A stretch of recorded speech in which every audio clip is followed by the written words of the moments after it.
How's it going, guys?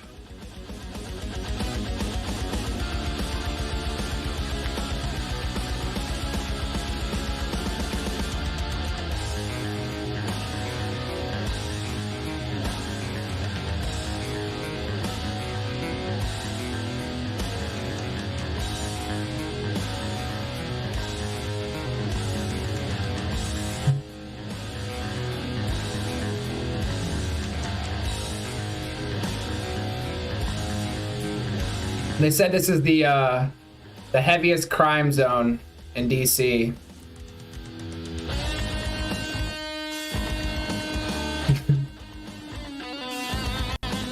That's funny. Good meme, good meme.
All right.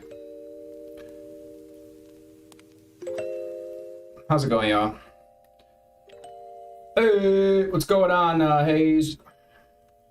Hope y'all are doing well. I meant to get into this yesterday, but I just didn't make it to it.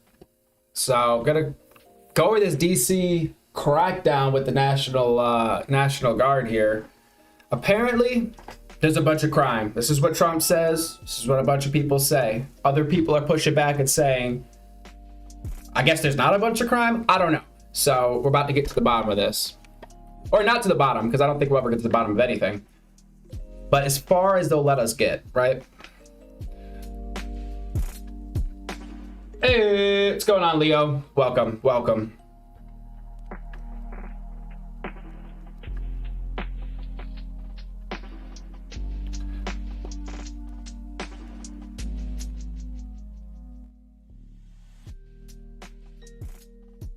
All right, I think we're good to go. Let's get like the quick coverage.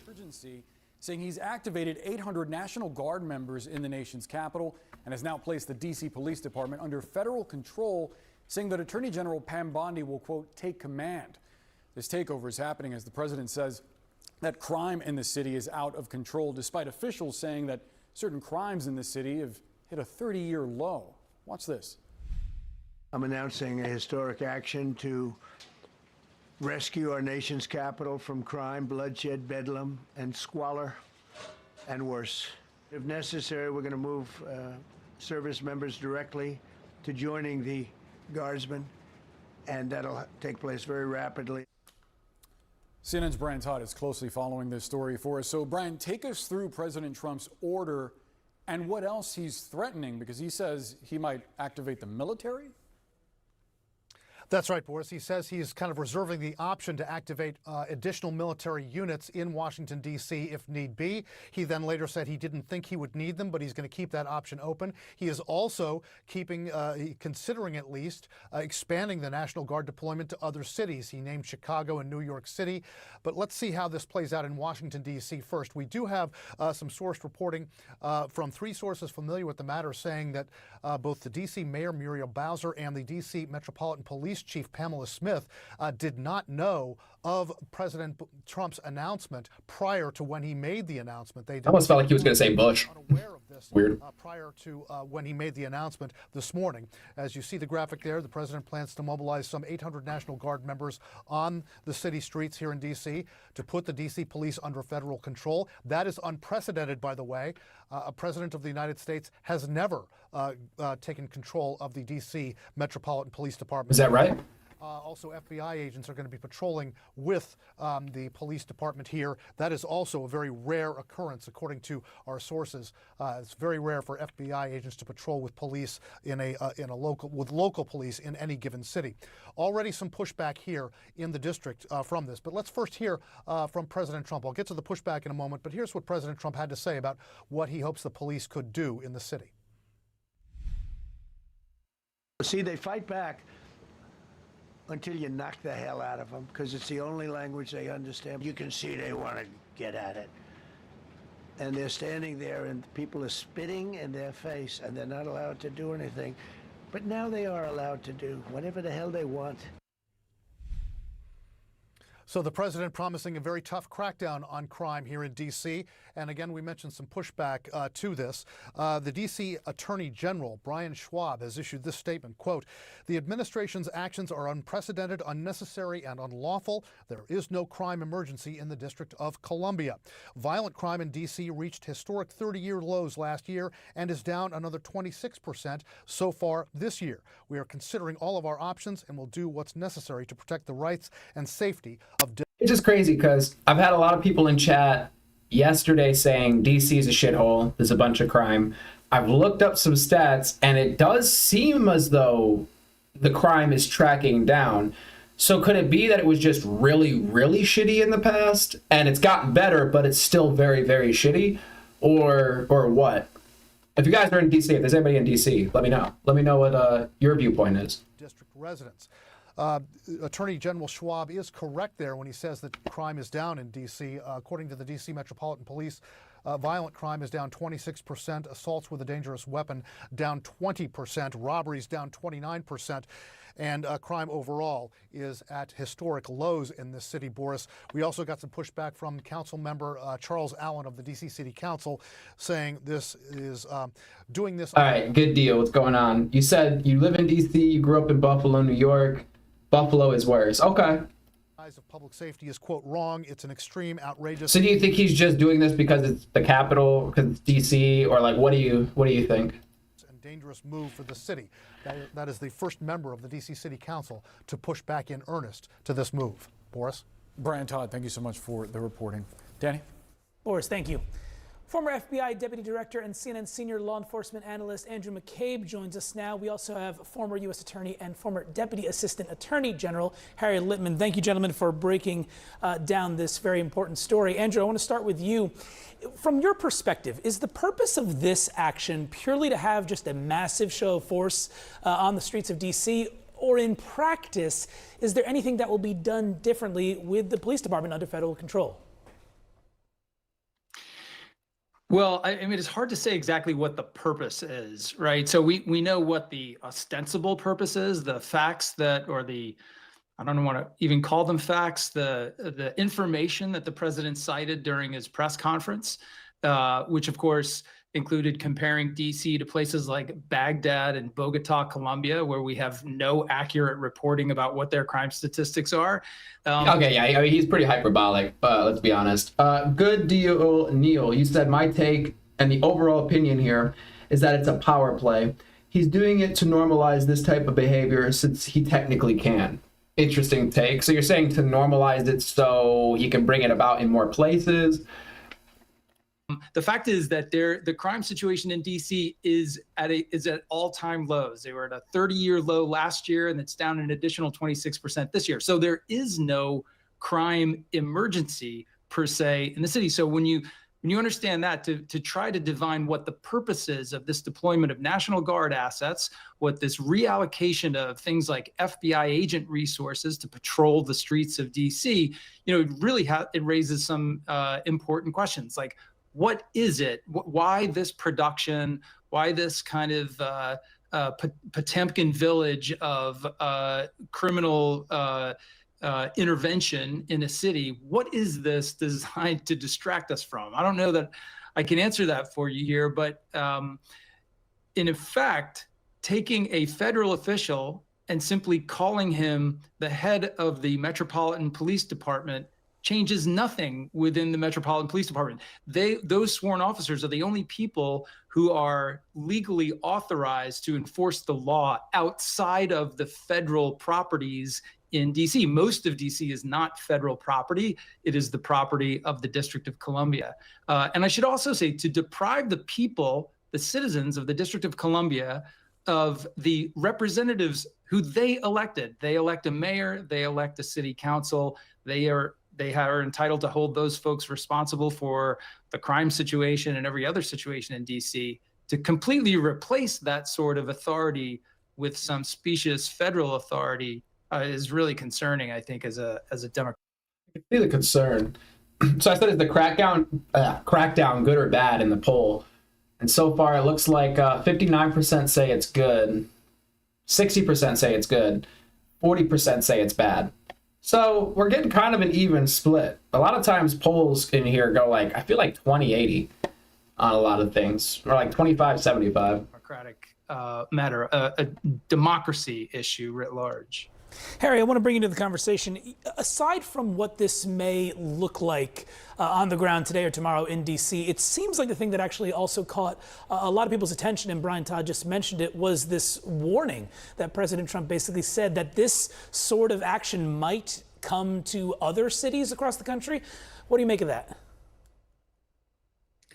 Yeah, it's a really important point. Here's a question for you. Good deal if you're still here. Because you said Buffalo's worse. Do you think Trump should take those actions in Buffalo or like a place like that? Or do you still think it's an overreach? Hey, high speed, low drag. What's going on? Because it's true that he has somewhat greater authority, a fair bit greater authority in DC itself, though everything I think that Andy says is accurate. That goes away when he's talking about Chicago, when he's talking about Los Angeles. And by the way, he mentioned only, of course, Democratic cities. The two highest cities in murder rates are both Republicans. They didn't come out. But there, a whole survey of different laws come into effect, including the really important law. It's a mouthful, Posse Comitatus Act, that says you can't do this on the streets. You can't bring in the military. So to the extent he's trying to align it with some grand showing of what he's going to do in Democratic cities, he's going to be up against much higher legal barriers.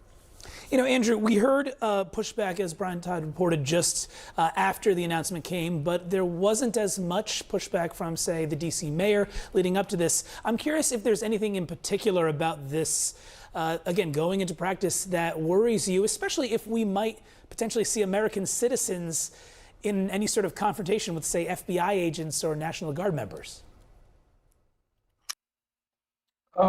Yeah, these last few days I've been checked out, I swear. But I've been good. I appreciate you cleaning up your truck. I need to clean up my car, to be honest.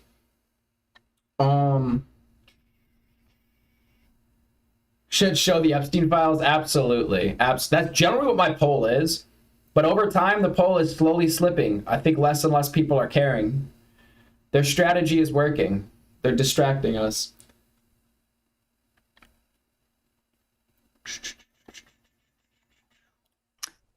Yeah, there's a lot that worries. I'd say the fear with this is if he sets the precedent, then what happens when the other people get in power? The whole thing is it's like, it was the same with COVID. Like people that supported the COVID lockdowns or certain censorship or stopping of misinformation or what have you, they were in support of it. But the people on the other side are going to be against it. But then when Elon Musk buys Twitter and turns it to X, now those people that were for the censorship in the past are going to be against the censorship that Elon puts in place, if he were to put any, because it would go against their ideologies. So it's kind of like people just like the ones in power as long as their rules are being enacted, and they don't care about how the people are going about enacting them.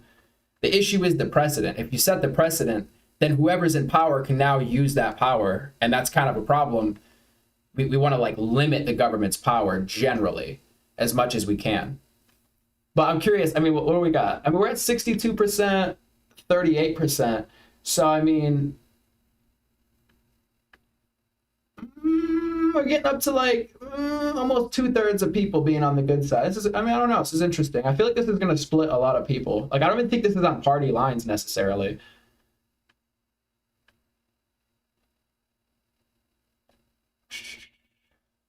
You said responding to your Buffalo con. Well, before I respond, oh, he might not be here anymore. Okay. Responding to your Buffalo comment, there's many cities worse than DC, however, is Washington, DC. Well, yeah, that kind of threw me off as well. I was like, is there really that much crime in like the capital? I mean, I don't spend any time there, so I wouldn't know. So it is surprising.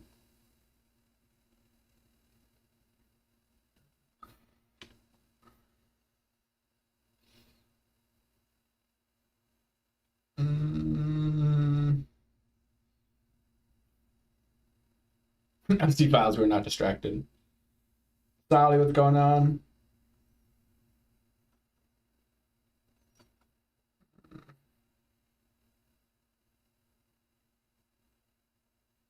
Look it up. The crime rates have been down 20. I did look it up. It does seem like the crime rates have been steadily down, except for like maybe a little like peak 5 years ago or something along those lines, or like 8 years ago. 2 years has nothing to do with crime. It's about control. Think about it. That is my concern, because all the charts make it seem as though it's going down.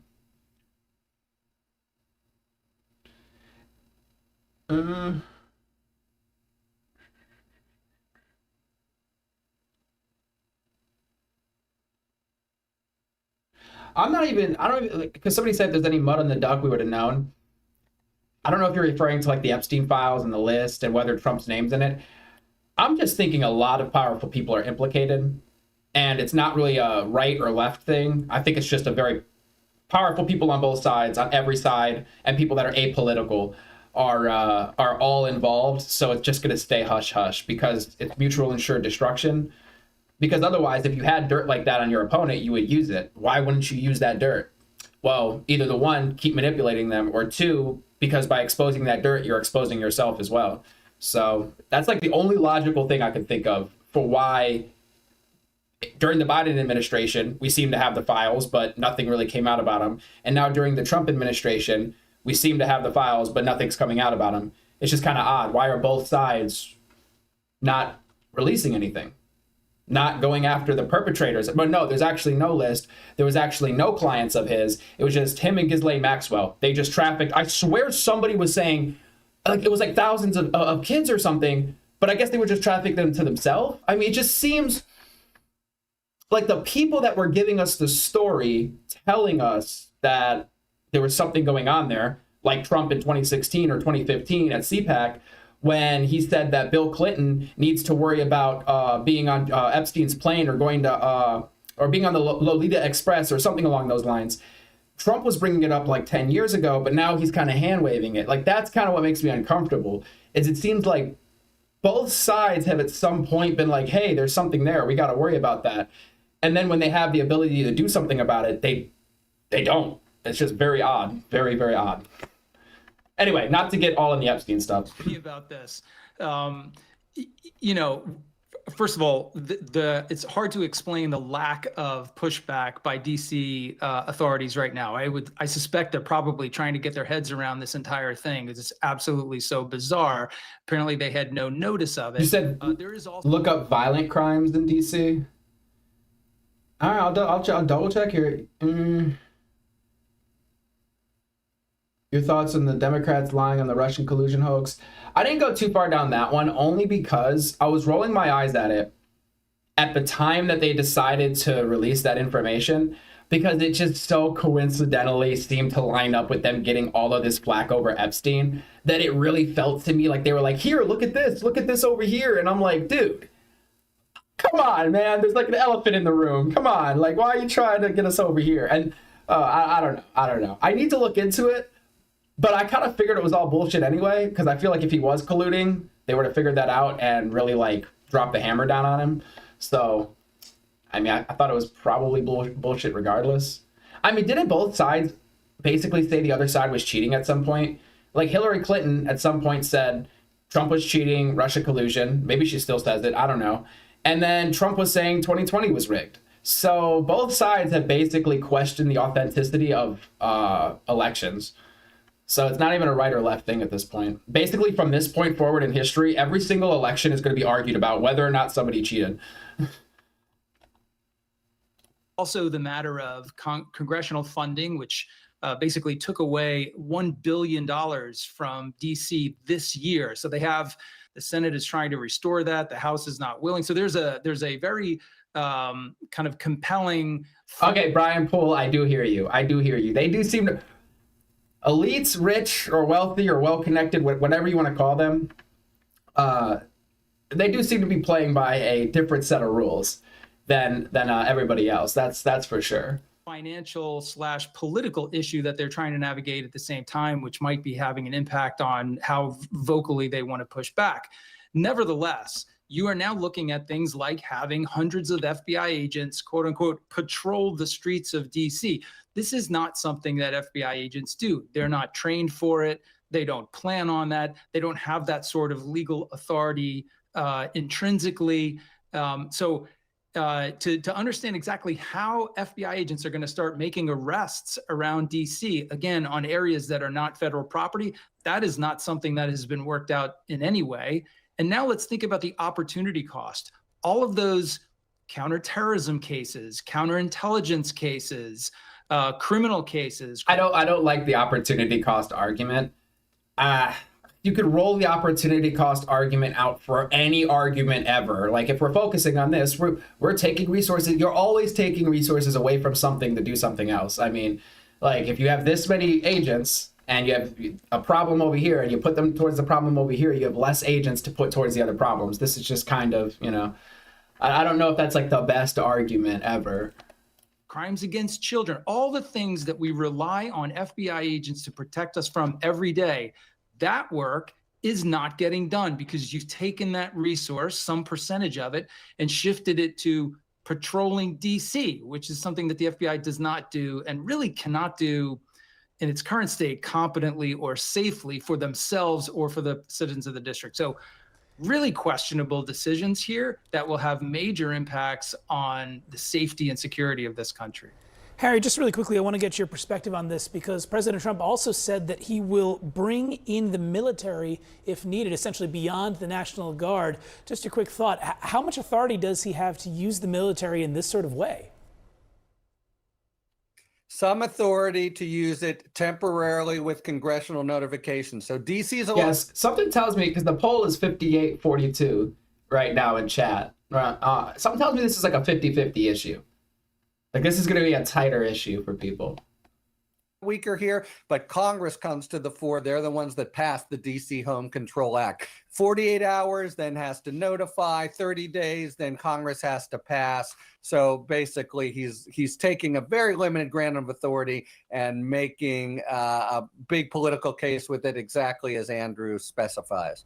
Yeah, it's going to be a very interesting 30 days to come in the nation's capital. Andrew McCabe, Harry Littman, thank you both for breaking all of that down for us. Really do appreciate it. Yeah, okay. So it seems like a pretty even split in chat.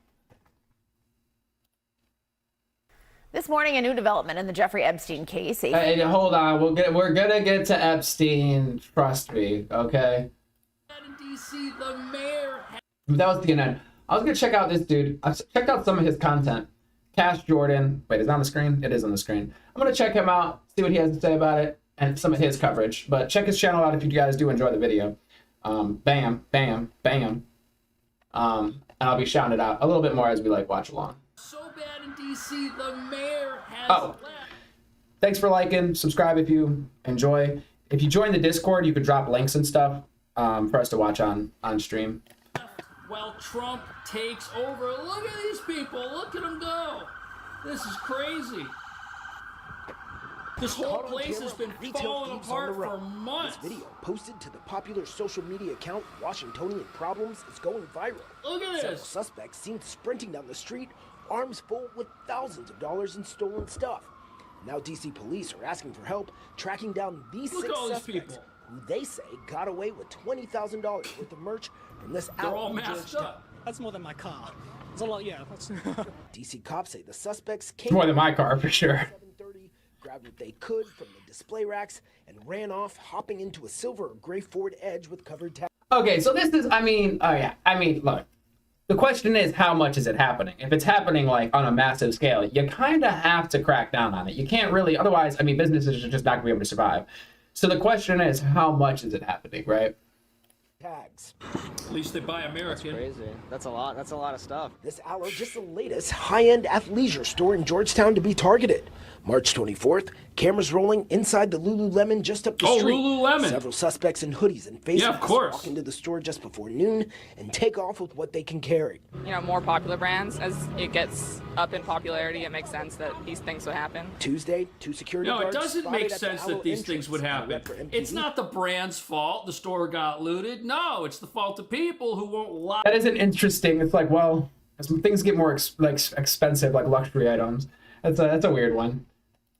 Up these criminals, which is why the mayor is gone. She's left. It could have been a leading question, or she could have been answering the question as, why do you think they're targeting these places specifically?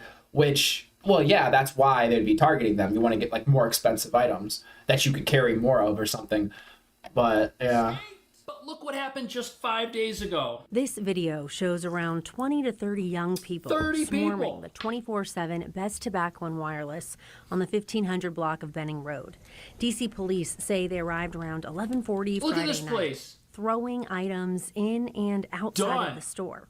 Video from an employee shows the aftermath. This is terrible. Items scattered everywhere. Police say multiple items were stolen and an employee suffered a minor This place injury. is going to shut down. On Saturday, loyal customers stopped by to check in on the business that's only been open for around 2 months. Just came over here to see how they doing because it's a nice It's a brand new store. And the guys are nice here. It's no problem. So This is why you can't have nice things. See, but that's the problem, right? With the internet overall, is it's like, and not even just the internet, but there's a lot of people in the world. So I could show you a video every single day, a new video. I'm sure if you have a big enough city, I could show you a new video of a crime being committed every single day. And that would look like a lot, but there's so many people that really, when you measure it against how many people are there, it's actually not a lot.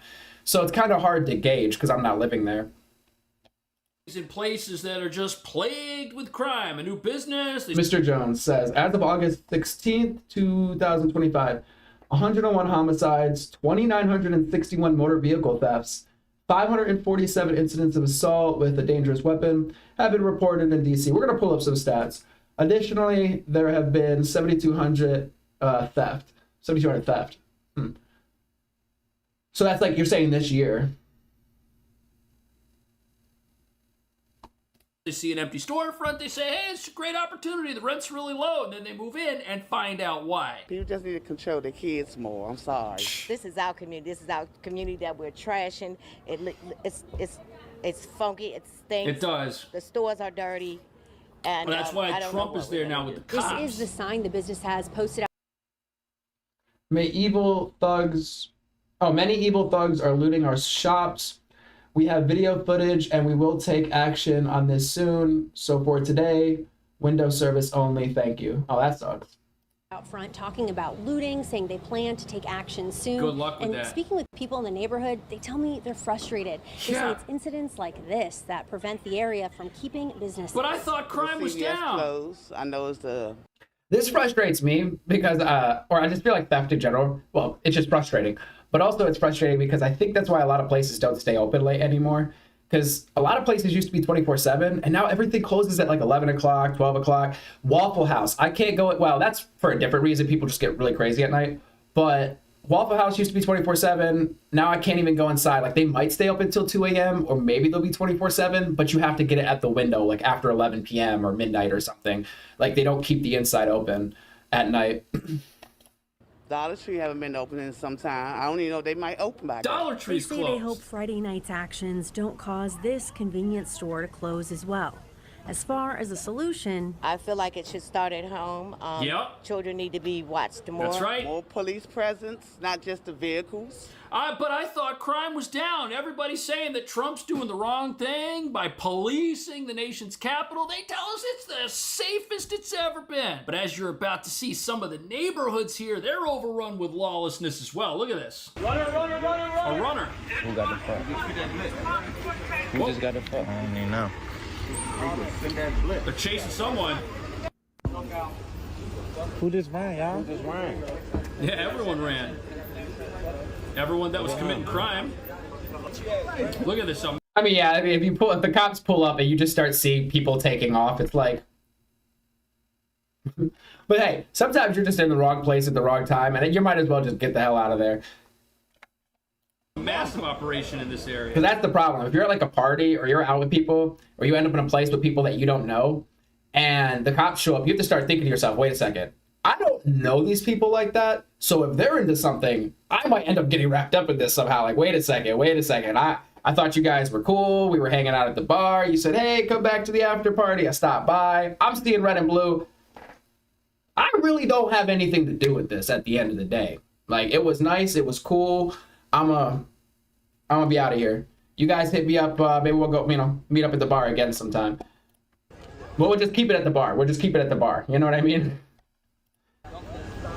And don't tell me for a second that everyone who lives here is outraged by this, because that would mean that everyone here is a criminal, which is not true. You got a lot of good, law-abiding people living in these neighborhoods that are sick of this nonsense. Except for this guy littering, maybe.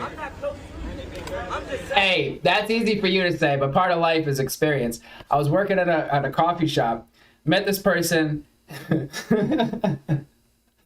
Long story short, I was into music, they were into music.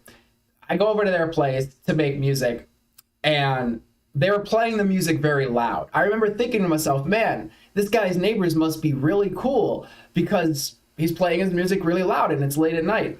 They must not care.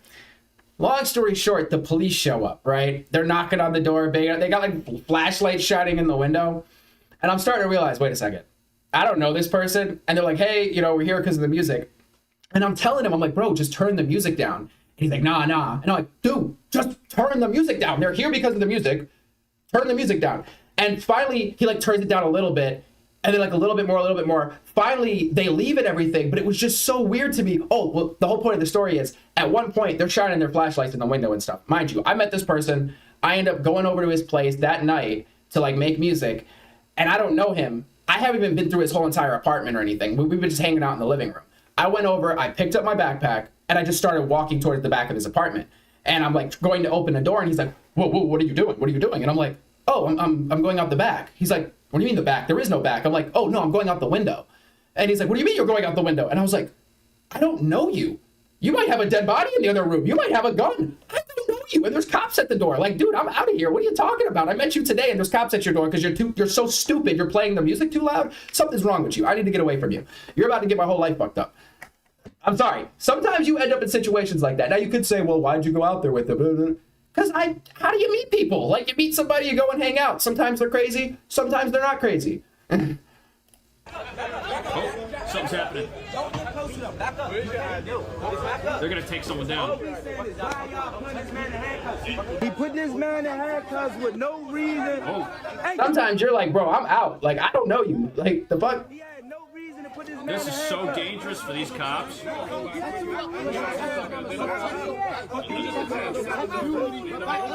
just trying to calm everybody down. Calm down. He's going to take your ass to jail. Yeah, that's right. You don't want to go to jail. Mo, what the? Finally, we got some people here with brains that don't want to see that. Make sure they don't harm Frank dog. They're going into this apartment building now. I wonder who's coming out of here. Oh, that guy's got a riot shield. That officer's got a riot shield. Man, we live here. Another cop with a riot shield going in. Oh, they got this guy. I won't tell you again. Back up. The wagon is en route. The wagon. That's how many people they got. I'm Lieutenant Walsh. Move back. Wow. This is insane. The thing is it's like, are they just, randomly targeting apartments? Like, I'm confused. Like, they must have some sort of, like, reason, right? Like, I lived in an apartment, I don't know, 8 months ago. Oh, no, sorry. Well, no, it might have been 8 months ago, 10 months ago. Yeah, there was a whole ass shooting right in front of my window. I think a 3-year-old got shot. I think the 3-year-old died. I think somebody else was shot. And guess what? Yeah, there was a bunch of cops everywhere, right? Right after that happened. Go back up and go to jail. Back Yup. If they don't back Don't up, they'll go to interfere. jail. Thank you,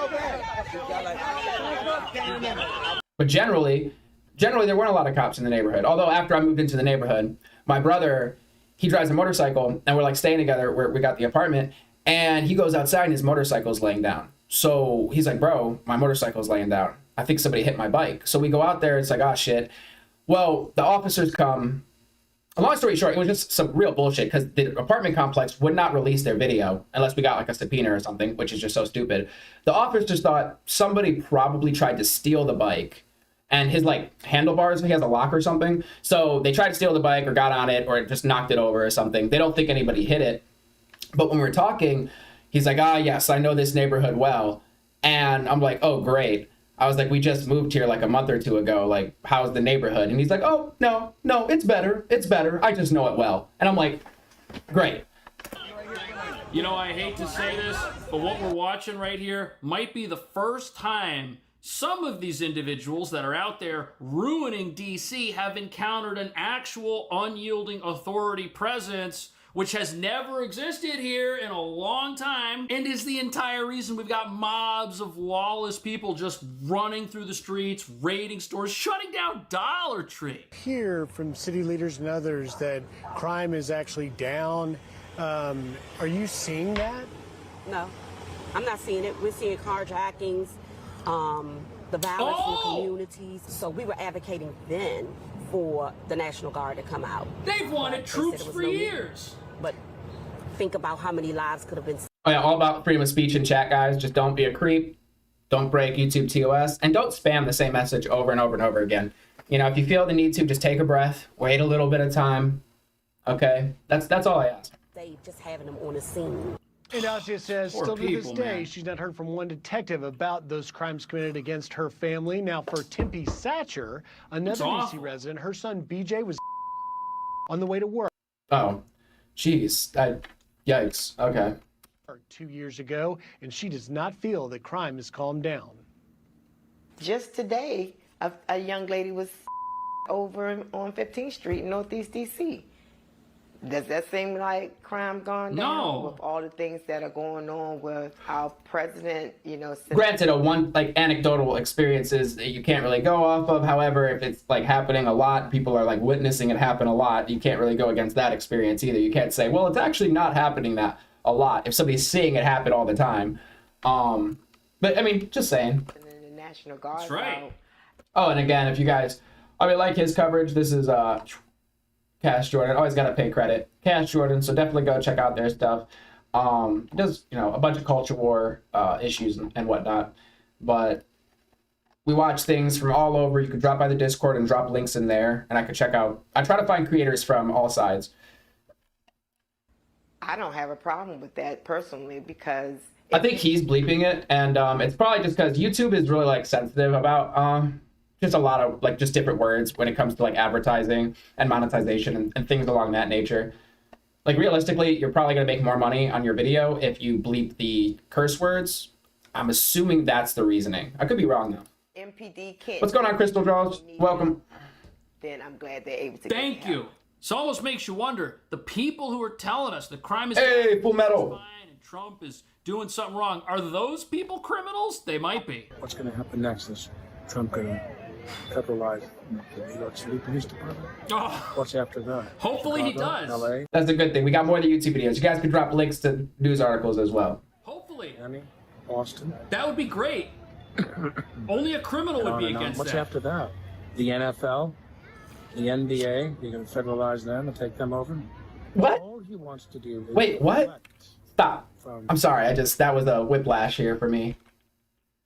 LA, Hopefully. Miami, Boston. That would be great. Only a criminal would be against What's that. after that? The NFL, the NBA. I don't even federalize them and take. I don't even understand his implication. Why would you federalize the NFL or the NBA? I don't even like. I get analogies, but like, come on, like, what are we talking about here? Come over. All he wants to do is deflect from his inadequacy. Oh my goodness. By these bold, insane moves. I wish you would have at least said the Epstein files. That would have been cool. Now I'm sus. I'm super suspect, guys. I wish if you would have said he's trying to deflect from the Epstein files, I'd have been like, but he just said his insecurities or his inadequacies. Take over DC police. That's not what I need. I don't need this DC police to be taken over. Well, you live... Well, I was going to say, where does he live? Does he live in DC? In an exclusive building for rich people in New York City. You are far away from DC, and you don't live the life that these people in DC who have to deal with crime actually have to exist. Yo, Andrew Hall, if you have anybody you're interested in, I'm curious if there's anybody you get stuff from. Let me know who it is. And deal with and have been suffering from for a long time. This is the attitude out there, this clueless attitude that wants to protect criminals. But as you're about to see, most of the people with that elitist point of view were paid to think that way. Watch this. Protesters feel the same about federal law enforcement. But the fury may not be fully organic. Fox News has learned that paid protester requests have increased 400% since President Trump announced the federal takeover of DC's police department. The New York Post reports that high-dollar donors like George Soros have pumped more than $20 million into protest groups currently organizing demonstrations in the district. Are you here? These people are fake. According to the White House, 45 arrests were made last night for reasons including assault and illegal firearms. 29 illegal immigrants were also apprehended. Wow. The district's police chief, Pamela Smith, announcing today that local police will... Actually, George, you said Trump can't run in 2028 without rewriting the Constitution. I've heard he could run as vice president for like J.D. Vance, and if J.D. Vance won, he could step down. J.D. Vance could step down, and Trump could, assume presidency. I don't know if that's true. I guess it would work like that, but... will begin sharing information on undocumented. Do I think that's going to happen? No. I think Trump is going to be over, after this presidency. That's what I assume is going to happen. Individuals with immigration agents. It's no longer a sanctuary city. Do you hear that? The capital of DC is no longer a sanctuary for illegal federal fugitives. How old is he? I just feel like, it would be cool if we did get maybe somewhat younger people, just a little bit younger, just in general. That'd be kind of cool. Fugitives. While the mayor's on vacation. No wonder she left. She didn't want to be around for this. There's something to be said about, I suppose the wisdom an older person could have, I guess, over a younger person. But there's also something to be said about, the person being alive for, the next decade or two, and having to sort of face the consequences for their actions, in a sense, maybe, or at least see, if people hate them and hate what they did, then they kind of have to bear that a little bit. Rental company says it's seen a massive surge in requests. The CEO has told Fox News DC and the inquiries just from that district are up roughly 400% compared to the same period of time in 2024. Most of the attendees are being paid or are there because it's their job to protest. That doesn't you should mean have to they disclose don't support that. The cause. Now 8647s, because I feel like that is you're trying to do a call to action to assassinate the president or something. So yeah, that's gonna get blocked in my chat because that's the way I read it. So yeah, no calls to violence in my chat. But it does mean that these crowds are not as organic. Listen, if I post an ad on YouTube, I have to say that it is a paid advertisement. If you're paid to do something and it looks like you're not, it's masquerading as organic activity. We've already got laws against that. Look at these people. They're all paid to be there, potentially.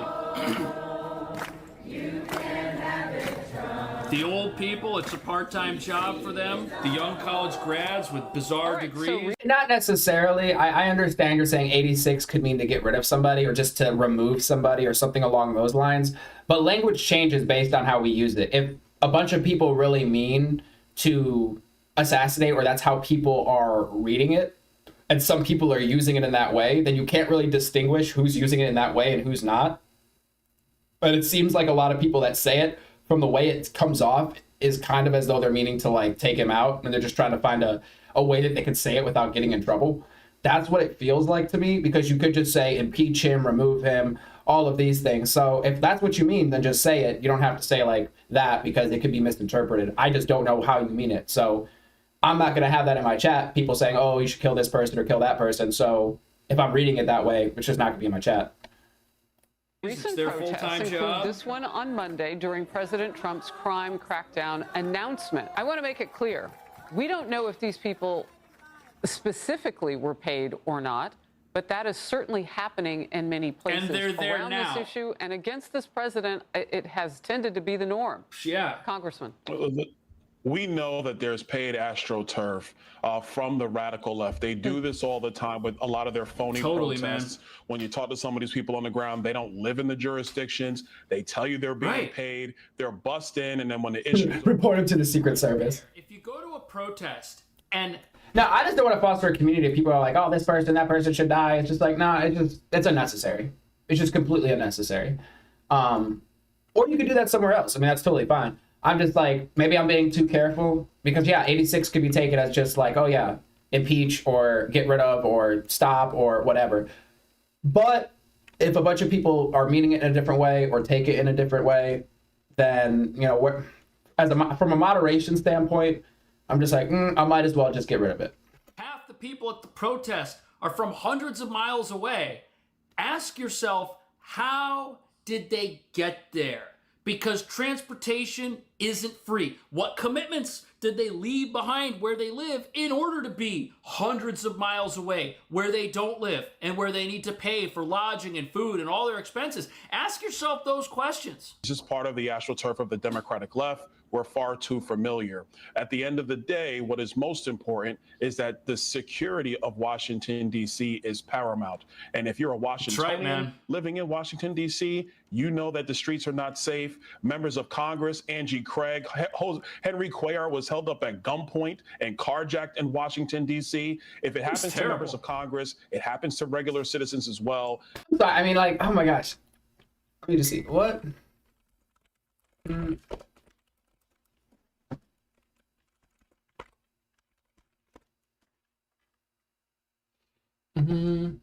DC City's council has not prioritized safety and security. They have prioritized woke criminal justice reform policies that simply do not work, never have worked. And that's why President Trump is doing the right thing. He's stepping up and making sure that the federal seat, that is the Washington, D.C., that's what it is, the federal enclave, that the federal enclave is safe for all Americans. Right, and it should be. But here's the thing. Everyone that's So quite literally, by the definition, 86 is to throw them out, get rid of them, or refuse them service. Although not confirmed, the dictionary notes it's likely a rhyme for the word nix. But then it says, what does it mean in the police? In military or law enforcement slang, to 86 a person typically means to remove, eliminate, or kill them. The term, that's so weird. Even Google is censoring the word kill by putting an asterisk for the I. It's just so odd to me. It's just so odd. The term originates from restaurant lingo, so it seems like that person's onto it, where 86 meant to cancel an order or to exit. so mad about what Trump is doing. Well, every policy these people agree with, decriminalization, lax justice laws, revolving door prisons, I mean, everything they want and believe in, it's had so much time to work that... I didn't know it came from restaurant culture. I don't know why. I thought it came from like mob culture or something along those lines. Like, hey, we got to 86 that guy. That's what I thought it came from. It has absolutely failed, and that's why we're looking at this federal takeover. Also, take a good look at these crowds of agitators we're all supposed to believe are organic. How come they always seem to show up when it's time for the news to show up? I wonder why that is. Isn't that suspicious? I think it is. What do you think? See you in the next video. So anyway, if you guys, I mean, some of you hate his coverage, some of you love his coverage, but I try to get, info from all over the place. See what everybody's talking about. Cash Jordan, check him out. Love him, hate him. Yeah.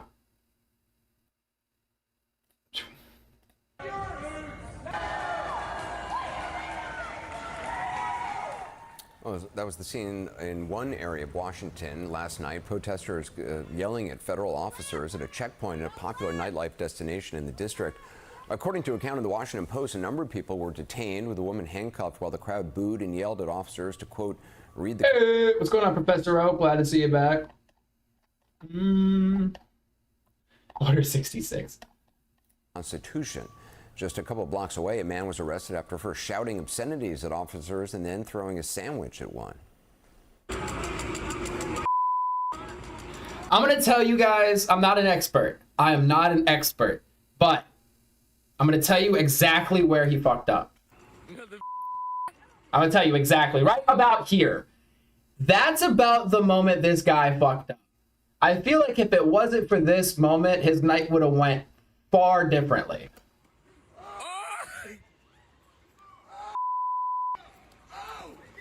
Like, if you throw a sandwich at a normal person, there's a good chance they're going to chase you. So I don't know really what you expected to come out of this scenario. Dude, stop.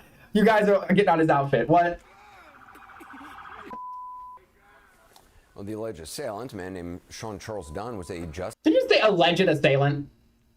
I mean, obviously, you know, cover your ass, I guess. But, like, really? Well, the alleged assailant, a man named Sean Charles Dunn, was a justice... Well, maybe because they don't know for sure the name, so you got to be careful. You got to be careful, right? Employee. He's now been fired, and he's also been charged with a felony, something former Fox News anchor and now U.S. Attorney for the district, Jeanine Pirro, announced on social media. He thought it was funny. Well, he doesn't think it's funny today because we charged him with a felony. So there, stick your Subway sandwich somewhere else. It's the attorney for the district. The president also weighed in not on the sandwich, but on the larger question of taking federal law enforcement officers away. You guys think it was like, it looked like a foot long. You know, they used to be $5. It's like, okay, it cost you about $5. He probably spent like $10, $12 on that, right? I don't know how much footlongs they're going for. I haven't had Subway in a while. Away from their regular jobs and putting them on the streets. Are you concerned at all that some federal officers that are helping DC police might be being... I bet you stop it. Stop. Stop. High priority assignments. Like what? Like what? Terrorism, for example. Oh, really? Terrorism? They'll stop terrorism as part of... Y'all are too quick. Y'all are too quick, honestly. They're doing right now. You know, in Washington, D.C. Dude, $15, that's what... Now that's going to get you like a Jersey Mike's hot sub. About $15. Now those are solid. I wish they were cheaper, but they are solid. They have thousands of police. They have a lot of police.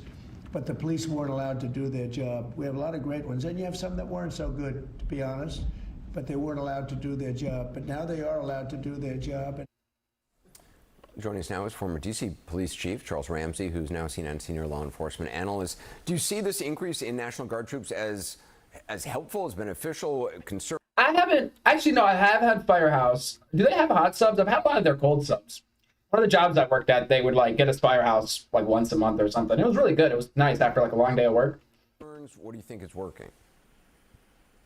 You know, when this was first announced, of course, I was very skeptical, and I'm still a little skeptical that the main motivation is to make $25. Yeah, it's crazy. What pisses me off nowadays is you want to go get a burger and fries. You want to get anything in fries. Fries are costing so much, and it's just potatoes. They're cutting potatoes and frying them. But the fries are so damn expensive. So after the burger and fries, and then the drink, yeah, you're at like $20 or something crazy. And then it's like, oh, would you like the tip? And I'm like, I'm grabbing this to go. What are we doing, guys? Like, what are we doing? DC a safer place. But having said that, the additional personnel, particularly the federal law enforcement, it can be used to actually make a difference in many. I worked at Subways before, but quit. The train never showed up.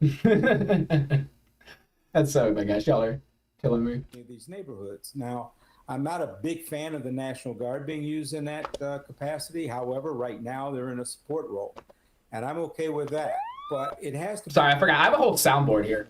With the Metropolitan Police Department, with the city, and they've got to target specific areas of the city that are still very challenged in terms of crime. You can never drive crime down low enough. You have to keep pushing and pushing, because for the people who live in these challenged areas, we can talk about crime stats being down all we want. As far as they're concerned, there's been no difference. So it's the perception of crime as well as the reality that we have to deal with. Well, let's talk about the reality, because the crime stats, which have been cited by a number of officials, are now being questioned by the police union in D.C. The president was asked about recent crime statistics in the Oval Office today, and he referred to that. I just want to play part of his answer. So we will have crime under control very shortly in D.C., but they're record numbers. And sadly, what I guess the mayor did, but whoever it was, they asked the numbers to be fudged so that it would show less crime than the fact. The fact is, it's worse than it's ever been. They are giving us phony crime stats, just like they gave other stats in the financial. Gas is cheaper, I would say. Gas is about, I want to say $2.90, $2.99, something along those lines where I'm at. Food, I can't really speak to so much. I feel like food is just expensive. I can't tell if it's really down. I mean, eggs are down, obviously, but that was just like the bird flu killing all the chickens, you know, situation. Financial world, but they're phony crime stats. And Washington, D.C. is at its worst point, and it will soon be at its best point. You're going to have a very safe, you're going to have a crime-free city. I mean, I say that. You're going to have virtually a crime-free city.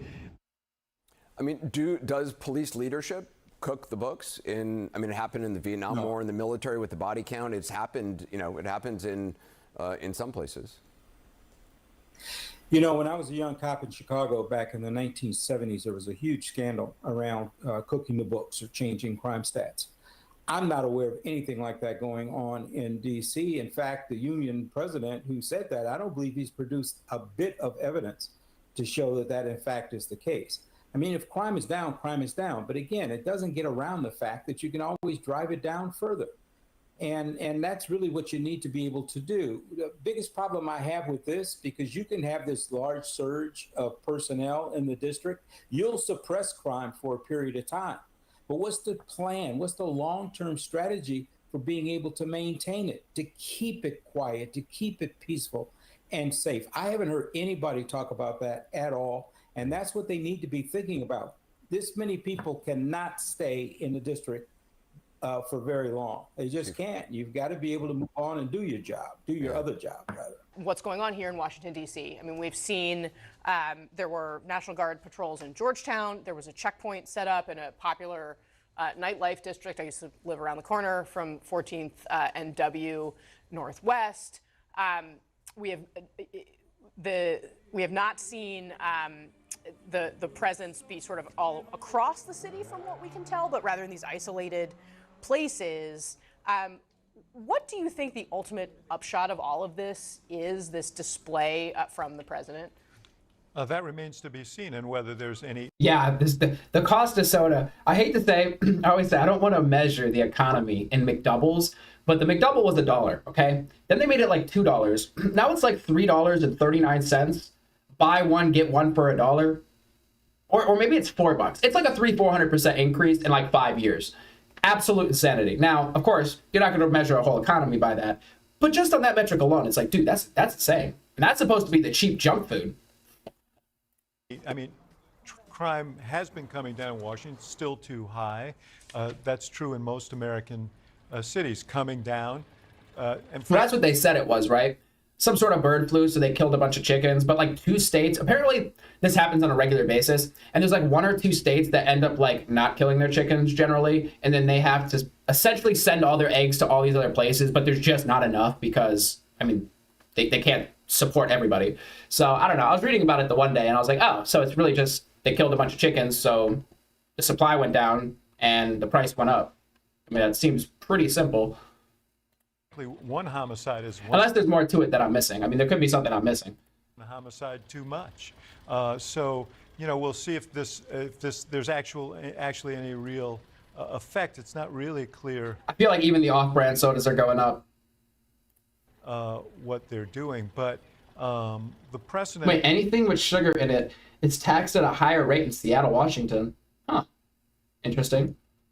Of declaring emergencies and saying, you know, Washington is a hellscape. Okay, so apparently food is down in Florida, according to y'all. Therefore, I am going to send military in. We saw it in other places. We saw it in L.A., you know, where Marines sat around for several weeks, not doing a heck of a lot, but the show of force was clear. And you don't want to normalize, you know, casual. Well, you could still, I mean, even if they made a bunch of profit, you could still just say, oh, we had to kill our chickens. Just make that as an excuse, right? And then raise the cost, or what you're selling raise the price of it disproportionately, and then you'd make a profit, right? because people are going to keep buying eggs regardless. So declarations of independence and then authorization of military in the street, because then you get to the point where you see folks showing up at political rallies and there's a reason why we keep the military separate from domestic activities. So there's a concern about that, but I don't know what I'm hoping. Look, I hope the upshot is somehow this improves things. But I have some question as to whether that's the fundamental objective. It won't, and that's not the intent. I mean, look, let's be extremely honest about where we are with crime in this country. If you look in cities like Little Rock, Arkansas, if you look in cities like Atlanta, Georgia, if you look in cities like Birmingham, Alabama, where you have mayors such as Frank Scott. I feel like they got to be careful, though. Because if you say, listen, there's all these places with much worse crime. There's these places with much worse crime. Why isn't he doing anything about them? I feel like he's going to be like, you know what? You're right. So I think it's a weird argument. You got to be careful with that, because you might be justifying him to himself or whatever, going into another city and doing the same thing by being like, well, there's places that are worse than this. And you have mayors such as Randall Woofin, or you have Atlanta, Georgia, Andre Dickens. Those crime rates have gone down. Muriel Bowser, the crime rate has gone down in D.C. In fact, go to Baltimore. She has been mayor for a long time, and the crime rate went way up during the pandemic. But you know who I'm quoting? Cash Patel, the FBI director. But even more important, go up to come down, but listen, even more importantly than all of that, let's go to Baltimore, who was Republicans beat Baltimore senseless. The crime rate under Mayor Brandon Scott is the lowest that has been in 50 years, Casey. I'm not making that up. And the way that he did it, and this is my problem with Republicans. This is my problems with the fact that I know that this is gamesmanship. The way that he did it was invest in local communities. The way that he did it was making sure that he had after-school programs, that kids didn't go hungry, that he invested in public school education, those type of things. The greatest mayor in the history of Washington, D.C., Marion Barry. What did he do? He had a summer work program, so teens had things to do. That is the way that you cut crime. This showmanship is exactly what it is. And to David's point, as someone whose father was actually shot on a night where law enforcement interacted, and they shouldn't, with young people in February 8th of 1968, this is a recipe for disaster. My family knows firsthand what happens when you throw the military or the state police, people who are not used to policing communities, out there, and they interact with people on this level. And so, look, it's politics, but call it that. This is not about lowering crime rates. I don't know how many people they arrested last night, but through Tuesday, and since August the 7th, they had arrested over 100 people, 43 on Tuesday night. They've gotten several illegal guns. Florida has a reputation for having some really interesting folk, okay? I don't think we can hate on Florida, guys, right? We can't hate on Florida. There's too many people there. Isn't Florida, like, huge? Off the street. It's not a display. It's a real thing, because there are real criminals and real violent people in Washington, D.C. Anyone who lives here or visits I don't know too much about Florida. Haven't been myself. here knows that. Okay. Everybody knows it's not safe. And more eyes and ears. That kid from the White House that got attacked the other day, there were two cops that just happened to be nearby. Had they not been sitting there, maybe he doesn't walk away from getting jumped by 10 people. And more eyes and ears. I believe he was assaulted by a 15-year-old girl. And I've lived here for 20 years too. No doubt. And to David's point, any homicide, any crime is no state tax. Really? Serious one, and we should take it seriously. But we have to acknowledge, and I think we all have to acknowledge, that there are politics behind all of this. And I'll just put hey, CRXR, welcome back. To everyone at the table, chime in if you know the answer. Of cities with a population of at least 100,000, right? Which one in America has the highest rate of crimes against individuals? Where is it? It's probably in Arkansas. It's in Alabama. Memphis, I was going to say it's Tennessee. Memphis, Tennessee. Number 2, Cleveland, Ohio. Number 3. Really? Cleveland? Ohio. Number 4, as you said, Little Rock, Arkansas. What do they all have in common? They're all in red states. I grew up in Ohio. I was just kind of surprised. Has the president... Obviously, I didn't grow up in Cleveland. I grew up in like the country, but... push to federalize law enforcement in those places. Well, it's also not legal. I don't know. They're just saying a bunch of silliness.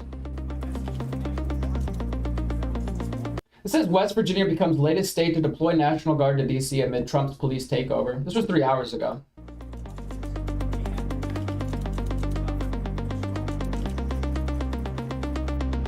Dude, those Epstein files, I'm waiting. I'm still waiting. I don't know who's got them and who's going to release them, but it would be nice. I'll probably cover that later. Every time I look into it, there's just no new news on it. It just seems like they're kind of covering it up.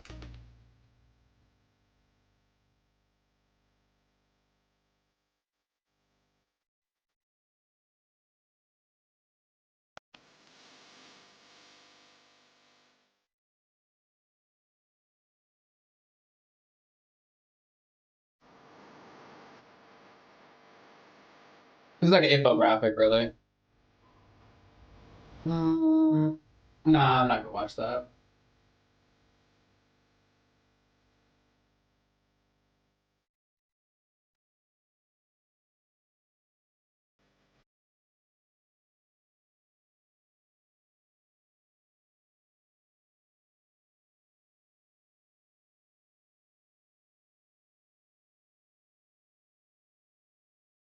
I like this this one channel.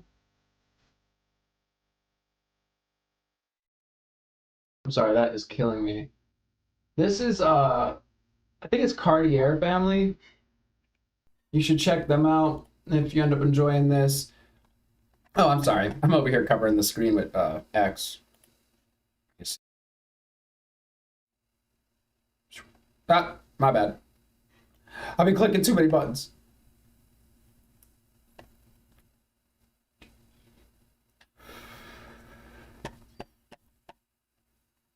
Bear with me, we're here.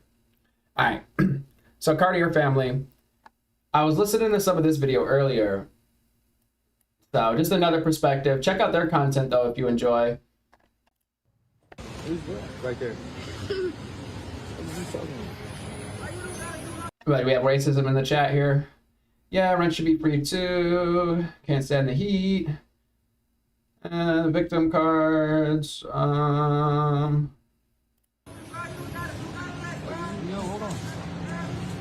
But this title, this video is titled "Trump Unleashes Black Ice Raids."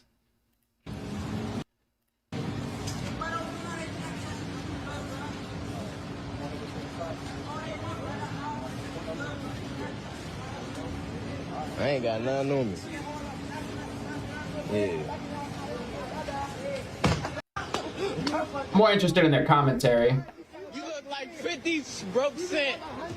Well, black people are mad on Twitter right now because the police in D.C. are just pulling up to the hood. I don't think they would have just pulled up and stopped and frisked them for no reason. Oh, they're pulling up. But do I think that they're stopping and frisking people for no reason? They stopped and frisked them for a reason. Is it legal to carry in DC? No, you're not without a license. I don't think you can. I think you have to have it licensed and you have to have it. Is that true? Do you have to? You can't open. Are they talking about open carrying? You can't open carry in DC. Anybody in DC, if you know. I also, I just don't believe that. Well, you know. No, bro, that's what they're doing. This is out of context, you know. But do I think that they're just stopping people for no reason? No, they're doing good police work, judging the book by its cover. All right, I don't think that's good police work. Nike Tech, go get them. See, then you would I get say arrested. Pooh Shiesty mask. Oh, you for sure gotta go. All of us got a Thermal Nike Tech. mask. We would get arrested for wearing a Hey, brother, jumpsuit. good police work. Oh wow. I'm not arrested, but police. You don't have to say what business you own, like specifically, obviously. But I'm curious what kind of business, like what industry or sector or what have you. I want to say, brother, what you got on you? Hey, man, I ain't got nothing on me. Let me go. If I ain't done nothing wrong, ain't nothing. Or how many employees do you have? That's a question as well. Although, I mean, it depends what kind of business you have too. Wrong gonna happen to me. So, you know, that's good police work to me. All right. That's crazy. You ask me, bro? Like, so like a general contractor, licensed contractor? As in like, you know, plumbing, electrical, what else is there? HVAC. I look like, hey, bro, I enjoy the police. Brother, if we walking downtown and there's a bunch of police out there and they just, everybody that walk by, they say, brother, come here right quick. Like how they pat you in the club, pat everybody out here. Okay. What are the dimensions of a 2x4? outside. Pat everybody outside. You see anybody outside? Pat them. Hey, brother, come here. Let me see what you got on you, They bro. can't do that here. Yeah, that's not. I'm just That's saying. against your rights. Hey, you know, It's partially a trick question. I'm trying to think of trick questions. Questions that, like, if you Google, like, you might get one or the other answer. Because there's two answers to the question. Yeah, that's what they're saying in the comments. That's against your rights. That's what they're saying in the comments, guys. If the police are in your community and there's crime in your community, you should be happy to see that there's police. Because if there was no police and stuff was happening and y'all called the Okay, I mean... and they didn't come, you would be... This is, controls the contractors, electrical sheet... Wait, what? And now you think the black people are disproportionate. Patio stones. That's really good job, champ.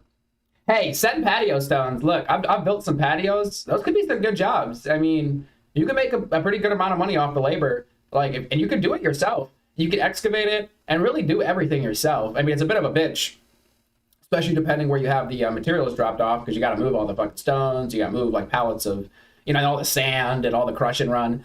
Or like, I mean, that's how I did it. It was like, you dig it out, crush and run, sand, and then like the pavers. And then I always call it prismatic sand. What is it called that you put in between the pavers and then you put water on it?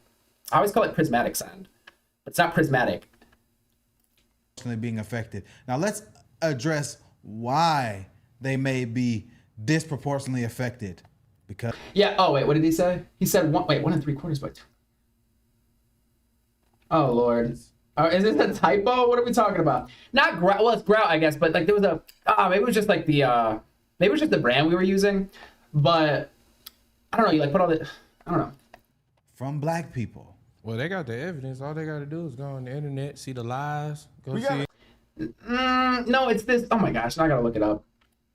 What is it? It's like sand you put in between or between. Wow, YouTube is Google is listening to me. Pavers. Oh, polymeric. Polymeric sand. I always call it prismatic sand. Polymeric sand, a mix of sand and polymer additives, is a popular choice for its ability to lock in place and resist washout and weed growth. Polymeric. All right. Dry concrete that hardens after a while. Okay, I mean. We gotta come up with a good word for what's going on. So I was confused by dry concrete because I'm like, but when do you want to get it wet and then make it harden? I mean, I don't know, whatever. It's like ice raids, but it's on black people. So it should be called but it's black like, ice. But it's like, they're not getting deported. It's like there was a video of a woman getting interviewed in DC today, and she said, "Wait, plumb the walls? What are you talking about? In context of what?" And if you do old builds, right? If you're messing with old builds, it's never square, never plumb. No, I'm just. I mean, it's nice if it is, but. Crime has not stopped. There's carjackings, there's shootings, there's violence. This was a black woman. We could pull it up right now. Are you still feeling off after the COVID vaccine? You're not alone. In new research during a robbery. Not gonna listen to their ad, but like I said, I'm sorry. I'm distracted by y'all. I'm not even. Check out their stuff. I had to pause it because just try to keep up with y'all. Sometimes I get distracted from the actual. The question. We're doing contractor. I'm over here talking about general contracting and shit, and we're supposed to be talking about. Oh my gosh, these raids. I'm trying to figure out if you own a business, man. All right.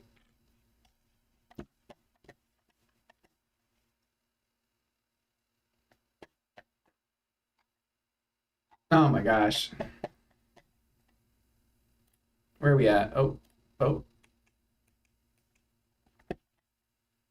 Shows the suspects in a vehicle in an armed robbery in Northwest D.C. A group of suspects targeting. What are you? Okay. A high-end athletic store. D.C. police need your help to find two people caught on camera during a robbery and shooting in Chinatown. Investigators say the shooting victim, 20-year-old Charnel Whitfield, was arrested just minutes later for. Yeah, or how do you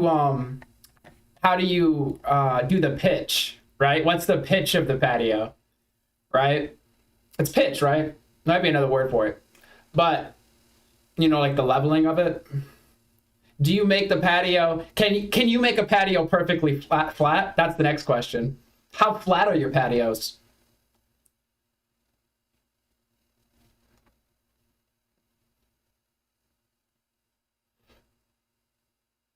How flat are your pads? See, I don't know.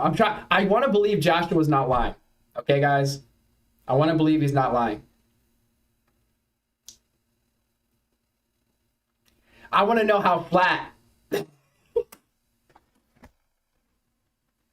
Oh my gosh. Again, I'm trying to think of things that I don't know. You could Google that, though. You could Google that and get the answer.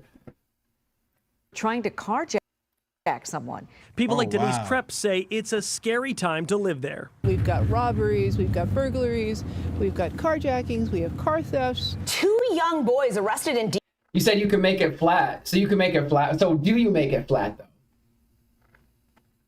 And in what circumstances would you make it flat?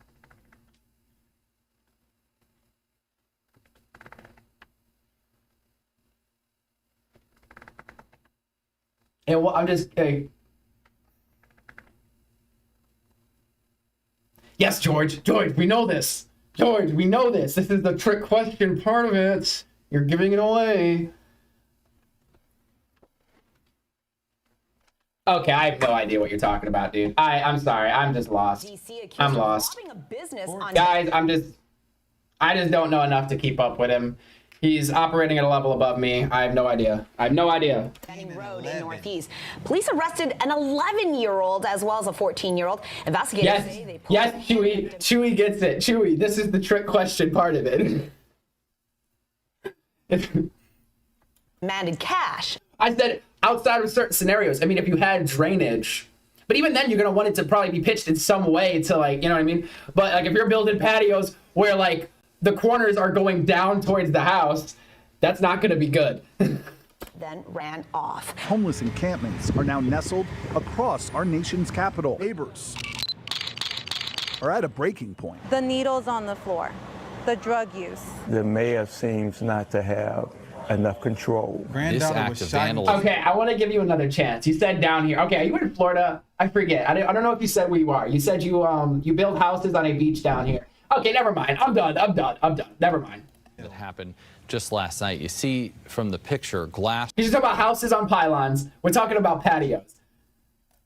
From a bus stop has been smashed. Police released this video showing the moments. Exactly. George gets it.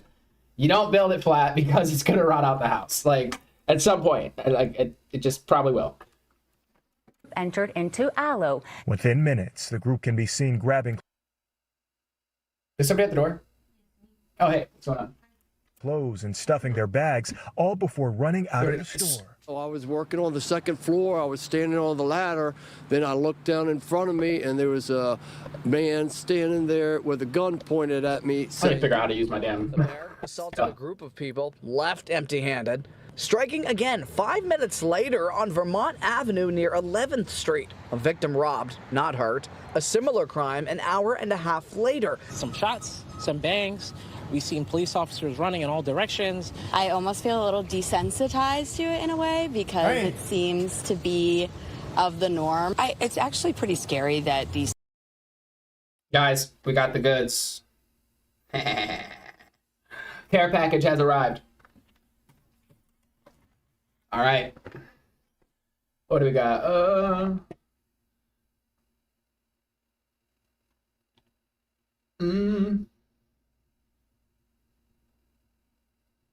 Wait, remove weeds and level the sand. What are we talking about? I'm crying. I mean, you do have to level the sand. I generally, you use like the PVC pipe. That's a good way to do it. You put them next to each other. You put one on top of the other. You drag it across it with the sand. Boom. Teenagers own guns. The robbery of 39-year-old Brian Smith, found unconscious here on T Street, just off of the busy U Street corridor around 5 a.m. He died November 7th. These people here in D.C., all these mothers, children been killed in the streets by juveniles. The 5 girls who attacked Reggie Brown were all tried and found responsible. Okay, so I don't know if you own a business. It is possible you own a business. Just, I don't know if I'm convinced. responsible as juveniles. Currently under DC law, juvenile offenders can only be held until they're 21, so the girls will all get out within the next few years. We are told the victim had just withdrawn money from an ATM when a driver ran over him and killed him. That's horrible. That is absolutely horrible. What the fuck?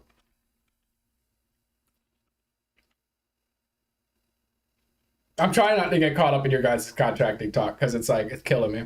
21, so the girls will all get out within the next few years. We are told the victim had just withdrawn money from an ATM when a driver ran over him and killed him. Video obtained by News 4 then shows the SUV driving a short distance up 12th Street. Nah, bro. They really just treated life like an actual GTA server. And we're mad that people are being stopped and frisked on the I mean, that is crazy. Yikes. Although frisking somebody isn't going to stop them from running over somebody with a car, but I understand his point. Streets, and you have this type of crime in your city. I'm all for it, and guess what, guys? I'm all for it too. Yeah, bro. I'm all this for is pretty it. bad, bro. I'm sorry. Well, yeah, you gotta get on their ass. DC bro. is always top 5 in violence, so I'm gonna just leave it at that. This is the nation's capital. We're not even. This is where the White House is. We're not even talking about Birmingham, Louisiana, Oakland. I think they even say there's a lot of cities that are, you know, probably way worse off. 5 shovels for 25 employees. What's going on, Aiden? Oh my gosh. Well, you have to have the employee that runs to Lowe's or Home Depot like nonstop. You have to have the one that's going out to lunch and bringing back lunch, but he's definitely spending too long out there dicking around. Who else are you missing? Brother, it's numerous of cities we could keep naming. Jacksonville. Memphis, Africa, brother.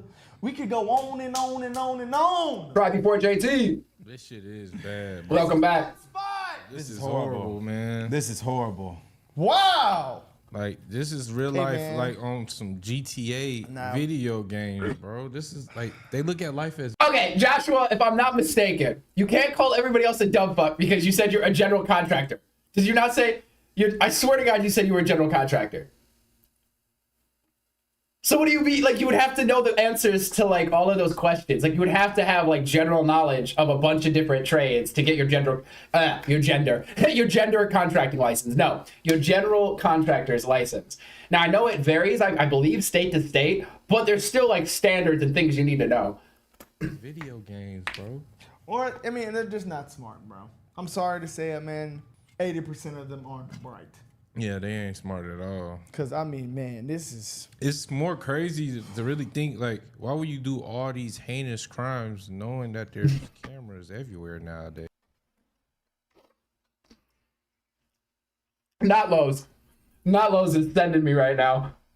Because they don't care, bro. They know that there's no punishment for their actions. This is literal animal behavior. This is horrible. Yeah, like, this is like Granted, I believe you on there. I do think the licenses, I think, vary by state, right? I think. But even so, I can't imagine it varies so much that, like, do you need a gender... why do I keep saying gender? Do you need a general contractor's license to be a landscaper? Don't you only need a general contractor's license? What, do you even need that for landscaping? Do they even have that in the test? And then 2, wouldn't it be for jobs of a certain size? Like, you can't do a job over $30,000 or a job over $40,000 without a general contractor's license? So you wouldn't even need the license necessarily to do landscaping, if I'm not mistaken. Oh, well, hold up. Professor Oak saying anybody could be a GC in Florida. What does that mean? Are you saying, like, literally, or are you making a joke? I can't tell. A handyman license. I didn't even know do they have handyman license? 1,800? That's not bad. I think where I'm at, I want to say it's like 15. Well, it costs a bunch of money to take the tests and stuff, and then you have to have a business account with like 15,000 in it or something. You have to have a bunch of like letters from different people that you basically mentored under. If I'm not mistaken, that's like a handful of the requirements. But you have to have capital in case, that you could, in case something happens, you could show that you have like capital or whatever.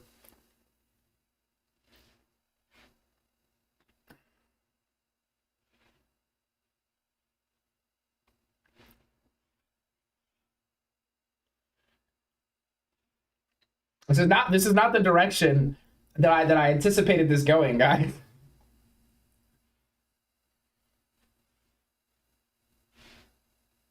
Yeah, I'm pretty sure to be a general contractor, to be able to say you're a general contractor, a licensed general contractor, you have to be licensed. I mean, is that not?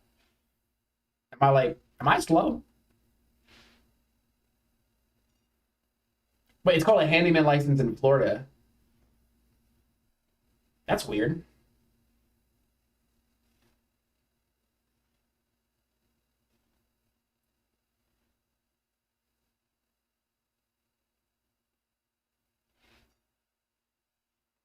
So a handyman license.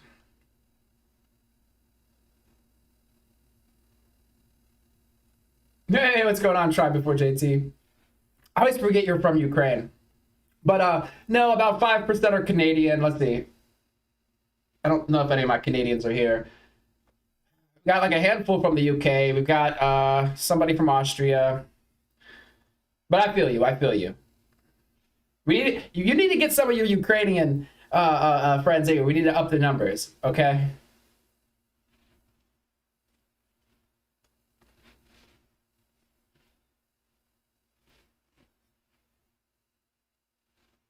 You say there's an operator license and a GC license. All right, guys. All right. Okay. Now this is asking too much. I was gonna be like, join the Discord and post pictures of your work. I want to see how well you caulk. Okay. I want to see those caulk lines. All right.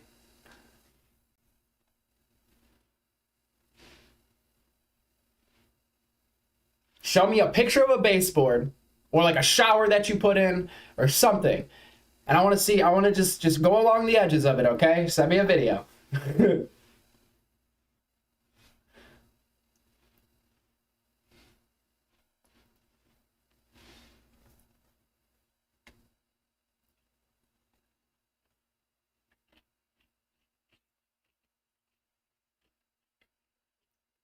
With some drywall work. I want to see some drywall patches. Or some framing, and then you did the sheetrock. Or just some framing, even framing. Shut up. Professor Oak.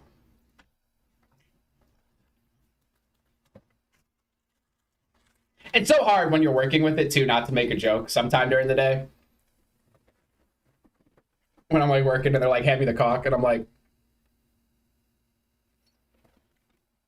I mean, if you, right. My bad.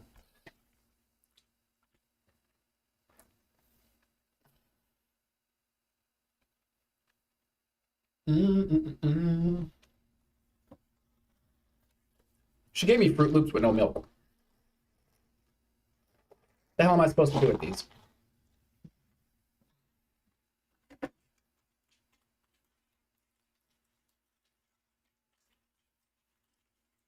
You're not supposed to spell out. Boy T! Oh my gosh.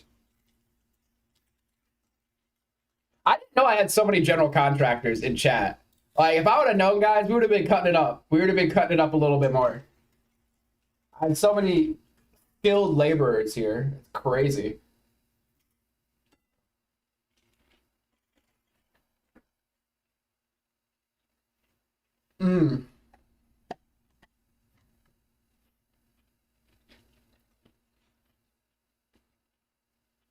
What's wrong with what? What's wrong with what?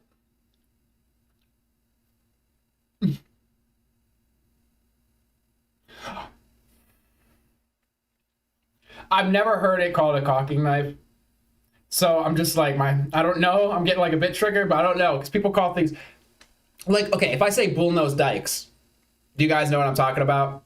Because is that actually what they're called? Bullnose dikes? Now we're talking about tools. We're gonna have like a tool off.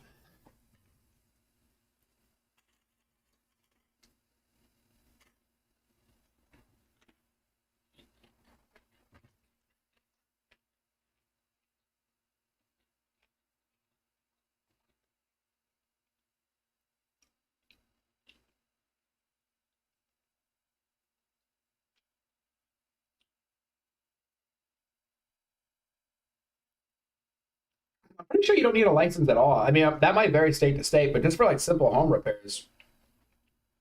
Obviously, it depends what you're doing. But I think there's more like a price ceiling on what you're allowed to do. Rooftop patio.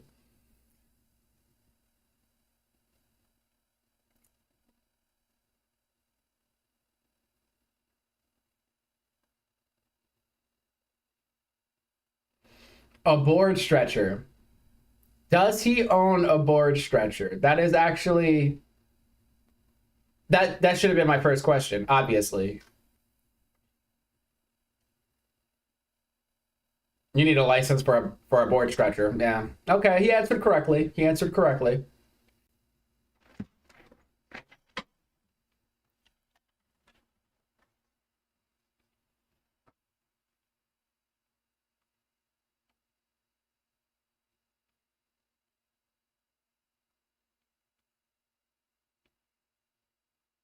Yes.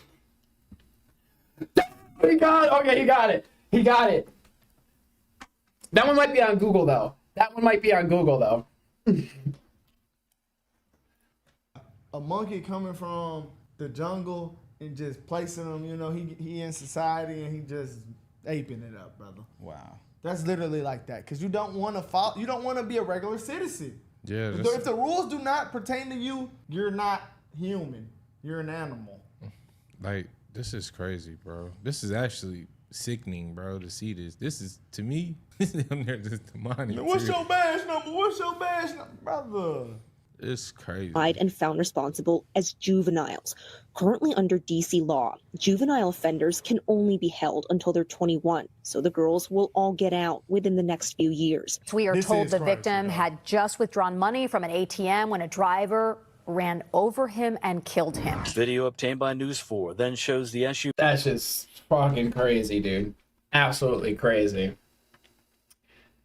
I know we got completely off topic, but Cartier family who are watching, definitely check them out if you enjoy their coverage of the situation. I like getting viewpoints from all over the place, but I catch some of their videos from time to time, but good coverage. I'm so stuck on this damn contractor trade work conversation, and I'm laughing over here to myself.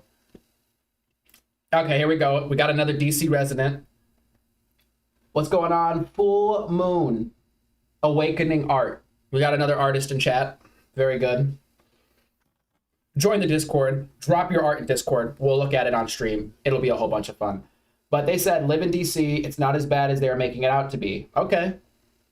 I've had people in the chat saying it's a shithole. I've had some people saying it's being blown out of proportion. Speaking of the poll, is the crackdown in DC a good thing or a bad thing? 60% say it's good, 40% say it's bad. So it's a pretty, like a pretty equal split, I'd say, as far as my polls generally go. Well, I'm not going to lie. My worst polls are the Epstein ones. Those are generally like 80-20. A lot of other things generally do get 50-50 eventually here.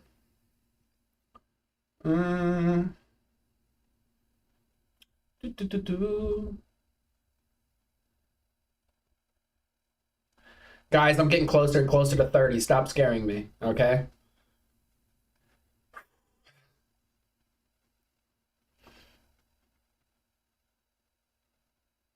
Y'all are crazy.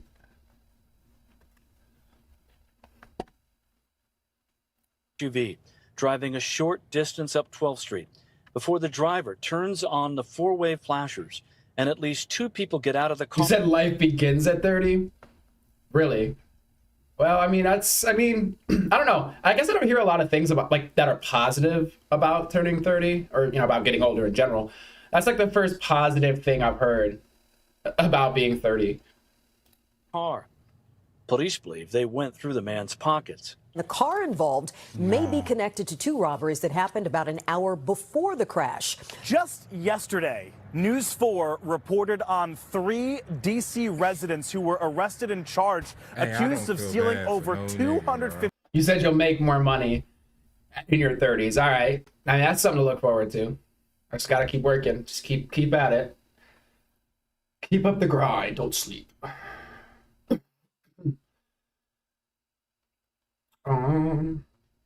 You just turned 30. I felt so. Stop. What did you feel? Was it good? or just different. My birthday was the other day, so I'm not 30 yet, but guys, we were approaching at high speeds.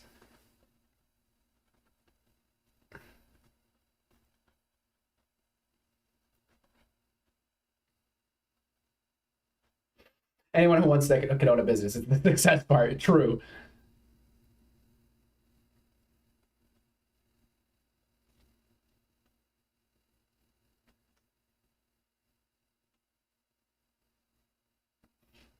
Man, Josh is getting it today. Josh, I forget what you did initially. So far, the contractor stuff, the owning your own business, it's a bit shaky. I don't hate you for it, though. I don't hate you. You know what I mean? You're trying to make a good first impression. I would suggest in the future, you know, if you're trying to make a good first impression, just, you know, don't lie. But I still feel like we could all get along, guys. I feel like Josh has a lot to offer.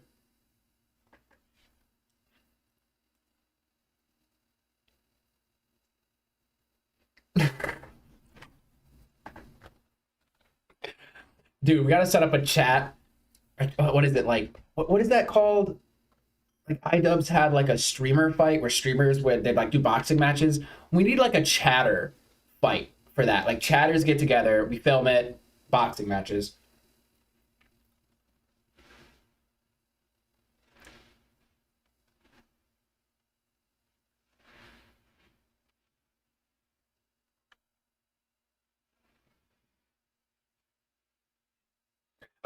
Yo, I saw it. Yeah, I go up and down the chat, but what is it? Pointy said I'm nearly 40.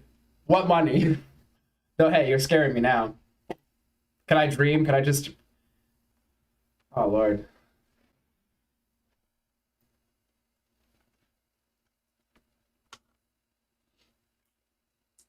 Wait a second, Josh. You're not from DC, are you?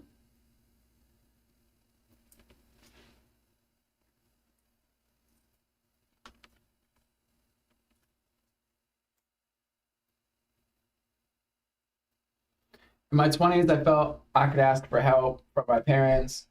Now I'm lame if I don't do it myself. I kind of feel that. My parents are kind of gone, so it is what it is. So it's been like a solo dolo, mostly kind of thing. It's like me and my brothers. That's what it is. 2 brothers. Just surviving out here. And even then, I'm pretty stubborn about getting help. I don't know why. I tend to not get help. Or, you know what I mean, within reason. Like, within reason, right?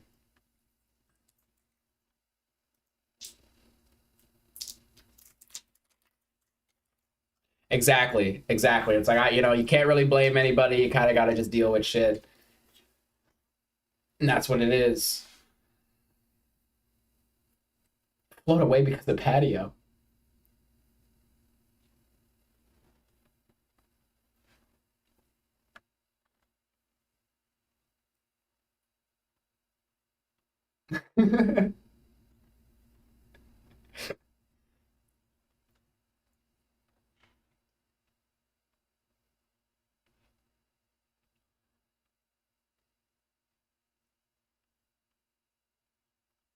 Nicholas Sell, what's going on?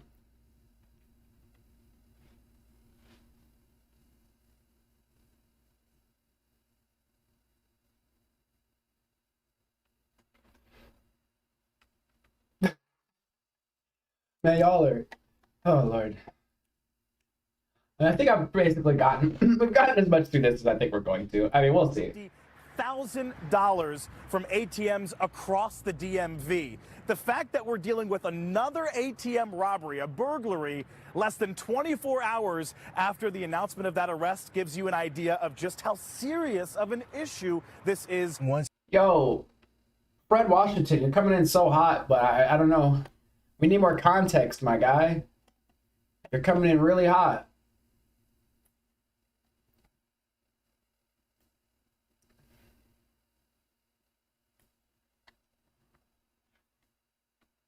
Oh my God. Josh, what are you saying? Yeah, that might have been. Yeah, Try to refrain from threatening to kill each other, I guess. That seems like a pretty decent rule, guys. I mean, right? I mean,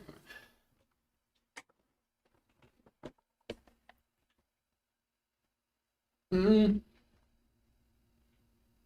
He'll give you an address. Y'all need to stop. Oh my god.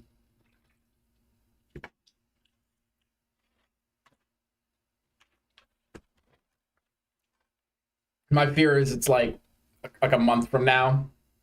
There's like court proceedings and you guys are in court and they're playing my stream in court and showing the chat messages, right? And then I'm called to the stand and I'm like, I didn't, but what was I supposed to do,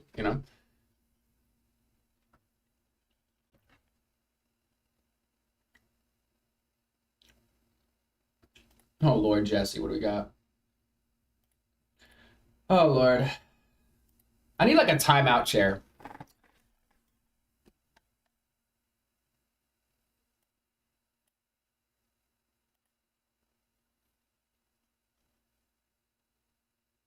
There's illegal drug laws.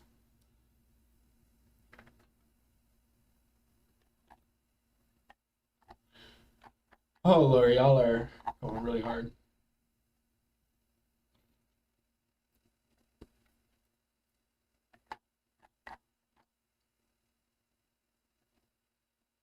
One suspect crawling through a broken door before another follows suit. Seconds later, one thief can be seen with 2 armfuls of clothes before doubling back. Fred, every time I hit play, you say something, and I'm trying to get the context here. Oh, never mind. Let me see.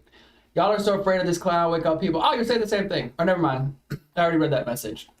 Man, I'd love to get into whatever you're going on about, but I need more information. You're speaking in codes, in riddles.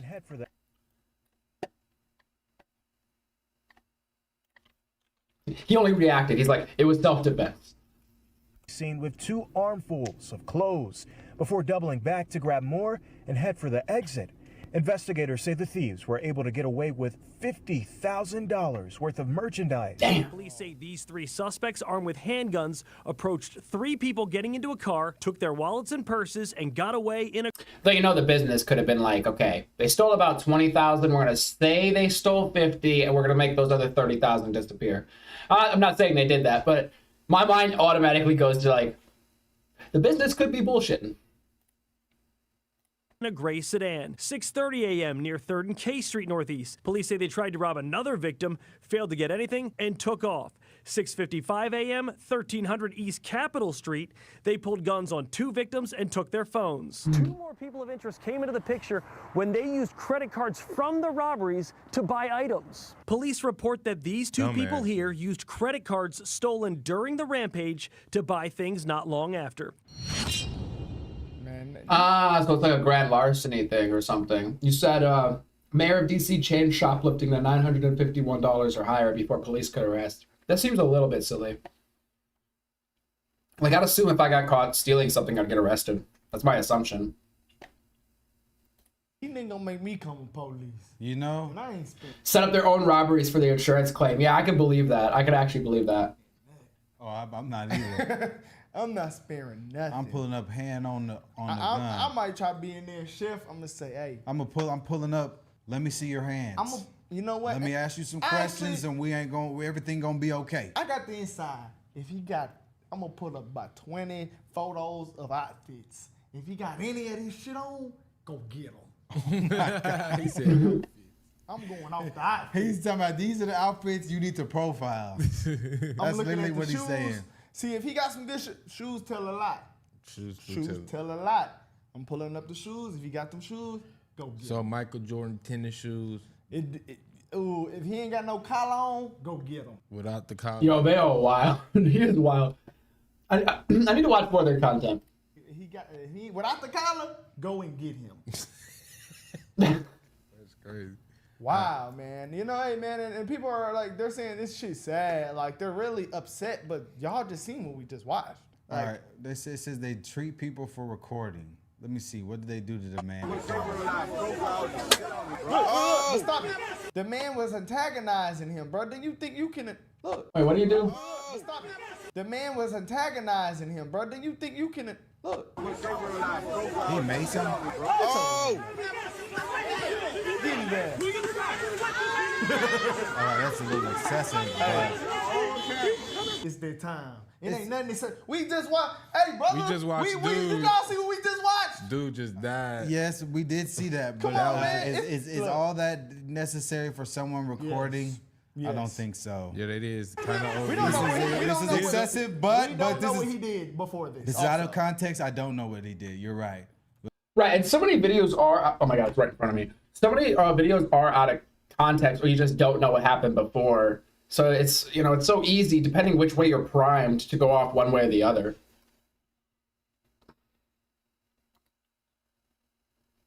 You started a war in the comments? No, it's a perpetual war. We keep a chaos in the comments. I try to balance the chaos as best as possible. That's why we have mods with varying degrees of beliefs to be at each other's throat and keep things in order.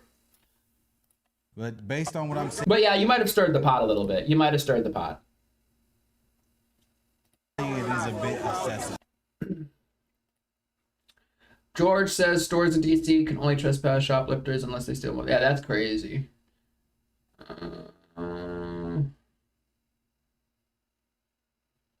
know a landlord that got arrested for trying to set his own building on fire. Yeah, I could see that.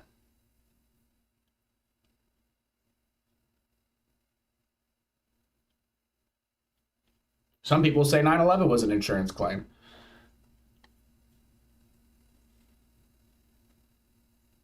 Wait, what mods are threatening you, Jess?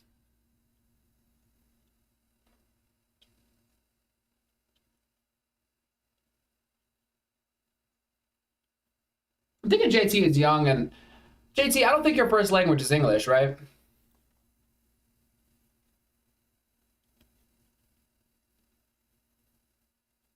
Oh, they didn't with the tenants. Okay, that's crazy.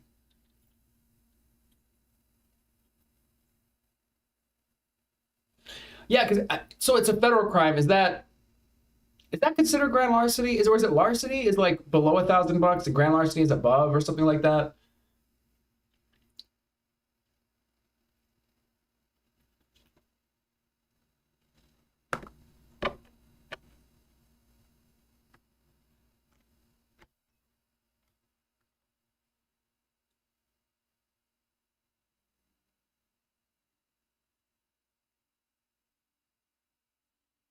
See, this is why we try to keep the threats at a zero in here, because nobody seems to take threats well.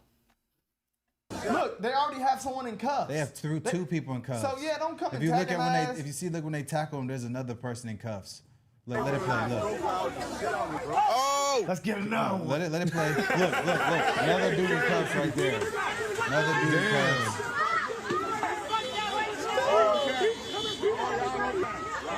Don't spray him. Don't spray him. Don't spray him. Resisting. Oh. It's a little excessive. What the? Thanks for the subs, guys. Be sure to hit the like button. It helps in the algorithm. And I am a slave to the algorithm, apparently. Is that a white? So help it be nice to me. Everybody here. They ain't playing with nobody. No, start the video over. Oh yeah, nobody's. Damn it, Joshua! Like, you had me in the first half. You said your wife was in the building and she died in 9/11. So I'll start with my condolences. Now, where I stop is, it seems like you might have been bullshitting some other stuff in chat. Okay? So I'm taking this with a grain of salt. Exempt. Goodness. Did y'all see that video of that dude that threw a Subway sandwich at the? Wait a second. This is getting morbid and fucked up. But is there not a list out there of all the people that died in 9/11? Nah, because you could look up somebody. Nah. You'd have to dox yourself at this point for us to believe that, okay? Cop and got arrested, and he turned out to be a DO. Ah, no, wait, yeah, shut the fuck up. Shut the fuck up. J employee. White liberals out there protesting. Oh, they're really showing them. Y'all see the video of the dude throw a Subway sandwich at him? We saw that one earlier. He got arrested. He's being charged. Oh man, it's time to stop playing. It's time to, you gotta respect the law, bro. Like, that's just what it is. Man, listen, the kid's on me and I'm not giving it to y'all, bro. Don't text me, bro. Listen, why am I arrested? Listen, why am I arrested? I don't give a fuck about that, man. I'm a personal trainer, nigga. And I was a fire department, nigga. Fuck is wrong with y'all? I'm sorry, I'm dying. I'm not arrested, though. I'm not going nowhere. Listen, I'm not going nowhere. Call your chief. I'm not going nowhere. It's my birthday and all that. Call your chief. Fuck all that. Take your It's my birthday and all that. Take your badge off. All right. Fuck, you gonna let them niggas do me like that, bro? You a brother, bro. Don't call me, man. I don't want you touching me, bro. I don't want you touching me. He already got me. Fuck him. Yeah, how about that? He's like, it wasn't my wife yet. And then he's like, well, I mean, I didn't meet her. I just kind of watched her, you know, go to work and get off of work, you know. Johnny Five. What's going on, Johnny Five? You're missing some good stuff. I've learned so much today in the world of general contracting. Now we have a chatter whose wife, unfortunately, rest in peace, passed away in one of the towers on 9/11. So we're falling down that rabbit hole. At the same time, DC is cracking down on crime. It's a crazy day.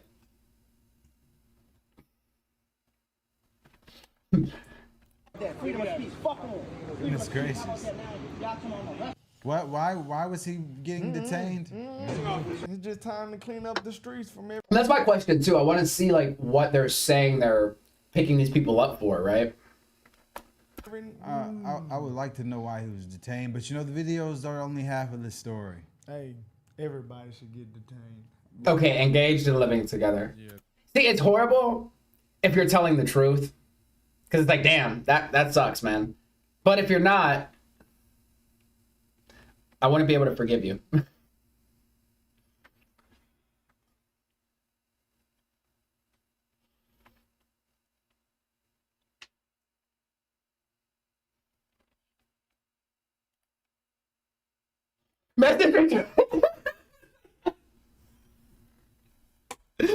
Johnny Five, you missed too much. You missed too much. I mean, I'm sorry about it too. Maybe. Yeah, They that just dude get a random dude walking on the street. ain't ran in his pockets. I agree, that's bad. And I do agree there needs This still brings tears to my eyes. Wait, what year did she die?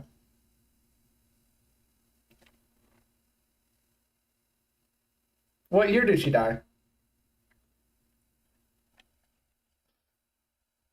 videos after that, yeah. A lot of these videos are out of context, so we don't know what these people did. So I'm not gonna sit here and be emotional for them. Y'all got to see these. Well, he started by owning a contracting company with 25 employees.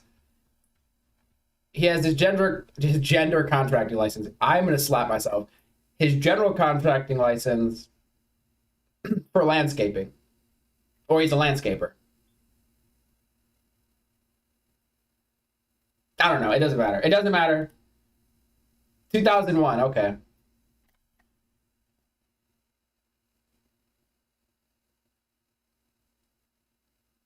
Stop!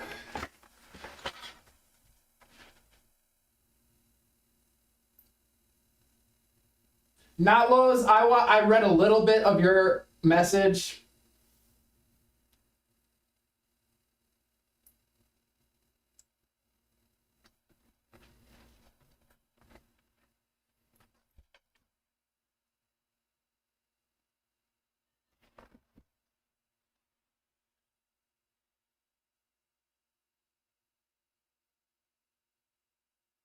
This is brutal. This is brutal. I apologize. Wait, which mod threatened you? Who threatened you?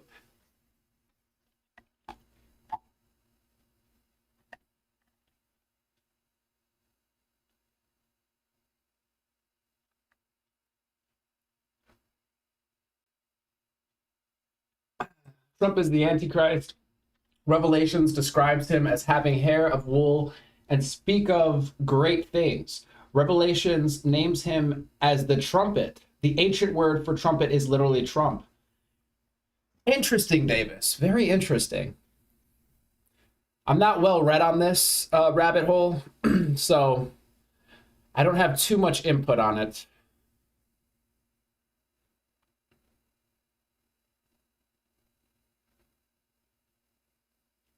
You think not Lowe's? I'm trying to think of, wait, who threatened you?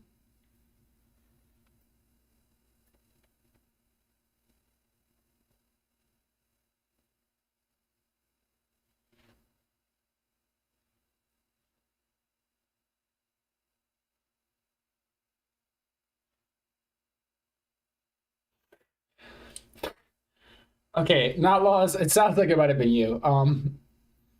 No threats.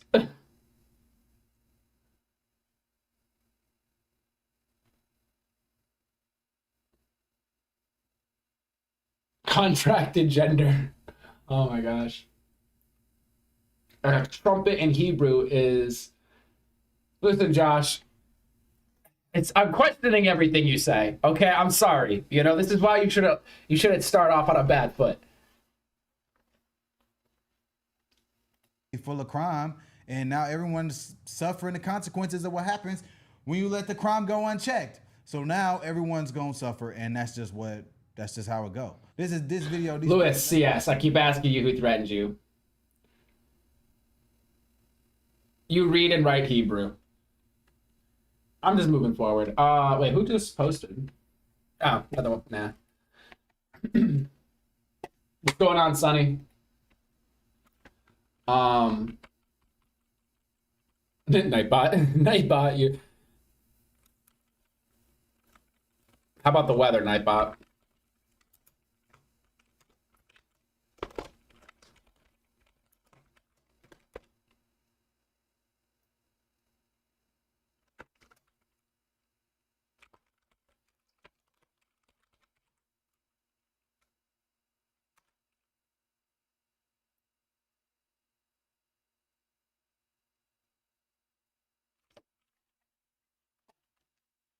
All right. Section of cop, y'all need to come have a meeting with us so we can respect y'all. Like they gotta check in with y'all. It's finna be some growing pains that's finna be going on. Some people are saying that this might start a revolution. What are you talking about, George? All right. That's what I seen on X, guys. The conversation of you letting the people know that they'll respect you more. See, they'll respect you more. Because they offer so much, them knowing that now, they will respect you a lot more. Yeah, they'll respect you. Just because they know that happens. That we were there for that. No, not Why would we go around? We're not talking about You know what the white boy said? Benjamin. I didn't know how to read it, and I'm like, oh, coochie. So he was like, y'all got to go tell everybody what y'all did in the community and work with us there. And then off the strength of that, the people will respect you more. That's what dude in the yellow and his buddies are saying to cop A. Cop B standing in the back, he said, why would we go around and tell people that? This is a thankless job. We just doing our job. And y'all making it hard for us to do our job by not respecting us. He said, well, if y'all just tell us what y'all did for us, and if I was helping a white person and y'all knew I did that, y'all would respect me more. That's dumb. I was that we were there for that. No, not why would we go around? We're not talking about bragging. That's not our job. We don't have to tell them what we've done, whose lives we've saved, because that's our job. Yes. It's a thankless job. We don't expect thanks But from this is everybody. Officer Griffin. This is Officer Griffin. Let's say you lived in Largo. If something happened to your parent and I was the one doing CPR on that person, you would thank me and shake my hand. So what I'm saying I wouldn't is, expect you to walk around telling everybody that you saved. I did. But what I'm saying is, there is a disconnection between community and law enforcement, and until we figure out how to get it together and have a conversation, it's going to be you chasing them and them saying fuck you and all that other stuff. We don't have to be there. We can get to a point where Officer Lingham, when I know you, and we say, hey, look, we got a complaint, we need y'all to move. And you can have this shit cleared out off respect. Not off. All right, So, hold on. Why is Buddy Anonymous. chased? Why would he even say? Well, basically what he's saying is, now I have to listen to it a little more. Basically what he's saying is there's a disconnect, like, we don't know y'all, y'all don't know us. This is true. He said, so we don't respect y'all, and we're saying fuck y'all to us. I mean, we're saying fuck you to y'all, and the community saying fuck you to them. So basically saying is, no, but listen, that's what he's saying. He said, basically, we need to have a It was the cops in the community talking to the community to have better rapport. The cops like, yo, we're just doing our job. We don't really need to stop here and like give you guys the rundown every 2 seconds of what we're doing. We're just doing our job. I think both are kind of correct. It's like you kind of have to assume the cops are doing their job, but there probably could be more public outreach or maybe programs or something to maybe sort of bridge the gap. Conversation, so we know you're a good dude, and we'll respect you because we know you're a good dude. And off the strength of us knowing you're a good dude, you'll get respect, and stuff will start moving and shaking. And the white Jesse says all black people are racist as fuck.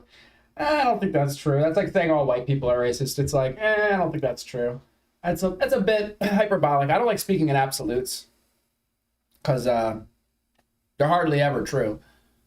white dude was saying we shouldn't have to go around and tell y'all what we done, who we saved, what good deeds we done in the community. Y'all should just help us out and let us do our job and work with us and be good people while we try to keep y'all safe. And he said, well, no, y'all, we don't know y'all. Y'all in our communities, it's a disconnect. Da, da, da, da. So I'm like, all right. But hold on. That's what he was saying. If you say fuck me, and I'm not saying fuck you, where's the disconnect? Who is the disconnect coming from? The black people or the cops? The community. If the black community is saying fuck the cops, and the cops are trying to help y'all, in some cases, we don't know. I don't know that all these statistics. Majority of the time, I'd say the cops are trying to help. Yes, they are. I would assume, yeah. The person most of the time. The cops. That's where the disconnect is. Yeah. So how are you claiming that it's a disconnect when y'all are disconnecting?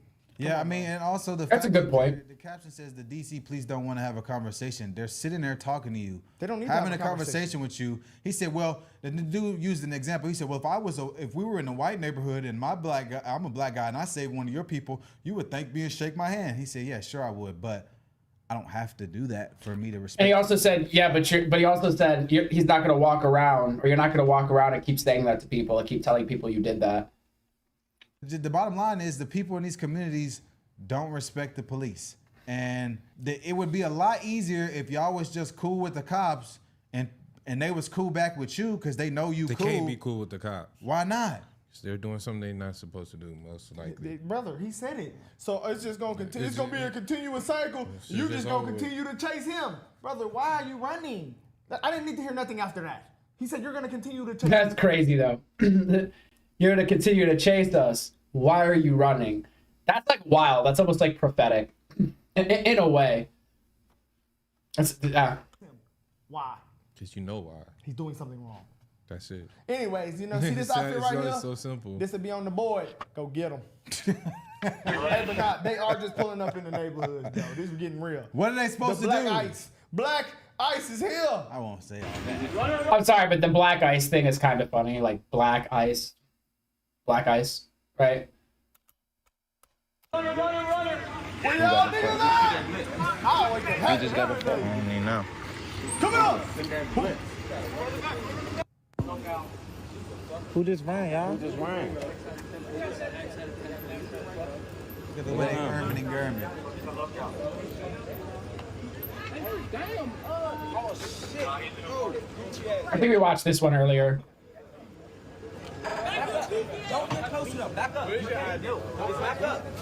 All we saying is why y'all putting this man in handcuffs. He showed you he has nothing.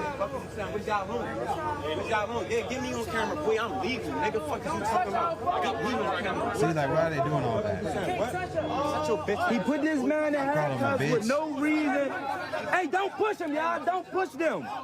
They antagonize He had him. no reason to put this man in handcuffs.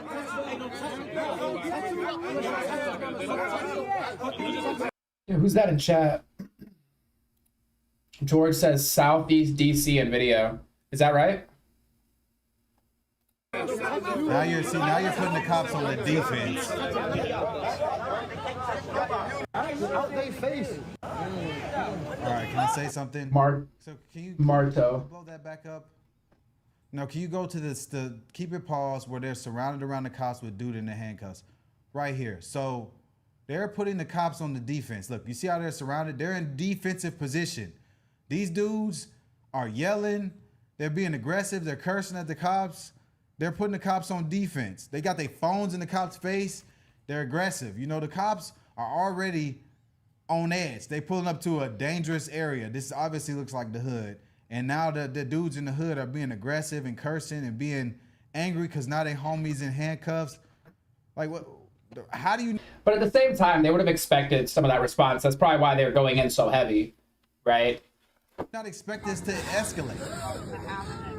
I'm just confused. They pulling up, y'all. I ain't doing that. I'm just recording. I'm confused, bro. That's all we doing. We don't want no problem. Listen, just back up. We don't want no problem. Back up.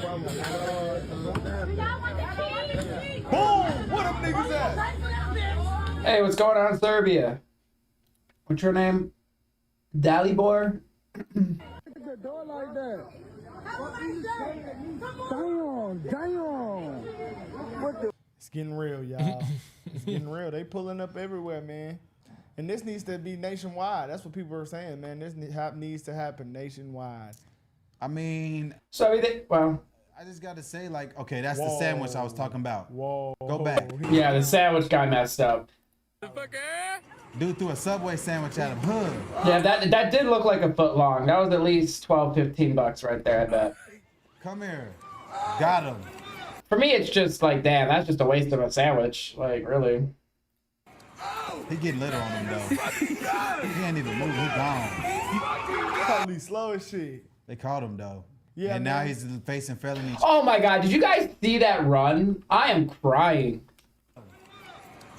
He getting lit on him, though. What is he doing? I'm sorry, I don't know who runs like this. Like, he's running like he's never been chased before.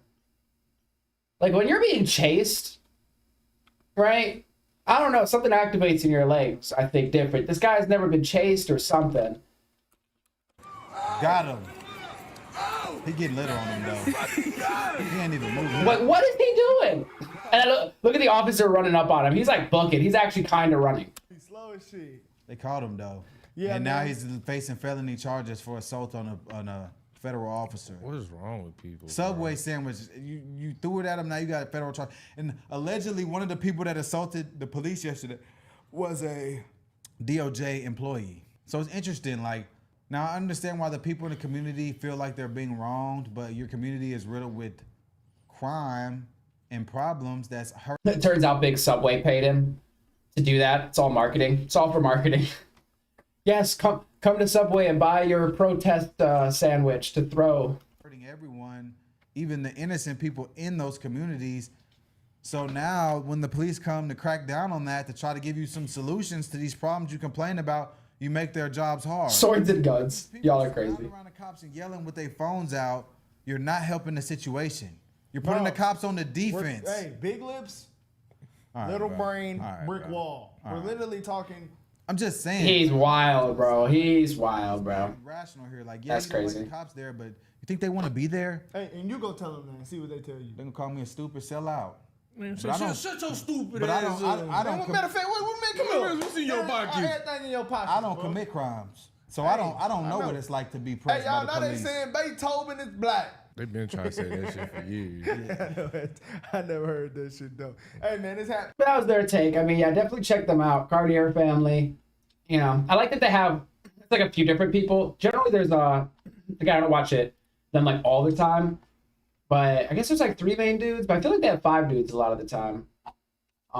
Maybe not so much recently, but you get like a few different opinions and stuff and, you know, what they see and whatnot. Kind of interesting.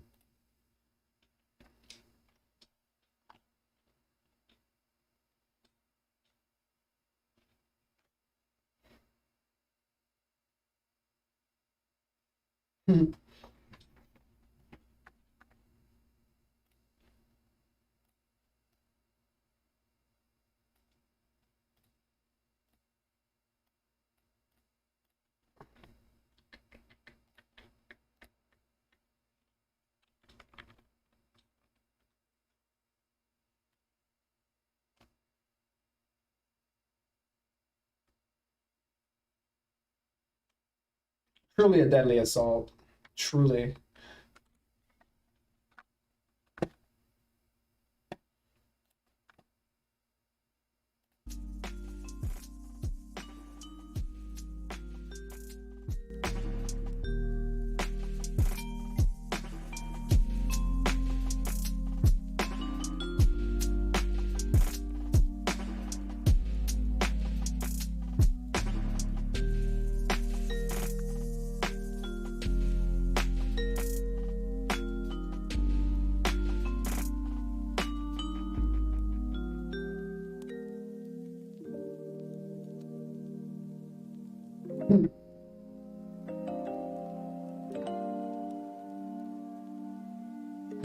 Y'all are killing me.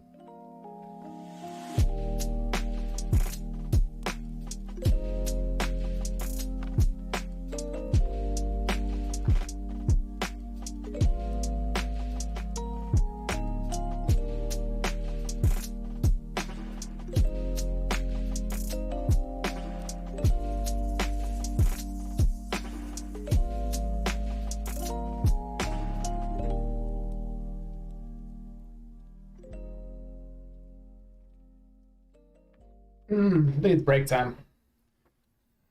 Plus, it's so hot in my room. I think it's like the computer. You can probably see my sweat. Okay, you can't. I think that speaks more to the quality of the picture than anything. But I'm hot. I got like this light on over here. I'm cooking under it.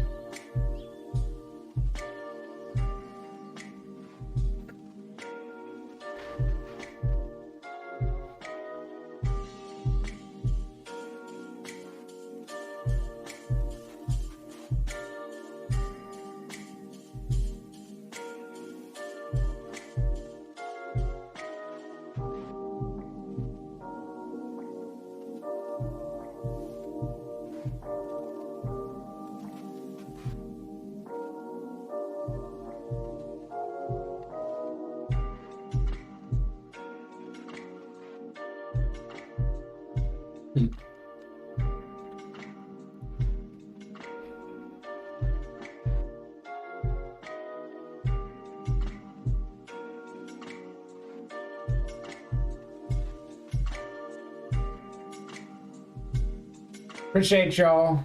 I love hanging out here, chit-chatting with y'all, and going over the internet's craziness. I'm gonna take a quick break though. I might leave it on, let the music play for a bit, y'all chat. I might be in and out of chat, but I'll come back for another longer stream here in a bit. What time? Oh, it's only 2 hours. That's not bad. I didn't get like an air conditioner for my room, or like crack my door or something. It just gets too hot here. But thanks, y'all. I'm gonna kill the mic for a second, but I'll be around.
I guess we all have future pants.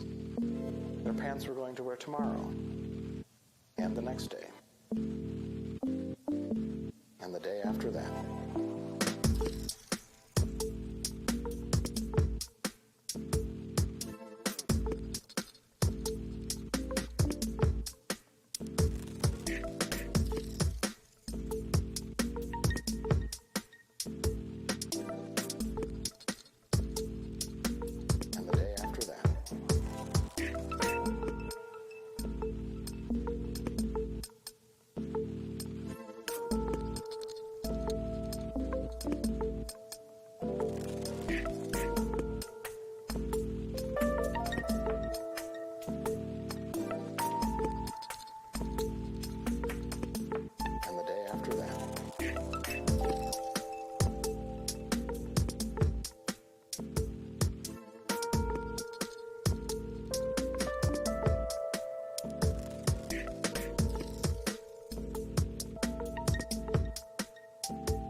I guess we all have future pants.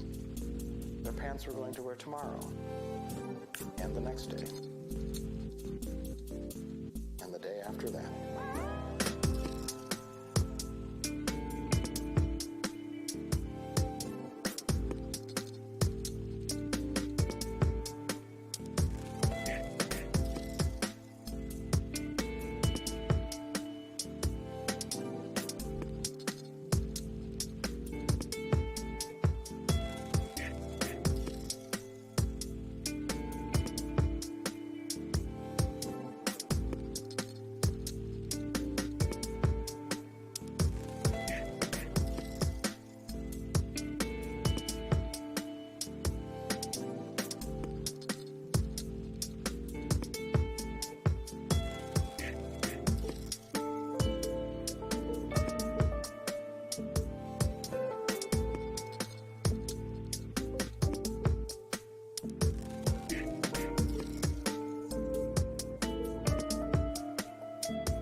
starting up.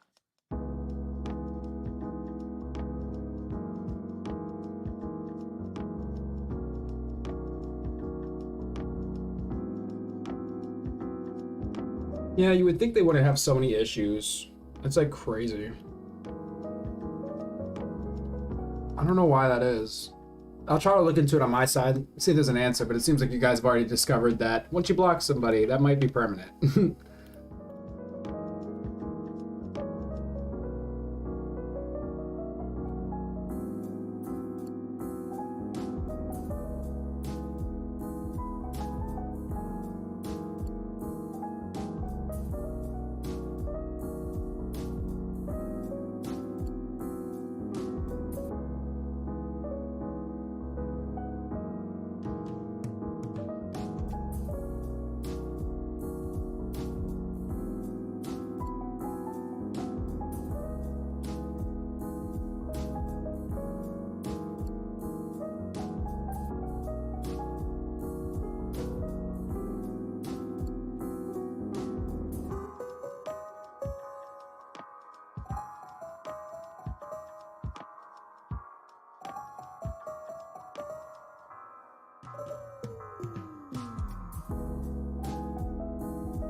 I saw it when I walked through.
I don't know who's still here, but oh, man, why I'm so hot? It's really the hair. I think the hair really heats me up like 20 degrees.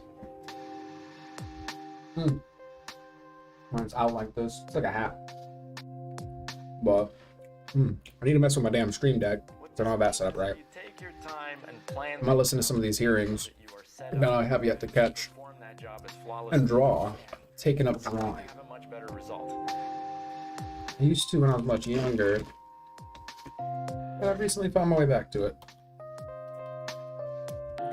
I feel like it's a good productive way to keep my hands moving while I'm listening to stuff. Some gaming is just too like mentally intensive to really pick up on everything they're saying, depending what game I'm playing. Did I just say mentally intensive? Whatever. You know what I mean. Oh my gosh. I didn't even use any hot sauce. That's crazy. That would have been really good. Clean my desk up. Didn't work. Damn. I guess I have yet to consider. That's so crazy. Let me look. 3 times as long as you need to. How to unblock chatter on And YouTube. what's even worse than that is you end up with lingering doubts as to whether your workmanship is good. Manage your, oh yeah, in your Google account settings, you can find this in people in sharing section, then block users. I'm sure you guys tried this. You might not be able to do it on mobile. You might have to go on And try to make the desktop. Maybe try opening Google or Google. Well, opening Google. Opening it on the web browser maybe. I don't know why. The Studio app just seems to suck. Oh man, that's lame. That's crazy. Well, I guess I'll, keep that in mind. Maybe do a PSA. If you block somebody, you might not. I don't know if that's true though, because I swear Kami or somebody else blocked someone and then unblocked them. I swear. Oh, let me ask Kami real quick.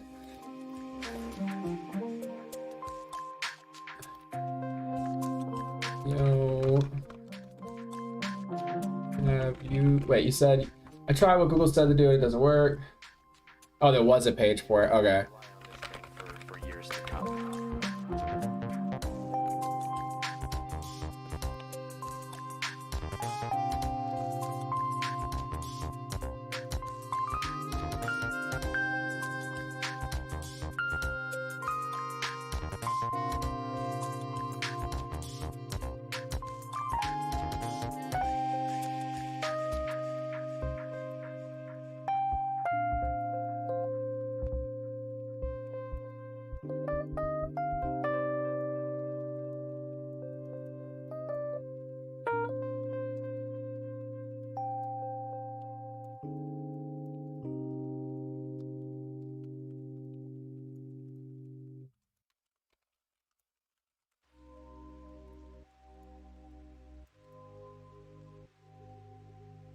I just asked him just in case, because I feel like he blocked Dirty at some point. Probably at many points, and then unblocked him, so.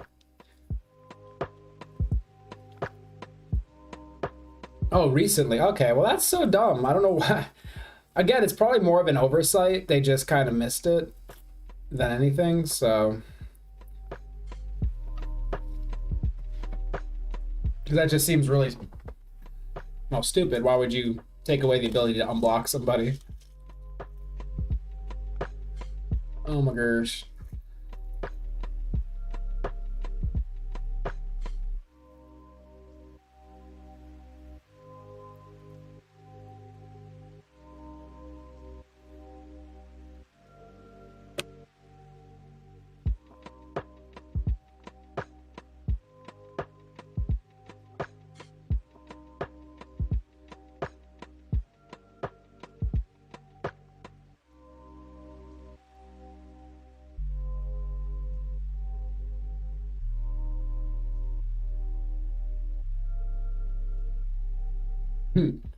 Never, right?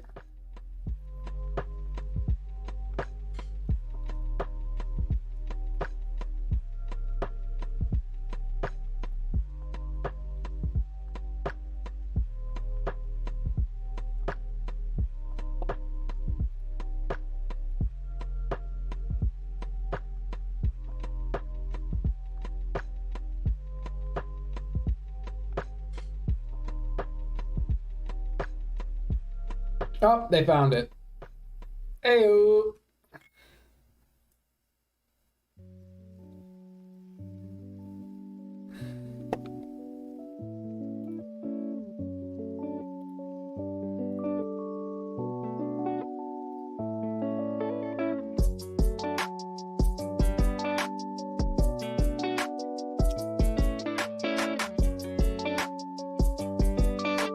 You have to do it through your Google account setting under people and sharing. So annoying.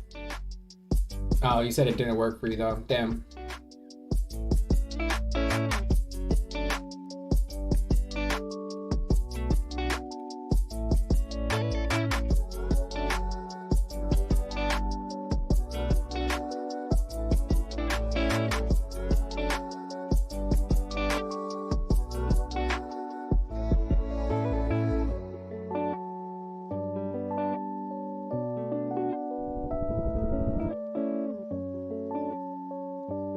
Maybe it'll take some time for it to take effect. I don't know.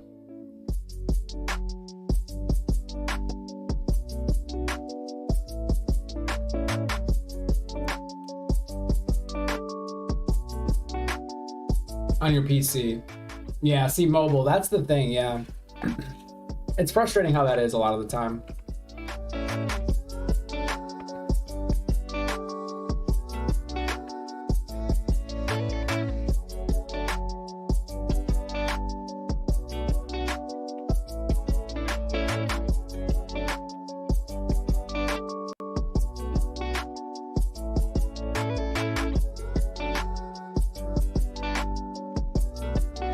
Along with all of them, nice.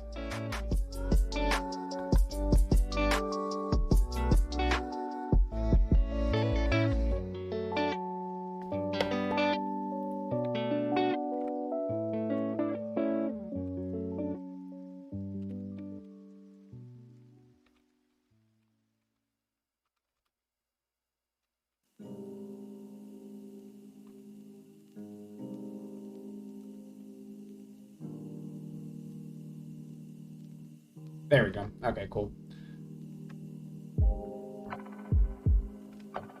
I'm gonna catch up on a press conference here.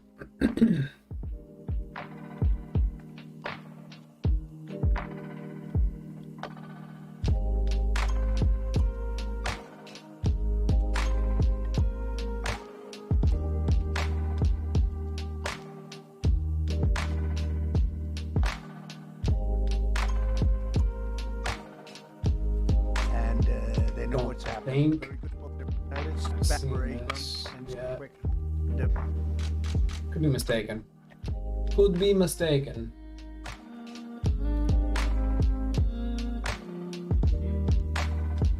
I removed them from a fresh start. Okay. Appreciate you, Jesse. Or Jess. It's the vibes we try to give. I mean, it gets chaotic, but overall, a place to kick it.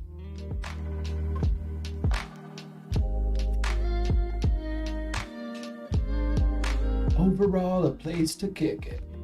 Heyo, Crystal. Welcome back to the place.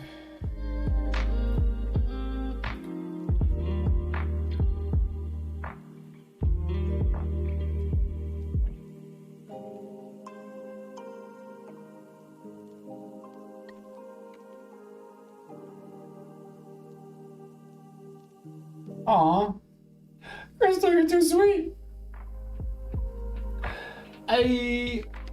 Behind the scenes. Wait, what is that? That's cool.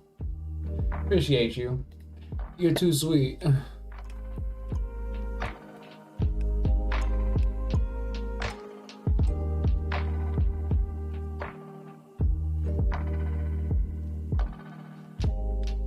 After the break says, for about an hour afterwards, I get upset. Interesting. I've never heard that as like a side effect. But no, it's no. It's all good. I like the chaotic vibes. Somebody has to stir the pot, you know?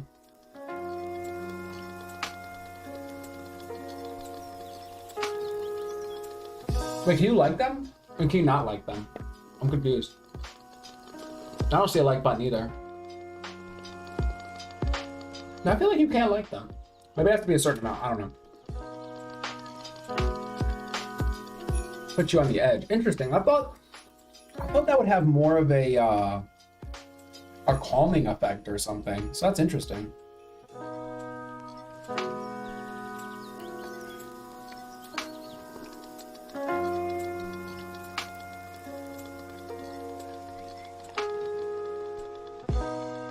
I guess it affects everybody differently. I mean, then again, I don't think I've ever needed to take those, so I want to know. Interesting. How I didn't stir. I kept it stormed in it. Yes, yes. We've got a few battle-hardened chatters here.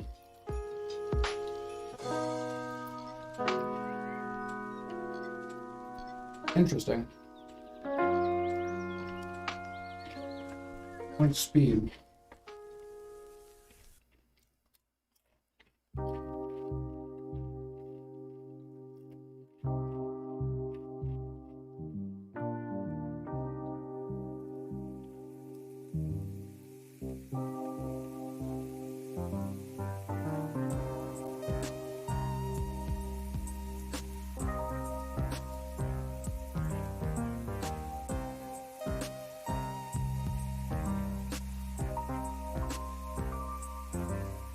Gives you energy.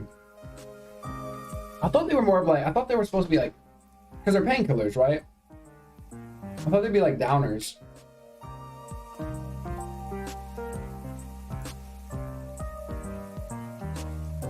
Interesting. Interesting.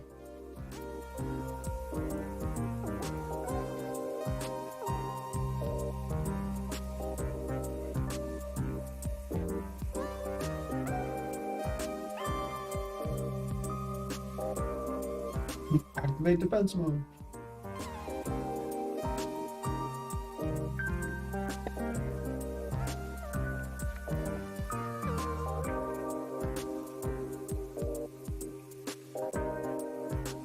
Ah, okay, I see.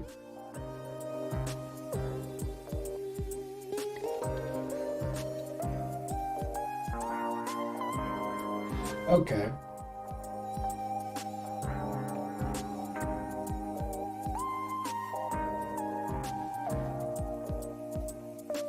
Yeah, I think I've had to take morphine before, and I recall getting knocked out pretty much.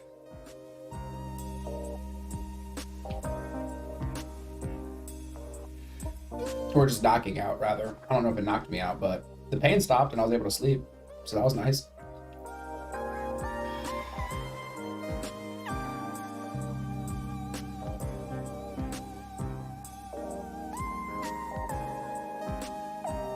Damn, Pointy, that sucks. What is it, like back pains or something? I mean, you don't have to say, but...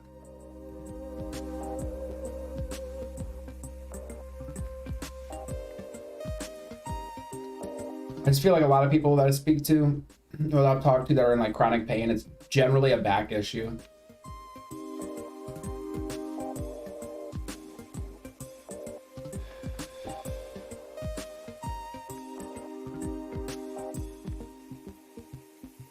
You said everything, especially joints, stomach. Neuropathy? What's that? In your feet?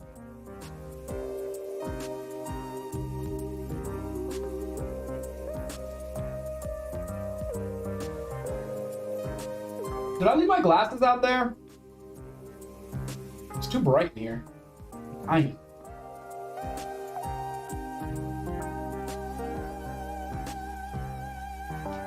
Surprisingly, my back is mostly okay. Well, there you go. I thought I broke my back. Oh, not broke it, but I lifted a shed.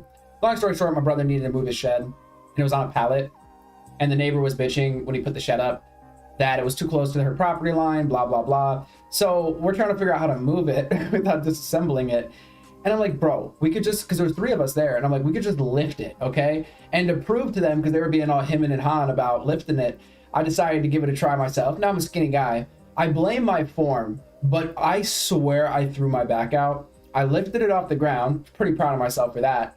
And after doing that, we all came together and moved the shed.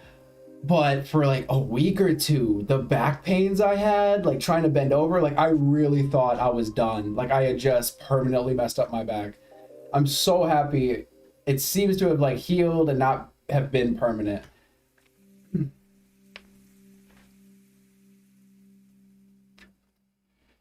You said the pain is excruciating. Oh my God, John. My nerves are destroyed in my feet from diabetes. Oh. I didn't know I had diabetes for almost 2 years. Interesting. So the damage was done, no fixing it, sadly. Interesting. So, okay. But you still have your feet? I mean, because you say your feet hurt, so I imagine you still have them. So like the nerves are destroyed, so they just randomly are in pain, basically.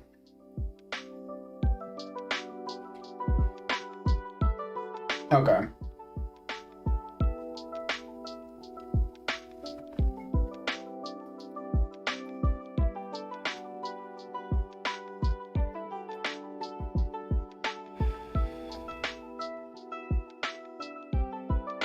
Okay, you caught it soon enough not to lose your feet.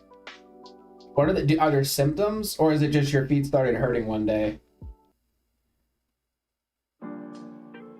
Or are there other symptoms to look out for?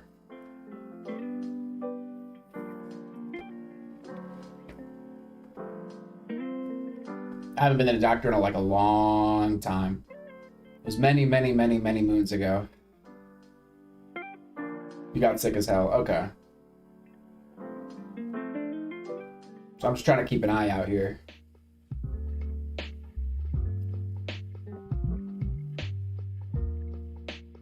Numbness in the fingers. Interesting. Nausea out of nowhere. Okay.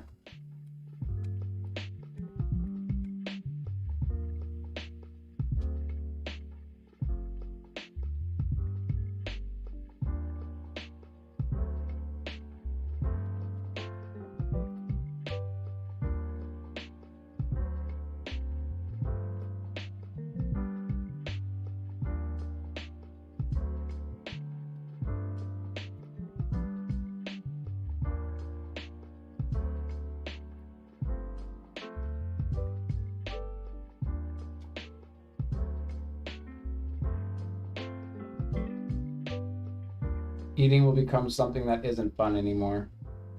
Yeah, I feel that. I mean, probably not in the same way though, but...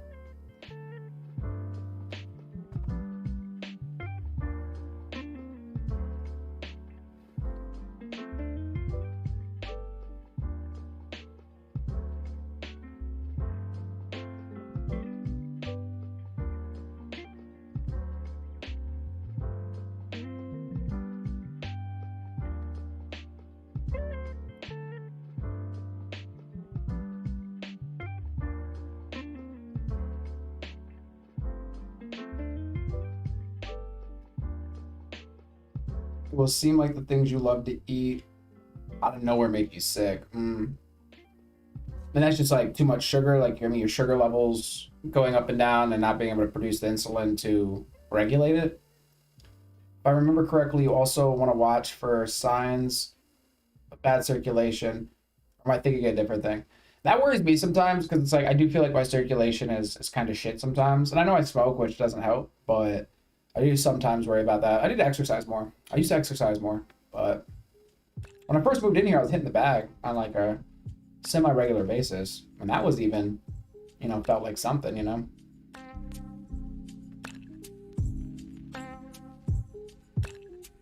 Sugar and carbs, oh Lord. Sounds a bit like my diet.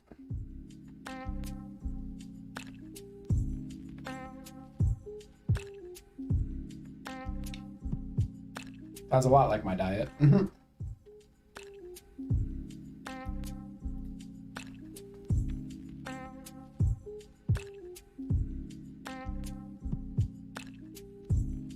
Oh, you're saying the low blood pressure or low blood circulation is what leads to... Interesting. And my foot is going numb just thinking about this, man. Just this conversation. I'm moving around now. Chin. Jeez.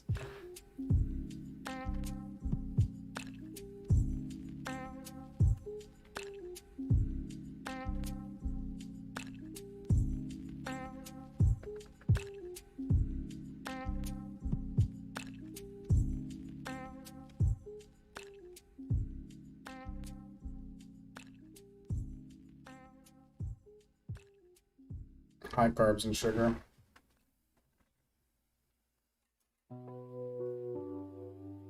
getting on a slightly better diet.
That's so weird. I don't know why it's doing that. That's interesting. Sorry, I'm messing around with some settings, trying to get things set up here so I can use my device to actually control things. Ooh, just need to make a couple more changes here. Yay, kind of fixes it.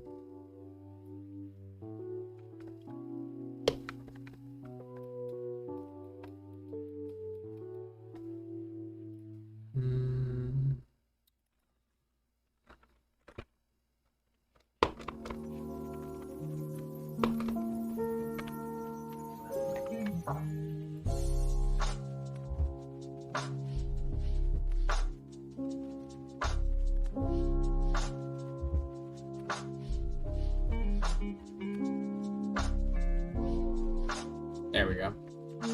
It's a little better.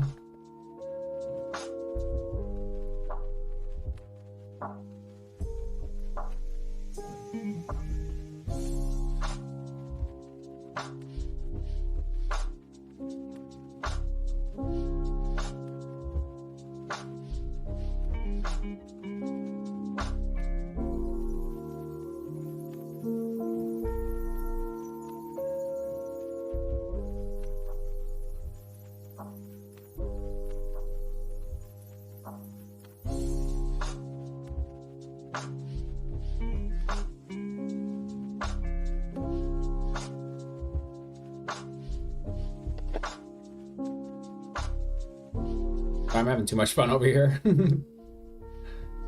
Oh my gosh. They're getting it set up though, don't worry.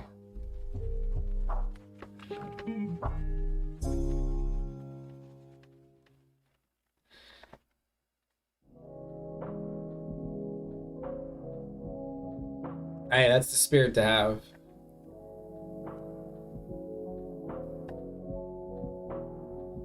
Okay, so I got that pulled up over there. Now if I could just... What's going on, Sino? See no evil.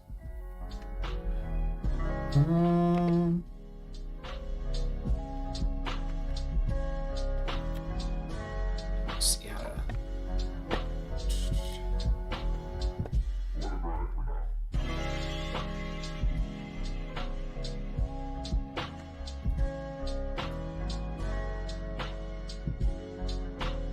Hey, very good.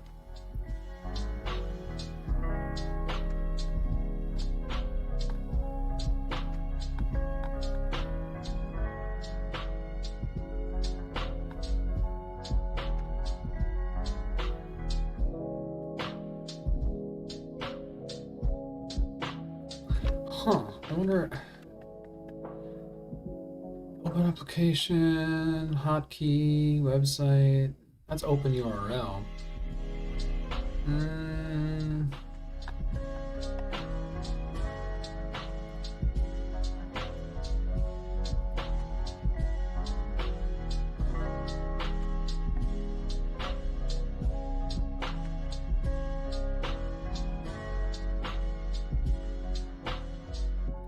Weird.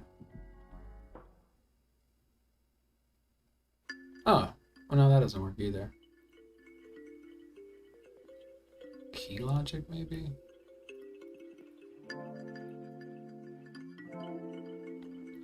Oh, very neat. Oh, this is like so much more in depth than I anticipated.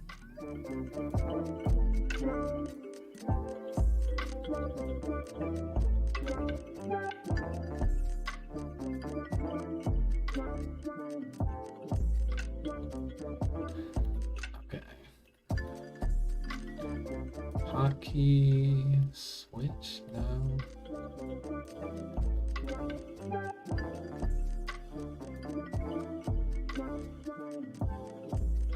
I might just look it up. I thought I could figure it out.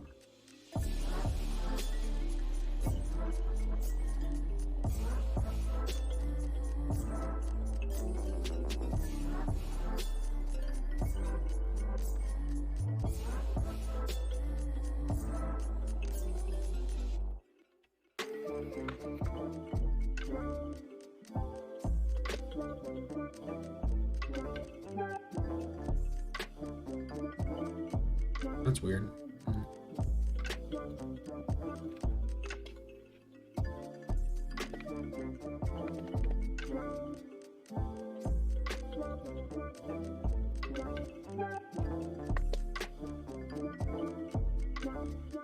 Oh, okay.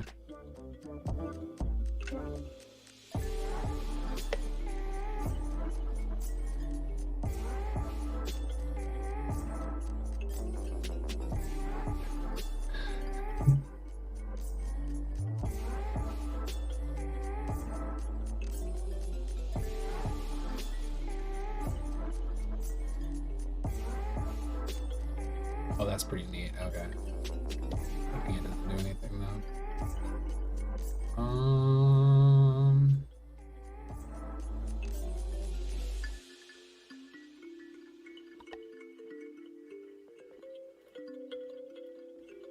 Open dashboard.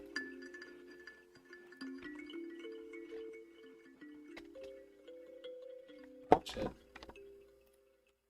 Gotcha. Well, I see what that does.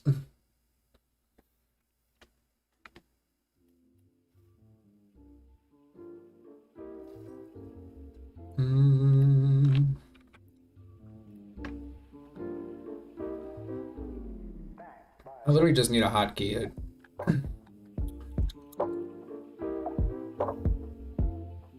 What's going on, Leo? Awesome song.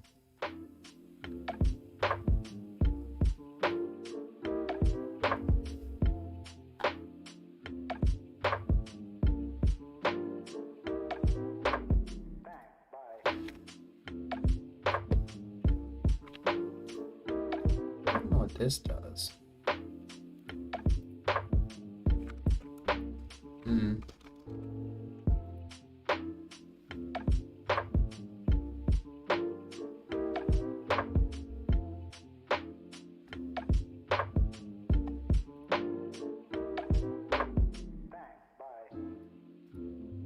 Oh, here we go.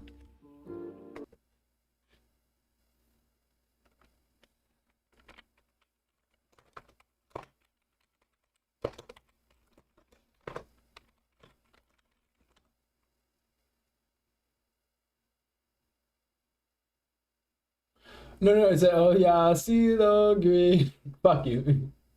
What's going on, Zach?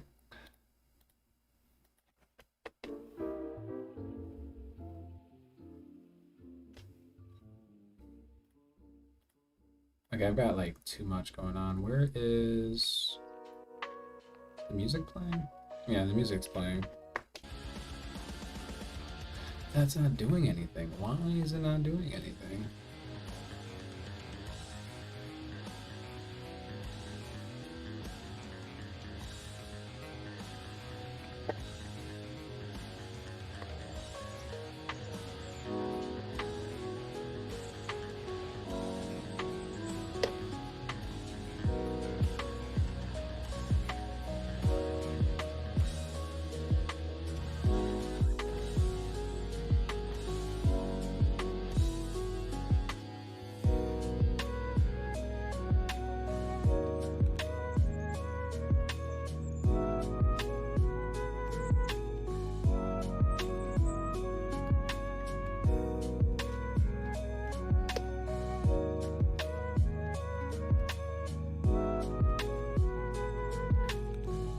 Oh, weird.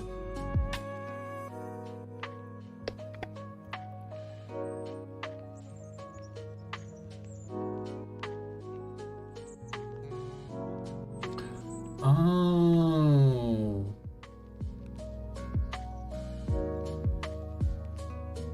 So in theory, I can click this.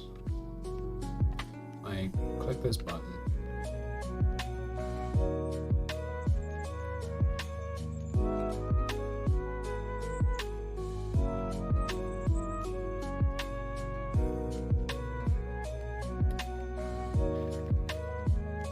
Oh, it still won't work though. What the fuck? Hicks live in the in La La Land. Meg is delusional. Y'all crazy. We keep a pretty good mix of. I think everybody's in La La Land really. But we keep a good mix of everybody. Especially those in La La Land. What? Oh man, that's so annoying. This won't work.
What's going on, Aaron? How you doing? Does who talk? Make sure I haven't muted myself, actually. Okay, cool. Mess with all the hotkeys here.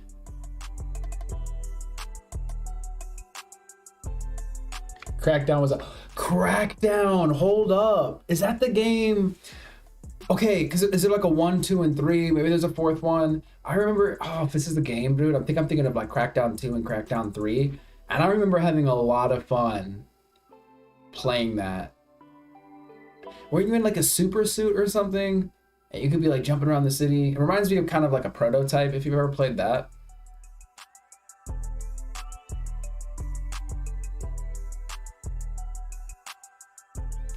Oh my gosh, that is hilarious. Yo, if you actually thought that, that is amazing. Maybe it is. Maybe it is about the game.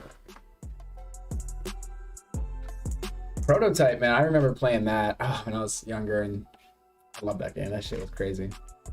This is so cool.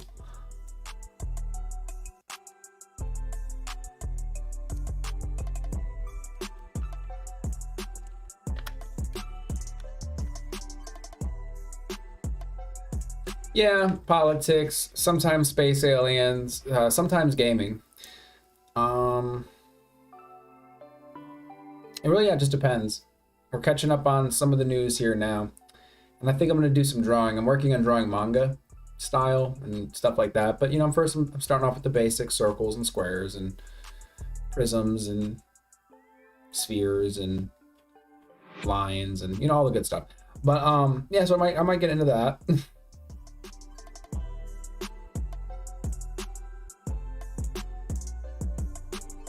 Aaron, I am so with you right now. You don't even understand. Okay, the powers that be. Divide and conquer, right?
Sometimes it will be. I'm just chilling. I'm trying to like figure out my so like equipment stuff. I'm trying to get things hotkeyed. I want to be able to press play and pause on my Stream Deck for the video. That way I can just click the button on my Stream Deck. I don't have to click through windows or anything. So anytime I want to pause and talk, I can do that. But for I don't know how to link it to be able to do that. So I don't know. I'm just trying to work that out. That's the goal. Some would say the anime picture looks like me. It was based off of me. Sometimes it actually might look that decent, but right now I'm frizzed out. Kind of like an Einstein vibe, you know what I mean?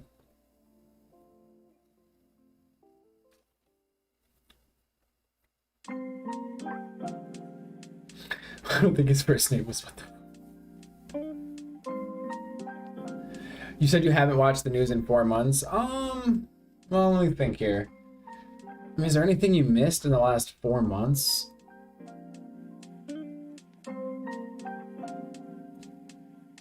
I mean, if you saw, it's probably pretty much the same, really. Oh, turning DC into a police state, Jesse said. Yeah, he's kind of maybe sort of kind of deployed the National Guard in DC.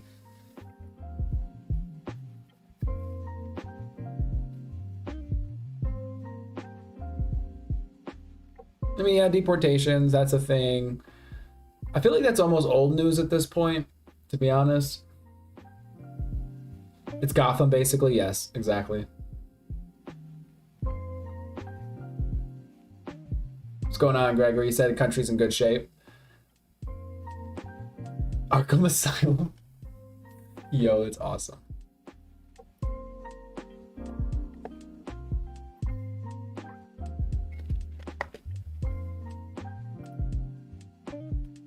Huh, that seems accurate. Okay.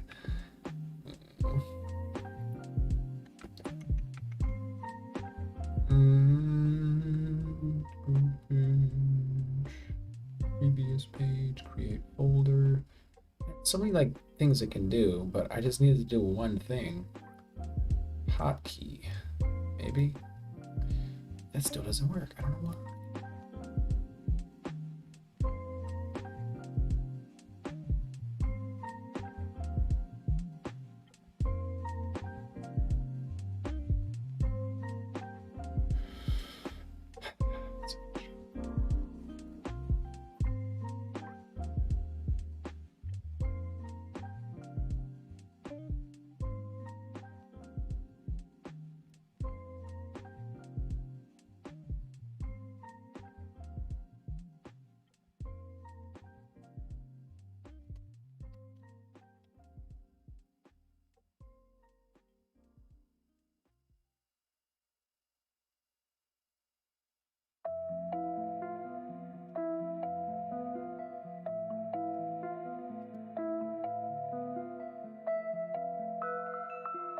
Okay, so I mean, that does that.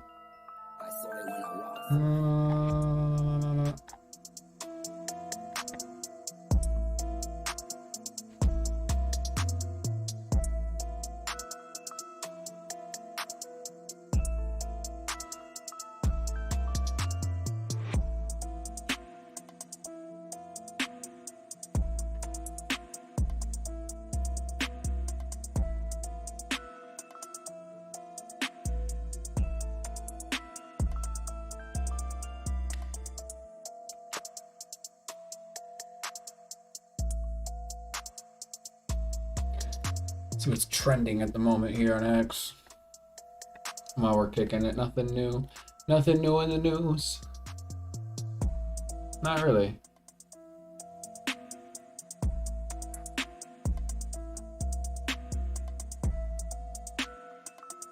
Bro, what the hell? Yo, my feed. I don't know why my feed is so broken.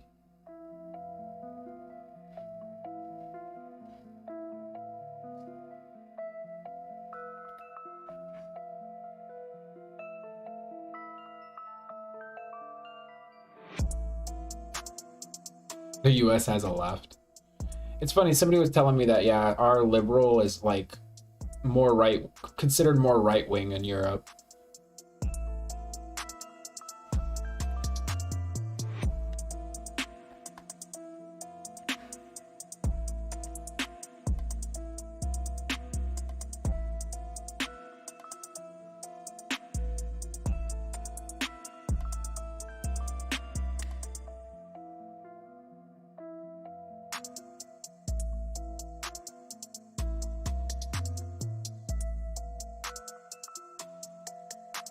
Yeah, just a bunch of BS. Okay.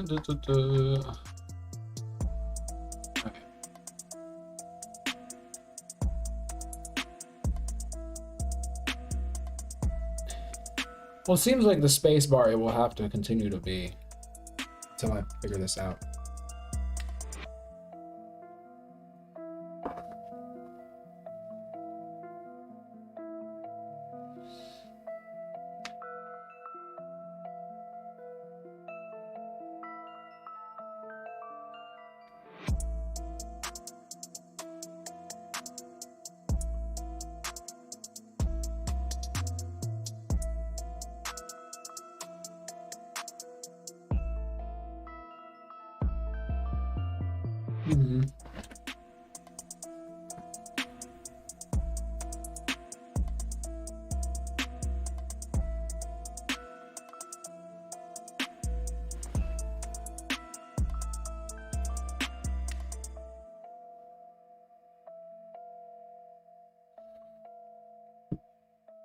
You're just running through all of them. You said thoughts on Russia, thoughts on trans people, LGBTQ.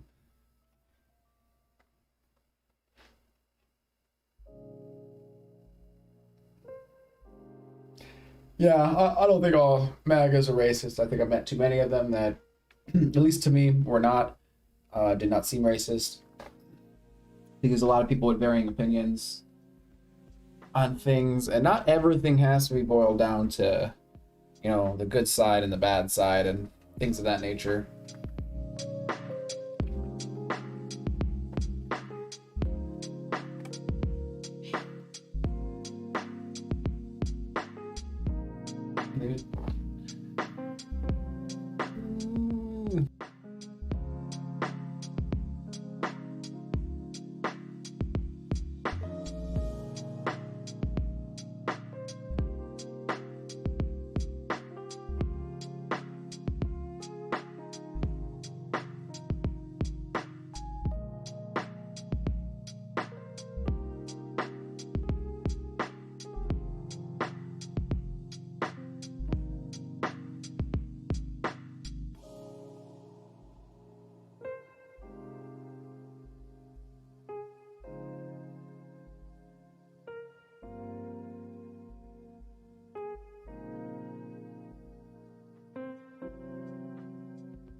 Appreciate y'all for stopping by. I'm just messing with the settings over here, listening to music, hanging out.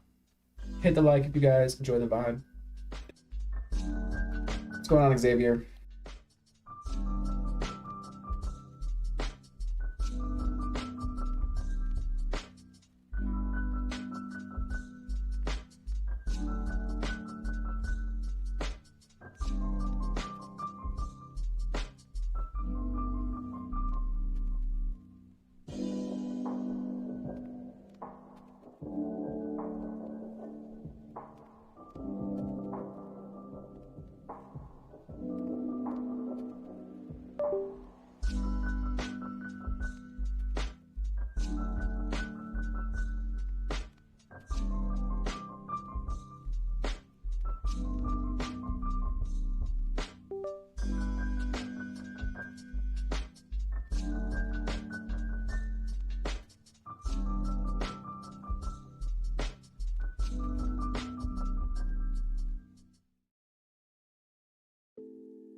Alright, I'm gonna listen to this a bit while trying to figure out these damn settings.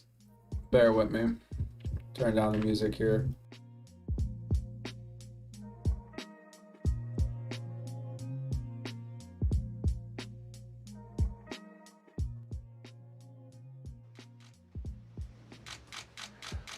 Wow.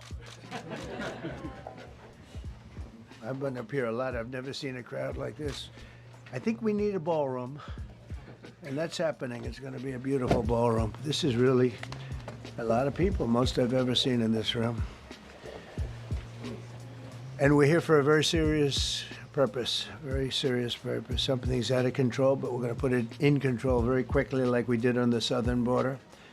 I'm announcing a historic action to rescue our nation's capital from crime, bloodshed, bedlam, and squalor, and worse.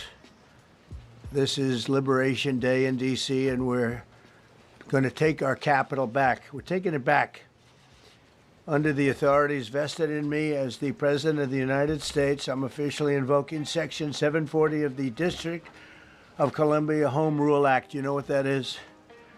And placing the D.C. Metropolitan Police Department under direct federal control, and you'll be meeting the people. And this was obviously, yeah, the the moment the shit hit the fan for a lot of people. That will be directly involved with that.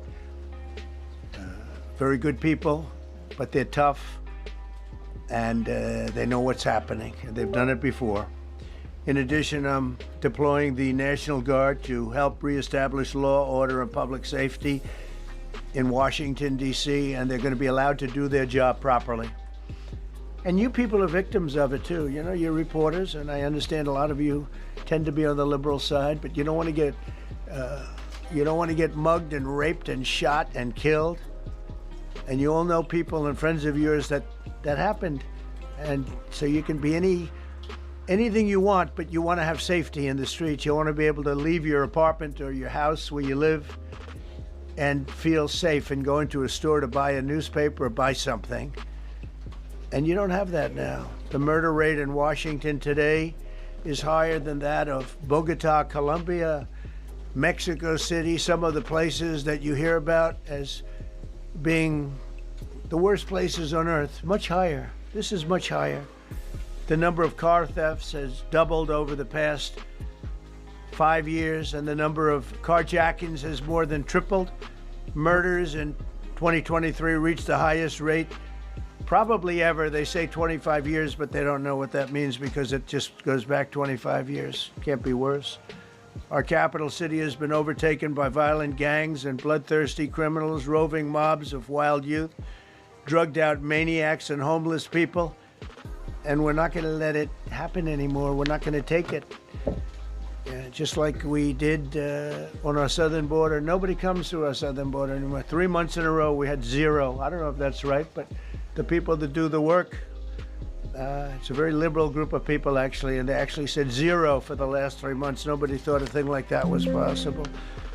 And, you know, when you take a look at numbers, I just saw some charts. These are different cities throughout the world. Red is... Okay, the red is a place called Washington, D.C. Look at these. Baghdad we doubled up on Baghdad. Panama City, Brasilia, San Jose, Costa Rica, Bogota, Colombia, heavy drugs. Mexico City, I mentioned, Lima, Peru, all double and triple what they are. So do you want to live in places like that? I don't think so. I don't think so. And I think the people in this room, if you wrote correctly, you'd see, look at the kind of numbers we have. D.C., 41 per 100,000, number one that we can find anywhere in the world. Other cities are pretty bad, but they're not as bad as that. Is that where you want to live? The reporters of the world? Juvenile offenders and crimes against persons, as they say. It's getting worse. Not getting better, it's getting worse. And we had a recent indication. There was a story about a man who was just left. He quit because he was asked to do phony numbers on crime. And we're going to look into that. I think Pam is going to be looking into that. But he was asked by the city.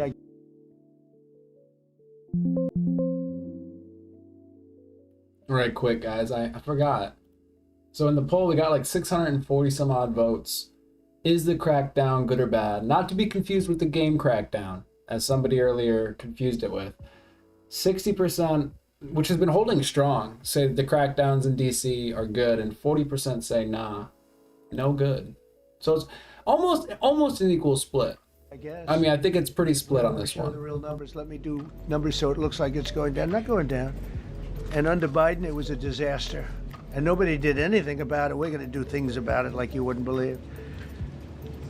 Every American has a constitutional right to be able to access and petition their government in safety, and countless federal officials and employees likewise have the right to What's carry going on, out their official jobs Bush? in peace Gajara. without being shot. As you know, I lost a very good person a while ago, was shot waiting for his wife. He was in the car. They robbed his car. They shot him. They killed him like it was nothing to it. She was walking to the car. It's a horror show. This issue directly impacts the functioning of the federal government and is a threat to America, really. It's a threat to our country. We have other cities also that are bad, very bad. You look at Chicago, how bad it is. You look at Los Angeles, how bad it is. Guys, I think this might be foreshadowing. I think he might be planning on going into other places. We have other cities that are very bad. New York has a problem. And then you have, of course, Baltimore and Oakland. We don't even mention that anymore. They're so far gone. We're not going to let it happen. We're not going to lose our cities over this. And this will go further. We're starting very strongly with D.C., and we're going to clean it up real quick, very quickly, as they say. Days ago, a former member of the Doge staff was savagely beaten by a band of roving thugs after defending a young woman from an attempted carjacking. He was left dripping in blood. He thought he was dead, with a broken nose and concussion. Can't believe that he's alive. He can't believe it. In June, a 21-year-old congressional intern was tragically killed after being hit by a stray bullet in a drive-by shooting. A former Trump administration official named Mike Gill, fantastic person, was murdered last year in cold blood in a carjacking blocks away from the White House. We all knew him. Great person. Waiting for his wife as she was walking to the car. A Democrat congressman was also carjacked at gunpoint not far from the Capitol. And in 2023, an aide to Senator Rand Paul was stabbed in the chest and head by a demented lunatic as he walked down the street, just absolutely for no reason. Horrifically, last July 4th weekend, a 3-year-old girl was shot in the head and killed while sitting in a car near the Capitol. It's becoming a situation of complete and total lawlessness. And we're getting rid of the slums, too. We have slums here. We're getting rid of them. I know it's not politically correct.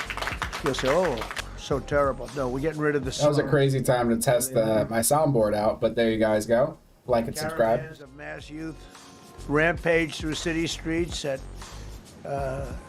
all times of the day. There are ATVs, motorbikes. They travel pretty well. Entire neighborhoods are now under emergency curfews. Just this past weekend, gunfire went through, and you saw that, the Navy Yard.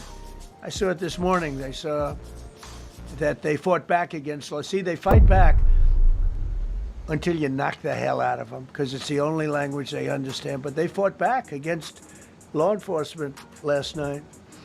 And they're not going to be fighting back long, because I've instructed them and told them whatever happens, you know, they love to spit in the face of the police. As the police are standing up there in uniform, they're standing and they're screaming at them an inch away from their face. And then they start spitting in their face. And I said, you tell them, you spit and we hit. And they can hit real hard. It's a disgusting thing. I've watched that for years, for 3-4 years. I've watched them. The police are standing, and they're told, don't do anything under any search. So and you can see they want to get at it. And they're standing there, and people are spitting in their face, and they're not allowed to do anything. But now they are allowed to do whatever the hell they want. This dire That's a crazy statement. I'm not going to lie. From the abject failures of the city's local leadership, the radical left city council adopted no cash bail. By the way, every place in the country where you have no cash bail is a disaster. That's what started the problem in New York, and they don't change it. They don't want to change it. That's what started it in Chicago. I mean, bad politicians started it, bad leadership started it, but that was the one thing that's central, no cash bail. Somebody murders somebody and they're out on no cash bail before the day is out. We're going to end that in Chicago. We're going to change the statute. I spoke with Pam and Todd and everybody. We're going to change the statute, and I'm going to have to get the Republicans to vote because the Democrats are weak on crime, totally weak on crime. They don't know why. They want to stop because they get mugged too. But we're going to change no cash bail. We're going to change the statute and get rid of some of the other things. And we'll count on the Republicans in Congress and Senate to vote. We have the majority, so we'll vote. We don't have a big majority, but we've gotten everything, including the great, big, beautiful bill. Got that done, and that's one of the greatest things that's ever happened to people in this country. They're starting to figure it out, how good it is. Biggest tax cut in history. So many things. But we'll be able to get that done. So, Todd, if you and Pam can draw up things working with the people, we will. I'll get it passed. We'll get it passed with the Republicans. Probably won't get, think of this, probably won't get one Democrat vote because they have no idea what they're doing. That's why they want men playing in women's sports. That's why they want transgender for everybody transgender. And they just got walloped in an election, in a landslide, and they haven't changed one thing. I saw the other day the certain gentleman who was a very well-known politician, Democrat, was fighting like hell that men should be allowed to play in women's sport. They just don't get it. They said it's an 80-20 issue, and I think it's a 97-3 issue. And I don't know who the three are. I've never heard anybody nobody's ever come up to me, sir, you have to let men play in women's sports. You have to do it, sir. Nobody's ever approached me. I don't know where this issue even comes from. Never seen anything like it. But they turned our nation's capital into a sanctuary jurisdiction. That's the other thing. We have to get rid of sanctuary cities as quickly as possible. We're going to do it, too. We have to. Because it's sanctuary for criminals. Releasing illegal alien gang members onto the streets in 2022, nearly 70% of criminals arrested in Washington went unprosecuted. Success, guys. We got it. We have standing aside and speaking on my Stream Deck stuff in the background here. Sorry, guys. Police department. It's now reached a small number relatively compared to what it was, but it's thousands of people. You know, we have thousands of police. I was told today, sir, they want more police. I heard a number, 3,500 police. That's a lot of police. 3,500. I thought they were going to say we only have 30 policemen or women. He said we have 3,500. We need more. You don't need more. That's so many. I never heard. That's like an army. How could you need more than 3,000? It just happened 2 minutes ago. Sir, they've requested more police. Oh, what do they have? About 3,500. I said, 3,500? This is not a big area. It's ridiculous. What you need is rules and regulations, and you need the right people to implement them. And we have the right people here, that I can tell you. Look at the border. Biden said, there's nothing you can do. Kamala was the border czar. She never called one of the Border Patrol agents who are great. ICE is great. Never spoke to anybody. Never went there. But she was the border czar. And everybody said it was impossible to fix. I fixed it in 3 months. No, really. I fixed it the first week, but really fixed it over the last couple of months. And I mean, literally to a point where, as I said, 0 illegals entering our country in the last 90 days. Pretty amazing. Like, I'm sure he got it down. 0 sounds like a bit much, though. It's going to be a very safe city very soon. We're not looking to take years, because a lot of people die in years. And we've got incredible people in this country, except we have to allow them to do their job. And that we will deliver like nobody's ever delivered before. I actually think it's easy. You know, if you're competent, it's easy. If you're incompetent, it's impossible. But I'm very competent.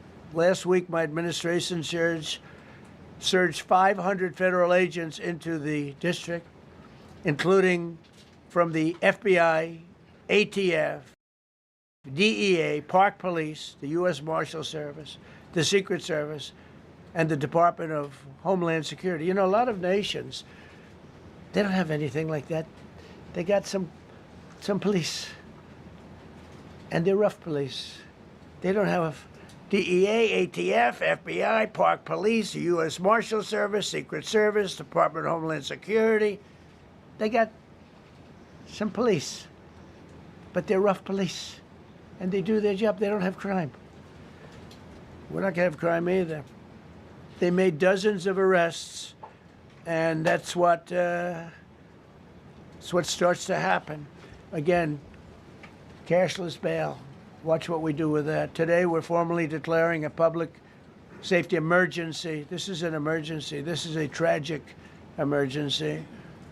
And it's embarrassing for me to be up here. You know, I'm going to see Putin. I'm going to Russia on Friday. I don't like being up here talking about how unsafe and how dirty and disgusting this once beautiful capital was, with graffiti all over the walls. It's another part of it, by the way, because we're talking about safety, but we're also talking about beautification. We have the most beautiful, potentially, capital in the world. We always had. But people come from Iowa, they come from Indiana, they come and then they get mugged. Not going to happen. Keep coming, because by the time you get your trip set, it's going to be safe again, and it's going to be clean very quickly. We're going to replace the medians that are falling down all over the roads. We're going to replace the potholes. We're going to put a nice new coat of asphalt over the top. No, we don't have to rip the road out and spend 7 years building a new road because they cut everything. Because some designer said, well, we need a 1/4 of an inch more turn for safety reasons. No, we're going to do it right. We're going to get it done quickly.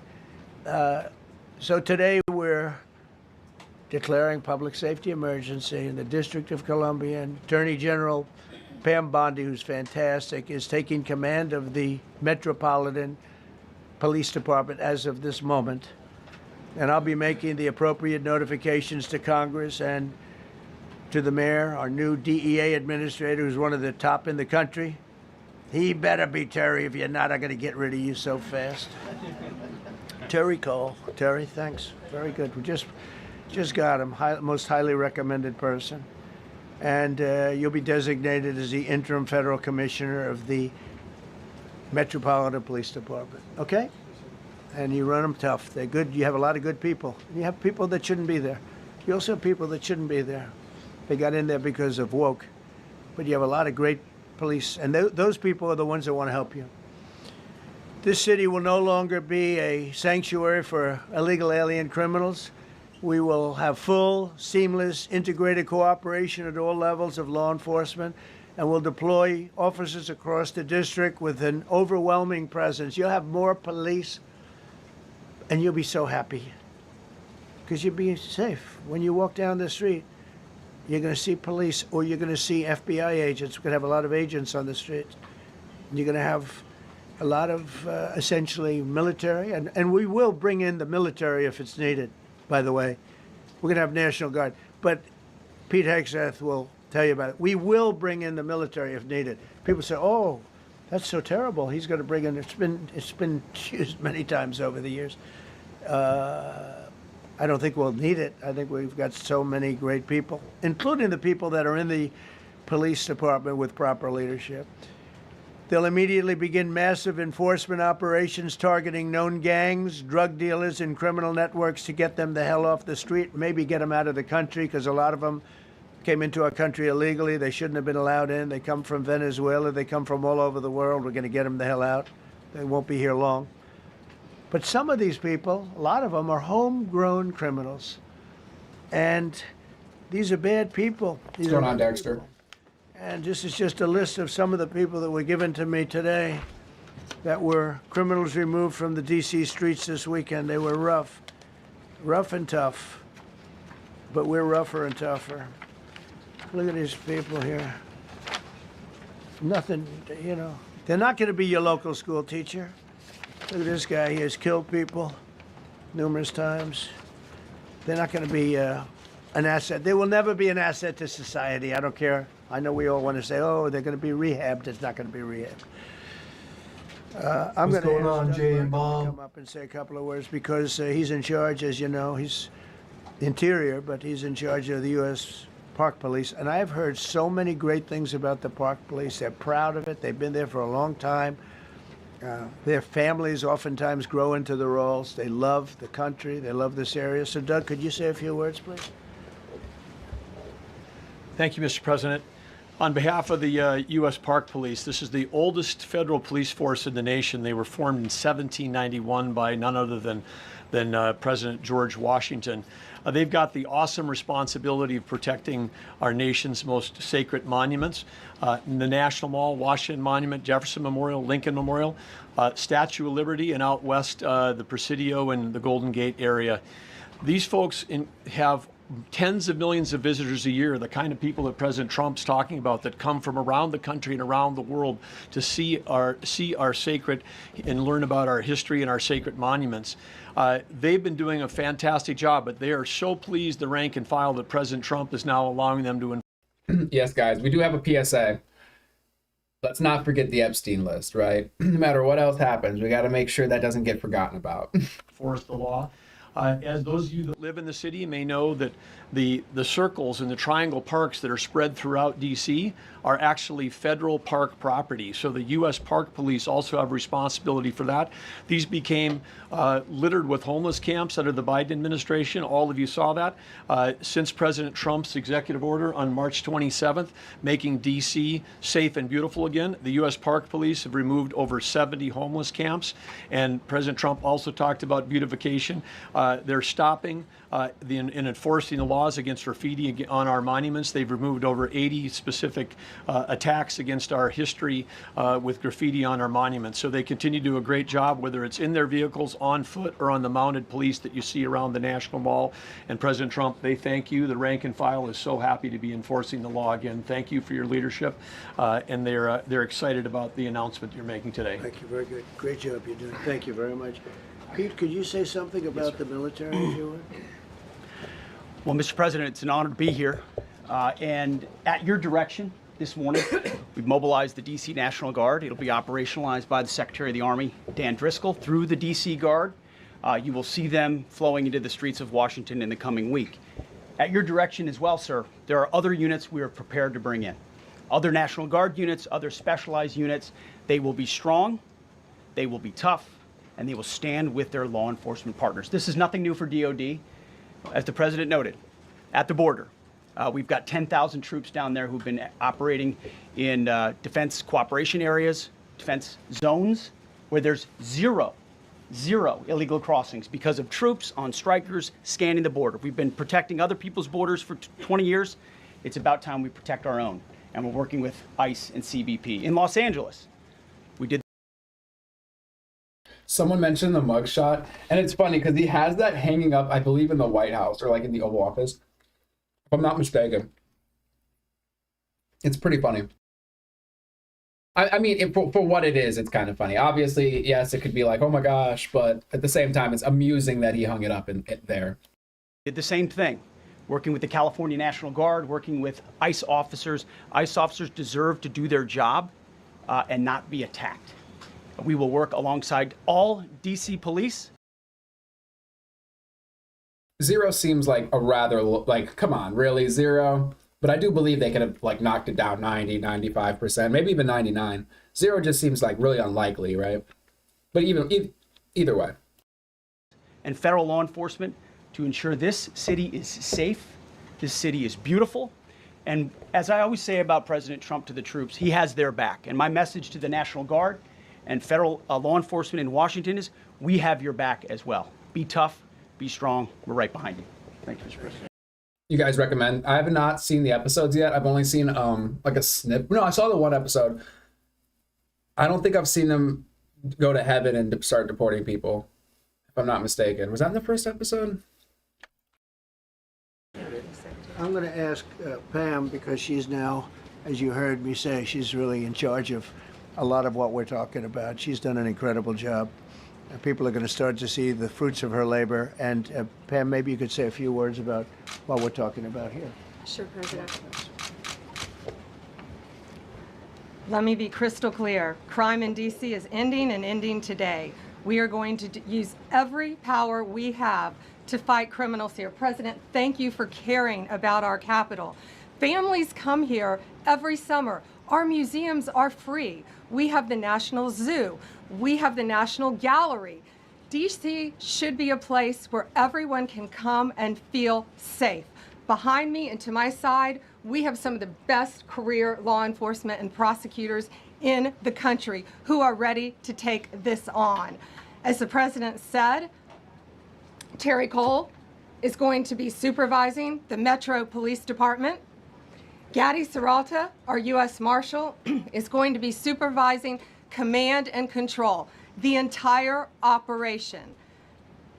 Our Deputy Attorney General, Todd Blanche, and I will be working with them closely, along with our great FBI Director, Kash Patel. Kash is going to talk to you in a minute about what we did in Virginia recently with Governor Youngkin. Many of you... I'm sorry, I'm a little bit miffed.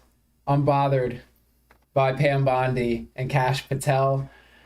I know we gotta chew gum and walk at the same time, but that Epstein situation with those documents and them coming out and saying they have them and then saying they don't really rubs me the wrong way. It's, oh my gosh, it's so hard to listen to them on some other things sometimes because I've just watched them do such a 180 on that. Covered that, and it was tremendously successful. Not only that, our secret weapon here in D.C. is U.S. Attorney Jeanine Pirro, one of the toughest prosecutors and a former judge, and she is going to be talking about juvenile crime, how it's out of control here, and what she's going to do to fight back. No more crime rampant in our beautiful capital. No more teenage girls beating a disabled man to death. No more of that. No more drive-bys. We're going to do everything we can. And working with the ATF Director Driscoll and Commander of the Army, we're going to all work together. That's what we all do in this room. We work together. We fight. Do not underestimate one person in this room. We're going to make D.C. beautiful. We're going to make D.C. safe again. One other thing, working with the ATF, we're going to do everything we can. And working with the ATF Director Driscoll and Commander of the Army, we're going to all work together. That's what we all do in this room. We work together. We fight. Do not underestimate one person in this room. We're going to make D.C. beautiful. We're going to make D.C. safe again. One other thing, just at the wharf a few days ago, the area of the wharf, Terry Cole reached out to me, not even nightfall, on the weekend, where so many families in tourists go. A guy's overdosing from fentanyl on a park bench. In the middle of families around, they administer Narcan and saved his life. No more of that. The President of the United States is going to clean up D.C., and we're going to be there to help him, and we're going to be successful. Thank you. Thank you, Pam. Cash, talk about Northern Virginia, if you will. Northern Virginia, we had a big success. Thank you, Mr. President. Thank you, Attorney General Bondi, for your leadership, Deputy Attorney General, and the rest of our interagency partners. Mr. President, the following is what... I don't know why. Are they standing on like a raised level? I guess I've never seen them. I don't know. Never mind.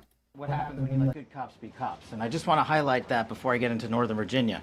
This year alone, under President Trump's administration... Right, it's a step, right? I'm not crazy. We've had over 4,000 child victims identified and found. That's a 33% increase from the same time period last year. 33% increase. We've had a seizure of 1,500 kilograms of fentanyl up to this date. That is a 25% increase since the same time period last year. And just to put it in perspective, 1,500 kilograms of fentanyl is enough to kill 115 million Americans. 115 million Americans. Cops are getting after it. The FBI has arrested 19,000 people this year alone. Thanks to President Trump's administrations, that's double than where we were this time last year. And we have also arrested 1,600 people who have committed violent acts against children. Children. 270 of them are human traffickers of children. Mr. President, this is what happens when you have great leadership at the Attorney General with Pam Bondi, your administration's priority of protecting the homeland and protecting American citizens and protecting our children, and the murder rates are plummeting. We are now able to report that the murder rate is on track to be the lowest in U.S. history, in modern recorded U.S. history, thanks to this team behind me and President Trump's priorities.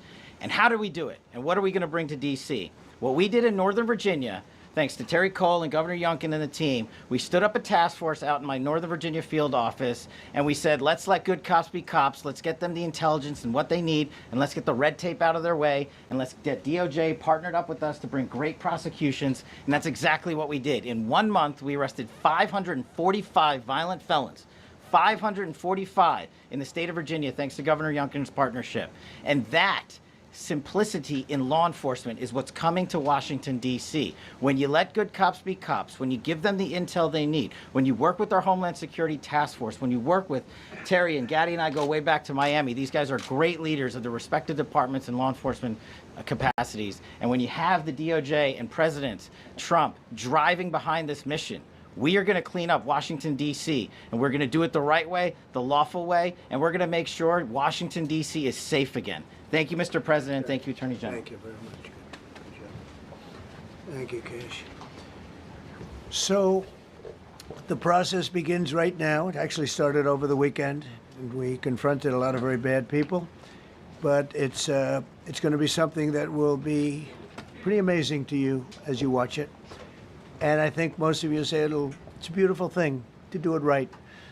We're going to be removing homeless encampments from all over our parks, our beautiful, beautiful parks, which now a lot of people can't walk on. They're very dirty, we got a lot of problems. But we've already started that. We're moving the encampments away, trying to take care of people. Some of those people, we don't know how they even got there. Some of those people are from different countries, different parts of the world. Nobody knows who they are. They have no idea, but they're there. We're getting rid of the people from underpasses and public spaces from all over the city. There are many places that they can go, and we're going to Yo, Texas Repo, welcome back. It does seem like the poll has basically stayed 60-40, so a nice split on whether this is good or bad. Jesse, TDS, just dumber. Shake my head, poor Mr. Patel. help them as much as you can help. But they'll not be allowed to turn our capital into a wasteland for the world to see. The Metropolitan Police Department and the federal authorities will be supported in the effort, a really big effort, the 800 DC National Guardsmen that we'll put on, and much more if necessary, much more. You remember I said, I offered 10,000 once. Remember I said to a certain person, person who I thought always was highly overrated, not very competent. But I said, if you need them, we'll give you 10,000 of the military or the National Guard. They turned me down. But if necessary, we're going to move service members directly to joining the Guardsmen. And that'll take place very rapidly, and that'll be done in conjunction with Pam and with Pete and everybody else. Washington, D.C. should be one of the safest, cleanest, and most beautiful cities anywhere in the world. And we're going to make it that. We're going to make it safe. We're going to make it smart. We're going to make it beautiful, so beautiful. Some of the buildings, we're going to add to it. You see what we've done at the White House. This White House is a whole different building. I do that in my part-time because when I say evenly split, I mean, at least maybe I'm just too used to doing these Epstein polls where it's like 90-10, 85-15. A lot of other polls would be like 55-45, 60-40. That's just more of an like an even split than like an 80-20 or like a 90-10 or something along those lines. That's what I mean. Because it's a natural instinct as a real estate person. I was very good at that, and I was very good at fixing things up. I like fixing things up. You see what's happening. The marble floors are being reinstalled, renovated, fixed. The whole place is becoming very beautiful. We're going to be adding a magnificent ballroom, most beautiful ballroom, I think, anywhere. We need it. I would have certainly loved to have had it today. I think we would have filled it up. A lot of you are standing outside, can't get in this room. I have never seen the room like this, which tells me that you want to talk about, I mean, this was a D.C. news conference. It tells me that you want to talk about crime in D.C. and beautification of D.C., but I'm going to put that's easy. And I think, frankly, fixing the crime with the pros, fixing the crime is easy, too. A person who I've known for a long time, and she's been incredible. She was a fantastic, one of the best ever district attorneys in New York. She was in Westchester, and she became a judge, very successful judge. And then she went into showbiz because she was such a good DA and such a good judge, tough judge, but fair, always fair. Nobody ever complained about that, but she was tough. And because of that and her reputation, she went into showbiz. So a lot of people don't, they think of Janine as showbiz. Actually, showbiz was not her thing. And she did great. She was on, along with a couple of other of my friends, on the #1 show. And she did great, but this is what she loves doing. This is really her baby. What she's going to do is going to be incredible. And I'd like to speak for just a few seconds on what she has in mind, what she wants to do. We're going to be appointing some judges. We have some open spots, and we're going to take people, because the judges are letting killers out. They just say, go, that's okay, don't worry about it. So we're putting some, Pam recommended, Todd recommended, some judges that are great. Janine recommended. Janine's given me 3 great candidates already. We have about 10 open spots, and we can probably create some more. We need them. Janine, would you say a few words, please? Thank you very much, Mr. President, and thank you, Madam Attorney General, and to all my partners here. We all want the same thing. We all want a safe city. We want a safe capital. We want to be able to bring our families here. We want to be able to come and enjoy the history that makes this place great. And unfortunately, we are not in that position right now. And Mr. President, I want to thank you for taking the step that we need right now to make criminals understand that they are not going to get away with it anymore. And I'm not going to stand here and go over and over the cases. But what I can tell you is this. I see too much violent crime being committed by young punks who think that they can get together in gangs and crews and beat the hell out of you or anyone else. They don't care where they are. They can be in DuPont Circle, but they know that we can't touch them. Why? Because the laws are weak. I can't touch you if you're 14, 15, 16, 17 years old and you have a gun. I convict someone of shooting another person with an illegal gun on a public bus in the chest, intent to kill. I convict him. And you know what the judge gives him? Probation. Says you should go to college. We need to go after the DC Council and their absurd laws. We need to get rid of this concept of, no cash bail. We need to. Look, guys, I feel like regardless of who is in power, I'm loving this tweet. I keep seeing this. Like, no matter who, I love this. The heaviest crime zone in DC. That's a vibe right there, okay? I love that. To recognize that the people who matter are the law-abiding citizens, and it starts today. But it's not going to end today, because the president is going to do everything we need to do to make sure that these emboldened criminals understand we see you, we're watching you, and we're going to change the law to catch you. And my final note is this. These kids understand that the jurisdiction is through the State Attorney General, Brian Schwab. I did a poster of the young man from Doge who was beaten bloody with a severe concussion, a broken nose. And then I did a poster of what happens to those kids, because I can't arrest them, I can't prosecute them. They go to family court and they get to do yoga and arts and crafts. Enough. It changes today. Thank you, Mr. President. Thank you, Jim. You're welcome. Great job. Thank you. If I could, I just signed some executive orders. I'd like to have Will please come up and we'll let the people know what we signed. Do you want to put them down? Yes, sir. Go ahead. A short while ago in the Oval Office, President Trump signed 2 crucial executive actions to deal with the emergency crime conditions we currently face in the District of Columbia. The first of these was an executive order, as President Trump said before, invoking his powers under Section 40 of the Home Rule Act to take federal control of the D.C. Metropolitan Police Department.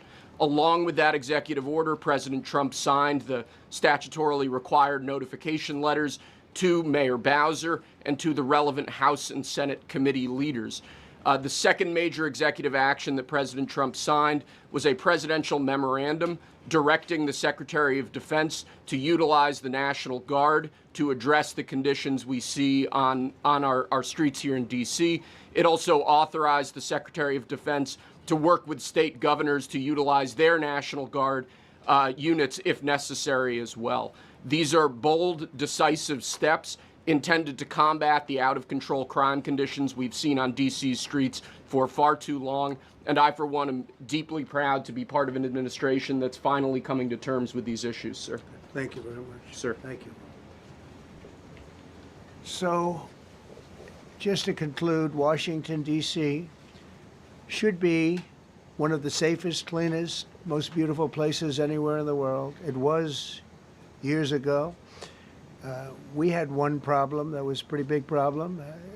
The radical left got out of control and they started trying to rip down statues. And I said, let's go pass a law real fast. We're going to do it real fast. But we were blocked by the Democrats who do not want safety. Nobody gets it. I don't get it. They don't get it because they can't get votes. I don't know how they can win an election with this, but they don't want safety. And I found an old statute, very old, early 1900s, that said if you so much as touch or even think about destroying a statue or a monument in Washington, D.C., you go to jail for 10 years with no probation, no anything. In other words, slightly different than we have today. Today we have cashless bail. There you get jailed 10 years. No curtailed sentence, 10 years. And we took it out. Nobody used it. It was never used because, you know, it's harsh. And you remember they started to rip down the statue of Abraham Lincoln. I said, that's a tough one to rip down. He was pretty good, Pam. I think he was pretty good. When the rope started going around Abraham Lincoln to pull him down, Andrew Jackson, others, and they were heading to the Jefferson Memorial, Thomas Jefferson. They're going to do a big number there. I said, it's time. And I signed that statute immediately, had it updated. We made it use the same language, all passed by Congress. And I announced it's 10 years in jail, no probation, no anything, 10 years, no curtail sentence if you touch, so much as touch a statue in Washington, D.C. And it was an amazing sight, beautiful sight. Everybody just left. The ropes were hanging around Andrew Jackson, and there were 2 ropes around Abraham Lincoln. They left the rope, but everybody just left. And that was the last problem we ever had. You know, that was the last problem that we ever had with the statues. They were going wild, and somebody came to me and said, sir, in 1910, I don't want to give you an exact because you'll say, Donald Trump gave us wrong dates around like early on. You know, if I'm slightly off, they make you sound a little bad. So I won't put myself in that position. I won't put you in that position because I think everybody agrees with what we're doing today. But when I signed that thing, it was like a miracle. Everybody left. They were gone. They were starting to march down. They started the march toward Thomas Jefferson. And I figured he was always going to be safe. But they found something with him, and they found something with Abraham Lincoln. And even in the name George Washington in California, numerous places changed the name of George Washington High School and various other places. They took George Washington's name. This was a sick, woke culture that I think we've largely ended. And a lot of those people that were woke are now turning out to be the opposite. I won't go so far as to say MAGA.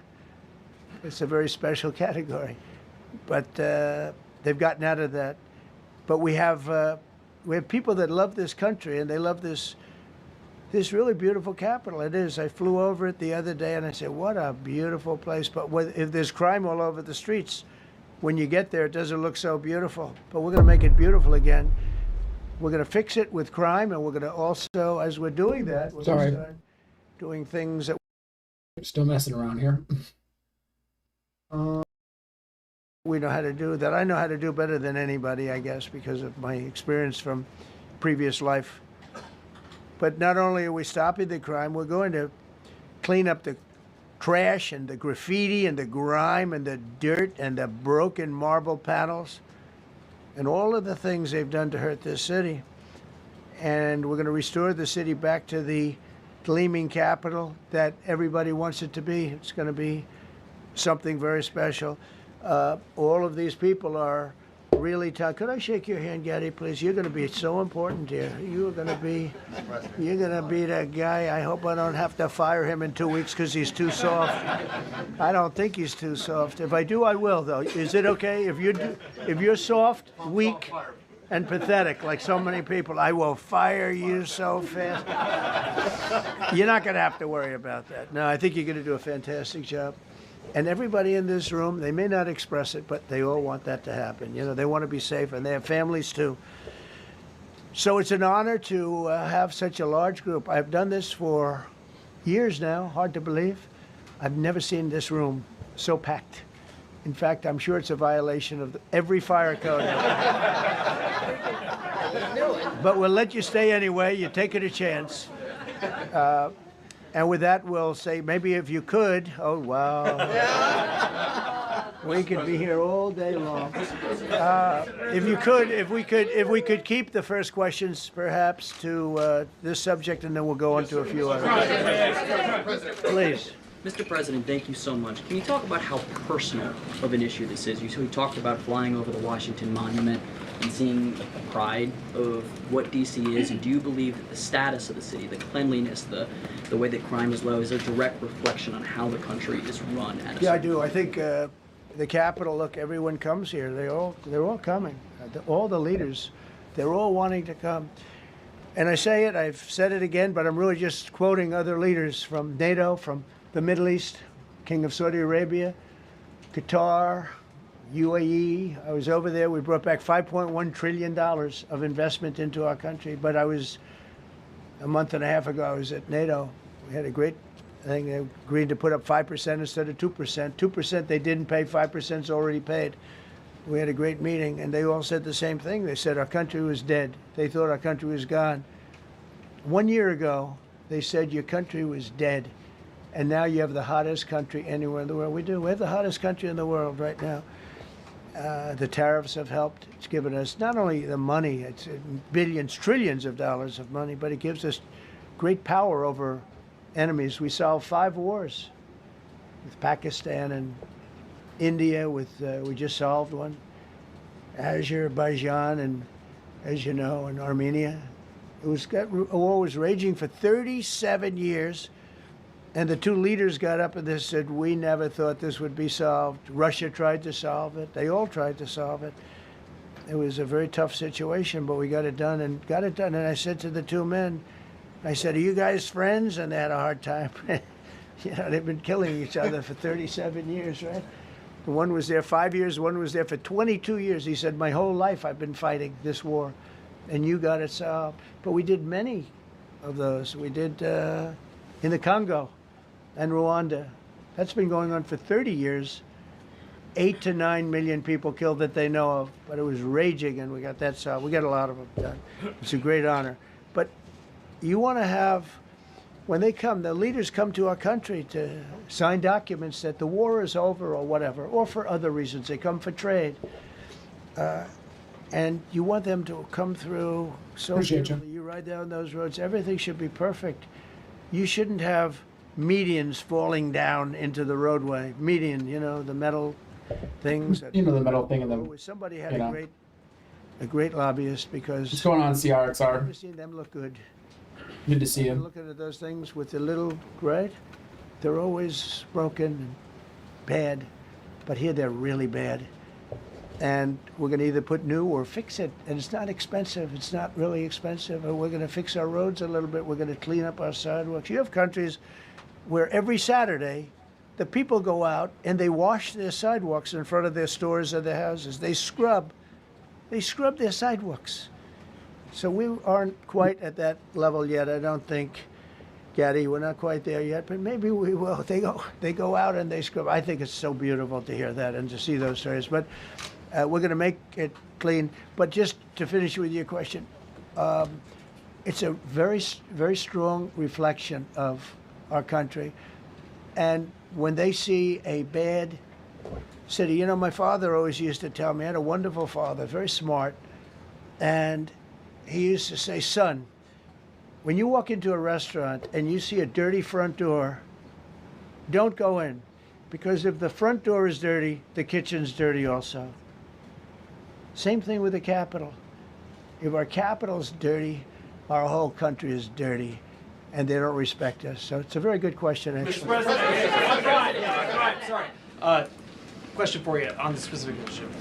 Do you expect more cities to follow DC's path if this goes through? So the idea is that Chicago, LA, San Francisco, would they expect similar action what we've seen in DC? And the other question, sir, there's reporting that the administration is going to reclassify marijuana. Would that send mixed messages that if marijuana is okay, some drugs are okay, but we're trying to clean up crime? How do they go hand in hand? We're only looking at that. That's early, but somebody reported it, which is fine. We're looking at it. Some people like it. Some people hate it. Some people hate the whole concept of marijuana because if it does bad for the children, it does bad for people that are older than children. But we're looking at reclassification, and we'll make a determination over the next, I would say. I feel like if you have a bunch of states that are selling it legally and collecting taxes for it, then it being a Schedule I substance is probably kind of ridiculous, but I don't know. Over the next few weeks. And that determination hopefully will be the right one. It's a very complicated subject, the subject of marijuana. I've heard great things having to do with medical, and I've had bad things having to do with just about everything else. But medical and, for pain and various things, I've heard some pretty good things. But for other things, I've heard some pretty bad things. The other part of your question, we're just going to see what happens with it all. We're going to have a tremendous success in what we're doing. Other cities are hopefully watching this. They're all watching, just like everyone's watching here. They're all watching. And maybe they'll clean up, and maybe they'll do this and get rid of the cashless bail thing and all of the things that caused the problem. If you go back, this whole thing with cashless bail is a disaster. So many problems came that we never had before. So they're watching us today, and if they don't learn their lesson, if they haven't studied us properly, because we're going to be very successful. I have zero doubt about that. It's going to be. It's a question of will it be really fast, like the border. Everyone said, they used to say, Biden used to say, I need legislation. I didn't get any legislation. I called up our people, and we did a great job. Tom Homan was great. As you know, our secretary did a great job. They did a great job. There's no games. They didn't play games. And we're going to have the same thing here. But then I'm going to look at New York in a little while. Let's do this. Let's do this together. Let's see. It's going to go pretty quickly. And if we need to, we're going to do the same thing in Chicago, which is a disaster. We have a mayor there who's totally incompetent. He's an incompetent man. High speed, low drag. Going on. We have an incompetent governor there. Pritzker's an incompetent. His family threw him out of the business, and he ran for governor. And now I understand he wants to be president. But I noticed he lost a little weight, so maybe he has a chance. Newsom is going to be the one. Dang, I need to play some monkey. Hold on. He's an incompetent guy, thrown out of the family business. But when I look at Chicago and I look at L.A., if we didn't go to L.A. 3 months ago, L.A. would be burning like the part that didn't burn. If he would have allowed the water to come down, which I told him about in my first term, I said, you're going to have problems. Let it come down. We actually sent in our military to have the water come down into L.A. They still didn't want it to come down after the fires. But that was it. We have it coming down. Oh, man, this is so much more Hopefully comfy. LA is watching. That mayor also. The city's burning. They lost like 25,000 homes. I went there the day after the fire. You were there. And I saw people standing in front of a burned down home. It was, their homes were incinerated. They weren't like, even the steel was literally, it was all warped and literally disintegrated because of the winds and the flame and the whole thing. It was like a blowtorch. They were standing on this beautiful day, maybe a couple of days after. We gave it a little time because what they had suffered. Almost 25,000 homes. And you see what's happening now. They didn't give their permits. I went to a town hall meeting. I said, we're going to get you the federal permits, which are much harder. Almost immediately. Lee Zeldin is a star. He did an incredible job. They have all their federal permits. They don't have their city permits. And the mayor said to me, we think we could have them in 2 years. I was walking down the street and I met with firemen and police. And I was saying hello to many people that were standing in front of their homes with yellow tape. You can't go in. You can't go onto the lot. And those people wanted to start rebuilding the homes then and there. And the mayor said, we should be able to get them the permits within 2 years. I said, that's a shame. 2 years? Are you kidding? I'm going to get them the federal permit like almost immediately. 2 years. And she drew it back. Well, maybe 1 year. The place was booing her out of the place. They don't have their permits to build their homes. And now they're talking about putting, this is among the most beautiful areas in the country. Now they're talking about putting low-income housing there. Can you believe this? I love low-income housing. I made money with low-income housing. I built low-income housing. I know more about low-income housing and luxury housing. I know about everything real estate. They want to replace some of those homes with low-income housing. They haven't gotten their permits yet. We've gotten all the federal permits, which are much tougher to get, and it was done almost immediately through Lee Zeldin and Federal Environmental. And I watched the other day, those people are angry. And now, you know, they had tremendous, they loved that area. They loved the whole. Discombobulated. I like your name. They loved it. It was all luxury stuff and beautiful stuff. And some wasn't that luxury, but the level of love for that neighborhood, their neighborhoods, was incredible. And you know what? I watched people on television, they want to go, they want to leave. They've lost their spirit, they've lost their heart. Because the mayor's incompetent. And Gavin Newsom is incompetent. He's got a good line of bullshit, but that's about it. He's incompetent. And you have Los Angeles is, you know, it's amazing. You know, I called, the first thing I did, I got the Olympics to go there. I was the one that got it. And by a rare thing that happened, I'll be the president. I was very upset because I got the Olympics there, and I said I won't be president when it comes, but bad things happened, and illegal things happened, really illegal things happened. Now it turns out one good thing was I'm going to be the president for the Olympics for 2050, for 250, which is going to be fantastic, and also for the World Cup. So we have a lot of good things, and I hope 250 is going to be, the 250th anniversary is going to be the best. But when I looked at those, what's going on, Jimmy D? And I saw last night on television that I'm highly confused. Are automatic weapons legal? I'm so confused on that one. They still don't have their permits. Or where? Where are those? I mean, I know you can, because you can get like a permit, I think, or some special license for it, I imagine, but I feel like that's more difficult to get. But maybe it's, you know, it varies from place to place. Yeah, thank you. The China tariff deadline is tonight. Do you plan to extend that? We'll see what happens. China's been, we've been dealing very nicely with China, as you probably have heard. They have tremendous tariffs that they're paying to the United States of America. And we'll see what happens. They've been dealing quite nicely. The relationship is very good with President Xi and myself. President, you mentioned your upcoming meeting with President. Okay, yeah. Semi-automatic, sure. About whether you consider But, inviting President. I mean, semi-automatic is like every gun. I mean, I know it's not, but it's the vast majority of guns. So it's, when people say semi-automatic weapons, I'm just kind of like, well, I mean, that kind of accounts for, I mean, a pistol is semi-automatic, right? I don't know, is a revolver considered semi-automatic? I mean, it functions as a semi-automatic. So you get what I'm saying? I don't know. I feel like they throw that term around, but it's kind of, I mean, like, what would you want? Like a musket or something? President Zelensky to join. So you have to understand, this is a war that should have never happened. This is a war that wouldn't have happened if I were president. Would have never happened. It wasn't. Well, yeah, bolt action. I mean, there's like bolt action.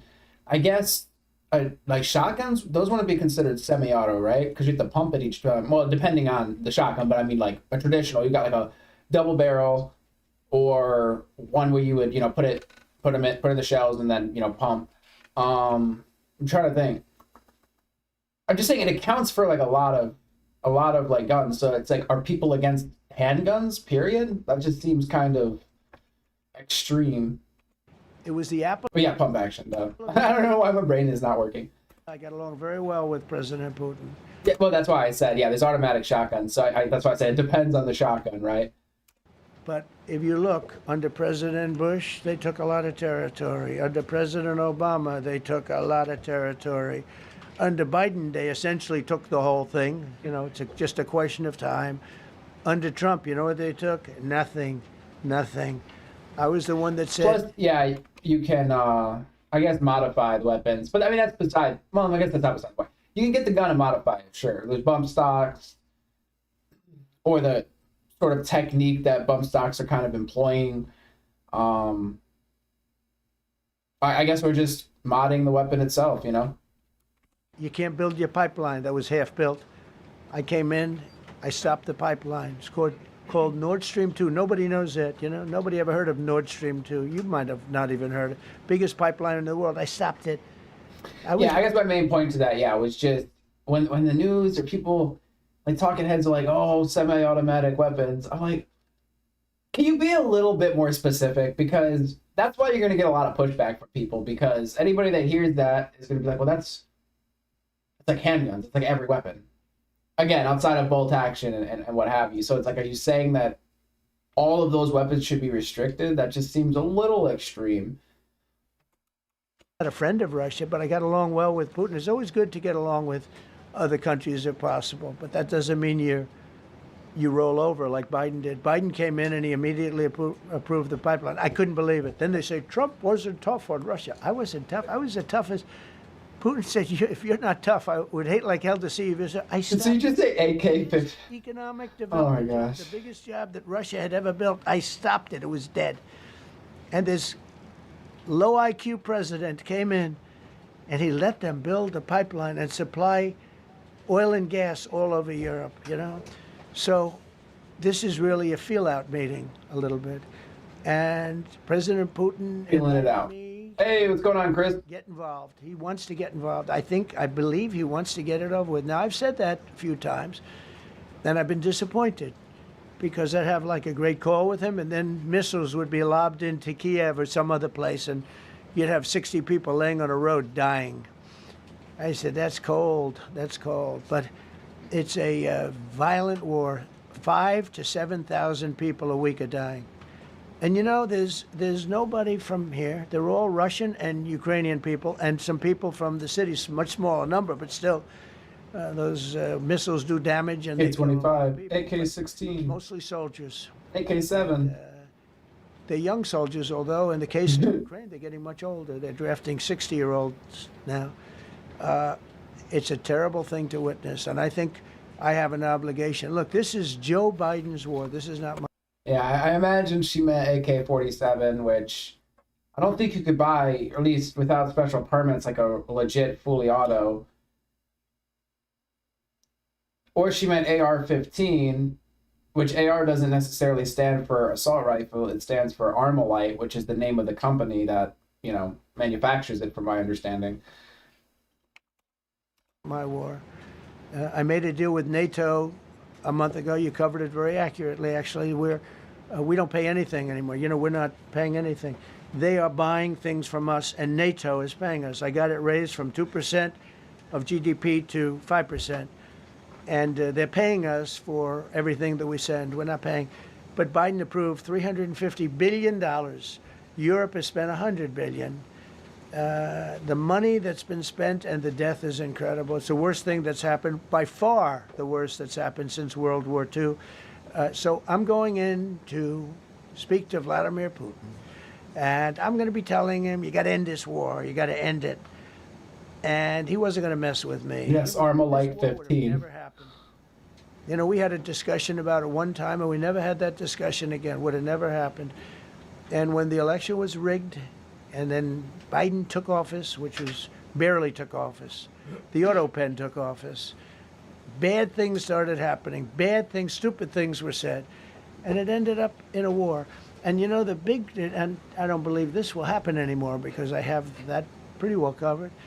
This could end up in a third world war. This could have been a third world war. I don't think that's going to happen now. But I thought it was very respectful that the president of Russia is coming to our country as opposed to us going to his country or even a third party place. But I think we'll have constructive conversations. Then after that meeting, immediately, maybe as I'm flying out, maybe as I'm leaving the room, I'll be calling the European leaders who I get along with very well.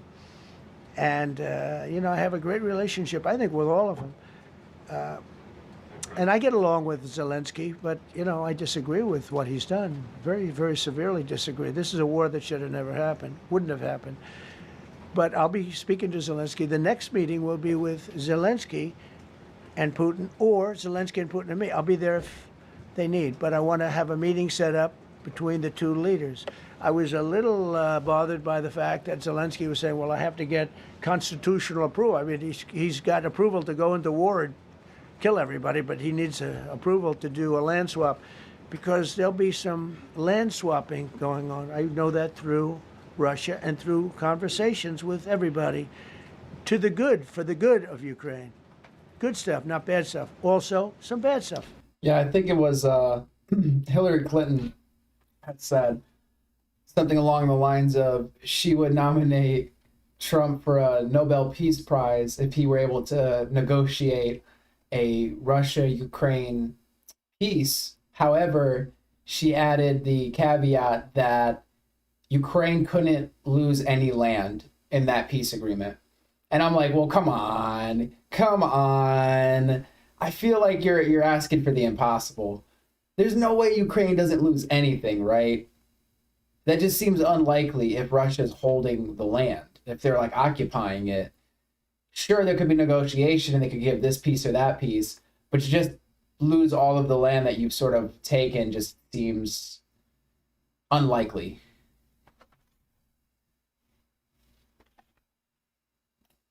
For both. So there's good and there's bad. But it's very complex because you have lines that are very uneven, and there'll be some swapping, there'll be some changes in land. And Yo, Jimmy D, if you're talking about that event, it was like a country concert, if I'm not mistaken. He was up in a high rise, had a bunch of weapons. That was another odd event that kind of got swept under the rug. If I'm not mistaken, he was like a millionaire or something. Very odd stuff. Very odd stuff. The word that they will use is, you know, they make changes. We're going to change the lines, the battle lines. Russia's occupied a big portion of Ukraine. They've occupied some very prime territory. We're going to try and get some of that territory back for Ukraine. But they've taken some very prime territory. They've taken largely ocean. You know, in real estate, we call it oceanfront property. That's always the most valuable property.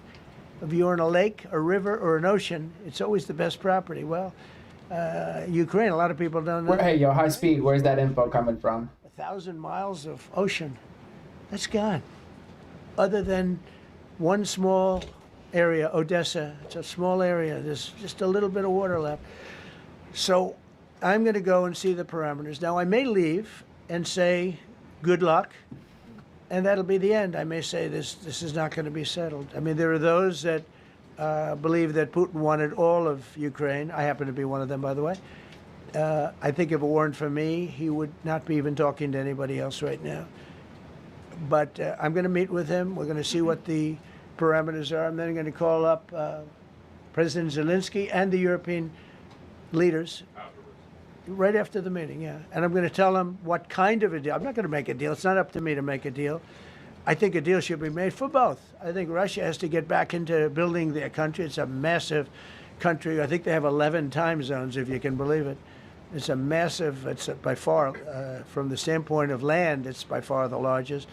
They have tremendous potential in Russia to do well. They're not doing well. Their economy is not doing well right now because it's been very well disturbed by this. It doesn't help when the President of the United States tells their largest or second largest oil buyer that we're putting a 50% tariff on you if you buy oil from Russia. That was a big blow. And then they say, gee, he wasn't so tough. Nobody else would have done that. And I haven't stopped there. I mean, look, I was all set to do things far bigger than that, but I got a call that they'd like to meet, and I'm going to see what they want to meet about. I'd like to see a ceasefire. I'd like to see the best deal that could be made for both parties. You know, it takes two to tango, right? So ultimately, I'll have a meeting next week. I had a great relationship with him, considering the fact that you know, I was not nice to him because of the pipeline. I ended the pipeline. I also gave the javelins. Do you ever hear of a javelin? Javelin is called a tank buster. They say that Obama gave them sheets and I gave them javelins. If it weren't for me, all those tanks that were destroyed at the first days of the war because the tanks got stuck in the mud, some commander made a better. You know, they would have been in Kiev in 4 hours going down the highway. But a Russian general made a brilliant decision to go through the farmland instead. And they just had torrential rains, and the rains were so bad, and it was mud, and those tanks got stuck in the mud. I don't know who that general is, but knowing Vladimir, he's probably not around any longer because all those tanks were stuck in the mud, and they went along with the javelins. I gave them the javelins. You know that, right? I gave them javelins. They gave them sheets. But I'm going to meet with President Putin, and we're going to see what he has in mind. And if it's a fair deal, I'll reveal it to the European Union leaders and to the NATO leaders, and also to President Zelensky. I think out of respect, I'll call him first, and then I'll call them after. And I may say, lots of luck, keep fighting, or I may say we can make a deal. I will tell you this, I've seen a poll coming out of Ukraine. 88% of the people would like to see a deal made. And if you go back 3 years, everybody was gung-ho for war. You know, everybody's gung-ho for war until you have it. It's an amazing thing. I had it with a couple of countries where I couldn't get a deal done with one particular country. And I just couldn't. The guy's great. He's a friend of mine. Great. Good leader. Tough as hell. I couldn't get the deal done. And then he went into war for a short period of time. You know where I'm talking about. First term. And it was nasty. Guys being killed all over the place. And the dial, how's it going? Through 1 week of war, and I was able to get the deal done. He said, "This is nasty." Yes, please. Yeah, just to follow up on what you were saying there. First of all, Volodymyr Zelensky is not invited on Friday? He wasn't a part of it. A lot lizards. He could go, but he's gone to a lot of meetings. You know, he's been there for 3.5 years. Nothing happened. And what is the definition? I mean, do you want somebody that's been doing this for 3.5 years? What's the definition of a good deal? I'll tell you after I hear what the deal is. Because there could be many definitions. You know, you're talking about a... Well, I think we're coming to the end of this one. Situation. Now, I tell you, the war Who said that? just settled. Jimmy D. With Take care, Jimmy. With, as you know, in Armenia... Or got a little bit longer. Almost as complex as this one.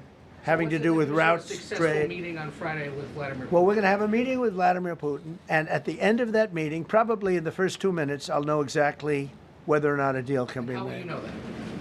Because that's what I do. I make deals. Thanks, Texas. Appreciate y'all for hanging out. Next, I'm just checking out this Sky News video. It says that J.D. Vance humiliates UK official during trip over freedom of speech. I'm really interested in what's going on in the UK with the freedom of speech, internet censorship, and immigration and everything. And we've caught some news on that here, and we're probably going to catch some more. This is going to be like another part of that, I suppose. Yeah, please, go ahead. Yeah, thank you, Mr. President. I'm going to ask you 2 questions, one about China, one about Russia, if I could. On China, your administration agreed to send the most advanced or advanced NVIDIA and AMD chips. No, obsolete. Later, Jimmy. Obsolete. Well, and then 15% of the You profits mean the come 20s? No. This is an old chip that China already has. And I deal with Jensen, who's a great guy, and NVIDIA. The chip that we're talking about, the H20, it's an old chip. China already has it in a different form, different name, but they have it. Or they have a combination of two will make up for it and even then some. Now Jensen Jensen's a very brilliant guy, and Jensen also has a new chip, the Blackwell. Do you know what the Blackwell is? The Blackwell is super duper advanced. I wouldn't make a deal with that. That's interesting, Ocean. It's possible I'd make a deal, a somewhat enhanced in a negative way Blackwell. In other words, take 30% to 50% off of it. Wait, which was weeks ago? But that's the latest and the greatest in the world. Nobody has it. They won't have it for 5 years. But the H20 is obsolete. You know, it's one of those things, but it still has a market. So I said, listen, I want 20% if I'm going to approve this for you, for the country, for our country. If you're talking about the UK thing, I think I was like last week. Like 747, I want, yeah, for the Air Force. So I just wanted, so when I say I want 20, I want for the country. I only care about the country. I don't care about myself. And he said, would you make it 15? So we negotiate a little deal. So he's selling a essentially old chip that Huawei has a similar chip, a chip that does the same thing. And I said, good, if I'm going to give it to you, because they have a, they have a stopper, what we call a stopper, not allowed to do it. It's really known as a restrictive covenant. And I said, if I'm going to do that, I want you to pay us as a country something, because I'm giving you a release. I released them only from the H20. Now, on the Blackwell... Chemtrails making the frogs gay, you're saying? Me again about that. But that will be a unenhanced version of the big one. Like, I don't know if you know it, we will sometimes sell fighter jets to a country, and we'll give them 20% less than we have. Do you know what I mean, right? That's just it. So on Russia, do you see a time, Mr. President, when there could be normal trade between the U.S. and Russia? Should your meeting go well, should there be peace? I do, yeah. Russia has a very valuable piece of land. If Vladimir Putin would go toward business instead of toward war, it's a warring nation. That's what they do. They fight a lot of wars. A friend of mine said Russia's tough because they just keep on fighting. They beat Hitler, so did we, and they beat Napoleon. They've been doing this for a long time. I asked. It's so funny you said that. I read an article that said that less than 5% of the people in the UK have air conditioning. That one was hard to swallow. That's why I'm asking. Yeah, anybody from the UK, is that true?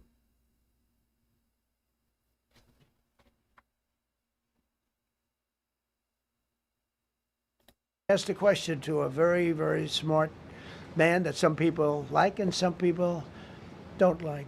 Viktor Orban, right? From Hungary, the head of Hungary.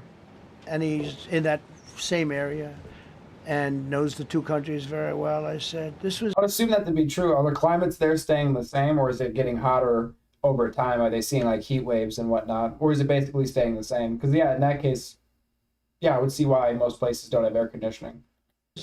Before Biden didn't do anything to get us out of it. He could have gotten us out of that. It would have never happened. I said, so can Russia be beaten by Ukraine? He looked at me like, what a stupid question. He said, Russia's a massive country. And the UK Sea Bulldogs. They're just like a type of like bulldog or something. And they win their country and they win their life through wars. They fight wars. That's what they do. He said, China beats you with trade. Russia beats you with war. It's a very interesting statement. China's not beating us with trade. Not when I'm in charge, but they were beaten by... I don't know. If it gets really hot, like it gets kind of hot here, so all the places here, I'm in the East Coast, and I would assume have AC.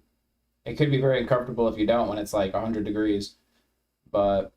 Biden with trade, but they never beat us with trade. Don't forget, China had to pay $400 billion worth of tariffs when I was appreciate that was last time.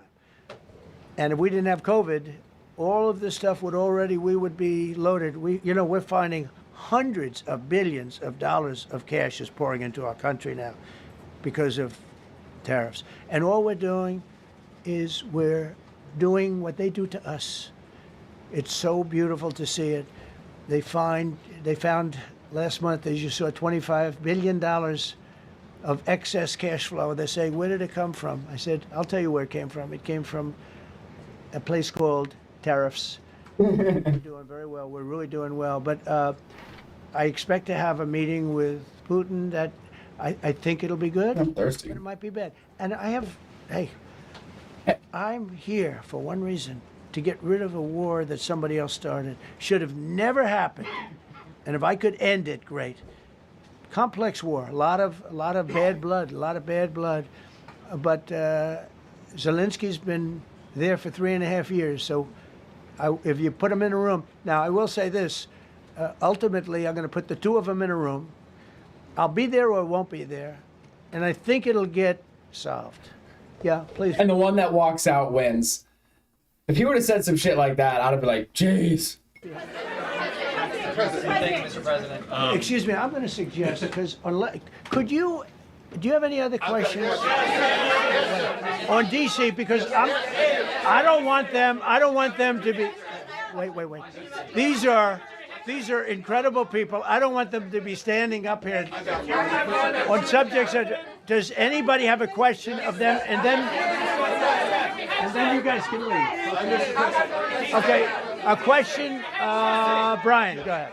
Thank you, Mr. President. All right. And by the way, this is only on DC, and then they're going to leave because it's unfair to have them stand up here all day long. I agree. Brian. I've got two questions for you. First, about DC. This is personal for me as well. Last year, I was robbed on the streets by one of these teenage thugs.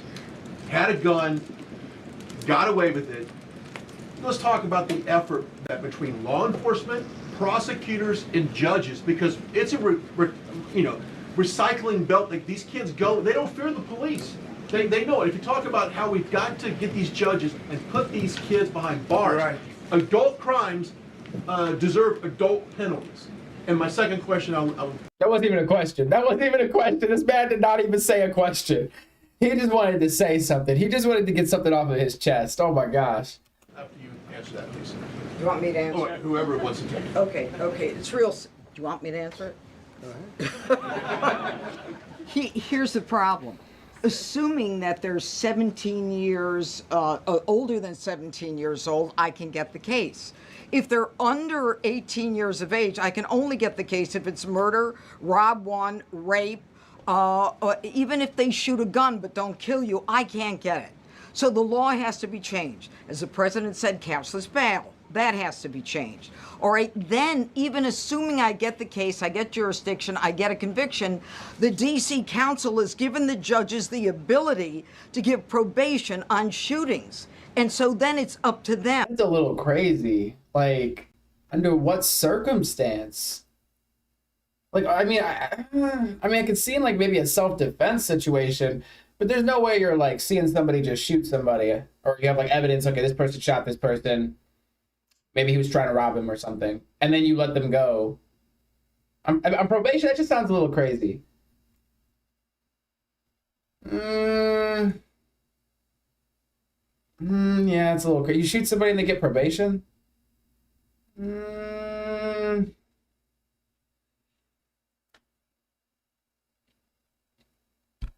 Maybe that's only in circumstances where the person doesn't die. Because if you shoot somebody, the person dies, and you get probation, my brain is like scrambled. Again, I guess it depends on the circumstance. But if it's like, cold-blooded murder, that's insanity. All of these things, the Youth Rehabilitation Incarceration Reduction Act, and now they want to seal records. So if we work hard, we get a conviction, they want to wipe it out. So that needs all to be changed. Okay, missed the question. Pam, would you? It happens for real. My friend in high school killed his dad, now he's free.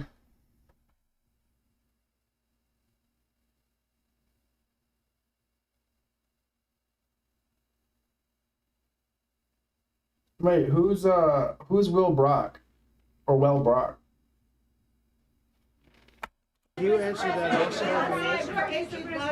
Yeah, and just back to that topic. Let's be clear though, we're going to charge them and we're going to track every single thing they do throughout every step of the court process and report back to you and let all of you know what's happening. Joey Ramone. People Joey Ramone. who are prosecuting them, the judges who are trying them, they also need to be held accountable. Brock Turner. This is the most people we've I said, well, Brock Turner. seen ever, right? I've never seen any. Where's Caroline? Where's my superstar? Caroline. Is Caroline in the back? Where's Caroline? Come here, Caroline. Come here, Caroline. Come here. Is she doing a good job, by the way? Come here. I don't know. I don't know if they ever crossed Ocean American Bully, UKC. I don't know if they ever crossed paths in the past. So, I'm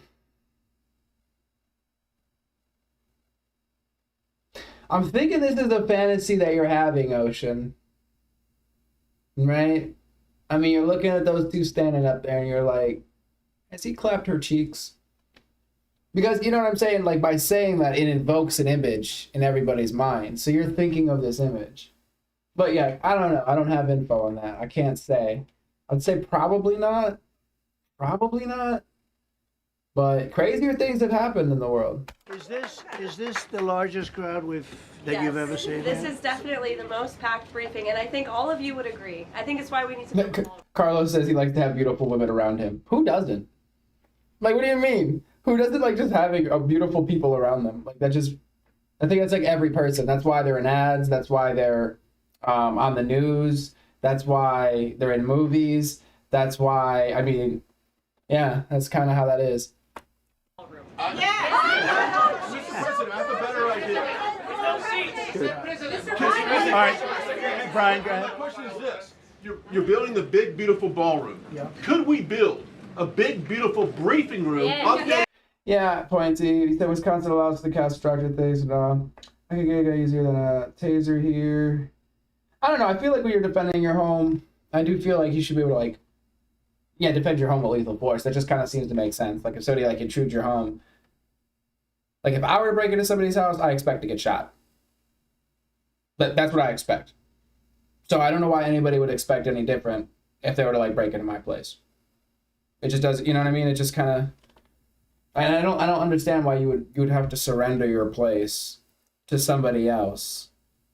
I get, like, you should retreat in situations, like if you're out on the street, or, like, you know, retreat when you can. Like, try not to, you know, cause harm. Try not to, like, you know, use your firearm and stuff. There's really no need, right? If you could just walk away, that's the best thing. But, like, as far as I'm concerned, if I'm in my home, my back's basically against the wall. Like, why should I have to leave my home because somebody's intruding into it? It's like, it just doesn't make sense to me. It just doesn't make any sense.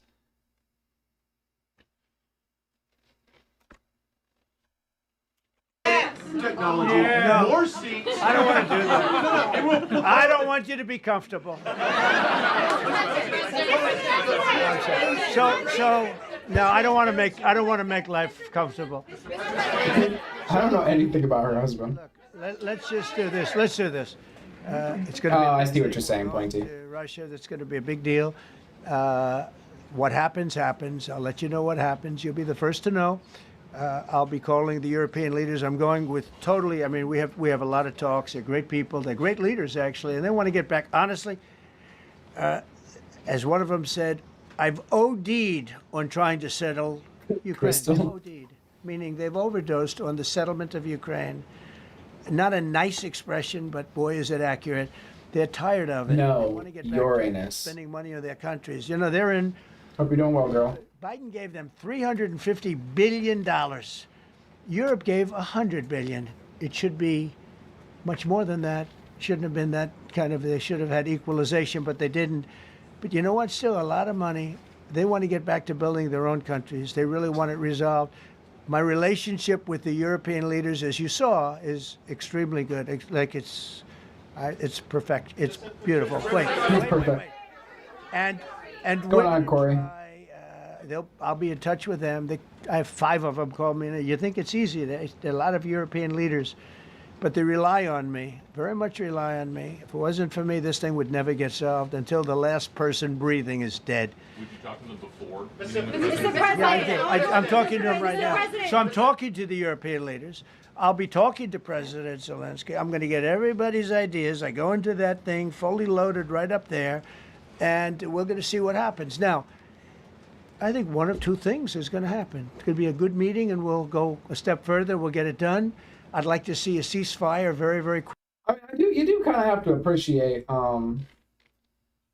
just how long he goes out and answers questions and everything. That was something that really frustrated me about Biden is I'd be looking for him to speak on things or take questions on things, and it just seemed as though he didn't really do it to this extent. So that is kind of nice. Quickly, very quick. I'd like to see it immediately, but I'd like to see it very quickly. And we're going to be dealing with the European leaders, and we're going to be dealing with President Zelensky, and hopefully we're going to have a great success. As far as this, what we did today, and I think you were here for D.C. more so than even Russia, because Russia will be, we have a couple of days to go, but the Russia is going to be very interesting. But to me, what is very exciting, and we're going to take back our capital. We're going to make it beautiful again, but we're going to make it, more importantly, safe again. It's going to be so safe. It's going to be a model. And then we'll look at other cities also. I don't know why I felt like she just rolled her eyes. So safe. It's going to be a model. No, maybe not. Look at I'm other crazy. cities also, but other cities are studying what we're doing, and you have some capable people in other cities. They can do it too. But we have a great group of professionals. We're going to have a safe, beautiful capital, and it's going to happen very quickly. Thank you all. Thank you all very much. All right, so, What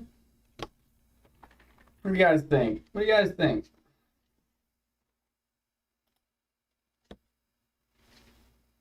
I was gonna pull up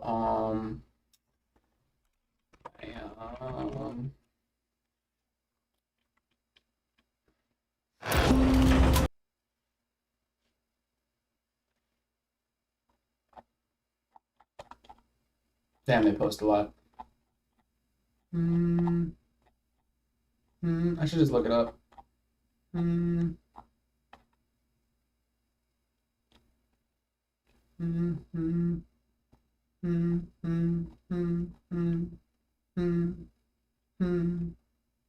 Wait, what? Am I crazy? Oh. Wrong one.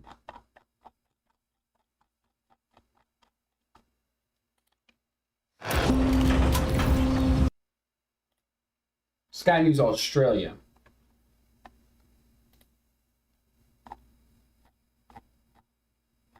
Shit, they post a lot too. Of course they do. Of course they do. Let me just look up the video.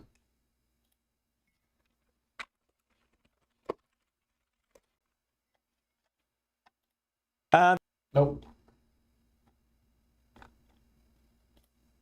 The UK has been called out by the US once again. And again, it's about freedom of speech and censorship.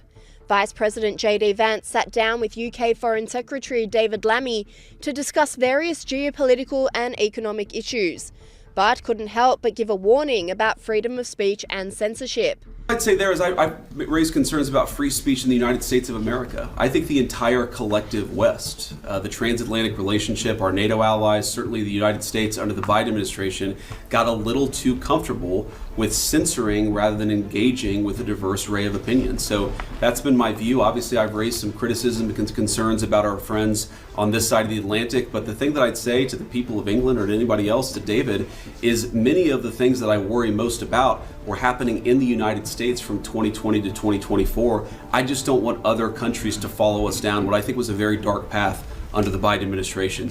Commentator Brad Palumbo agreed with the VP, saying the UK is heading down a dark path of censorship. I think he's absolutely right about the United Kingdom and their sad decline in freedom of speech and freedom of press. I mean, you have thousands of people who've been arrested over the years because of things they posted on social media. That is not a free country. That is a kind of modern dystopia, an authoritarian state where the government can roll up with the authorities to come get you because they don't like what you have to say.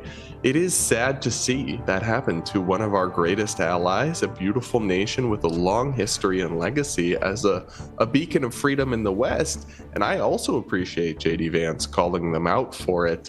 But honestly, it will have to come from within. Their own citizens will have to stop standing for it, stop standing for the censorship, stop standing for the overreach, for the absurd policing. You see video after video where the police roll up on somebody for a crude joke that they posted online, or for asking someone, why don't you speak English, or any other sort of thing that's just fundamentally not a police matter. Freedom of speech is a basic human right, and we should expect more from our partners in the West than the increased censorship we see in the United Kingdom, especially with the Online Safety Act just rolling out over there. We're already seeing things taken down. It's a threat to freedom of speech, freedom of the press, and all the other values that make the West great. So I encourage JD Vance to keep advocating for it and shining a light on it, because we've got to model better for the world, not have our... 2 months ago, UK Prime Minister Keir Starmer signed an agreement that will transfer the sovereignty of the British Indian Ocean Territory to the independent nation of Western Mauritius. allies acting like China or Russia. Vance's stern words to the Foreign Secretary echoed the words of Donald Trump only a couple of weeks ago when he visited the UK to meet with Prime Minister Keir Starmer. Trump was in Scotland overnight for a meeting with UK Prime Minister Keir Starmer. And in a deliciously awkward 70-minute joint press conference, Trump did a better job holding Starmer's Labor government to account than the UK opposition have done all year. For instance, it's well known that Starmer's that chicken leg made me a bit hungry too, to be honest. Labor government is cracking down on free speech. Just last 1984, George Orwell is alive. Oh, I would love George Orwell to write a book today, you know, if he was around today with like current tech. Hard to believe. I think he wrote that in like the 60s. It was like the 50s or 60s, if I'm not mistaken. Or was it even earlier? Last week, they announced a special task force to monitor what people say online about immigration. So naturally, a journalist asked Donald Trump if he was worried the British government might censor him. And Trump, never one to waste a theatrical moment, delivered this gem. You have a successful social media site. There are new powers here to censor your site, states mandated powers. To censor my site? To censor your site and Twitter Truth? and Facebook. Truth, I mean Truth. Is that okay? Well, I don't think he's going to censor my site because I say only good things. Will you please uncensor my site? Yeah, we're not censoring anyone. Q Starmer blinking like a deer in the headlights, suddenly giving an impassioned defence of free speech, promising... Oh, Sky News Australia. I don't know. This guy ended up in my feed. The other day. I always say the other day. It could have been like a week or two ago. Oh man, can it load it? Oh my gosh.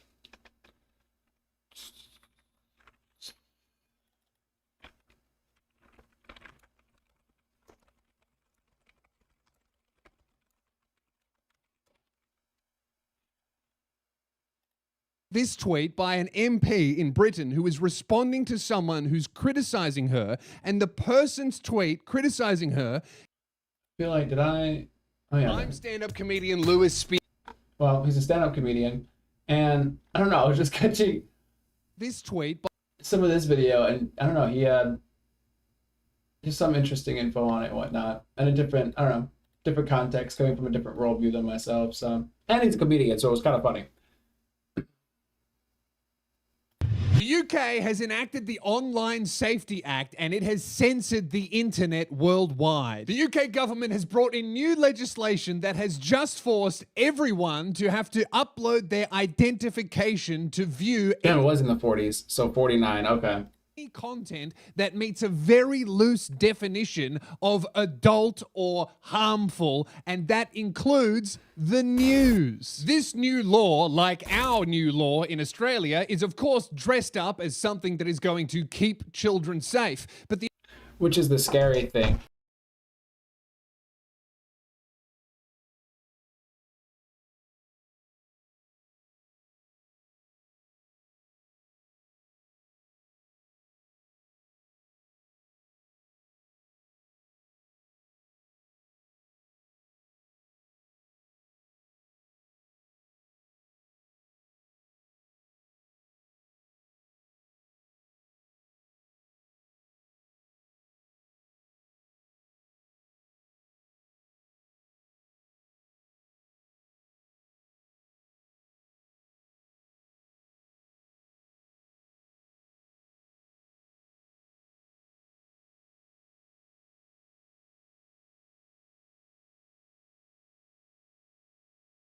All right, sorry guys.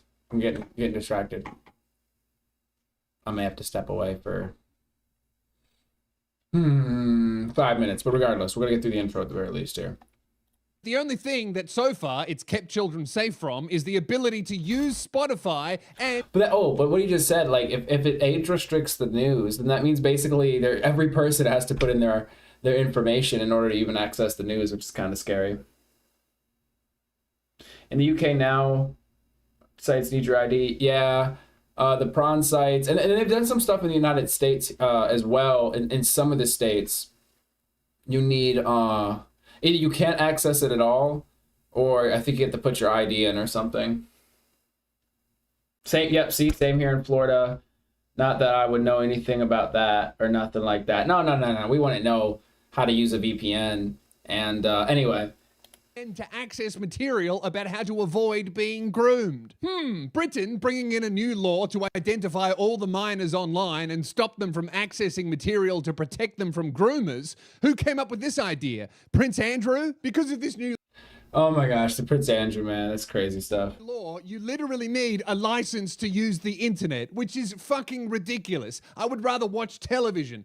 Oh, wait, in England, you need a license for that too. What the fuck is wrong with your country? No way. Wait, what? You need a license to watch television? Wait, I'm so confused.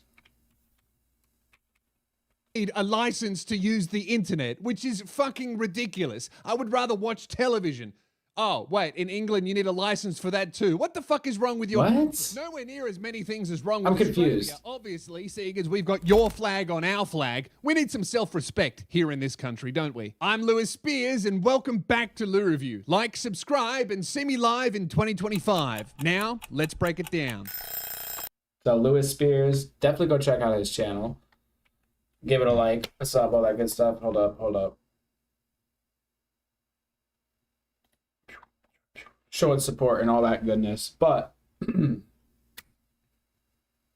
guys, if you could bear with me, I need to walk away for a second.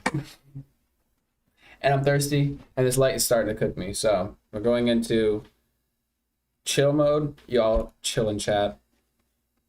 Sub, like, come back if you gotta go. And I'll be back in a few minutes, and we'll continue on with Lewis Spears. But if you can't wait and you just want to watch his video, go check out his video and subscribe to his channel and all that goodness. Let me find some tunes.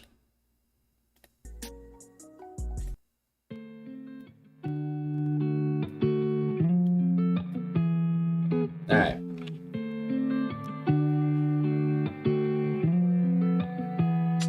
You said don't try to talk to a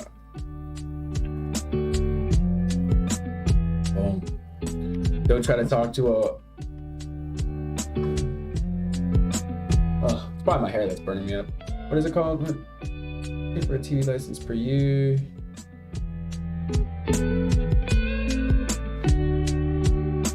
Well, yeah, not the horror they made it sound like. I know, but I don't know why it just sounded weird, because I'm like, well, you have to pay for a contract. But I'm like, do you have to give them your ID? But I guess maybe you would. I don't know. Who was saying? Don't try to talk to them on the street in the UK, especially if you're a Caucasian male. Shake my head. But it's $130 a year just to hold on. Is it $130 a year on top of what you have to pay for the service? Or is it $130 a year and you get TV, essentially? Because if it's a tax on top of it, that is kind of annoying. Comes out to what? Like, I mean, it's $10 a month. Right? $11 a month, $12 a month. But anyway, yeah, sorry, I gotta step away. I get so caught up over here. I'm sorry. Boom. Okay. Hold up. Okay, very good. I'll be right back.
Okay, cool.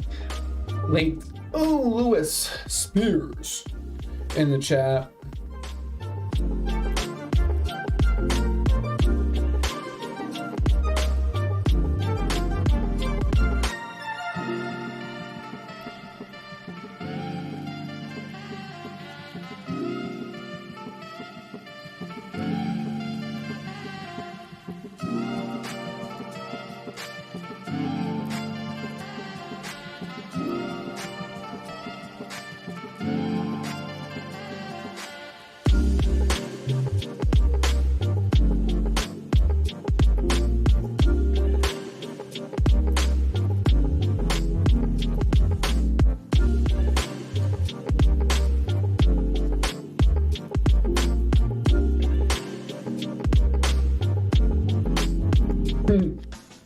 I'd be having too much fun. Okay. Let me go.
my story when I walk, boy.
Sorry when I rock, boy.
Alright guys, I made it back.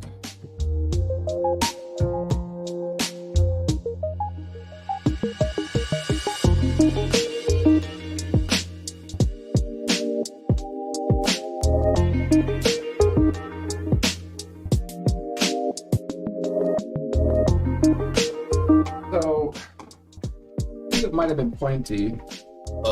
Somebody was saying need to have the tracks in chat that are playing, and there is some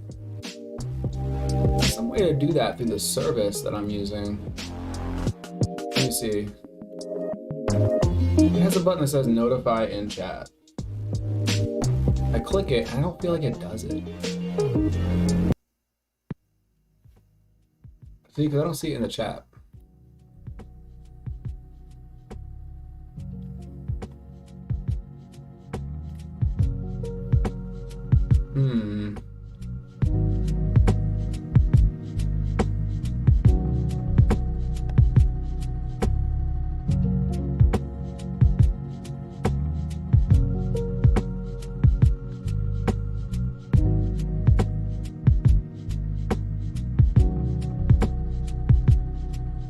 I guess if people like songs, they could just say they like the song. I mean, and then I could just say the name of the song. until I get some time later. I think I could use Nightbot maybe.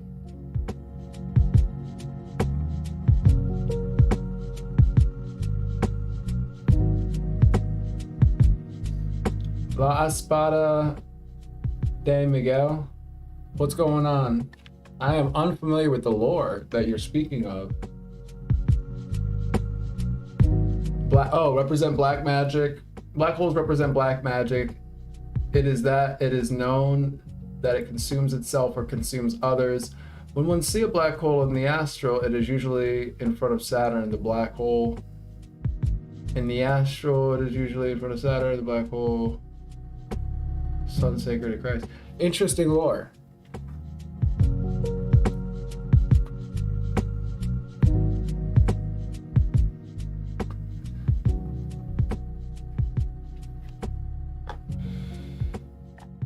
All right. Now we were supposed to be doing. Let me change my thumbnail. I didn't realize I still had that one up. Supposed to be continuing this video here. I really need to get stuff organized.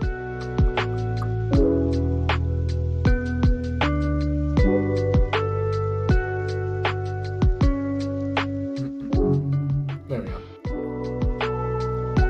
Cool.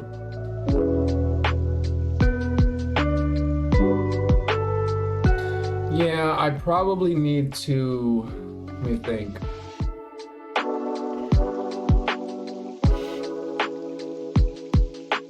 Maybe I need to give the site some sort of permissions through my studio. Let me see. Here we go, update. Let me see.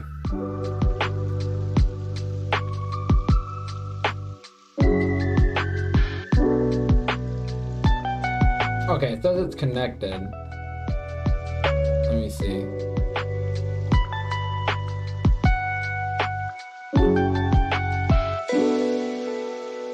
Oh, I'm so confused. What the hell? Astral areas. Add channel. Confirm channel.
Hmm.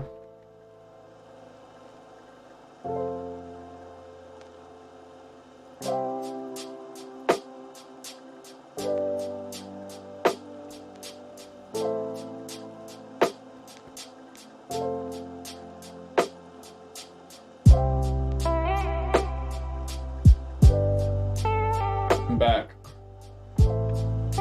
Oh, a few of us survived. If you're new though, welcome, welcome. Oof. We had just got the intro to this Louis Spears video. Comedian coming out of, oh, hold on. Should know this. Oh.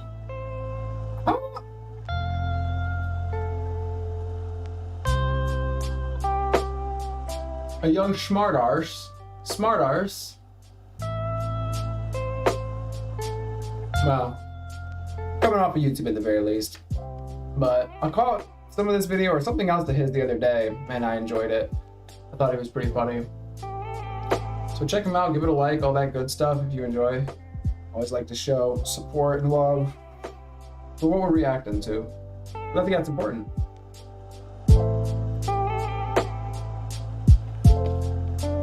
Takes a lot of effort to put, effort and all that to put together videos and stuff, so you should always pay respect to the creators.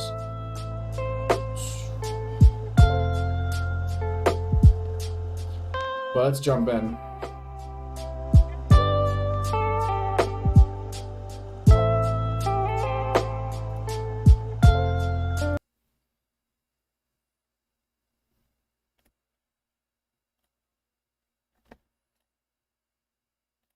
That's right. Just when you thought I was done talking about dystopian new laws for social media users, England has stuck their neck out into the game. And we're here to talk about the new Online Safety Act that is supposed to protect children from seeing, I don't know, the news. Now, just before I get into trashing your beautiful country, I will be touring the UK and Ireland. I've got a bunch of dates. They are going quick. I'm there in October, which is very soon. loosespears.com. Get your tickets. And holy shit, we've jumped up like 2,000 subscribers since my last video. It looks like we're going to hit 600,000 subscribers. Ooh, way sooner than I thought. So if you're new, welcome, hit the button, and let's get into it. So in my last video, I covered Australia's new law, which is going to require I thought it was to upload our identification to use social media.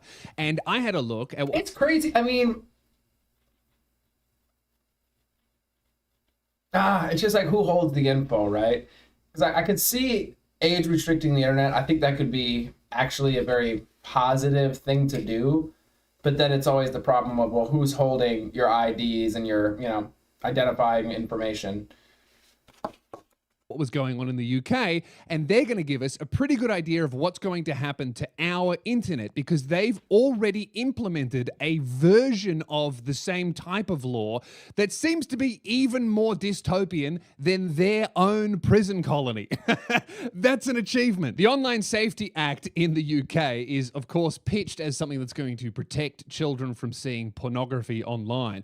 But the way that they switched to Linux, I've never messed around with it.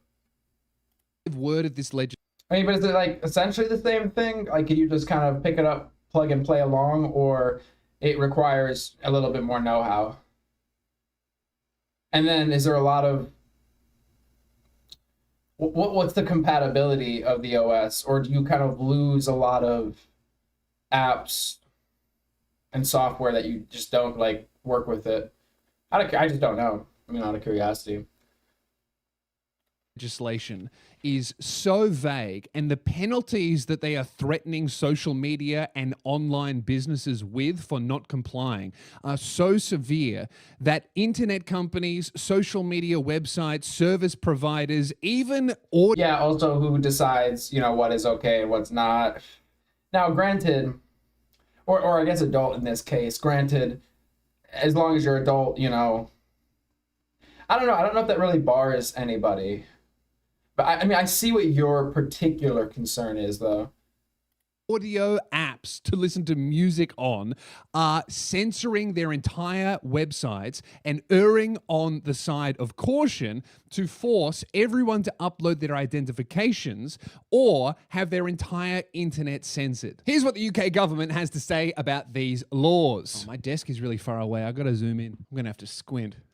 Oh shit, yeah. You know, I was covering, so initially we were covering the DC crackdown.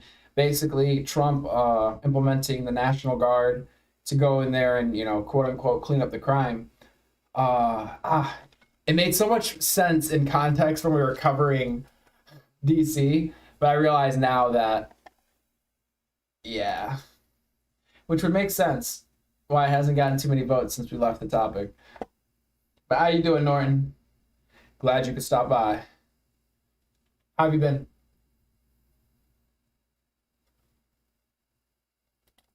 I feel like I'm doing an eye test. Ofcom figures show that children as young as 8 have accessed pornography online, while 16% of teenagers have seen material that stigmatizes body types or promotes disordered eating in the last 4 weeks. Great. So because someone made fun of a fat bitch, I gotta... Yeah, that last part, I'm like, I don't know about that one. There was this video. So a lot of phones nowadays, they beautify your face. Like there's software in the cameras or in the phones that clean up your face automatically. I don't know, maybe some you could turn it off or turn it on. But there was a video I was watching and it was just like this Asian girl crossing the street. And I didn't notice it at first until I read a comment, but they were like, look at her hips. And as she walked towards the camera, it's almost like it shaped her. Now, maybe it was one of the cameras switching lenses, like maybe the camera was switching lenses or something. But I was like, oh my gosh, what if the phones can do that too? To where it's these filters that they're putting over you just completely make you look different. I'm like, whoa, that is so weird.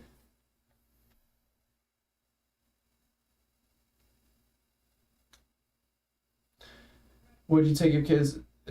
No, exactly. And that's why I think it's, there is responsibility that falls on the parents, I think. And I could see the argument of like, oh, well, I want to be able to communicate with my kids, so, I give them a phone. However, couldn't you give them a flip phone? Don't they still make phones that don't really have that accessibility? Like to the internet and to the apps and whatnot? Granted, if they have any tablets or, you kind of have to just keep all that away from them or highly restrict like what they're able to do with them. Upload my fucking driver's license to look at Twitter? What's going on in your country? When I went to London, I thought I was going to wander around looking up at all the amazing architecture, see Big Ben, and enjoy some terrible British food. Instead, I spent the whole time walking around your streets, clutching my phone like Gollum with the One Ring because there were fucking idiots on e-scooters robbing people all around me, but you're worried about people complaining about fatties online. Maybe if your country had a few less fatties, there would be people fast enough to track down the people that are stealing phones from women on the street. I have to upload my ID to look at AI-generated Facebook slop, but anyone can just wander the street wearing a fully anonymizing face mask and stab pregnant ladies and steal their phones, and the police won't do anything about it. That's pretty wild. I've seen videos out of the UK. I've had chatters in here saying they're over the UK and it's bad. Some people argue it's not that bad. So if you would like to support freedom of expression, free speech, and fun. Yeah, and that's the thing, Pointy, is there's a lot of I guess my issue is, yes, there's tools out there that parents can use, and they should be trying, their best. Yeah, to I guess moderate their children's internet usage. But at the same time, I remember back in the day going to school, the schools had all these firewalls to stop you from getting to, a lot of sites, but we just figured out how to get around them, as kids in like middle school or even, like middle school, high school. Now, granted, they probably maybe patched those ways we would find our ways around their little firewalls or what have you, restrictions. Funny jokes. I guess my point is it's like, where there's a will, there's a way as well. can buy the new merchandise collection available until August 31. Loosebeers.com. We've got t-shirts, we've got air fresheners, we've got Autist enamel pins, and we've got a great bundle that helps you save heaps of money. We've also got signed posters. They are going out after August 31. After that date, you can't buy them. They'll be gone. So if you want to support the channel, if you want some sick merch, and if you want it to be signed personally by me, losespears.com, that's the best way to support me at the moment. To protect the next generation from the devastating impact of this content, people now have to prove their age to access pornography or this other harmful material on social media and other sites. Can you hear how vague that is? What is harmful material? Yeah, the harmful material, that's tough. Because what does that, constitute? No more smartphones in schools in Florida? That seems like a good idea. I mean, so I grew up in the tail end of smartphones being like them coming into existence, I feel like. Or not coming into existence, but being out there in mass to where kids had them. Like my first one, I was probably 14. No, I'm sorry, that wasn't even a smartphone. That was like a flip phone. So I got my first phone maybe 13, 14. And man, texting and chainmail and all that dumb shit. I had minutes and, a certain amount of text messages I could use. And then I got the slide phone. I guess I just didn't, I didn't have access. I didn't have like a smartphone at a super, super young age. I had access to the internet, like the home computer. I'm trying to think, at some point I might have had a Kindle maybe.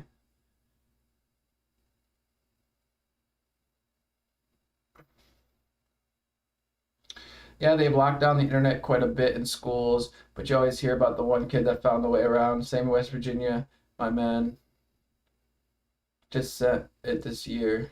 Oh, very interesting. Teachers can't even have one during school hours, lol. Nice. You know what? I don't hate it. I don't necessarily hate it. Or class hours, yeah. Especially with the usage of AI like ChatGPT and whatnot to like in school and to do assignments and things of that nature. I guess that doesn't stop them from using it outside of the classroom, but still. West Virginia as well. I don't think that's a bad idea.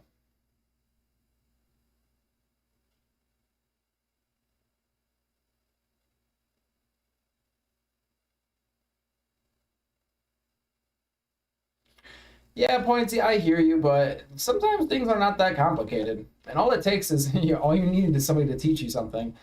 Even if it is complicated. I mean, it might be complicated to figure out, but all it takes is one person showing you how to do it.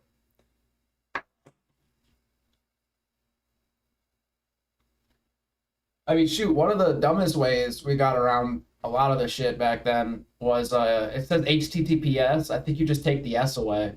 And, like, literally, like, it opened up everything. At, like, one of the schools.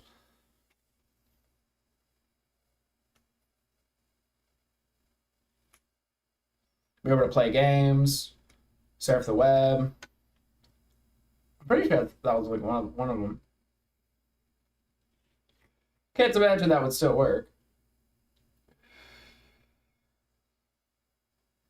So I understand the parents' argument, not being able to get a hold of the kids whenever they want, but I'm still sure to go ahead and go. Yeah, no, I don't think it's... Because humanity has survived so long. Like, it's only recent that we've been in constant communication with each other. Like, that's like the last 25 years, 30 years. Like, even 20 years ago, most people, maybe 20, 25 years ago, most people didn't have a cell phone, right? I mean, there were pagers at one point, but everybody having a cell phone and being in contact with each other 24/7, that's a pretty modern idea. That's still very, very fresh. So not being in contact with people, like sometimes when my phone dies and I don't know my charger and I'm like just out and about, it's just interesting. It's kind of fun. You drive around, get lost, and I don't know, like you're just not in contact with the world. Like you don't have this lifeline or whatever, and it feels like you're almost off the grid and you're just kind of exploring. It's interesting. But that was most of humanity. 99.9999999% of humanity has been spent not having instant communication with anybody on the planet, right? 24 hours a day. Maybe. I mean, I suppose I see what you're saying, Pointy, but and I'm not going to say that like sex education isn't going to be helpful. At the same time, I don't know how well that's going to do to combat. If they're going and seeking out that stuff online, I don't know how much sitting them down in school and saying it's going to be bad for you is going to help. When, I mean, I don't think it would hurt. I think there's probably benefits to it. But we had that in 7th or 8th grade, I believe. They started doing, I think it's called TPP, which is Teen Pregnancy Prevention. And it was essentially like a week-long sort of ordeal where they go to your classes and like, talk about teen pregnancy prevention and STDs and things of that nature.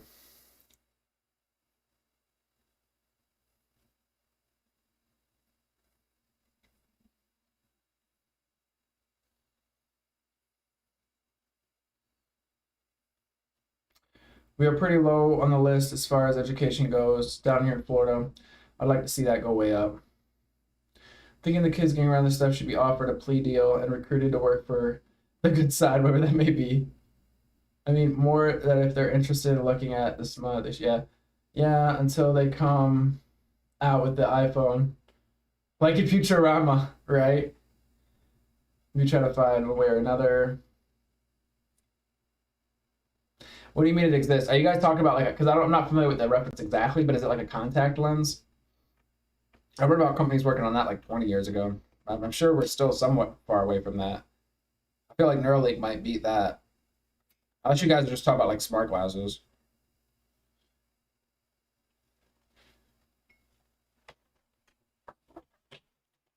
Like they've literally described Sounds good, Norton. material as something that stigmatizes body types. So what if I make fun of a ranger, you're gonna have to upload your ID to watch my channel? What the fuck is this rule? Platforms are required to use secure methods like facial scans, photo ID, and credit card checks to verify the age of their users. What is this? The line to fuck Bonnie Blue? How much ID do I need to provide to be able to look at Reddit? This means it will be much harder for under 18s to accidentally or intentionally access harmful content. This is the official statement from the UK government saying that they're going to force every website and social media platform to block access to anyone unless they can prove their identity if they have what is subjectively determined to be. Yo, CRXR, what's a library? You said they have them in schools? What are you talking about? Harmful content. These laws... Libraries? Just went into effect. I don't understand. And have a look at how Taylor Lorenz explains the impact of them immediately. In the UK, under the Online Safety Act, access to subreddits dedicated to covering war crimes, the genocide in Gaza, or provide... What is that like? Is that like another room or word for computer lab? No, I'm just messing with you though. I mean, when I went to school, they had libraries. I imagine they still have libraries. Then again, I wouldn't be surprised if they didn't. providing crucial information on reproductive health or sex education now require age verification. As The Verge reported, quote, effectively, web platforms must either set up an age verification system that poses potential privacy risks or default to blocking huge swaths of potentially questionable content or entirely pull out of the UK. Residents are finding themselves locked out of anything from period-related subreddits to hobbyist forums. Great, so because the UK... And that's basically what it sounds like, Pointy. I mean, Reddit's about like STDs and things of that nature, or, you know, sex education. I mean, you could say that's almost a support group, or, you know, at least it's getting close to that realm. UK government wants to censor the internet. Now, teenage girls going through puberty who may not have a mother in the household can't look up what to do about it online. Oh, fuck, I'm bleeding for my private parts. I guess I better ask my weird uncle that no one leaves their children alone with for help instead of Googling it. Thanks for keeping me safe from predators. The worst one to ask. That was my impression of a 14-year-old girl. How did I do? Pretty well, because it looks like Prince Andrew is sweating over there.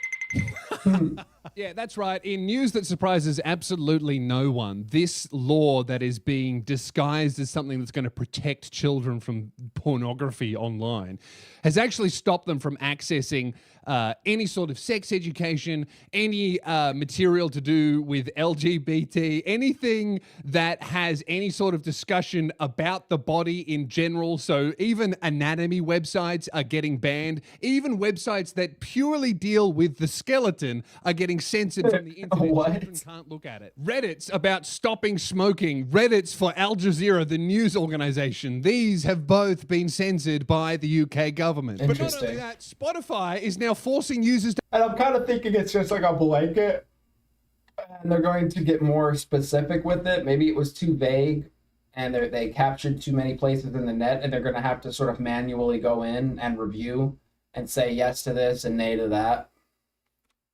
The smoking, yeah. About stopping smoking. Reddit's for Al Jazeera, the news organization. These have both been censored by the UK government. But not only that, Spotify is now forcing users to undergo facial scanning to access explicit content. That's weird. Rap music with naughty swear words in it. Right, and then it's the facial recognition. It's like it's saving the data. How accurate is it? What else? Also, other ways around it. Because I saw people, I don't know if it was Spotify or if it was something else, but they used a video game character to trick the AI into allowing that, or like to pass the age verification requirements. So to keep your children safe online, they're going to send a picture of their face to a stranger, a foreign. Yeah, exactly, CRXR, and that is very very scary. I'm sure it exists in the background, that social credit system, in a sense, but this is maybe getting us a little closer to it being in the foreground, where eventually you have like an actual social credit score that is like public. Business that doesn't care about them. Great, good idea. Look, on the bright side of things, if every single minor in the UK is banned from accessing the internet, they'll be forced to watch British television, where there's absolutely no predators at all. What's he say? He senses an evil presence. He senses an evil presence? Yes. Who could that be? I'm having a look at this Reddit. I'm not familiar with all of it, but I'm going to go ahead and assume that all of those people he showed have evil presences, so to speak. People are reporting what subs have been blocked for them because they refuse to upload their identity. And it's crazy, man. Like, look at this. Stop smoking is banned, so underage smokers can't learn how to quit. The sub for people who have been SA'd is gone. That'll keep kids safe, is from predators. That makes me upset. The best way to keep children safe from predators is removing them from the ability to talk about being victims of predators and finding resources on how to escape or report their abusers. That'll keep kids safe. But wait, it gets even more ridiculous. Children in the UK are going to have to prove that they're 18 to be able to use the NVIDIA app on their... Wait, what? Wait, why would you need to be 18 to use the NVIDIA app? My card got too old. Basically, I mean, I think I still have it, but I'm confused as to what usage, like what you could do with it that would require age restriction. I mean, I guess I could imagine, because wait, through the NVIDIA app, couldn't you access Unreal Engine? Or is that something else? I'm trying to remember, because I'm just trying to think of what you could do to, it's not NVIDIA, is it?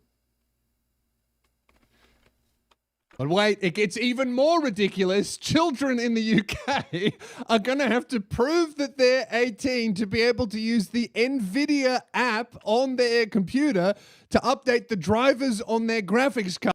Pointy, I think Norton's point is he thinks it's inappropriate for people of that age to be learning that stuff because the people teaching them might be malicious. If not, even the subject matter might confuse the kid, and it's best to leave them like to their own devices and to come to those conclusions sort of on their own or something, or like not be, what's the word?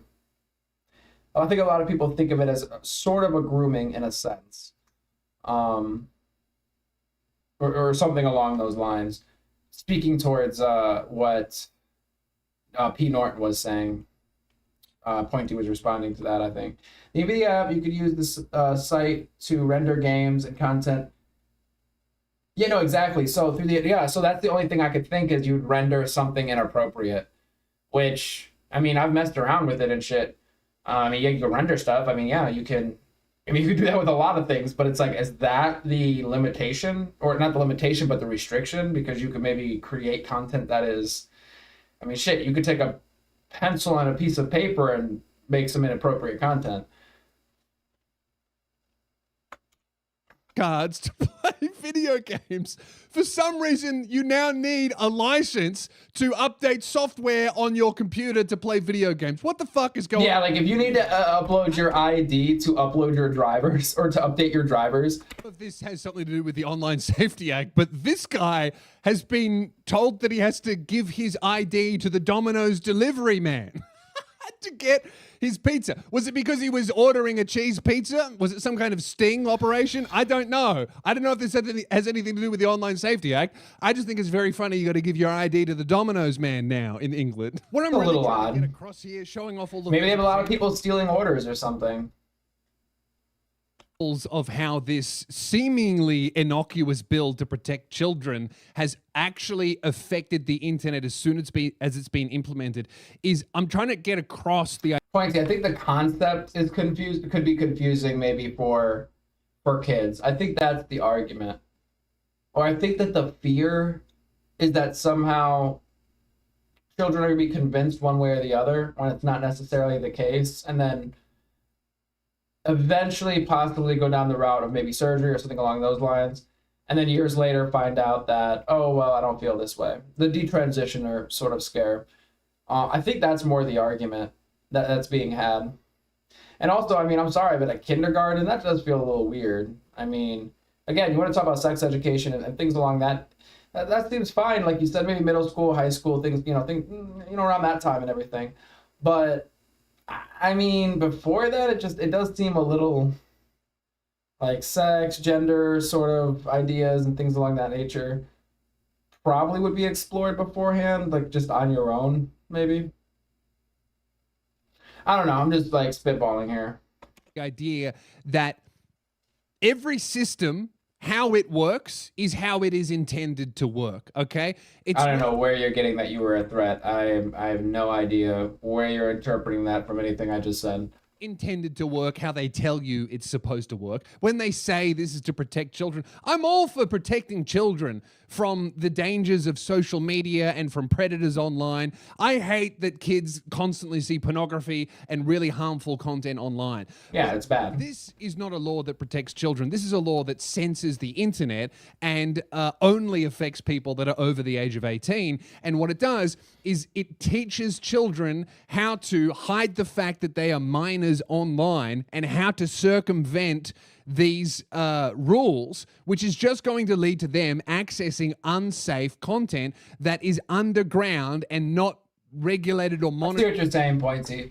I guess the idea that it's being taught, it's like this top-down ideology, or this ideology that a lot of people don't necessarily subscribe to, a lot of people don't agree with.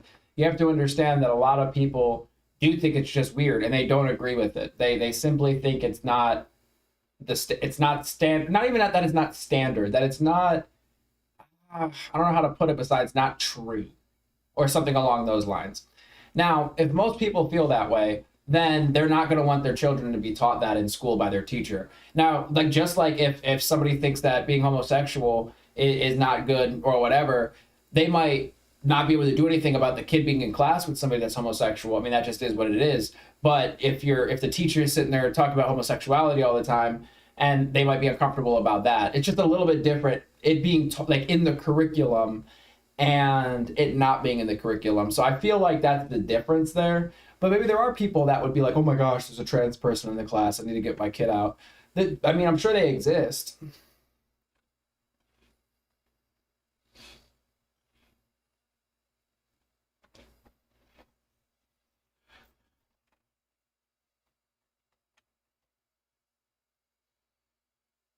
That's a good question. At what age did you know? What did you think? And also, I mean, because I mean, this is like, super personal stuff, but you are putting it out there. So, I don't have to, don't want to pry necessarily. But I have a lot of questions, that I feel like a trans person would be more equipped to answer. Because it's speaking to the trans experience that I have, like questions that I have.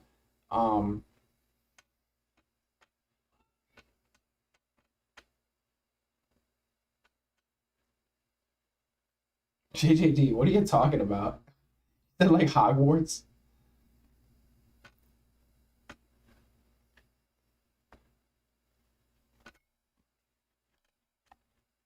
Or even known by the rest of the online space. And when you implement laws that stop people from being able to view certain content, so they're like superhero or wizard. What the fuck? That is arbitrarily decided to be harmful, that's when you start really censoring people that are supposed to be represented by government officials.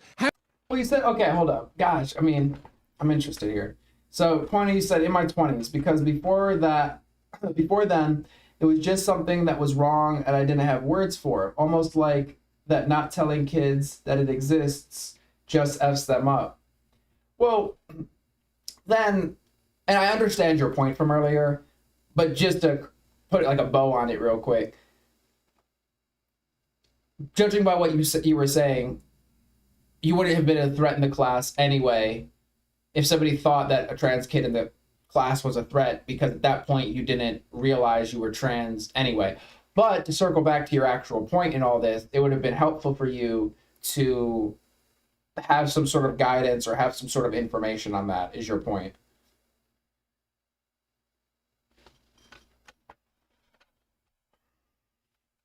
And when you say that something wasn't wrong, again, not trying to but I'm curious. So, what do you mean by something's wrong? Like, that there's something wrong. Like, this is one of my problems, is like people will say, and when I say problems, I mean, it's like I struggle to understand, okay? I'm not putting any moral weight on this, good or bad. I don't really care, personally. I just don't care. I'm interested from a philosophical point of view, but met trans people, they're just like everybody else. Met gay people, have gay friends, just like everybody else. Some are idiots, some are cool. Boom, simple. Now, when it comes to your experience, you say, I feel like a woman, I feel like a man, or something along those lines. My issue with that is I don't know, I'm a man, right? But I don't know what it necessarily feels like to be a man. What I mean by that is I've only ever woken up in my body. I've only ever been myself. So I have nothing to compare my experience to. I am a man because I'm told I'm a man because the biological makeup of my body falls under this category that everybody calls man. So I'm a man, right? But I have no other experience. I don't know what it's like to be a woman to say I feel like a woman. You see what I'm saying? How does one feel like a man or feel like a woman?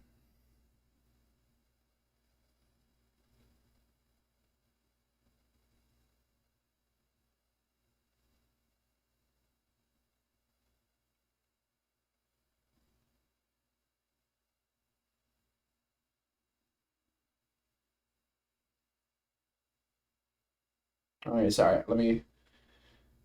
In your 20s, if you mean aware of actively / wrong, rather than not fitting in ways that didn't process much impact with puberty. Yeah, I'm not really understanding. Nope, I don't. You're feeling it. Correct. I'm not really understanding. You said define feelings. I don't. You tell me. I'm so confused.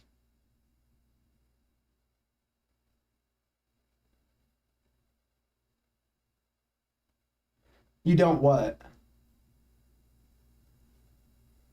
Because, I mean, you say you're trans, so I'm assuming you're trans man or trans woman, right? So your feeling or thoughts or what have you, right, your essence, does not align with your biological sex, is what you're saying. Your gender expression does not align with your sex. So I'm trying to just understand, right? And even, in polite society, in polite company, I haven't gone too deep into these conversations with trans people because it was just never a good time to have this conversation. Plus, I don't think I was close enough to them to have this conversation. And I don't want to make people uncomfortable when it really doesn't matter, when we're just hanging out and shit. It's not that deep. But yeah.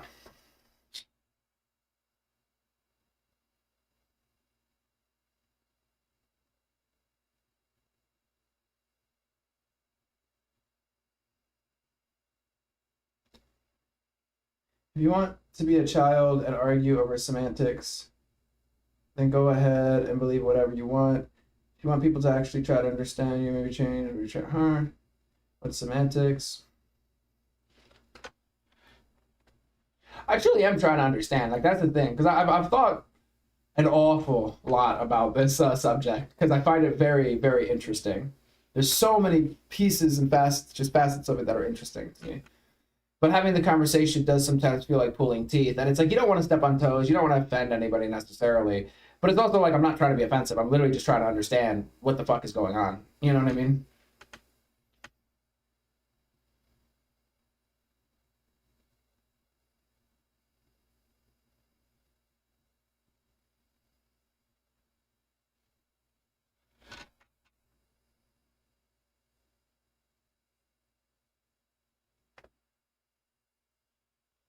And there's not necessarily, even a wrong answer here. I'm really just asking for, I don't know, some sort of breakdown of like your experience, which not necessarily owed, but you bring it up, so somehow it got brought up.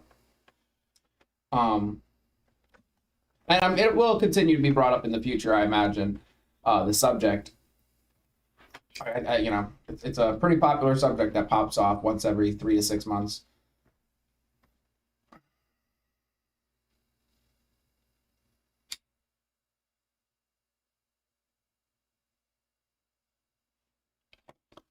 Have a look at this tweet by an MP in Britain who is responding to someone who's criticizing her, and the person's tweet criticizing her is censored by the government so that no one can see someone's criticism of an MP. Now that's disturbing. This is government censorship. They are literally censoring people that are criticizing elected officials. This is crazy. This is the tweet by Zara Sultana, MP. Grace is a formidable force in local government, and I'm proud to welcome her to the new political party we're building. Across the country, millions feel politically homeless. Labor is dead. 2 counselors everywhere. Are you really delivering the change Keir Starmer promised? Due to local laws, we are temporarily restricting access to this content until X evaluates your age. Wow, that's cool. Well, I need to see what the tweet is that they censored. She's responding to a quoted tweet, which people in the UK can't see. I can see it, but English people can't unless they prove their ID. Due to local laws, we are temporarily restricting access to this content until X estimates your age. Essentially, what this means is if you're 17, you can't see political discourse at all. You can't become an informed citizen. You can't look at the news because there might be, I don't know, an ugly fat chick in it. It's ridiculous. This is fucking censorship. It's insane. This doesn't protect children from seeing a loose titty or two. This censors discourse by citizens and destroys anonymity online. But if this law couldn't get any more insane and hypocritical, have a look at how the government is trying to sell this to the general population. I found a sponsored advertisement that the government paid a British social media influencer to film. And just have a look at this ad and try and tell me that this is about protecting children. This is a real ad, by the way. This is a sponsored post that an influencer with over 600,000... Before he jumps into this, Pointy says, I'm not being sarcastic with the you tell me.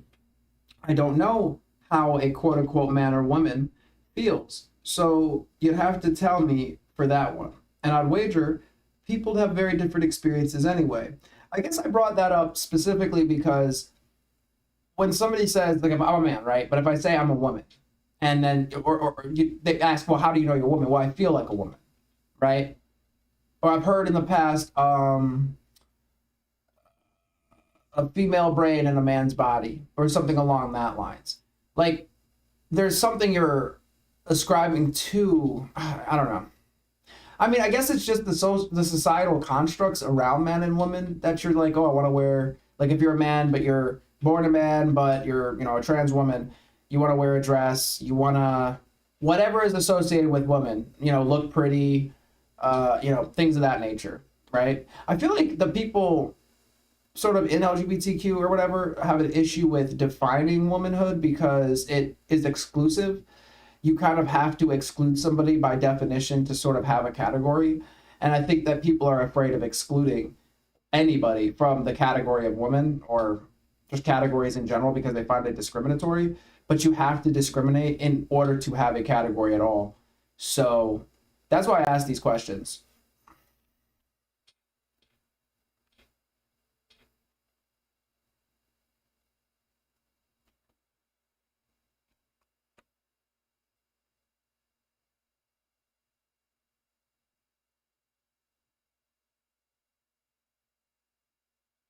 That's like one of the biggest money makers on the internet. Do you think this will actually stay or get worse?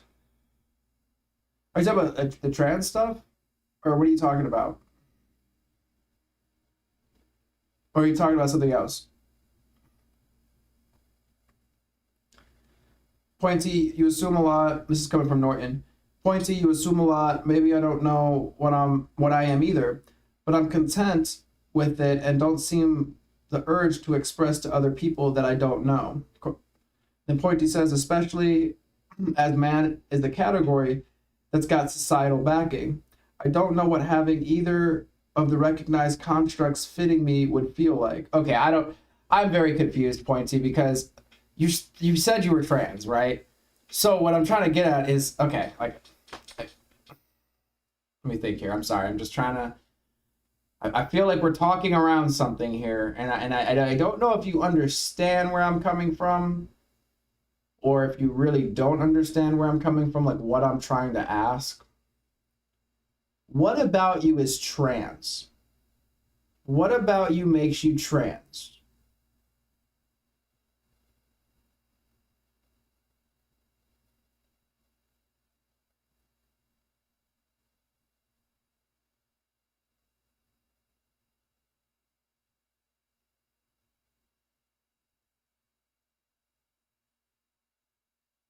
Oh, the UK stuff.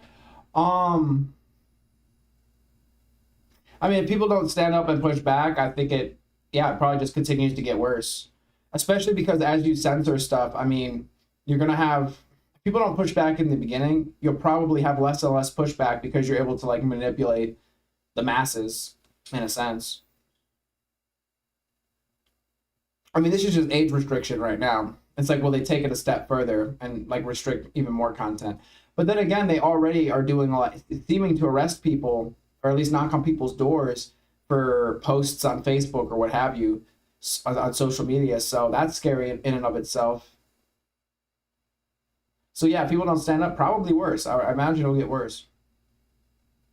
He said, I think today as women have got pretty much free reign. You said gender assigned not matching actual gender. Okay, but what I'm saying, okay, got you. So you're saying the gender you were assigned does not match your actual gender. So okay. So why? Or what is the disconnect? How? In what way does your gender not align with, I'm assuming, your biological sex, which, or the gender you were assigned, which would be in relation to your biological sex, right? My question then is, what is the thing that is making you trans, that is making you different? The feeling of not be you. Like I feel like I don't know how else to say it. Like I'm trying to figure out how to word this in a way you'd understand.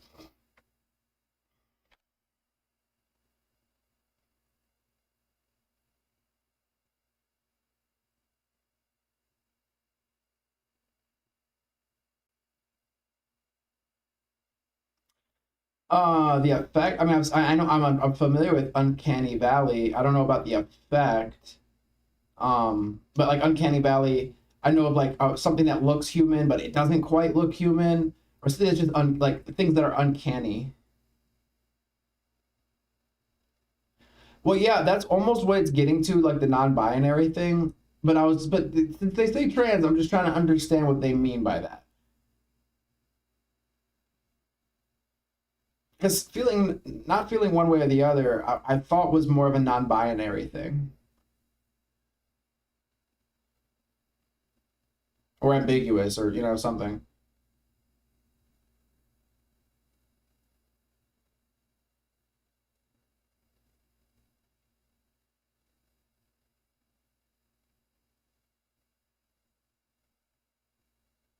You said non-binary is trans. Well, that's a newsflash to me. I mean, if that's the case, then okay. I thought non-binary was...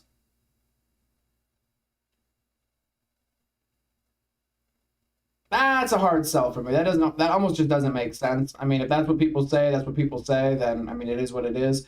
That almost just doesn't even make sense. But, okay, so you're non-binary. I feel like there's a distinction between trans and non-binary.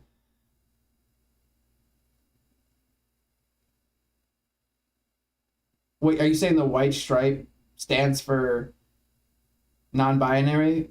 Does trans have its own stripe? Because if trans has its own stripe and non-binary has its own stripe, I would assume that there is some sort of difference between these two things.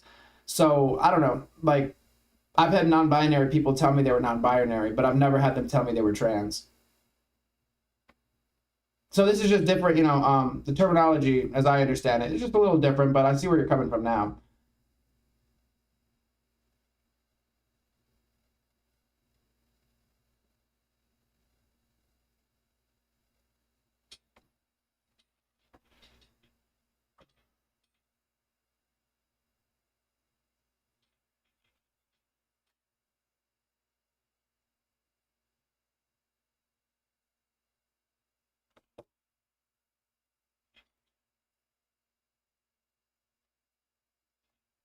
I think if people were to just break down when they're asked the "what is a woman" question, and they were just to break down and give like a tight definition for what it was. Yeah, you might piss off some people in the category or some people, in the movement, but you'd at least be able to stand your like feet on the ground and say this is what it is, base it on something besides sex, and you would actually have some ground to stand on to like build from. I do think having this super vague category that has no distinction or no difference. I mean, you're basically saying there's no difference between man and no difference between woman, but there is a difference. If there wasn't a difference, people wouldn't be trans. Like, there has to be a difference. Otherwise, it wouldn't even matter. You would not feel any disconnection with your body. You wouldn't feel body dysmorphia. You wouldn't... There's obviously a difference and a distinction between the two things, whether it's societal or what have you. But you have to be able to define it. If you can't define it, then people aren't going to buy onto it.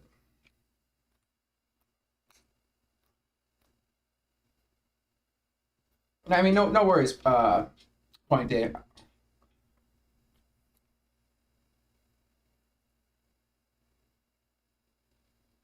Oh, dysphoria, my fault. I was thinking body dysmorphia. There's body dysmorphia, and then there's gender dysphoria.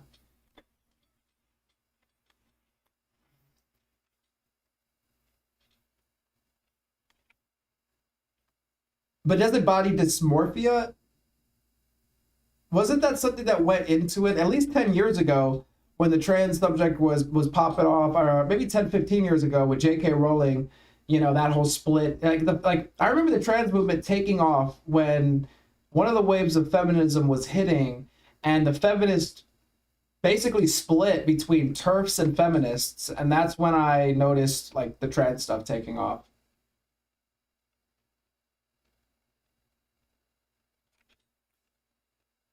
You said dysmorphia is completely different. Well, we'll just do a trans stream one day. I'm interested. Or like an LGBTQ stream. I don't know. I guess I haven't tried that in particular. There is one LGBTQ creator I follow. I'm subscribed to on here. I don't know if we watched any of his videos, but maybe we'll do one of his videos and I could do something around this subject. I'd be curious to get more people that are willing to talk about their experience in here and see if we can get some dialogue going, because I'm curious. I have a lot of questions.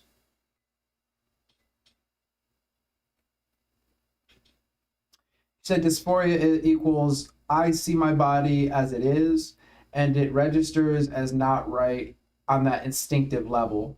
Okay, whereas dysmorphia would be you're actually not seeing your body as it is. You're not actually. I see what you're saying. You said dysmorphia. The brain sees body in a distorted fashion, causes distress based on the distortion. No, for sure.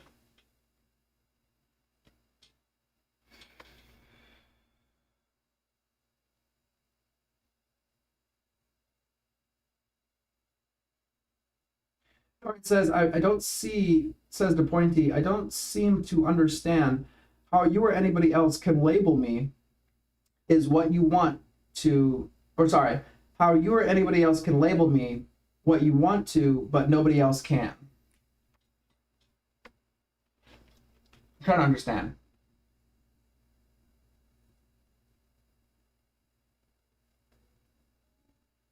Oh, I think I see what you're saying. I'm at the wait here. 1,000 followers on Instagram was paid money to protecting children. This By the way, a real ad. Since I'm taking my time here. Lewis Spears is who we're listening to. I believe Australian comedian. I only recently found his channel, but he does seem to do just politics in general and, I imagine comedian stuff. So check out his channel if you like his coverage and his content. By the way, this is a sponsored post that an influencer with over 600,000 followers on Instagram was paid money to post to her social media to promote this rule or this law that is supposed to protect children. Look at this. This is Olivia Bentley. She's walking down her hallway. She's taking off her shoes seductively. And then she drops her pants and starts to get naked. She looks like she's naked. She's got her ass in frame and she is promoting... Be mistaken about this, but I heard this as an American. I don't know if we have any Europeans in the chat, but like European commercials would show, or maybe then again it might be Japanese. I might be mistaken, but I swear it was European commercials for like soap or shampoo show naked bodies. Is that true, or was that true at some point?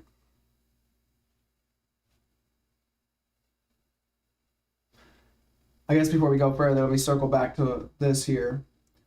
He said that's why dysmorphia you treat by addressing the distortion and dysphoria by addressing the body. Pointy says you seem to have the answers to correct other people but can't tell me what I am. What am I labeling you? I don't know what you mean. You said that there was a rule book that described what trans is. What rule book? All right, so back to this seductive video, all right? And then she drops her pants and starts to get naked. She looks like she's naked. She's got her ass in frame and she is promoting the fact that children are going to be protected from seeing sexual content online from people like her. I don't know what the fuck this is. The government... It's a little weird. Wait, what? Wait, who is she though? Hold up. That the government paid a British social media influencer to film and children. Is this a regular social media influencer or like a child? What's going on? All ages social media website to take her fucking pants off. What's going on? Yeah, that is a little weird. Censorship and online from people like her. I don't. Yeah, it's a little bit weird. The government is trying to sell censorship to the populace by saying they're going to protect children from seeing sexual content by paying an influencer on an all-ages social media website to take her fucking pants off. What's going on? Yeah, that's a little weird of a message. Gun control laws by shooting a child in the head on camera. You wouldn't want that to happen to your kid, would ya? We need to ban guns. Well, look, if you listen to Alex Jones, that's exactly what Sandy Hook was. Hey, yo, that's an old school meme right there. That's a throwback. That Sandy Hook destroyed that man. It took like 20 years, but it destroyed. I think he lost InfoWars because of it. Craziness. Putting a child in the head on camera and going, you wouldn't want that to happen to your kid, would ya? We need to ban guns. Well, look, if you listen to Alex Jones, that's exactly what Sandy Hook was. That's crazy. Which I don't agree with. I think that's incorrect, but it was the whole false flag. Oh my gosh, that was a crazy time. I was a kid. That was when YouTube was wild, man. So I will say it. Anyway, oh, that's right. We're listening to the woman with no pants about why children should be protected from her. Pussy. Just like this pornography bit, as of the 25th of July, you will need to prove that you are over 18 to be able to get served pornography online. This is not to judge anyone or to ruin the fun for any adults. It's purely to stop children seeing content that is made for... She just said not to ruin fun for adults. I mean, are we not saying that corn is bad, though? Isn't the messaging kind of that corn is bad in general, or is this literally just to protect the kids? I guess it would be just to protect the kids. I don't know. How much money do you reckon the government paid her to half-ass deliver a script that she didn't write, nor does she care about advocating for censoring the internet and stopping children from looking at sexual material while using sexual material to get people to look at it and literally profiting from having a lot of children follow her and watch her sexualized content? Like, this is... I'm sorry, I missed what he was saying. I was falling down chat. For censoring the internet and stopping children from looking at sexual material while using sexual material. This was the complaint for that movie. Oh, what was that movie? Was it a French movie? Oh, with the girls that... Oh my gosh, what is it called? It was basically about the sexualization of, I believe, either girls at beauty pageants or maybe dancers or something. Oh my gosh, and it was controversial because in the filming of it, they had some like provocative scenes of like the children or whatever, or the children in like just weird positions or what have you. And the argument is, it's like, well, they showed it because you're supposed to be uncomfortable and they're showing it, while other people argued that's kind of fucked up that she filmed that and you should have used like older actors. And, you know, there's this argument back and forth. I cannot think of the damn name of the movie. It was like a whole thing like 5 years ago or something. Oh, I cannot think of it. Cuties! Pointy, there we go. Cuties. That's what it was. That was like a whole thing. That kind of reminds me of this. It's like they're using, you know, sexualization to say we shouldn't be sexualizing, in a sense, right? Granted, I mean, I think the argument from sort of the marketing team on that standpoint would be, well, that ad was meant for adults. And stopping children from looking at sexual material while using sexual material to get people to look at it and literally profiting from having a lot of children follow her and watch her sexualized content. Like, this... It's weird, yeah. So hypocritical. Like, I don't know who she is, right? But if she was like an OnlyFans model, I'd be like... But at the same time, but then maybe it would be better because at least, but if she's posting it on a public, like an all age site, that's weird. I don't know. I'm going back and forth. I don't know who she is. Joy Sri Ram. I don't know if that's the person that we're talking about or if that's another language and I just don't understand. But welcome, Samrat Mitra. I'm sorry, like the chat is so far away. We got like a screen on the other side of the room. It's crazy. Insane. Like, and also... bad business move from this lady, all right? Because let's be real, this type of content is literally being censored by the UK government because it's showing too much skin. I have seen all over Twitter, currently known as X, unfortunately known as X, of women that are not sex workers that are having their media tabs censored in the UK because, I don't know, an online algorithm has determined that they're too hot or showing off too much. That's wild. I mean, that's kind of like a nice little compliment. Imagine you post a picture of yourself, it's a normal picture, and it gets censored because they're just like, it's too much for people, you're just too attractive. Or whatever it is, like it's not adult content at all, but the robot is censoring it in the UK because it thinks that it could maybe be pornographic, and they're so worried about getting fined by the UK government that they're just erring on the side of caution and over censoring. Because the fines for these businesses are crazy. It's 10% of global revenue if they're found to be in breach of these laws. What? What?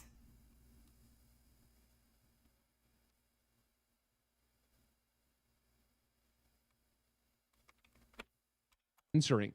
Because the fines for these businesses are crazy. It's 10% of global revenue if they're found to be in breach of these laws.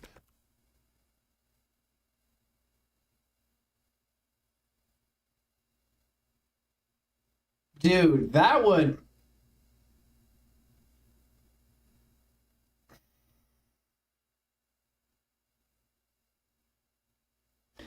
$10% like for the year? Or for the time period that the content was on the platform? Or what? That seems absolutely ridiculous. I gotta look into that. That seems absurd. That would cause companies to just not even want to be there, period. Like that's a bit of a coin flip, because it's either play by our rules or take this massive fine, play by the government's rules, or just pull your company out of the country at that point. Why even take the risk? That's wild, dude. And that's why all of these companies are falling over themselves to censor in the Look, I guarantee you, if a bunch of companies pulled right the fuck out and said, you know what, we're just not going to offer services there, like a bunch of major companies, they would have to turn this around and rethink it. The most ham-fisted way possible, because the penalties are crazy, even for these companies. Now let's put aside the fact that, according to this very well done new study on age verification laws not even working at all. This might be where they, like I said, they used a video game character to get past the age verification. To protect children from seeing adult content, pornographic stuff that harms them psychologically.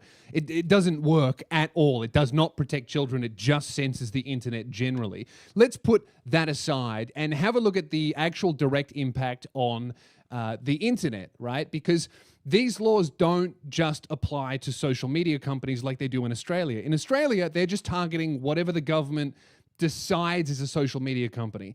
The UK laws are so much more stringent in that they apply to every app and... Oh, wow. That's interesting. ...website and social media. That makes sense because, I mean, if NVIDIA and all these... I forget all the ones that were mentioned. I mean, that makes sense that it could apply to, I guess, everything. But but that's wild. I didn't even think about that. Yeah, making it platform-specific versus now, which is going to make it the whole web. Websites. Like it's made its way all the way to Spotify, right? And it's not just big companies either. It's small websites that can't afford to do age verification at all. They're also affected. Interesting. I didn't even think about that aspect of it. That could increase costs on a business. I didn't even think about that. And what that means is any website that can't afford a team or a service to do these age verifications, which are very, very expensive, they just have to either shut down or risk being shut down by the government. Or just not operate in that country. Newgrounds, which is a relatively large website, they can't afford to do age verifications, and they ideologically disagree with it anyway. So this is their... I'm unfamiliar with that site. Statement. This is how they're going to try to follow the rules, even though they know that it's probably not enough. What they're doing is, if your account is more than 10 years old, we will assume that you are currently over 18. It's fair enough. This is in line with one of the methods of effective age assurance. I mean, if I'm the government, I could just go, oh, what if they just bought an account or they're using an... I mean, yeah, I mean, of course, that's not, well, 100%, but still. Someone else's account. So Newgrounds is getting shut down in the UK. This is crazy. We are not planning to offer things like ID checks or facial recognition because these require us to pay a third party to confirm each individual. Because Newgrounds runs at a loss and does not monetize users very well, this is not an option for us. As Wired noted, Big Tech is the only winner of the Online Safety Act because smaller websites cannot afford to keep up with this sort of... I guess if the government wants to implement this, then maybe they should be on the hook a little bit for the cost. Like maybe if you're a small business, there should be some sort of subsidy that would go towards paying for age verification. Of regulation. And that is another maybe unseen or planned consequence of the... Unless, of course, it's planned, right? Because, of course, if you're a big tech company, it's, doesn't hurt to just take out all the small fries. These laws, it kills small websites. It kills the idea of a free and open internet. You can't have a forum about an interest anymore. Yeah, you can't even, oh my gosh, that is so, okay, yeah, the more I think about this, the scarier it gets, because you can't even run a forum, right? It really depends, like, how vague they get with what is harmful content. Because you're going to have to pay a third party to individually identify the age of every single... I guess one way to do that is it depends how much it costs. And you could just try to pass the cost on to the user and say, listen, we got to age verify you.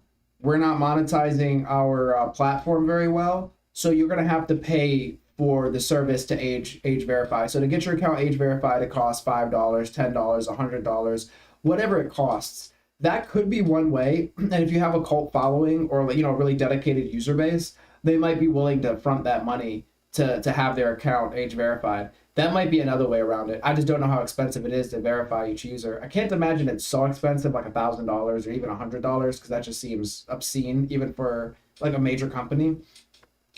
But if it's something like less than 100, less than $50, maybe I could see that just being passed on to the consumer at that point.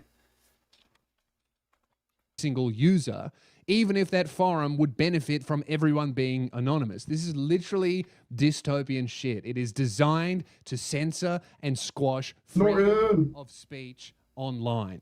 And that is wrong. And so, to fight back against these laws, I will be telling many hilarious, dark, and naughty jokes. Hey, so that was a super solid video.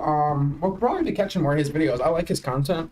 So far, I think I watched something else of his, and he had me crack it up. But yeah, definitely go check out Lewis Spears. I want to say Australian comedian, or a comedian out of Australia. Could be wrong. I like his content. Pretty funny. Oh my gosh, I'm heating up again in here, guys. Oh, back to chat for a second. We're still talking about transness. Yo, Pointy. I always call you Pointy, but then I saw Norton call you Tilly. And I'm like, oh, should I call you Tilly? I'm used to calling you Pointy. Oh.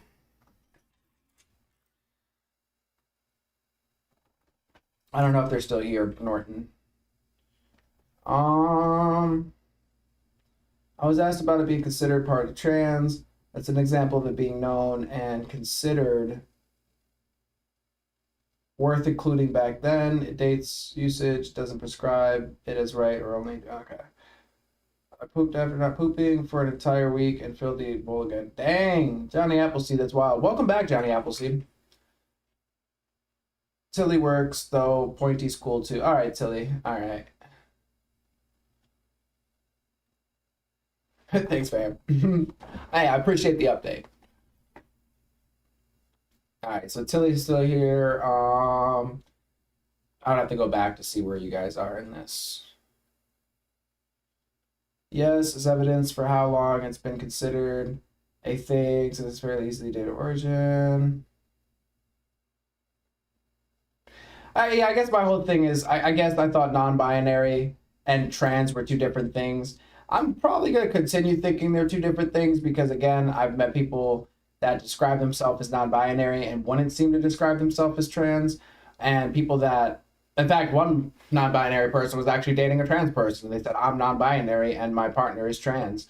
So, but again, I mean, I guess everybody uses words differently. It just seems like there's probably some sort of distinction. Hey, appreciate you for liking the stream, man. I'm doing well. Appreciate that. I always forget to tell people, please like, subscribe. But it does help, but I appreciate it.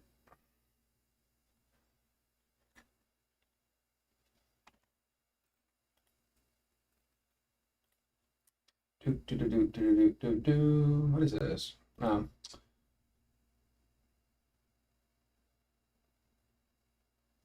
Yeah, it does seem like non-binary is a wiggly umbrella. I think of non-binary as just like ambiguous. They just don't ascribe to one or the other. Astral, Norton says, Astral, it's because we can be whatever we want to be, whenever we want to be. Nobody has a rule book. Nobody has the answers. Yeah, in fact, the one non-binary person I was talking to, because I asked them, I was like, well, what does that mean, if I may ask? And they said, well, some days I feel like a girl, and some days I feel like a boy. And I'm like, well, that's interesting. Mind you, biological female from my best guess, 100 pounds soaking wet, freshman in college. I'm just like, yeah, I'm sure there's times where you feel like a girl, there's times where you feel like a guy. But, you know, I'm curious if you feel like a guy when it's time to, like, move this trash out. You know, when it's time for us to take the trash out at the end of the night at work. Are you feeling like a girl or a guy? Because I see myself carrying the trash a lot to the back dumpster. But if you just let me know what day you feel like a guy, I'm going to go ahead and let you carry the trash out there. Just, you let me know. Nah, but I'm just saying. It's a little wonky. Because then I would have to ask, and I don't think I asked this, but what does it mean? Because, I mean, it was in the middle of work. What does it mean to feel like a man or feel like a woman, right? Like one day or the other.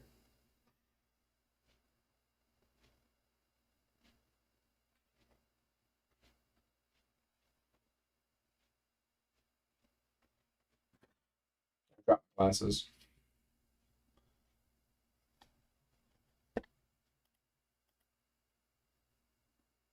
Oh no.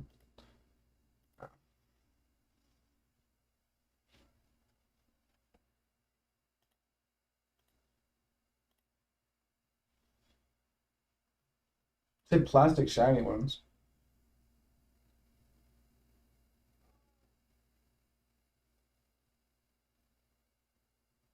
It's also unruly.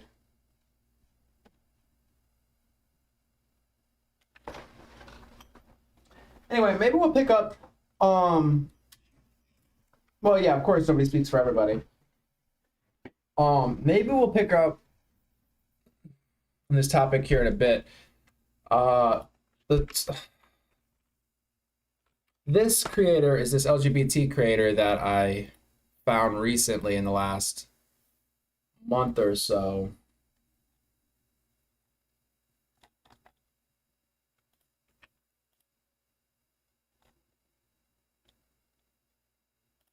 The name of their... I do think he does talk about LGBT stuff at times. He's also a comedian. This one's about gay marriage, but I think he had something. I would be going in. Like this one I actually haven't watched. I think I had it on the background when I was like doing dishes or something. But into the store. But I'm not. We all in my issue. Who's gonna tell them? Like to in telling their action. Trans people are bad. Or they could just be like you and show them with their actions. Isn't that so sad? There's such a weird trans influencer pipeline to being conservative. While we're discussing that, why don't we also discuss the incel to trans pipeline? Bet neither of you are ready for that conversation. What's up, everybody? Ty Rivera here, the absolute best LGBTQ comedian in the world. All right, you guys. I don't know. I find him kind of funny. I'm not gonna lie. He be dropping bangers. So maybe we'll catch his video. Check out their channel. Like I said, there's a lot of politics, LGBTQ stuff, but also, I mean, the culture war stuff and everything else. And as a comedian, pretty funny, pretty cool takes. Like I said, I try to watch people from all sorts of different places. So I would definitely check them out if you're into this kind of stuff. Ty Rivera. I always mess up their name. But they're actually pretty funny.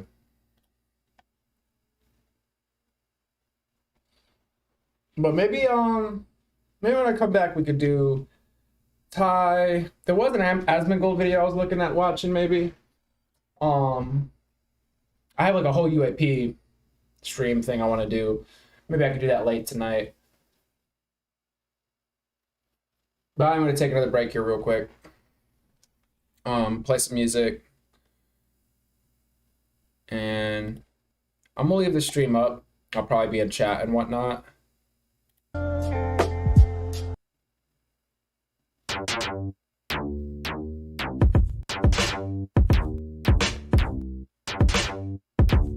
I kind of like that, but no. Here we go.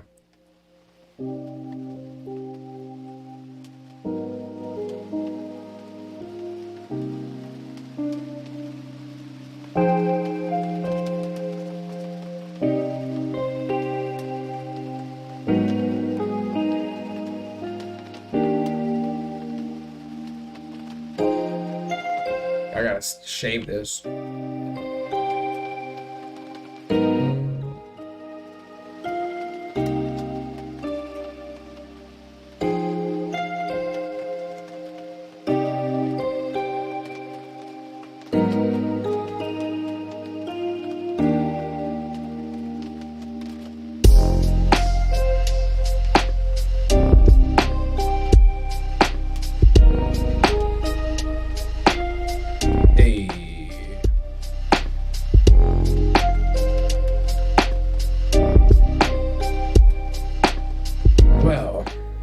You guys enjoy the tunes.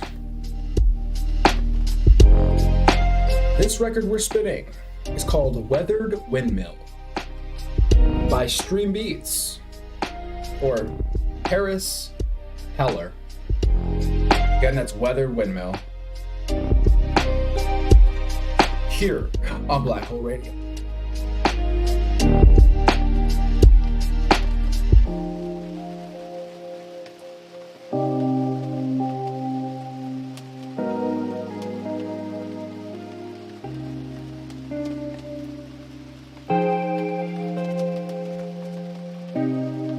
I'm bringing chat back. Hey.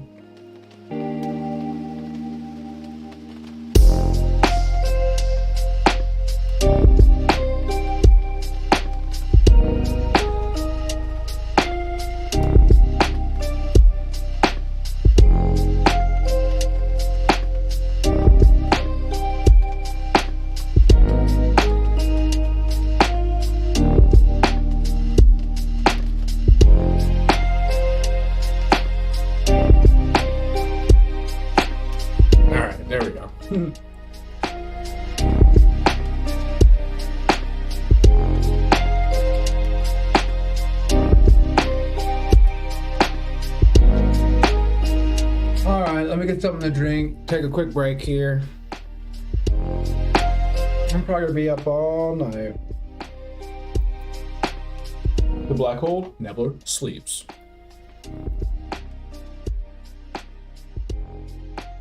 I get used to my soundbar. The black hole never sleeps. Okay, let me stop.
I saw it when I walked, boy.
my soil when I walk, boy.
I saw it when I walked, boy.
And there was two. What's going on, guys? Oh, I made it back. Not gonna lie, I still gotta put my coffee in the microwave, but back in the area. I had to throw my damn window open. The off chance that it's cooler outside than it is inside. Just let my room air out here.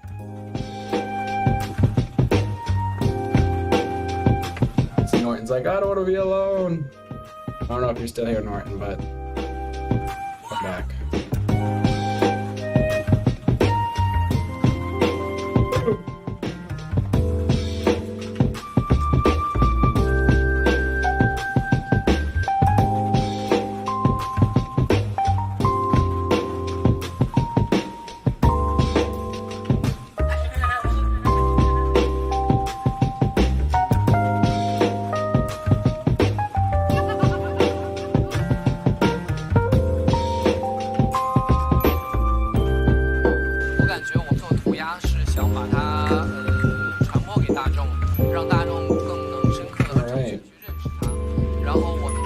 Hangout and lo-fi. I just titled the stream. I haven't quite decided what I want to jump into quite yet. Tilly, if you were still here, I could do that Ty Rivera video I was talking about. But if you're not, I might just save that for another time. Maybe tomorrow if you're back.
We could wait on that one, Tilly.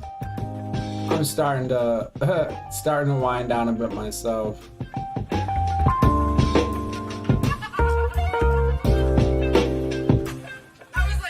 Might get into some gaming. I kind of wanted to try this game, Zomboid.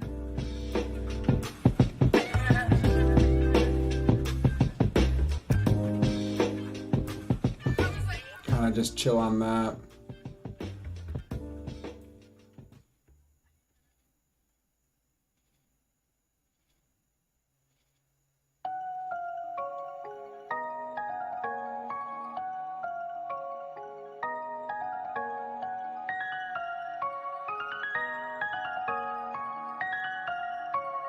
I saw it when I walked, boy.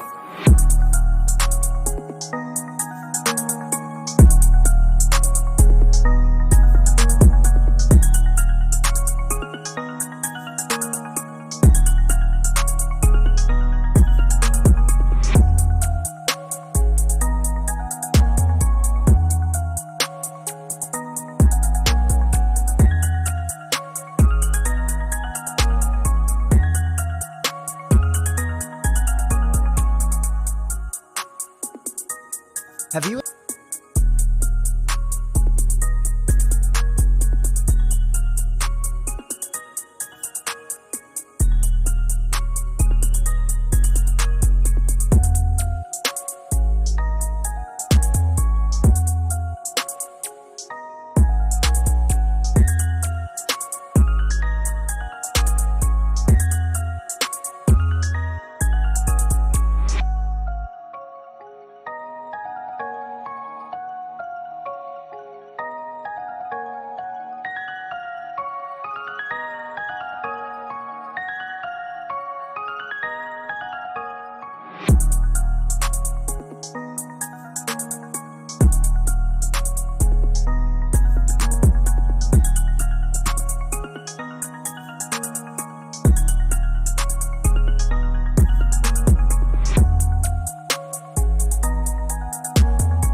think I might give this game a try.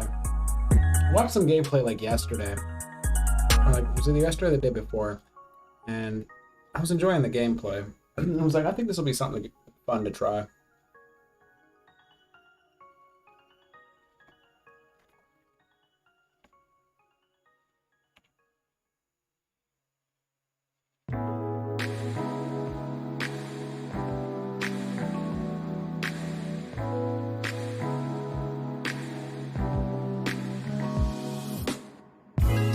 Fresh Cakes A is now playing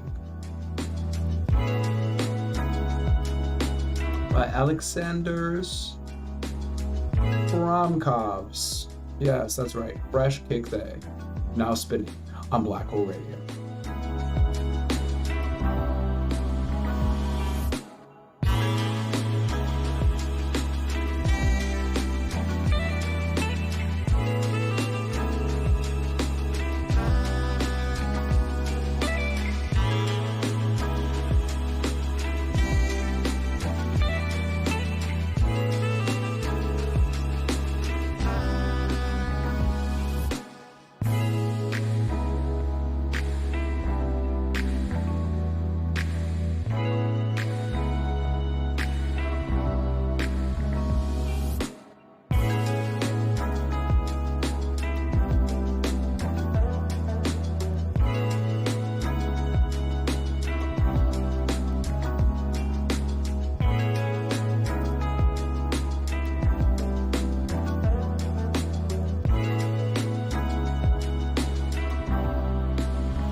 Sorry, we're gonna have the game sent over.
right, guys. Sorry it took so long. We're hanging out here. Hope you're enjoying the music. Finally, I'm downloading Zomboid project, so it should be up and going here in a sec.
Okay.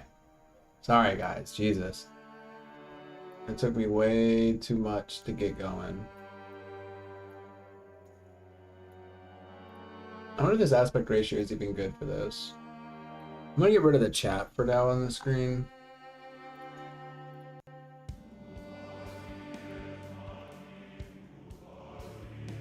Alright.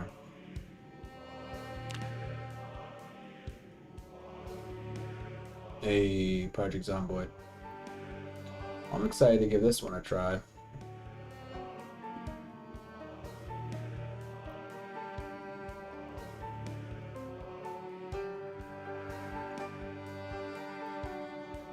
Oh, just have to move everything over to my screen here.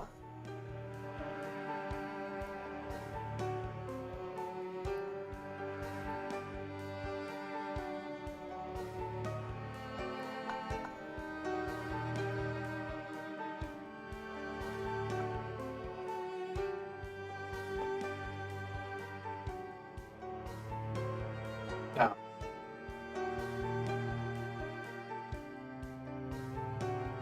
I don't know what happened to my window capture.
There we go. That was awesome. I've been muted this whole flipping time. Oh my gosh. This is a wonderful day for technical difficulties.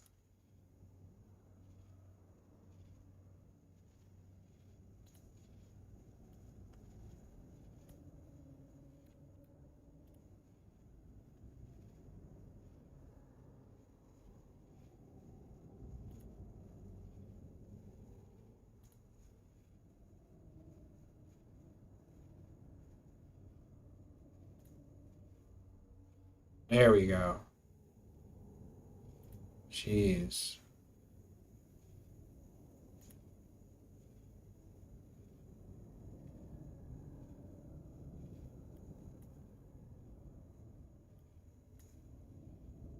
All right, cool.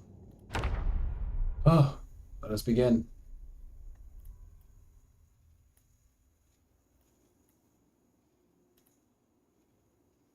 All right. Welcome to Project Zomboid. Soon, you'll die horribly. Love it. No one will mourn you. You will be swiftly forgotten.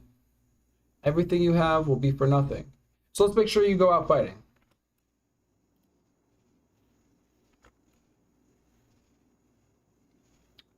First things first, you can zoom with your mouse, blah, blah, blah. Very good, very good. All right.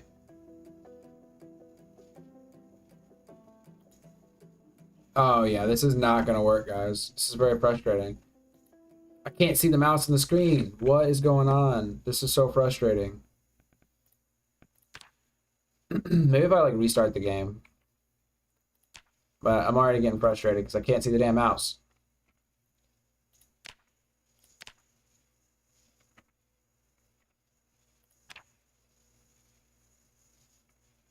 Okay, here we go. Now I can see the mouse. Okay, yay! Have a look at the character stuff. Oh my gosh. Here you can see your health status, scratches, bites, bleeding, broken limbs. Alright.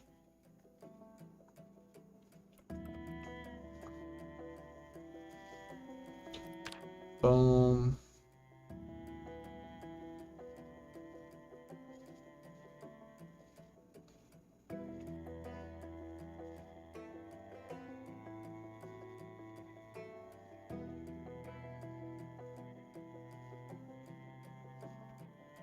Might not remember you.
Right, sprint.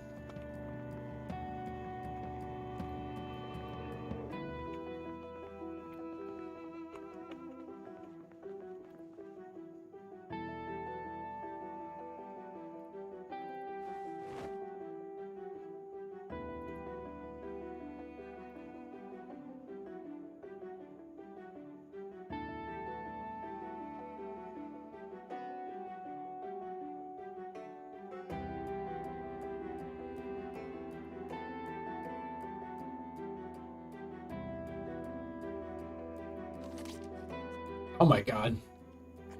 Just ate the dead mouse. It's better apart from the nausea to learn about each Moodle. Move your cursor over them. So now I'm queasy and still peckish.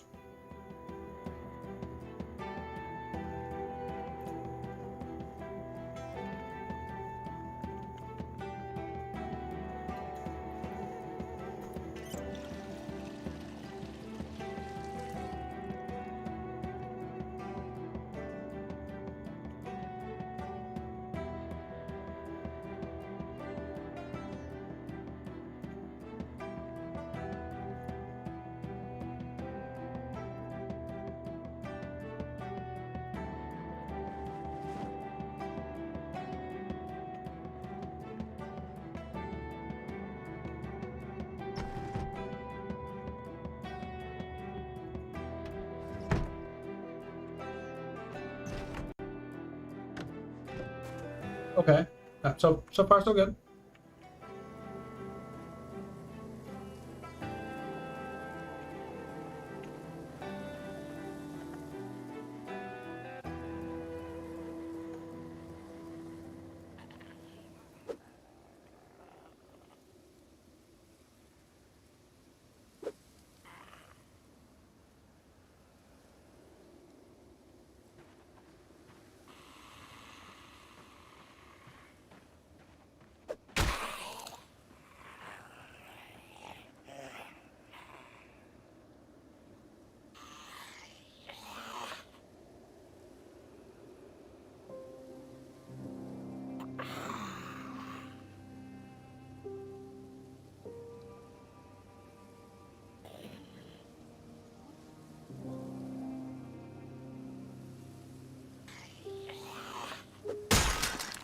Nice.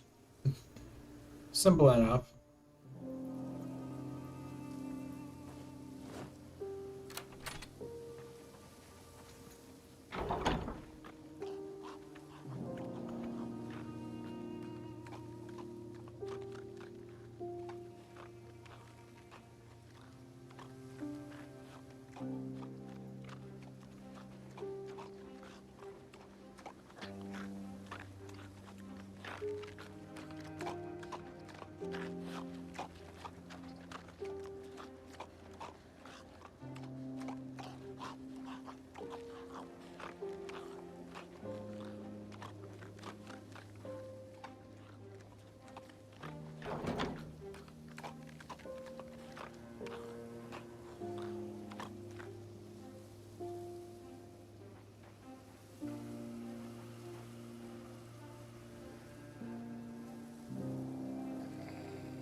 Wait, what? Grip close by holding right mouse and attack with the left click. Oh, and directly behind.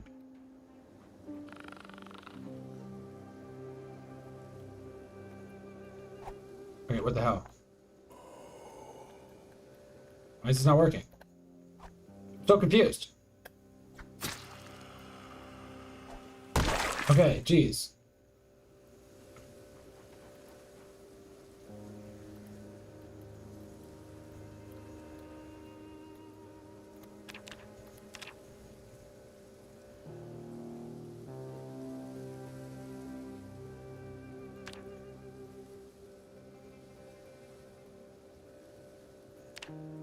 Loot all?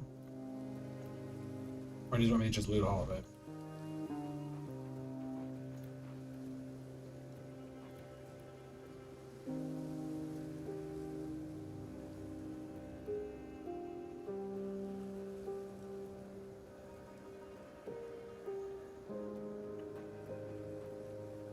Where's the... Oh, there it is. Wait, what?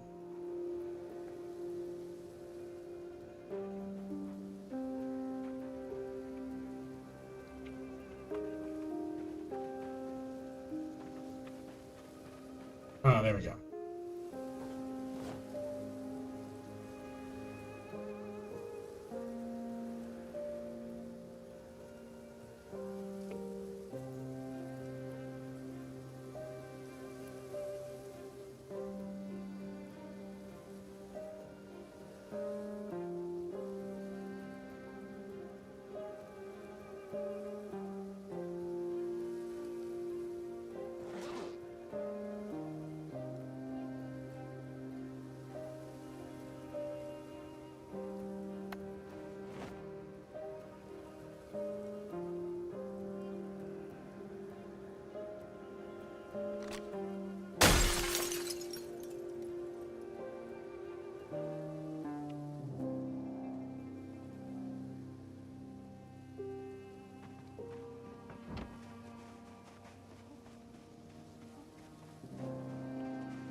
I'm not gonna lie, the right button on my damn mouse is so finicky. It is so annoying.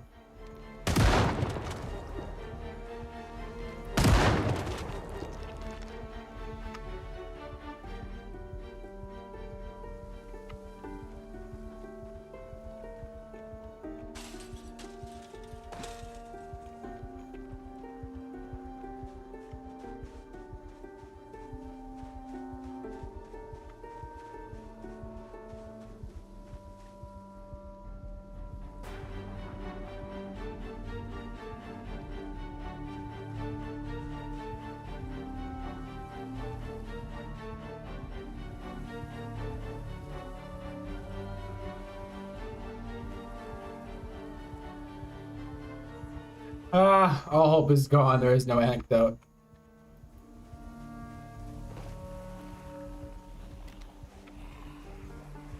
Oh shit.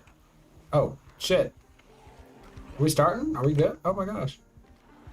Oh my gosh. Wait, what the hell? No!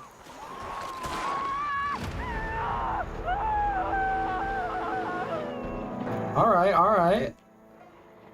So definitely this mouse is gonna kill me a million times. At least I'm my best at a new one, honestly. I've just kept this one going for so long.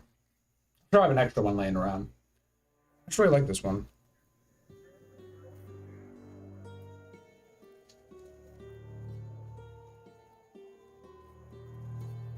Okay, so nice little quick tutorial. Pretty simple stuff. Pretty standard stuff. Glad I did it though, because I would have been sitting around trying to figure out those small little things. Like I wouldn't have realized there was 2 different sprints.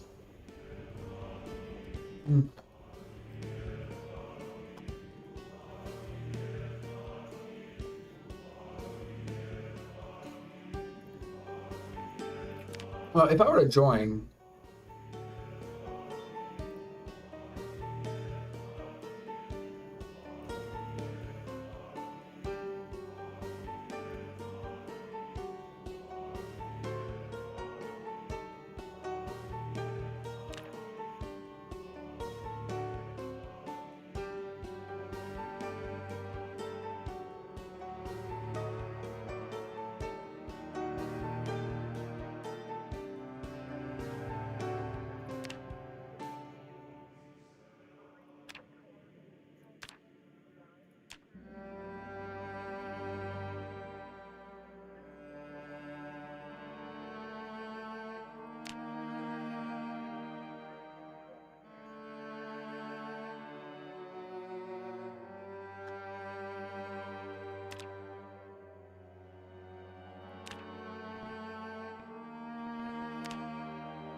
who's going with it? Not sure if I'm doing this right.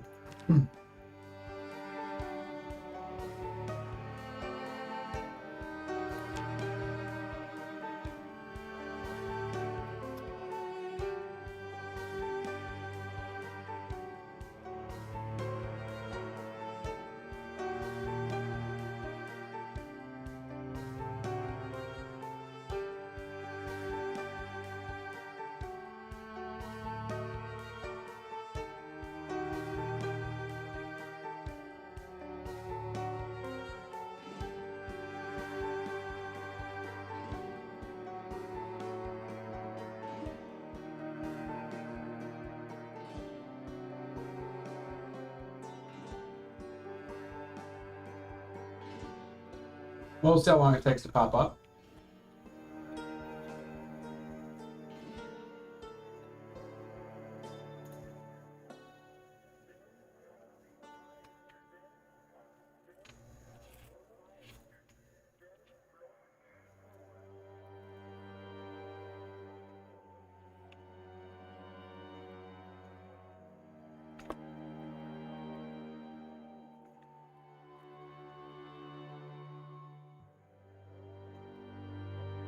Small town.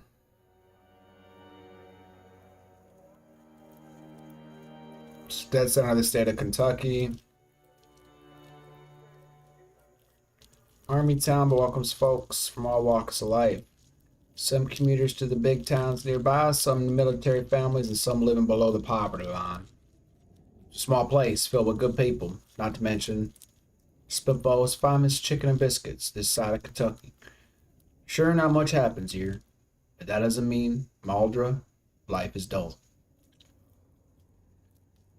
So they're all in Kentucky?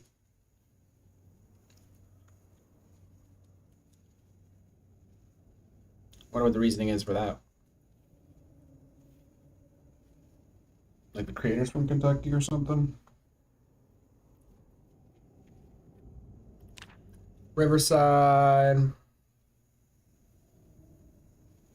Oh, of the mighty Ohio, real close to Ohio. I'm from Ohio.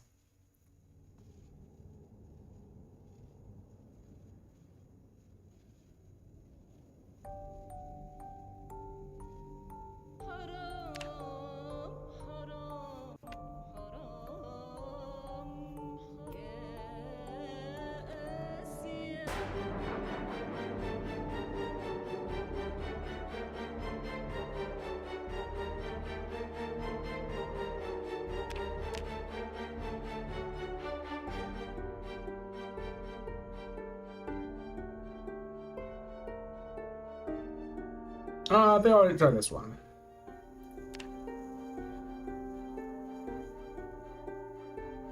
Occupation, unemployed. No, I'm just kidding. Oh, okay, so your occupation is going to give you...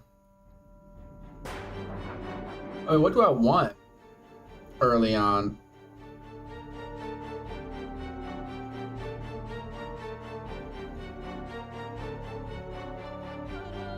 That burger flipper.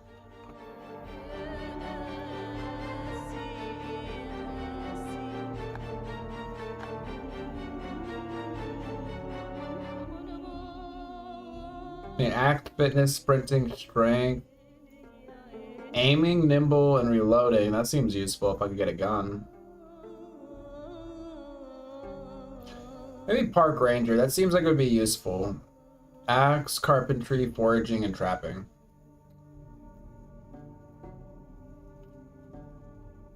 And then available traits.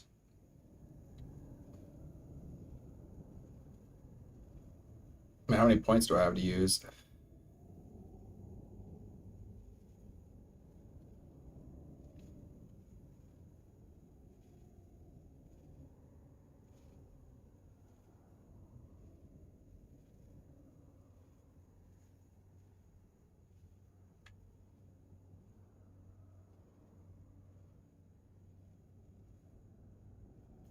First aid seems like it would be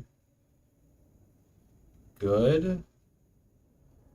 Do I have to offset it with these?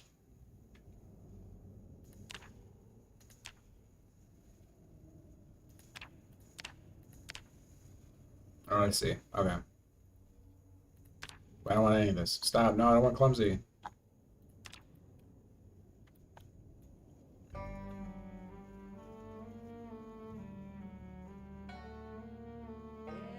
Pit smoker. Stress and unhappiness decrease after smoking tobacco. Unhappiness is rising when tobacco is not smoked.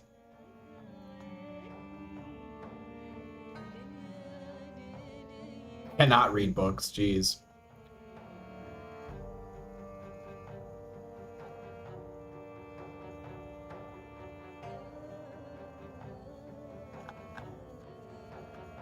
I don't want any of these.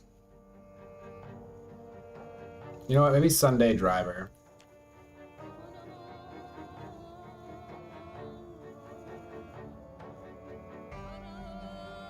Oh, but I basically have to be at least zeroed out, so I have to take 8 points over here.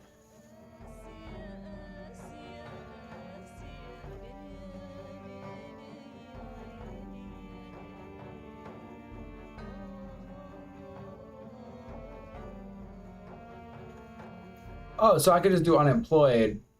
Oh, and that gives you 3 points. Okay, cool, cool, cool, cool. So I'll do unemployed and then just do, I guess, first aider.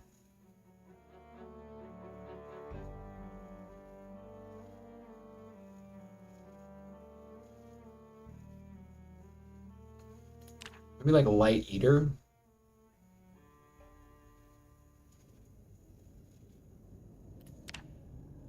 All right. Let's do a dude. Boom.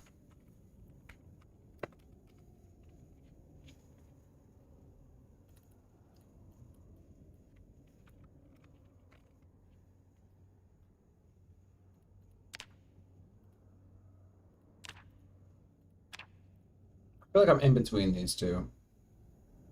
A little bit darker. I guess it says chest hair and then I see hair on the legs.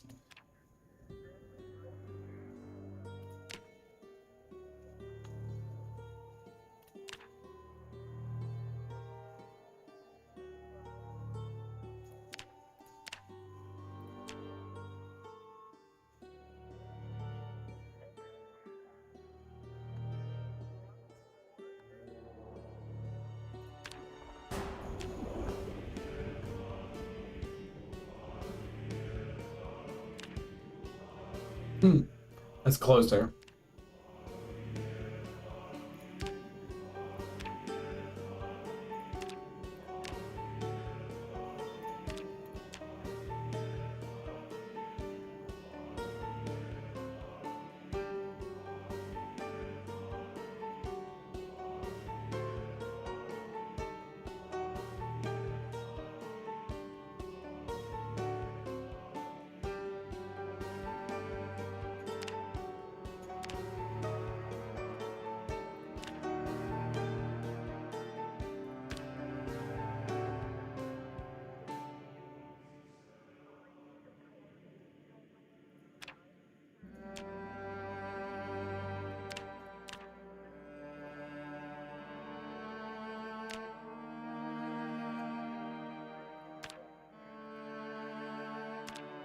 Turns out that zombies could see green or something.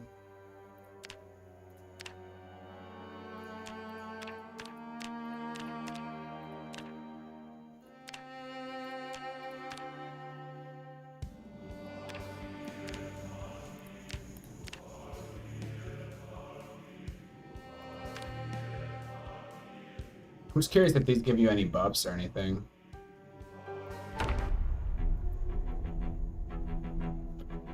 These are the end times.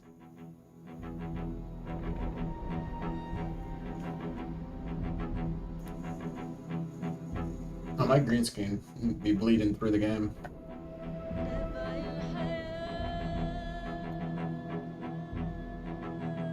I like that. This is how you died. Like the story, you're like telling the story. Almost like a creepypasta, like you're finding the diary.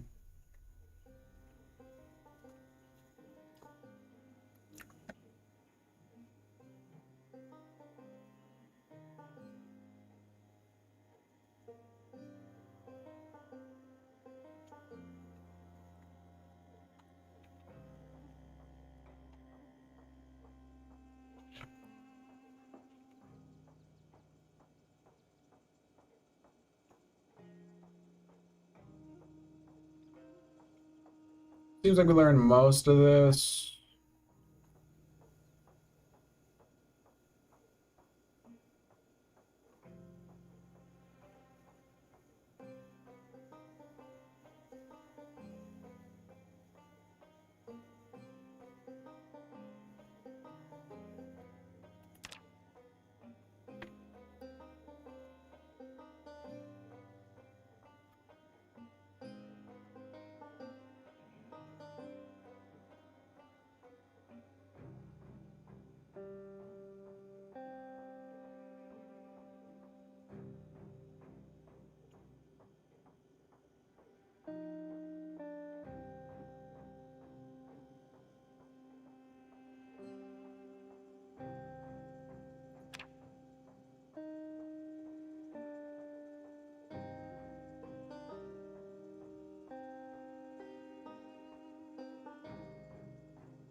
Clear jam with X. I'm glad I read that.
Interesting. And so you get to like frame it and then, okay, wow.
Yeah, there's a lot of there's a lot to it.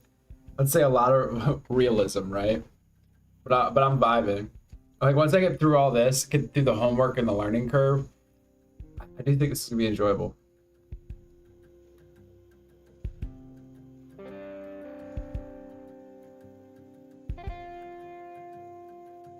Turn off appliances when you're done, unless you want to.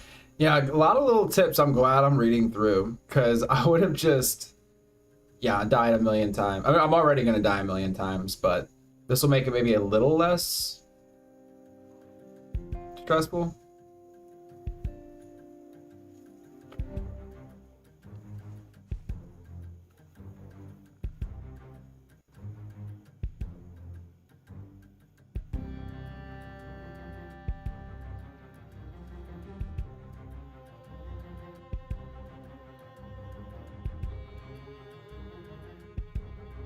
Enable search mode.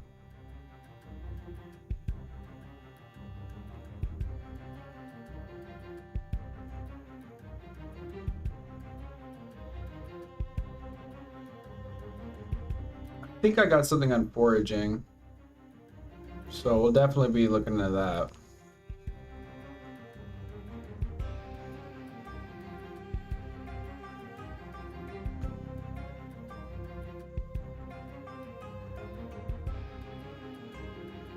Left shift.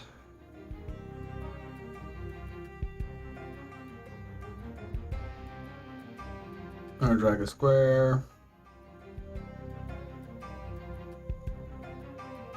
Move all button to the top. Bags are important. They have to carry stuff.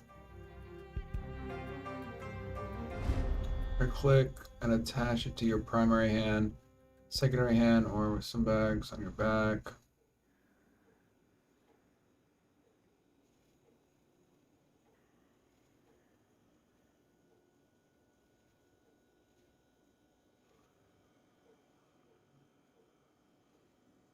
Holster back.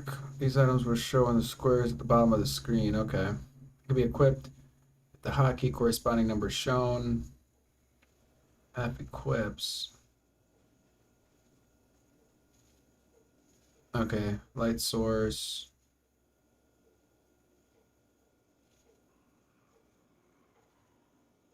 Wait, oh my gosh, the game started. Getting bored. Occupy yourself or seek entertainment. Wow, they even have getting bored. That's crazy.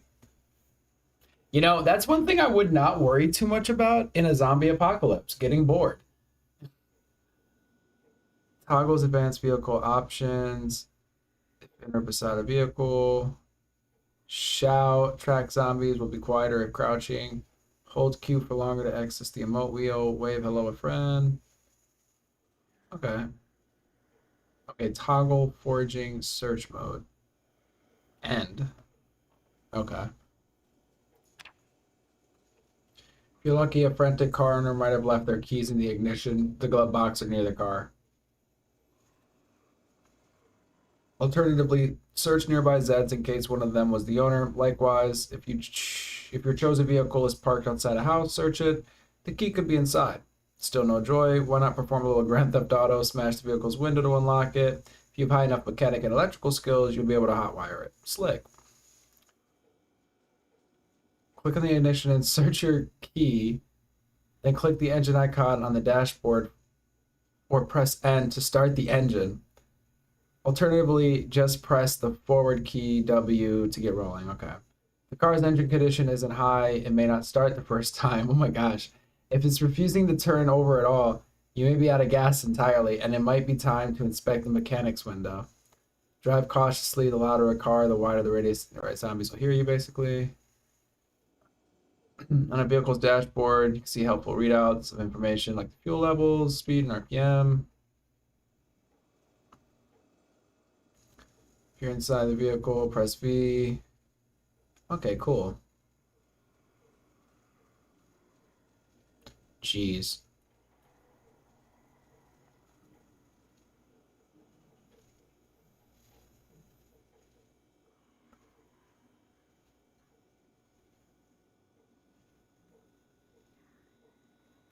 Oh, that's pretty cool. No weather. Okay. We're almost through. Watch it be like another 10 pages. Weather patterns in Project Zomboid are realistic. A simulated climate system uses the time of year and virtual weather fronts to create the rain, snow, fog, and thunderstorms at the relevant times of the year. Wear the right clothes to keep you cool in the summer and warm in the winter. Keep them in good condition. Temperatures have an impact on your survival. When winter draws in, your resistance to cold will be highest. If you're well fed, not tired, and wearing proper winter clothing. It will also help to keep active and be physically fit. Wetness and sickness will both increase the likelihood of you suffering from the cold. During periods of extreme cold, it is best to warm up inside a building with heat sources like campfires. Makes sense when surviving during hot weather. Meanwhile, staying hydrated and wearing lighter clothes. Cool. Oh, cool. Digital watch will show the temperature. Being outside, especially during winter months, will make you experience wind chill. Heavy rain or blizzards in midwinter can severely drop your temperature due to the combination of strong wind and temperature. Wind chill affects your body, but won't show a direct difference in temperature on your digital watch. Keep an eye on your moody's. Oh wow, that's crazy. Clothing protection. Wearing the right clothing could protect you from bites, scratches, and lacerations. Press P to open the clothing protection panel. You can repair holes in clothing, appropriate materials, tailoring level. Okay. What did it say at the last part? You can add padding. Simply right-click clothing item inventory, inspect. Area the patch repair. Just make sure you have strips of the appropriate fabric. Along with a needle and thread in your inventory. Okay. Lastly, jeez, foraging. The investigate area window shows your zone. This impacts on the loot that can be found. Foraging search system. End, right? Hover your mouse over the window to inspect the loot categories that are available in your current zone. If you see question marks, then there's nothing of use that can be found. Start searching, click enable search mode. Search radius will appear. See here which survivor can spot items. An arrow pointing to an item will appear when they see something. An eye icon will appear while your character approaches. It sees exactly what it is. Double click a discovered item to pick it up. Improving your searching skills. Looking around by aiming and crouching will both increase the search radius, darkness, weather, all sorts of stuff. Will affect item visibility. Be sure to check relevant and logical locations. For example, trash can be found in trash piles. Chip stones are often found in cracks and potholes. Wow.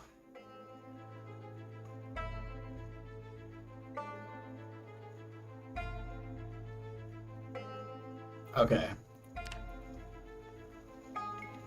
Finally, we are in.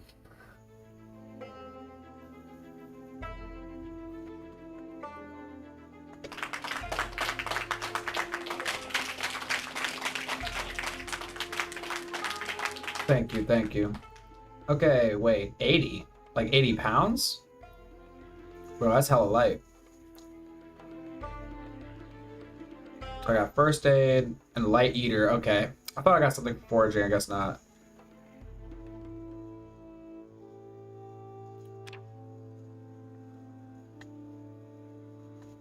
Wait, do I have access to all of these?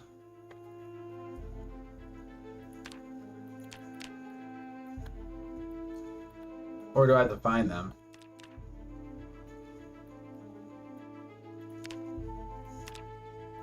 Assuming I have to find them.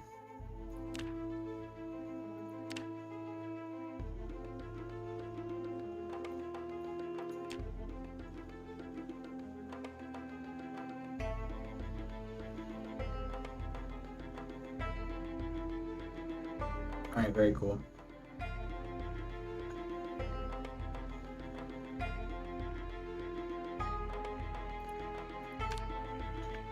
Okay. Huh.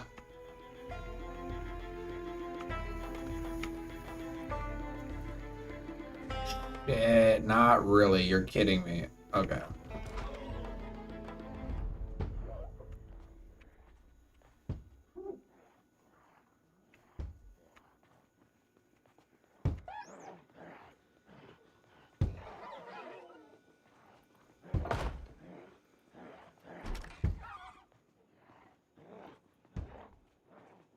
Shit.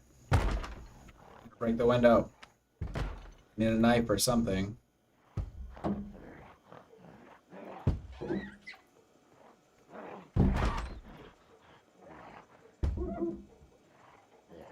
Stop.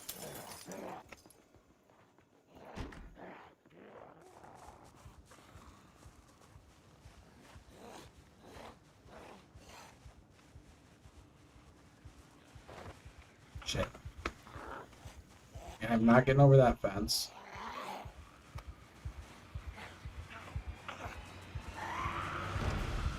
Okay, hold up. That was a bad start. I'll circle back to the house. That's the plan.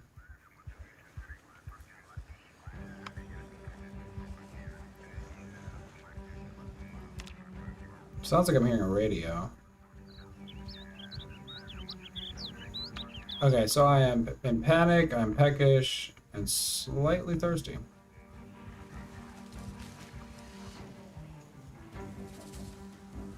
I can't get over this, can I? Yeah, does not appear to be the case.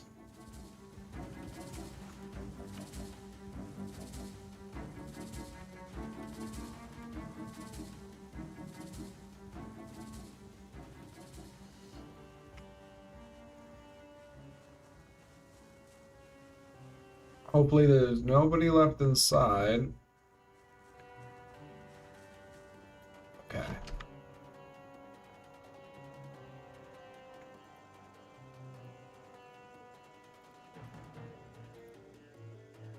I guess a quarter of it.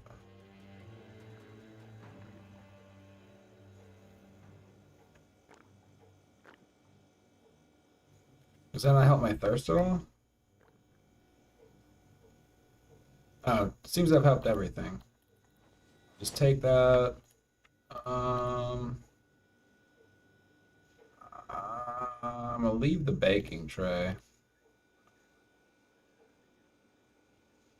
Pretty much take all of that.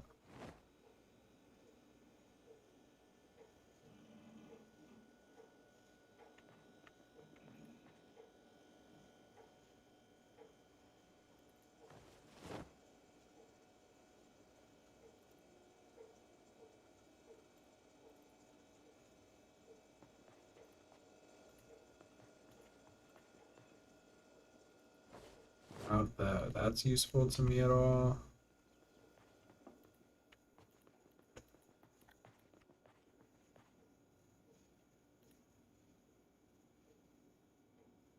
Wait, I'm confused. I hit investigate, didn't I?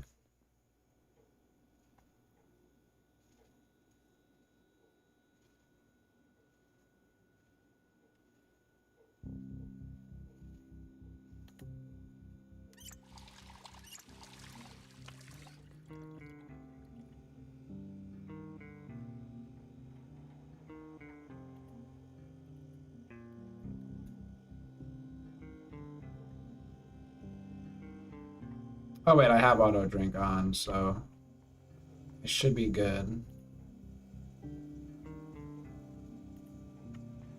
Can I just eat this? Or do I have to be able to open the can?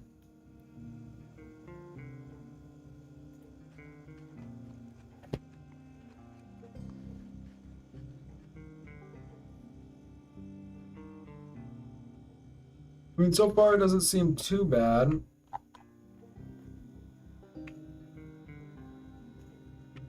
A weapon would be nice. A hand torch, okay.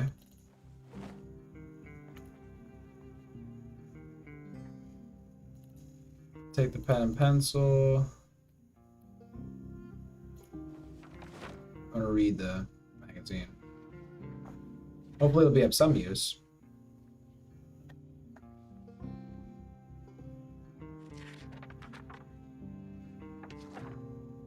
No?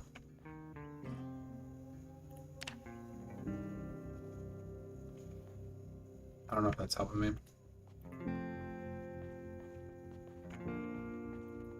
Can I sleep in the bed?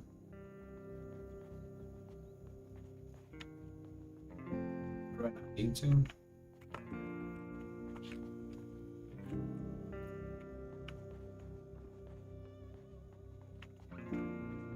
So I'm kind of assuming I've figured, like, found everything in there.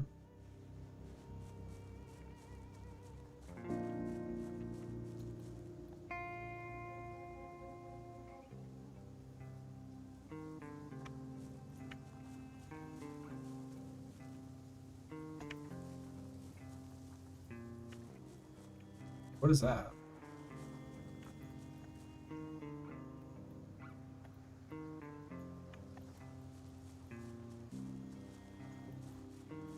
Wait.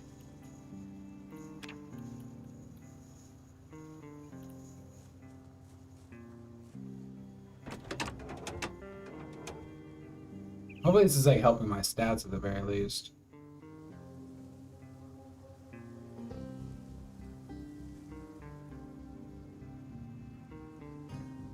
I mean, it seems solid to me.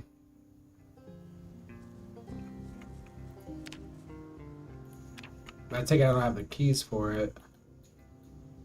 Maybe one of those zombies that were over here. But even so, I don't have a weapon.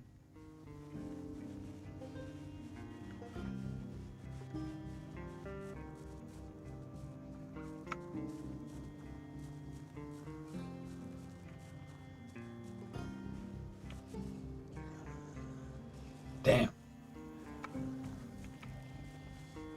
Okay, if it's just one.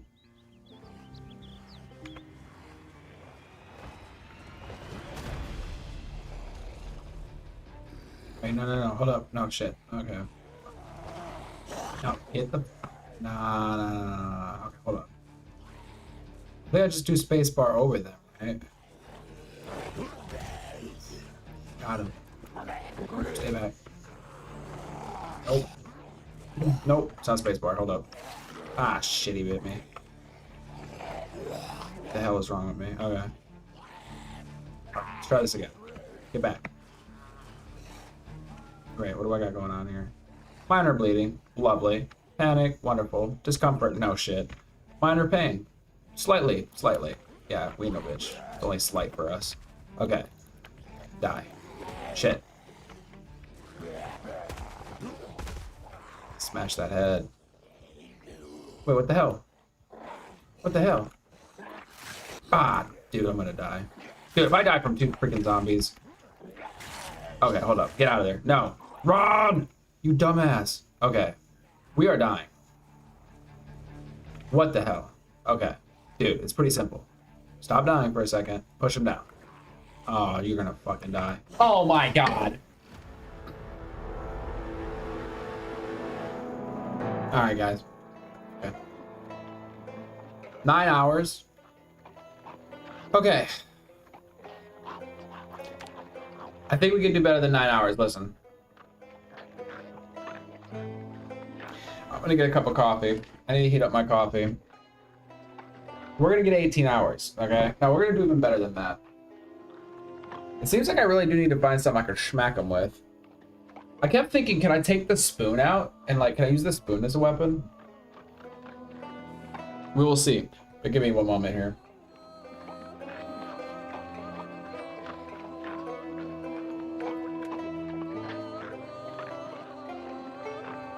Oh, recording's wrapped up.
Thinking there's a zombie standing outside of it. Okay, Doritos. What's going on? Never had these like mini Doritos. Boom, chicken salad. You already know. This is about to be amazing. We're about to lock in. Boom. Boom.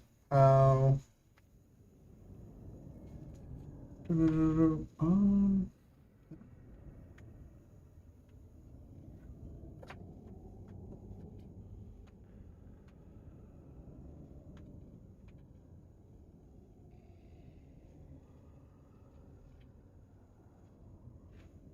Bear with me.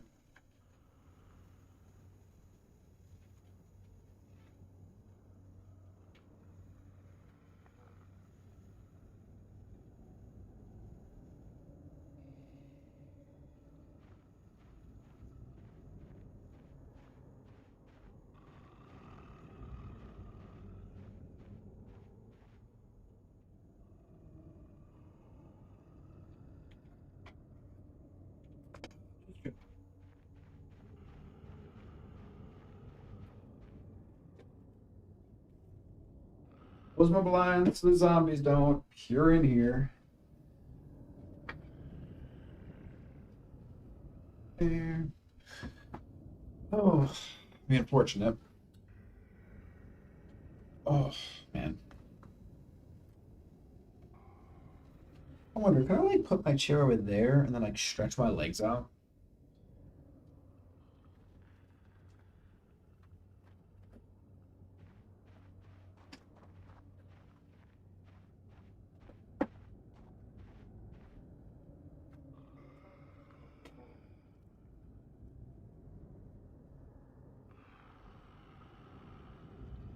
Twist my legs up in like the weirdest ways when I'm sitting here. Oh my gosh, I was practicing or just like messing around on the guitar, just kind of like jamming out. I want to say either early this morning or last night. And I like twisted my my leg up and like put it behind the armrest. And I just sat there, you know, playing for a while, not thinking of it. Man, when I couldn't even move my leg. I couldn't feel it at all. I didn't realize. I was like, oh my gosh, it fell asleep so bad. It was like terrifying. So, oh my gosh, this is somebody else's leg. Okay.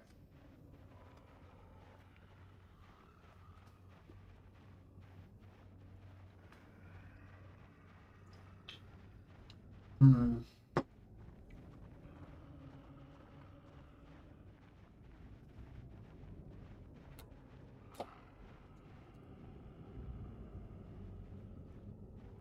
I haven't tried this chicken salad before, so. Okay. Pretty solid, pretty solid.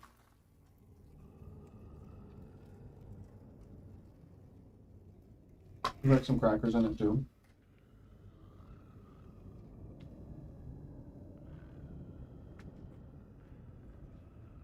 What I was thinking though, if the Doritos aren't too small, man, I don't know why I moved my trash can over there. Then I can scoop the chicken salad with the Doritos, as well as the crackers. Mm.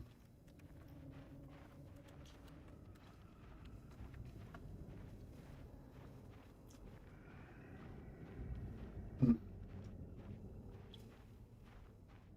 Boom.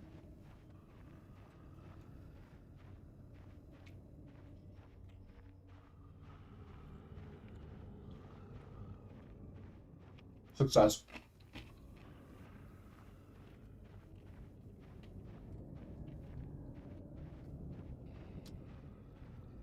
Not gonna lie. Which these are full size ones.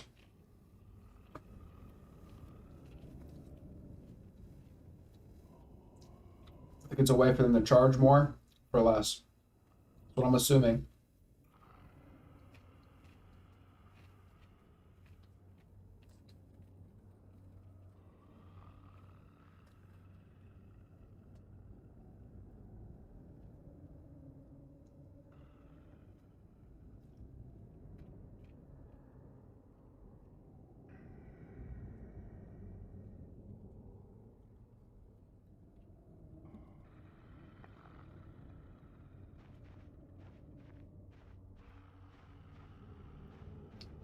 I did not expect this to hit so hard.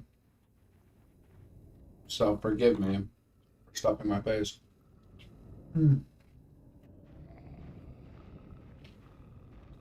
Right here.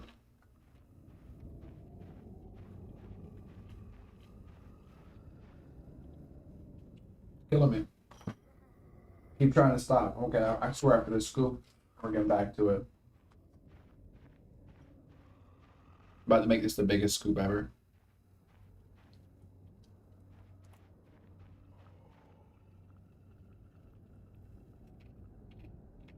Mm.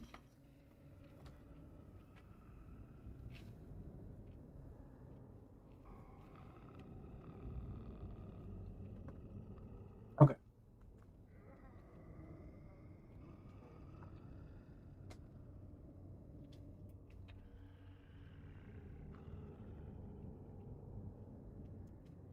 Yeah. Definitely can't chill back. Don't be serious.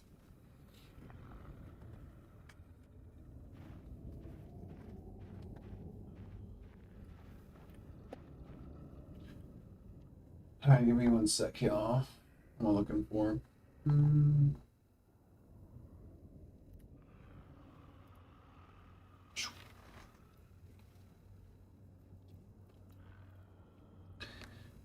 Thanks for hanging out on Black Hole Radio. It's pretty late here. It's probably, I don't know, midnight? Midnight-ish? Maybe 12:30? We're kicking it. It was actually a pretty fun stream. I mean, it's always a fun stream. It got a little wild earlier, but glad to finally make it to some gaming.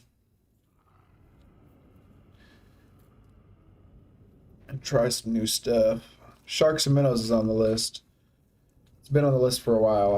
I don't know how I keep missing it. I feel like I haven't done any gaming content in like a week or two, so.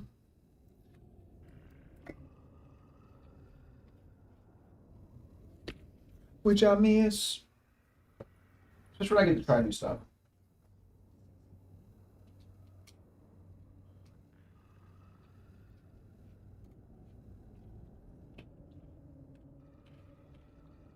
Hey, Tony B. How's it going? You're up late.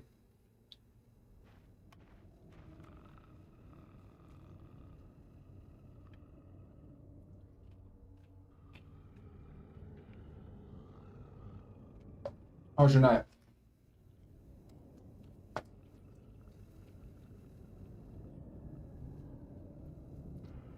Pretty sure it's like the same time for you. Maybe just an hour before.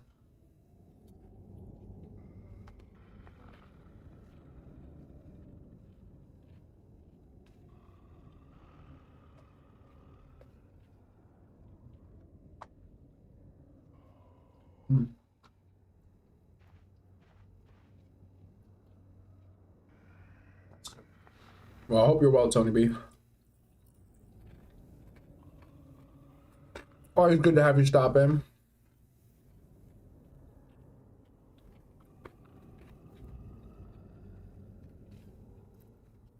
I know I promised that was my last bite. I'm not gonna lie. I took a couple more.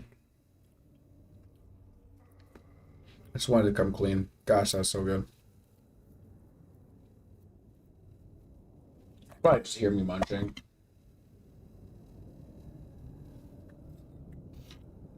Yeah, I've been complaining about the heat here as well. I was just burning up. I was like sitting here sweating. I threw the window open, threw the door open. Although now that I closed everything up, I think the air conditioner, I don't know, I just feel like I had to like get like a breeze going though. I need a fan. I've been saying this for like weeks. I need a fan.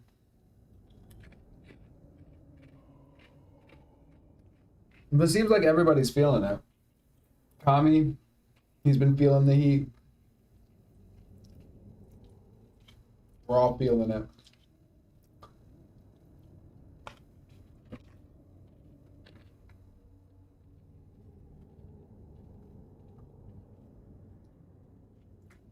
It's like hot flashes.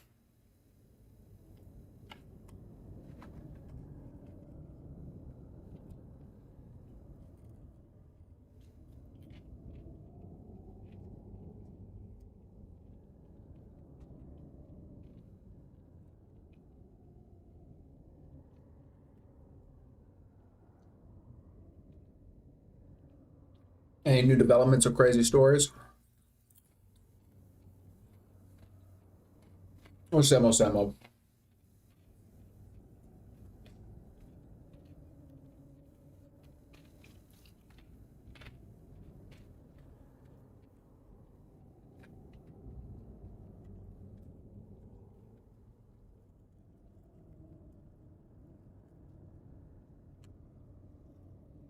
I'm thinking I should go for foraging. Norton, glad you're still here. Maybe circle back. I don't know.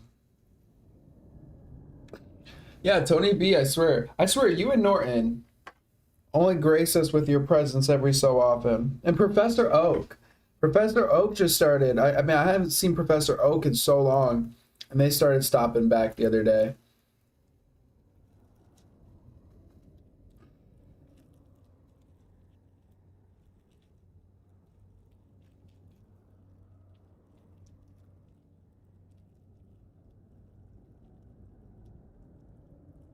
Right? No, yeah, Professor Oak's been coming by. Yeah, I love it. It's so great. And it was so funny because I was looking at my mod list and I was like going through it and just like, you know, cleaning it out. And I saw Professor Oak and I hadn't seen them. I swear it had been like months. And I was like, you know what? I'm gonna hold off. I'm gonna hold them as a mod here for a bit. And I swear it was like the same day or the next day that came in the chat. I was like, yo, that's crazy. That's crazy.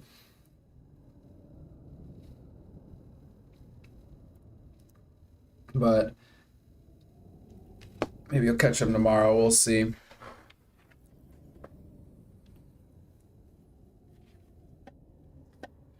All right. My gosh. Where we at? Where's my cam? All right. I don't know why it's pointed like way over there. Hold up.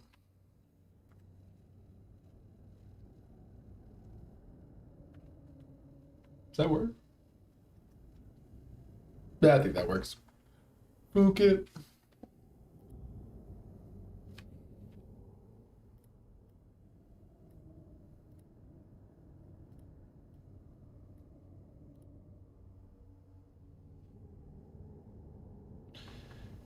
I think there's this app I have. It might like crash everything, so I don't really want to use it. But I think I could switch everything to desktop mode, which I kind of want to do for the stream, just so like you could see more. But oh well, I'm just rocking it.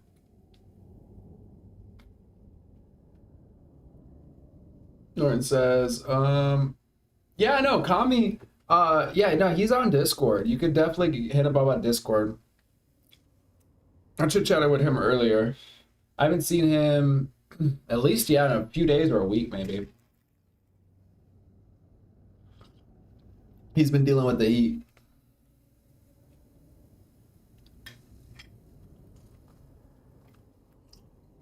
Well, you said, okay, summer's a busy time.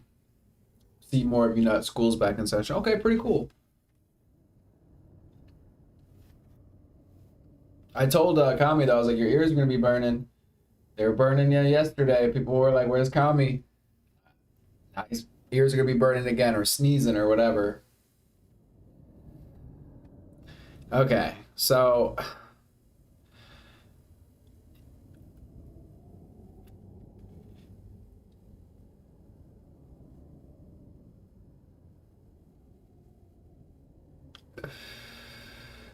the thing is,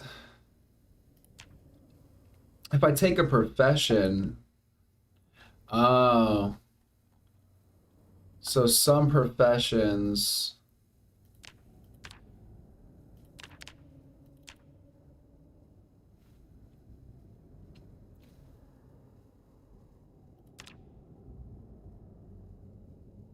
or are they carrying from the last? No, I don't think they're carrying. The gun in the mid-90s here today, but it was mild humidity with a good breeze, so it wasn't too bad. Or begun in the mid-90s.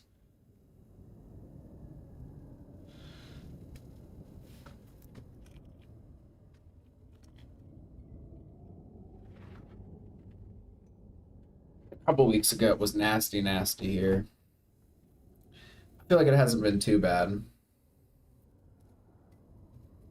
For me, I think it's just the circulation in this room.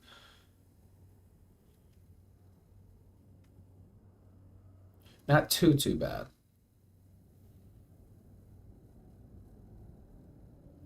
$101. Whew. Yeah, my car doesn't have air condition. So, man, some days it's like I get in it. It's almost like I start to sweat before I even get in the car. It's like my body just knows the car is like approaching and it just starts sweating. And I'm like, fuck. And then it's like, it sucks. Like, I got the windows open and it's nice. When you're cruising, the windows open, it's like, you know, fuck air condition. But when it's really hot and you got some humidity going and then you get to that stoplight, fuck. Or, you know, I got the head, you know, I'm on the phone, got the earbud in, one headphone on, whatever, calm down, people. And I roll the window up so I could hear better. Oh my God. It's like dripping off of me. It's so disgusting. It's like I literally am just sweating straight through my shirt.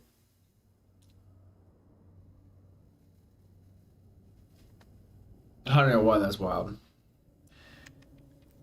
That's when it's like, okay, it's kind of hot out. It's kind of hot out, guys. I think we could all agree it's kind of hot. Because I don't know, whether it gets hot or gets cold, there's always that dude. I'm that dude sometimes. I feel like we're all that dude sometimes. And it's not even that hot.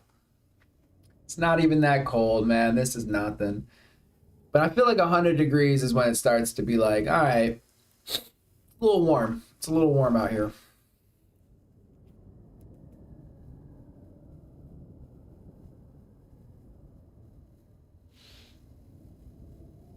You say I just don't understand the people in the UK and Europe complaining about heat in the lower 80s. Yeah, I mean, we're all just, you know, built different, right? So we're just more used to it over here.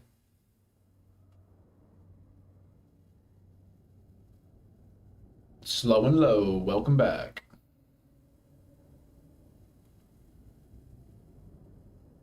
You think it's the asphalt? I guess I would have to go over there and feel what 80 degrees feels like over there. Because maybe you're onto something. Like maybe the heat is dissipated here differently. Or they're just not used to the temperatures. All right, hold up. Let me see here. Because I still have 2 to spend.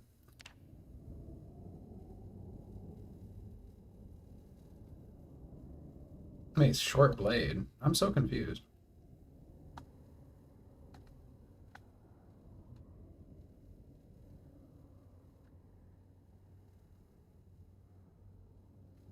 I basically have 2 points to spend.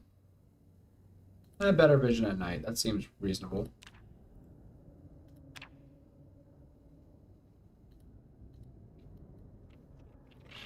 I should be like Astra 2, Astra 3. I'm eventually going to give up on naming them.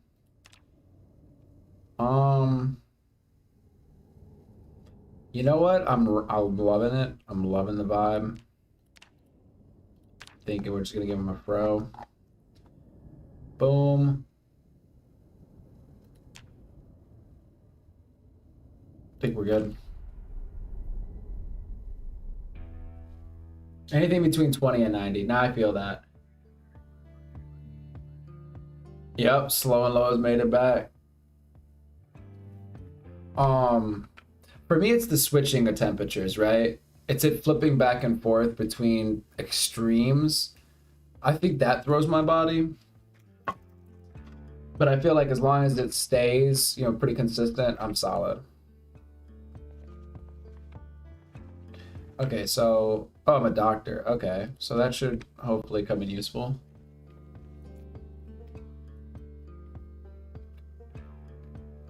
So am I in like a hospital? Oh, yes, a bunch of first aid. Let's get it. So maybe that's how it is too. If you choose a profession, it kind of puts you in the place that kind of makes sense. We're just taking everything. Wait, can I take the scissors? Or did I take the scissors? Should I take the scissors? It says household. Something tells me I might need them. Yeah, just a bunch of supplies.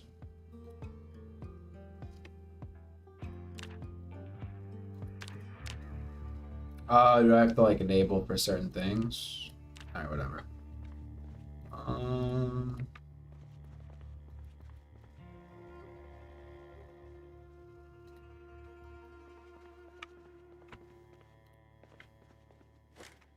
Okay, I feel safer in here now. Close. Oh shit. No flipping way, bro.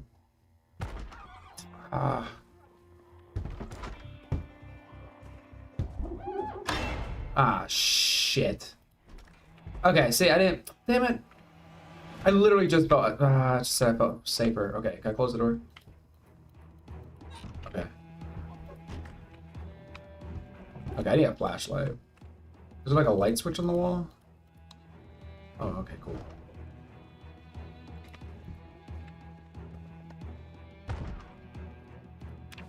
Okay, we're looking for a weapon.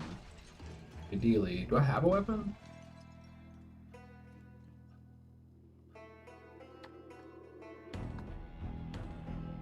Oh, antidepressants. That feels like it would be good in a zombie apocalypse. I got a key ring. Okay, hold up. Can I pause? Oh, I can pause. Cool. Okay.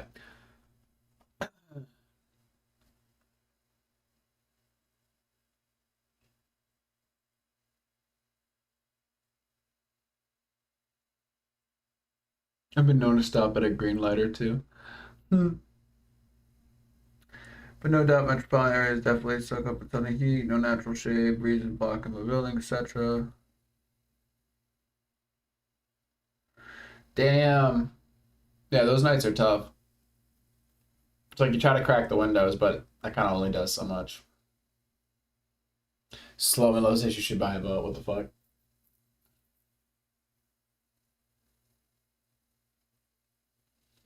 I'd be so sketched out though.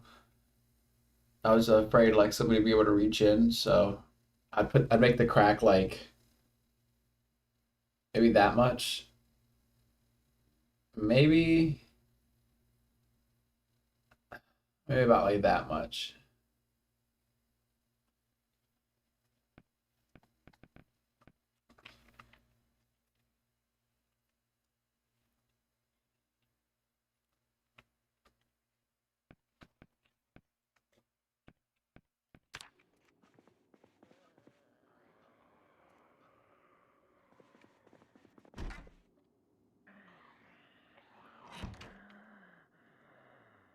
Are there any friendlies in this? Or like non-infected? Or am I like the last one? Wait, what is that?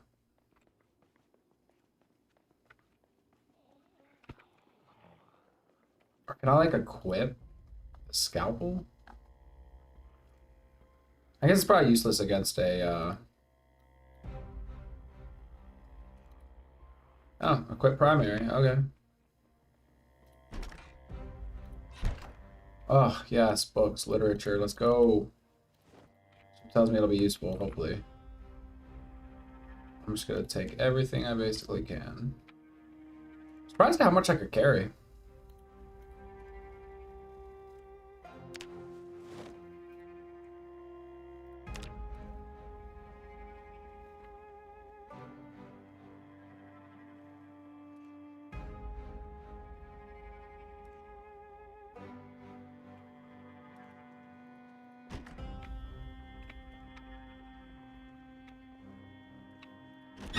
Oh, shit. Dude, no. No. No. Where are you, dude?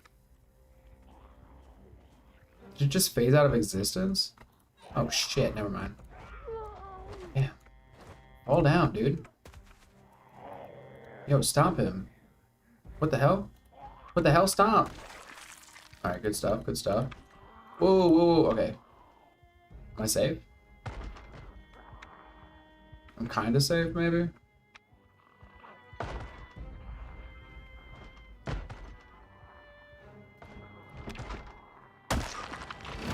Wait, did I just die? Oh my fucking god. Okay. Did I, like, stab myself?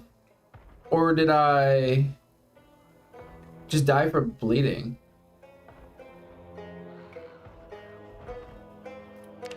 Bro, I'm tripping. Also, is it open mic? I should probably like make sure to push the talk.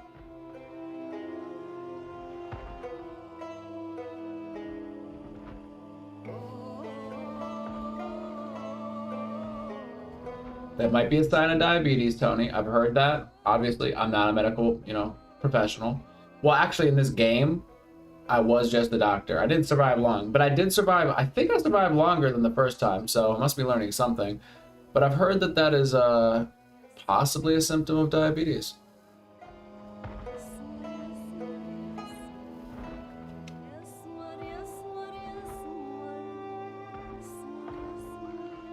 Inconspicuous. I think we need inconspicuous. And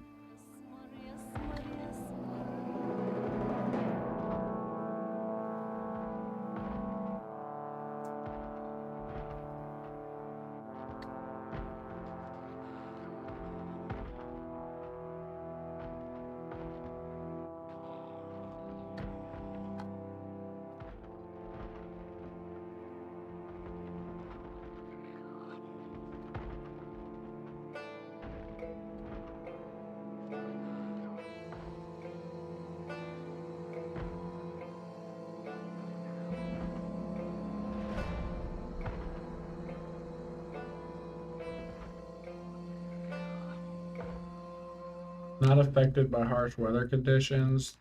Seems useful.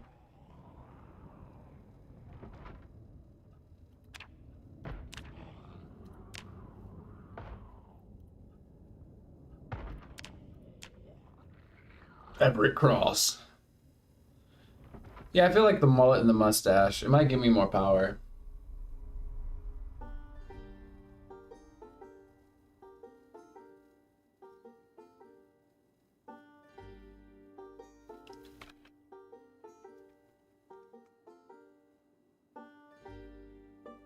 If he's always thirsty, it pisses a lot more than like you got diabetes. Yeah, it piss a lot. It's almost brown and nobody wins fist fights. More water, everything will work out.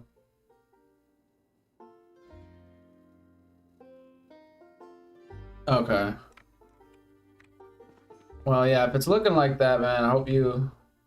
I don't know if you could take steps to mitigate it early on outside of going to the doctor. But to take it into consideration, right? Sometimes I feel like I piss a lot, but I feel like it's if I drink specific things, like Monster. I feel like Monster runs through me.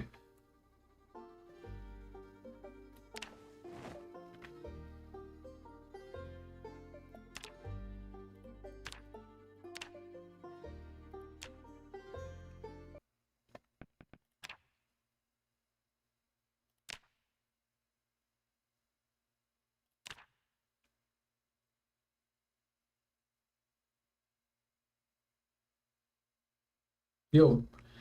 Okay, so... Oh. Push to talk.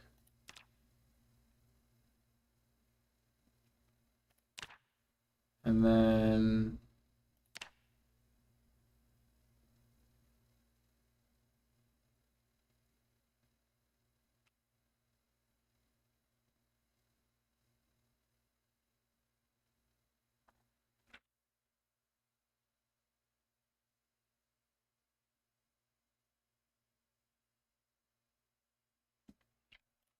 Assuming it's T.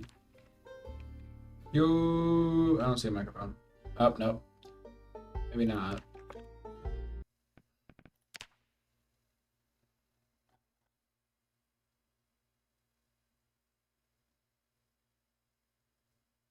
Oh, left alt.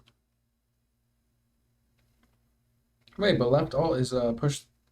If left alt is push to talk, I'll make it G6 if I can. Because it's also my sprint button.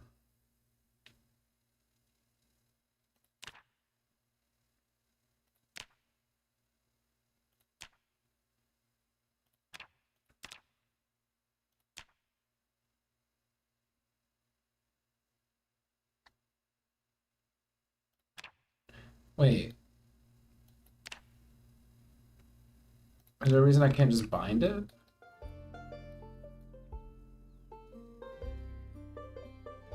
I'm so confused.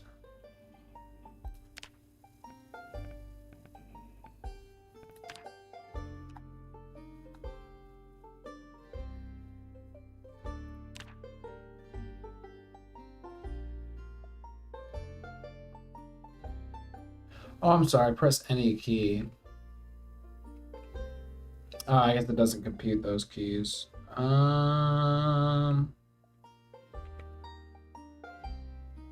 Okay, I guess not that key.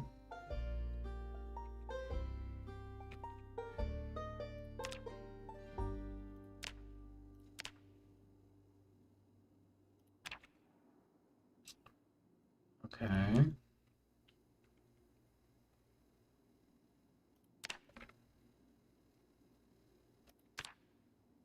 Okay.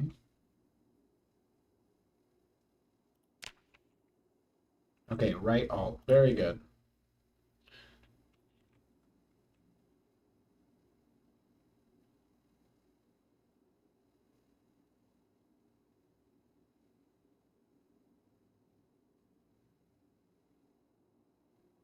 You could taste it?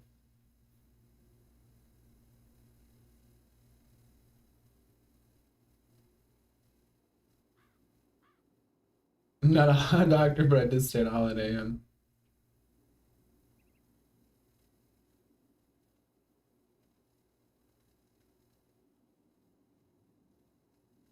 And ironically, is it like to the taste of diabetes? I don't know if I'm just like this is like a false memory or something, but isn't there something about like there being more sugar in your piss if you're diabetic?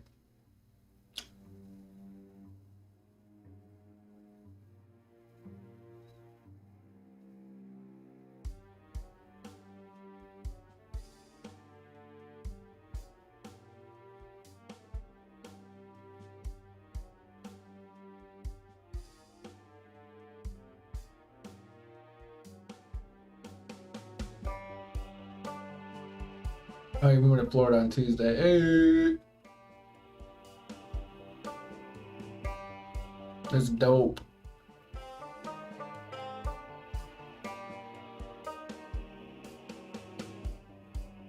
Nice, Tony.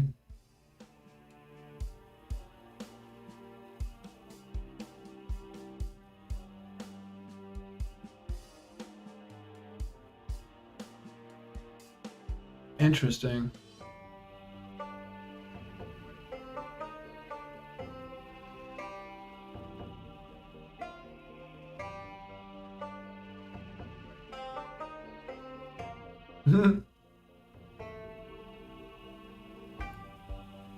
That's pretty dope. Gators.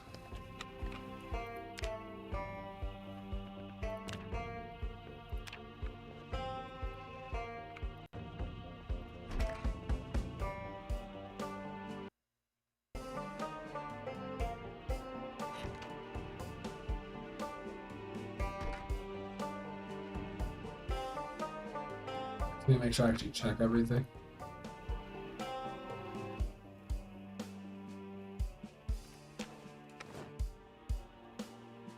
Come on, can this guy just have like a gun safe in the house or something? Or like a baseball bat or anything? Oh, a saw? That feels like it could be useful. Hand torch, fanny pack. I guess I should equip or wear it.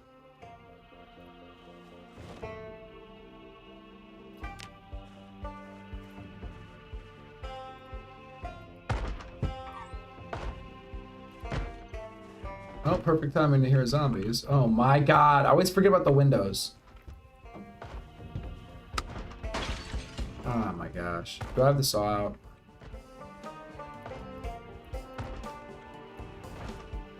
Wait, I thought I equipped the saw. Am I crazy?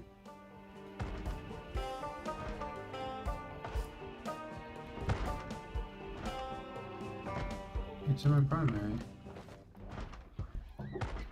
Damn, can I not use it to...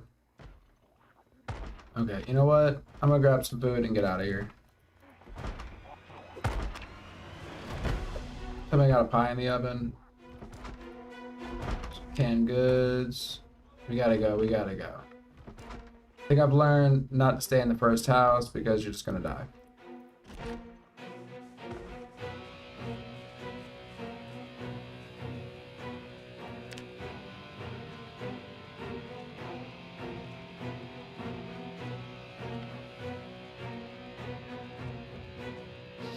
Yo, slow and low, you're on some crazy shit. Alright, alright. Let me on in. Open your door. Really? You locked your door? Bro, come on. How can you not be thinking about me? Oh my, break the freaking window. Oh my god, dude. Oh shit. No! Oh my god. Freaking got bit. I'm gonna die. I'm gonna freaking die. Dude, smash his head. Okay. Oh my gosh. Oh my god, I'm bitten and I'm bleeding. What? Wait, right click to show treatment menu. Oh my god, how do I treat it? I don't think exercise is gonna help me treat it. Am I dying? Dude, I'm dying. Oh my gosh. It says right click to show how to treat it. How do I treat it? How do I treat it? Oh my gosh. Dude, I need you to die. Again. Okay. Sneak mode. Oh my gosh, what did I just do? What did I just do? Okay, who cares? I need... Oh my god, what the hell did I just do? Oh no, this is no good, guys.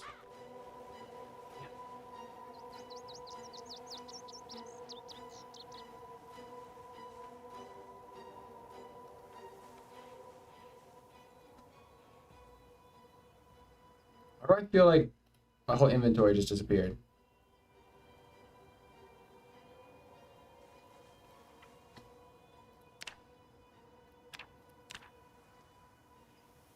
Okay, I'm still dying.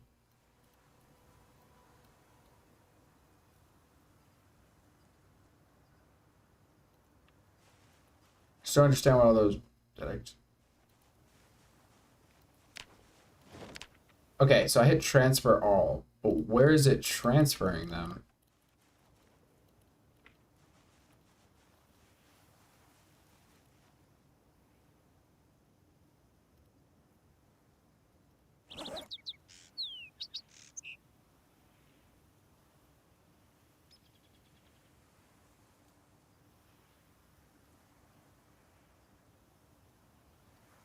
Oh, maybe to like my belt and whatnot? Am I crazy? I'm over here tripping.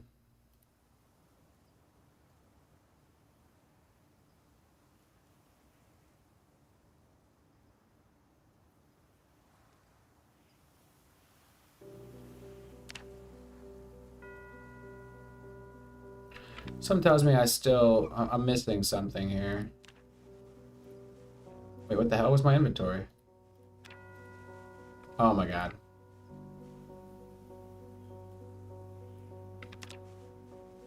Yeah, I'm absolutely dying.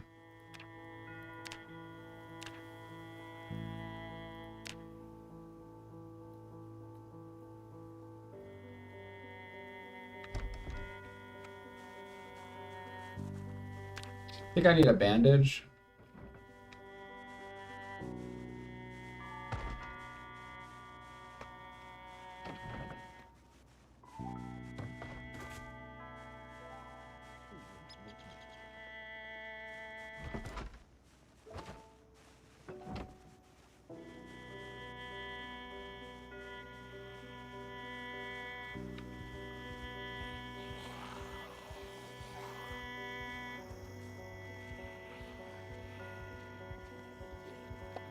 Yeah, I'm feeling the die, huh? Oof.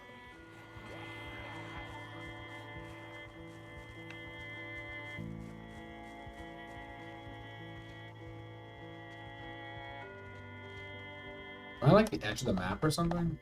Or is that just a big ass building?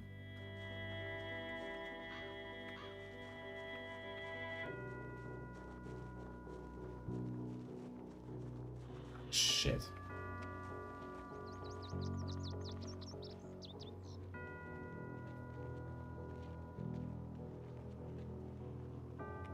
For sale.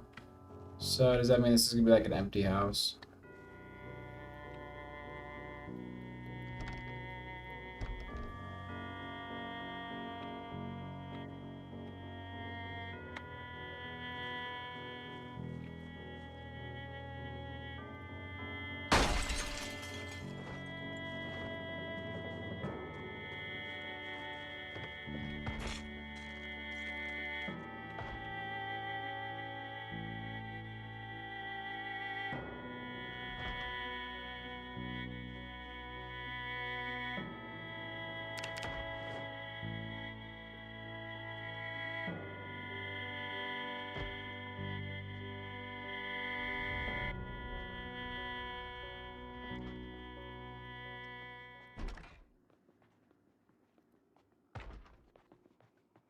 An empty house. What happens if I jump from the second floor?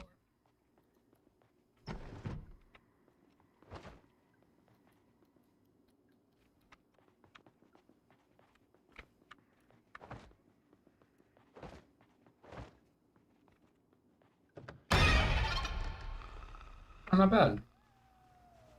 Thought I'd die.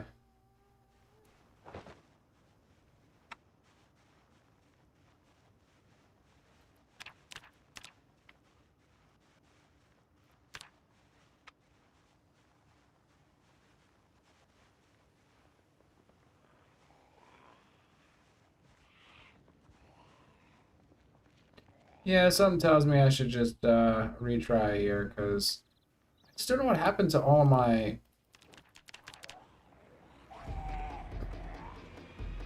shit. Does seem like I am... Oh, it's just not looking good for me. Shit.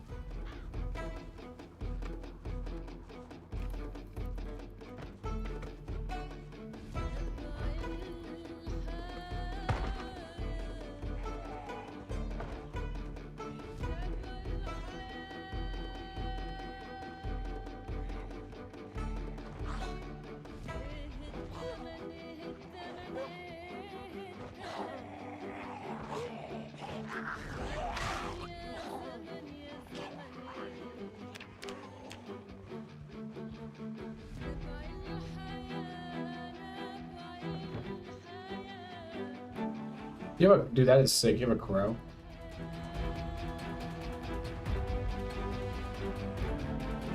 Go. Oh my god.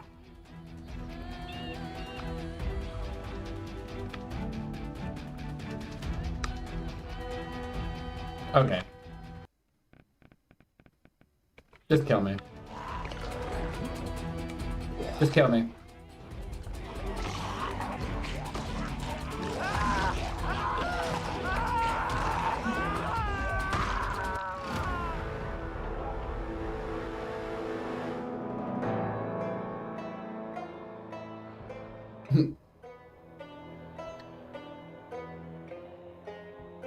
Isn't that why? Or is this like a myth? Aren't they illegal to own or something? Because it's either crows or ravens, because you could train them to steal stuff. Or maybe that was just like some fake news. I don't know.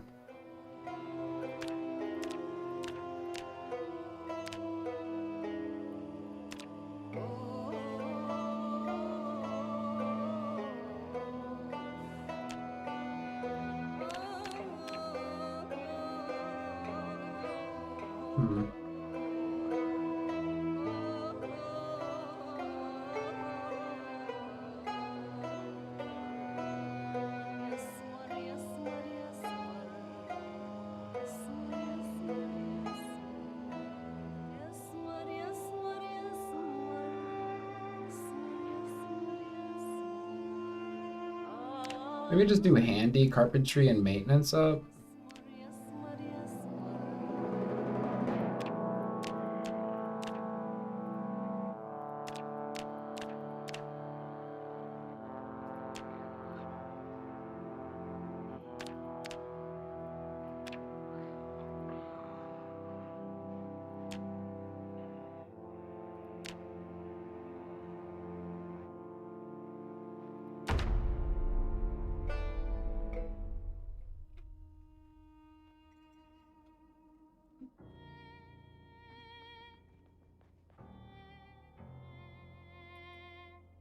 Okay, what did we learn? Do not walk in front of windows. It can be avoided. Don't get bit. Don't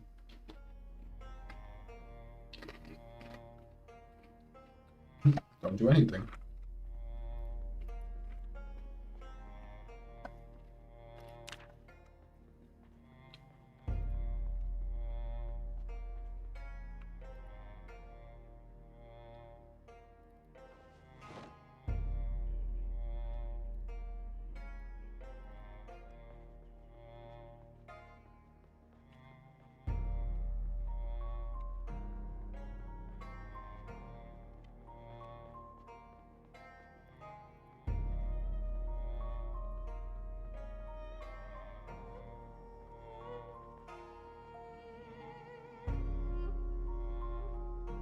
So am I like at a bar?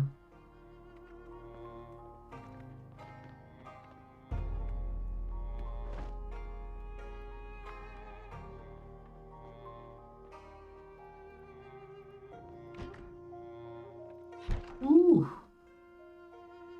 All right, well, we got beer.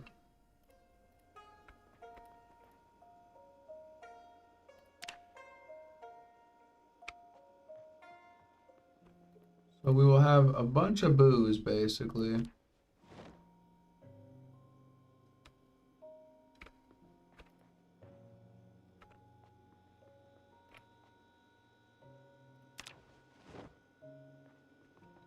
Let this bar have a gun, please.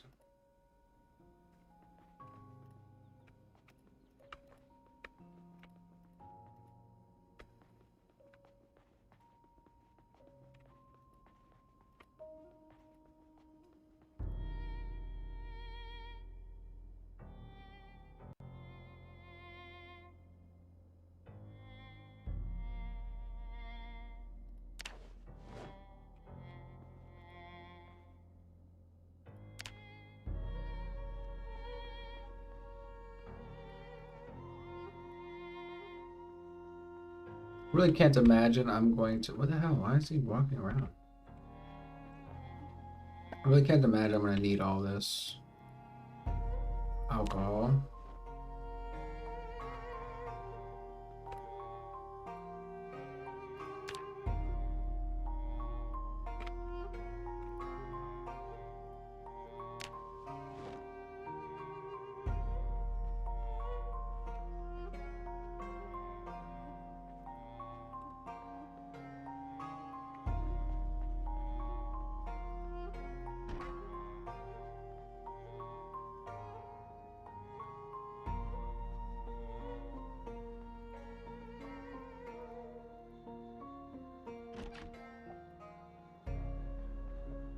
Okay. This isn't so bad.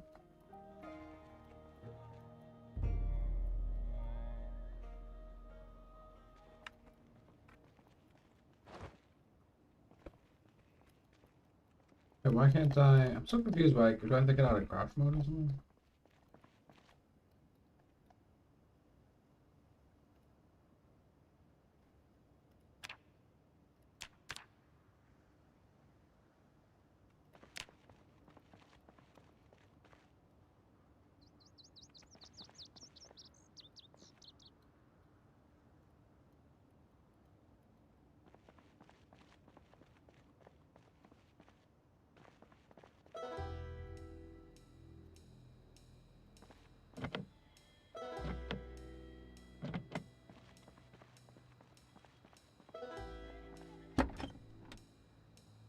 There we go. I'm getting the hang of it. Oh, this one's in really good condition. Just need to find the keys.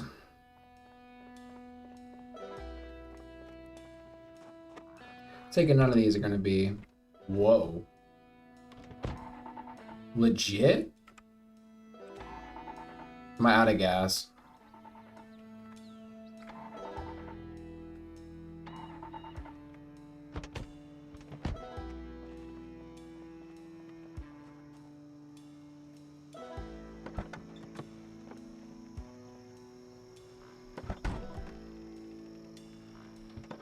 There's nothing in the trunk.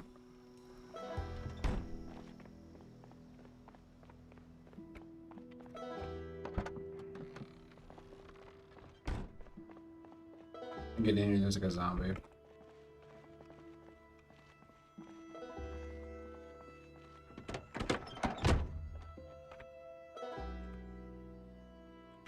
No key. At least I know there's a key in that white car if I can get some gas.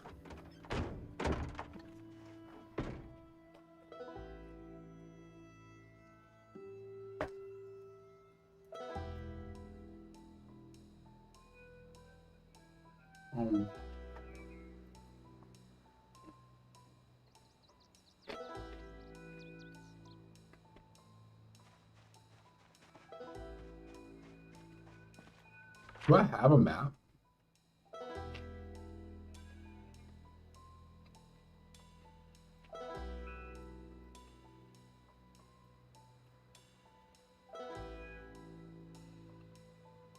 Requires a pen or pencil. Okay. Slick.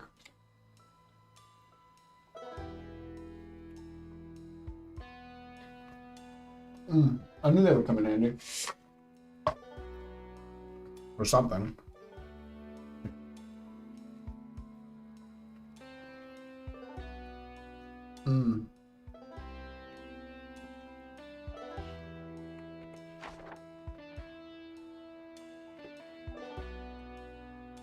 Yeah, my humans got ate by zombies.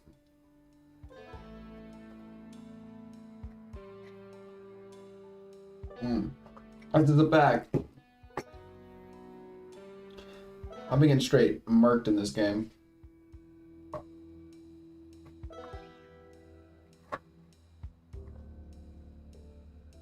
My character's about to be mad, he's about to be bored, I'm standing around, but at least he's alive.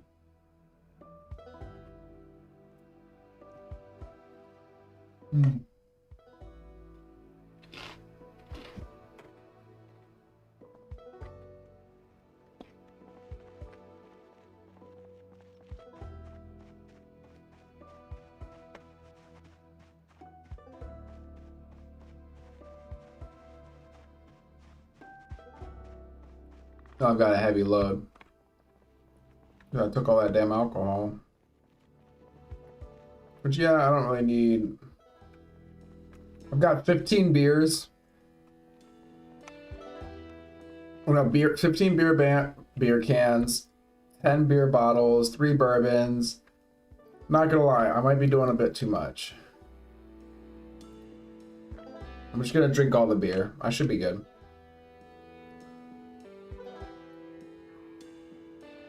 Whoa! Trying to like not be over encumbered here. Quick, drink the beer, we can't waste it.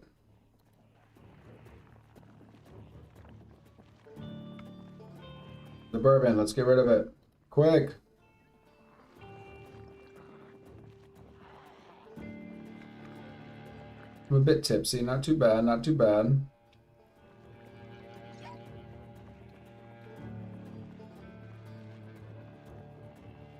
Wait, I'm too full to eat. I can't even drink anymore. Okay, well, we're still over encumbered. We are plastered. But we're well fed, so that's good.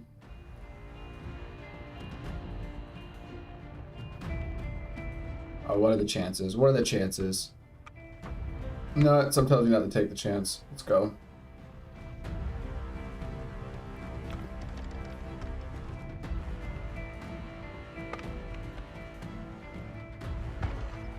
Okay, you know, anytime now. Alright, let's go around this way.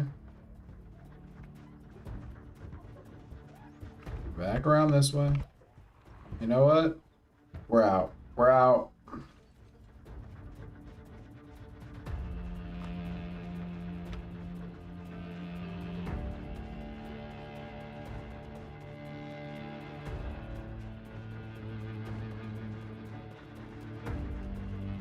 Damn, running in the woods is probably not the best idea.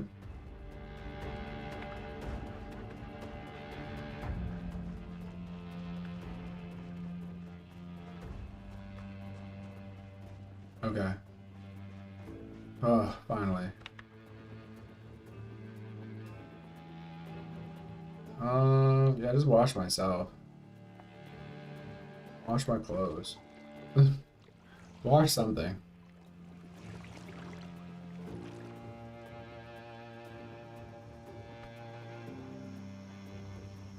They're still following? Wow, they are pesky, jeez.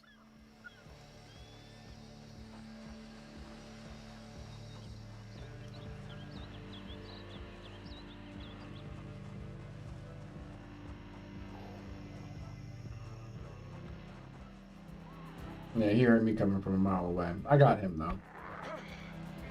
Try me, bitch. Damn it. Dude, fuck you. Fall over, man.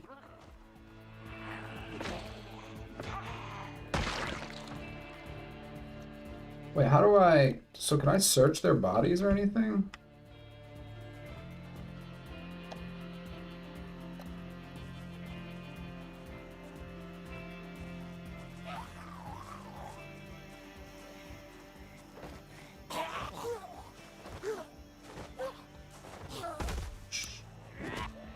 No, get you. Get down. The fuck out of here, man.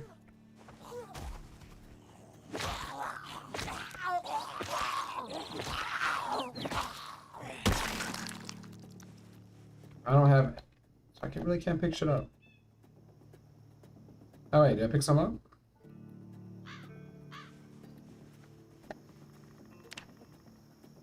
Okay.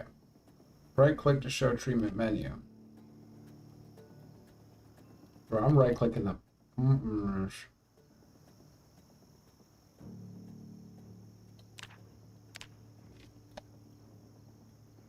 Oh, disinfect with bourbon. Yes. The alcohol was useful.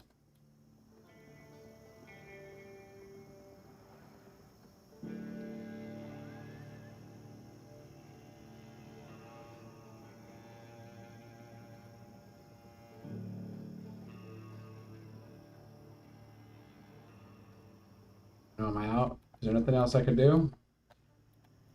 Okay, guys. It turns out I shouldn't have drank the bourbon, that's for sure. Damn.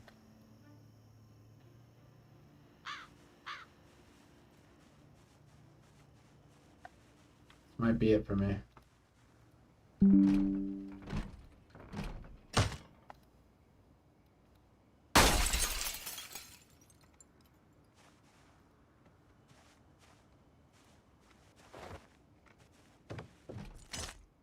Cut myself more stepping in here.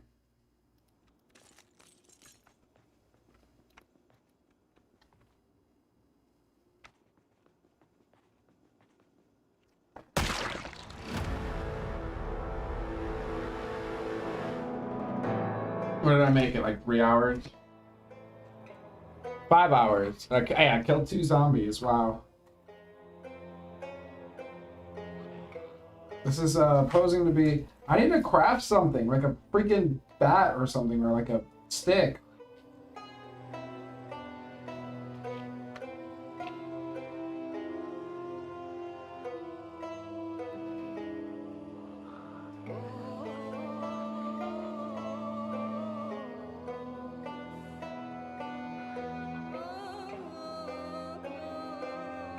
Let's kill me.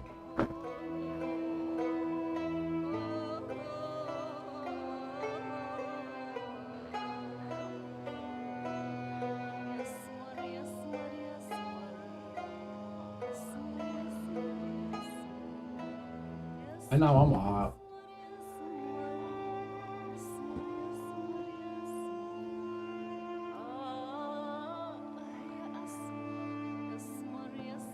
Oh my gosh. Why?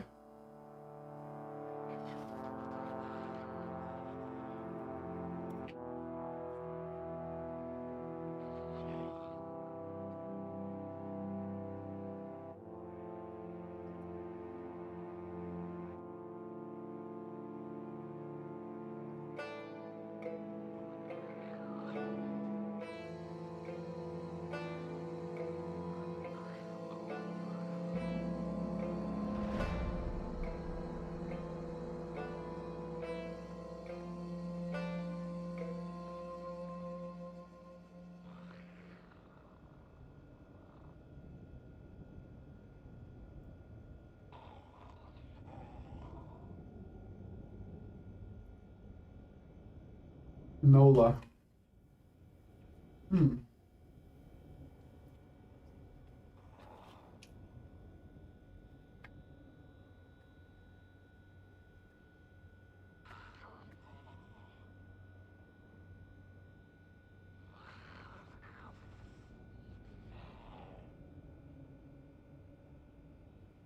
Oh, sorry. I'm reading through chat. This is called Project Zomboid. So it's supposed to be zombie survival. I've got the zombie part down, as you can tell. The survival part, nah.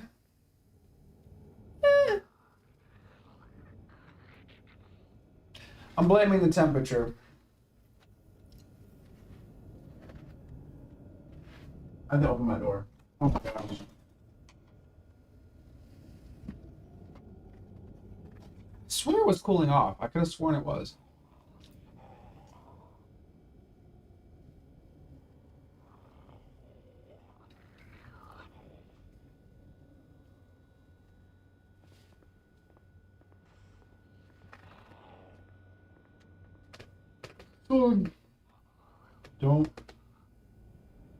Don't stone the crow by down.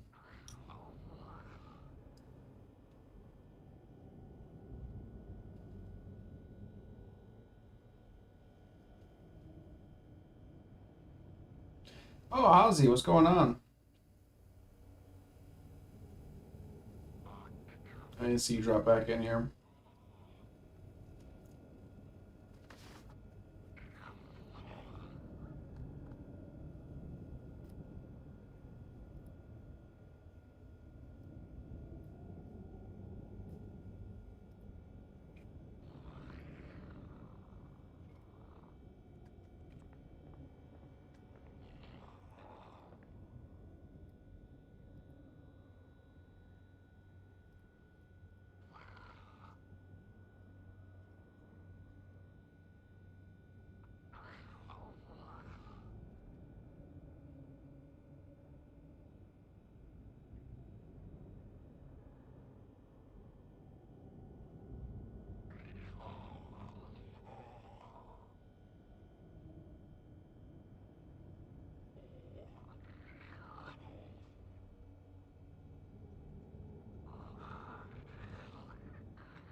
Shogun.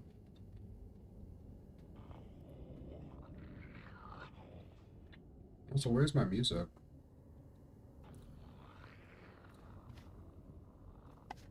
I'm gonna take a breather here from I want to play this more. I feel like my brain is fried.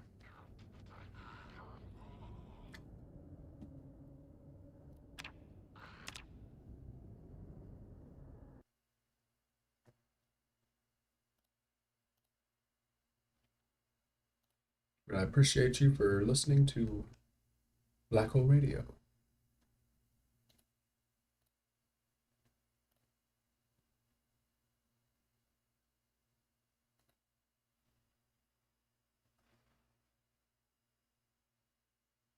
Oh, wow.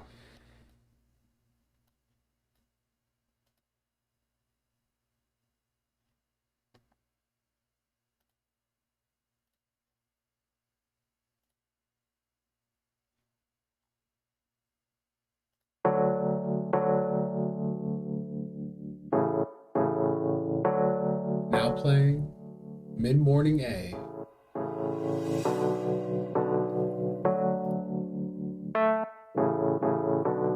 By Groundbird and Andrew Potterton on Black Hole Radio.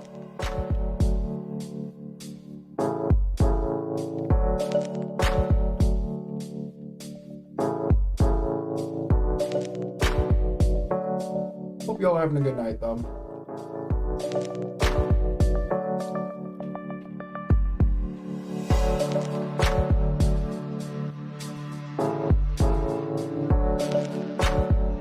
I'm gonna vibe out to the music, crunch on my food, munch and crunch. It's gonna be great. I'm gonna try not to pass out, but I might pass out. No promises.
I saw it when I walked, boy.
saw it when I walked, boy.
CRXR, slow and low, and infinite process. Whoever's here.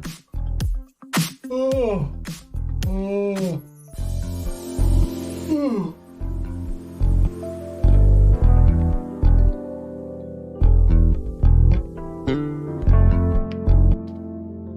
Passed out just now. Seriously, to get a heat stroke, sun is kicking my ass, keep waking up, not knowing where I am. Jeez. But you been drinking water?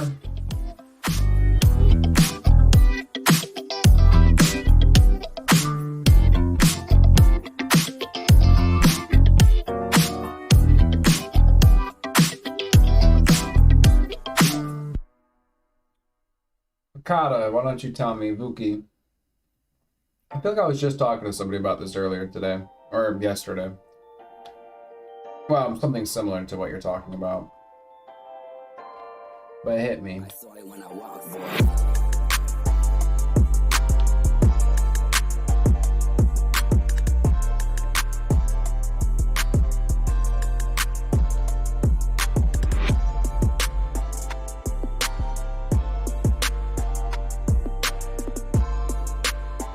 I got like tired all of a sudden.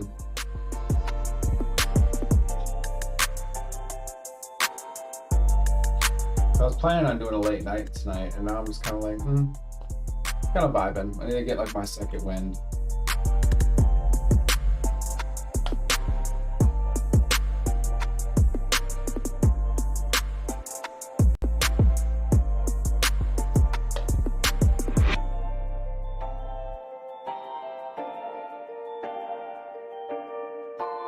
I want to play Zomboid, but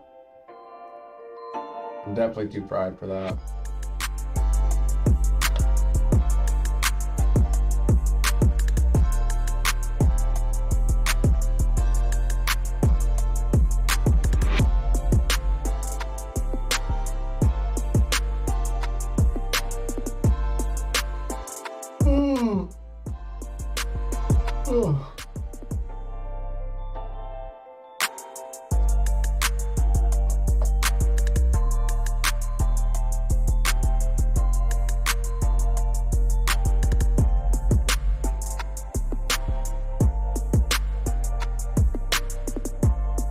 Appreciate y'all for tuning into Black Hole Radio.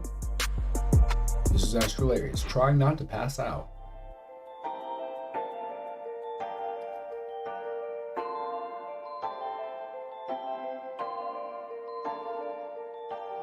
Well, I should play what song?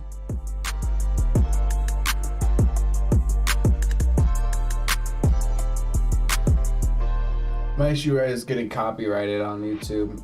I like paid a service to be able to stream these songs, and even these songs are still a pain in the butt. I have to go through it and contest claims in the videos or lives and stuff. I don't see a pain in the neck. If I even care to do it.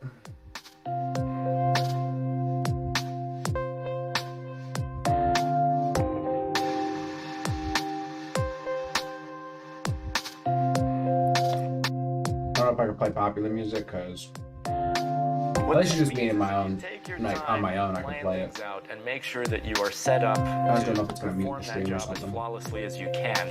You're going to have a much better result.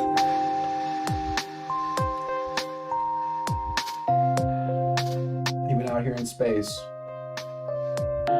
orbiting a black hole, they'll still come after you for copyright. It's crazy. No, please stop. Still gotta follow YouTube's rules.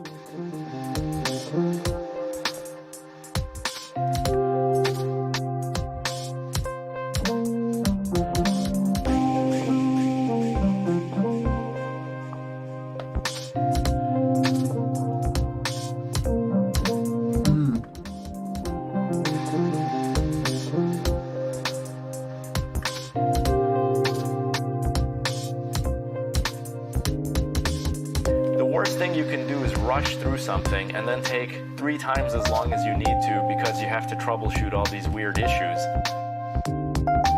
And what's even worse than that is you end up with lingering doubts as to whether your workmanship is good.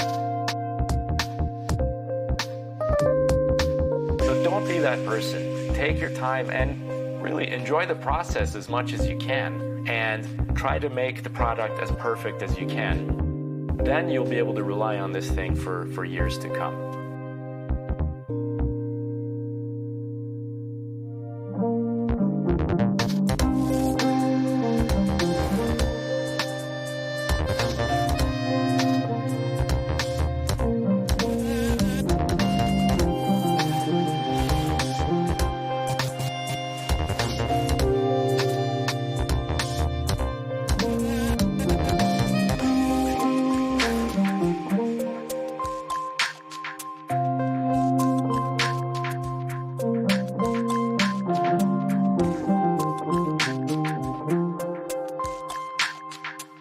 Then you'll be able to rely on this thing for years to come.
Spooky?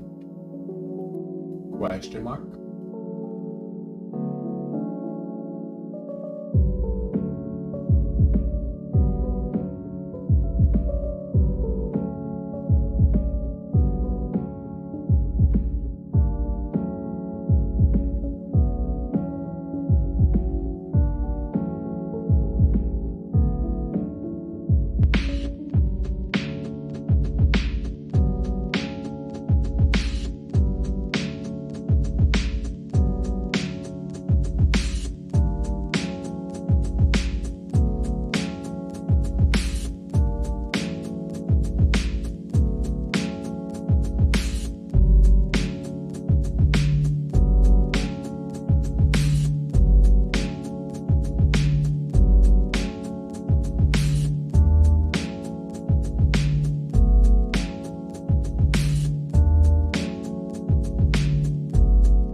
walk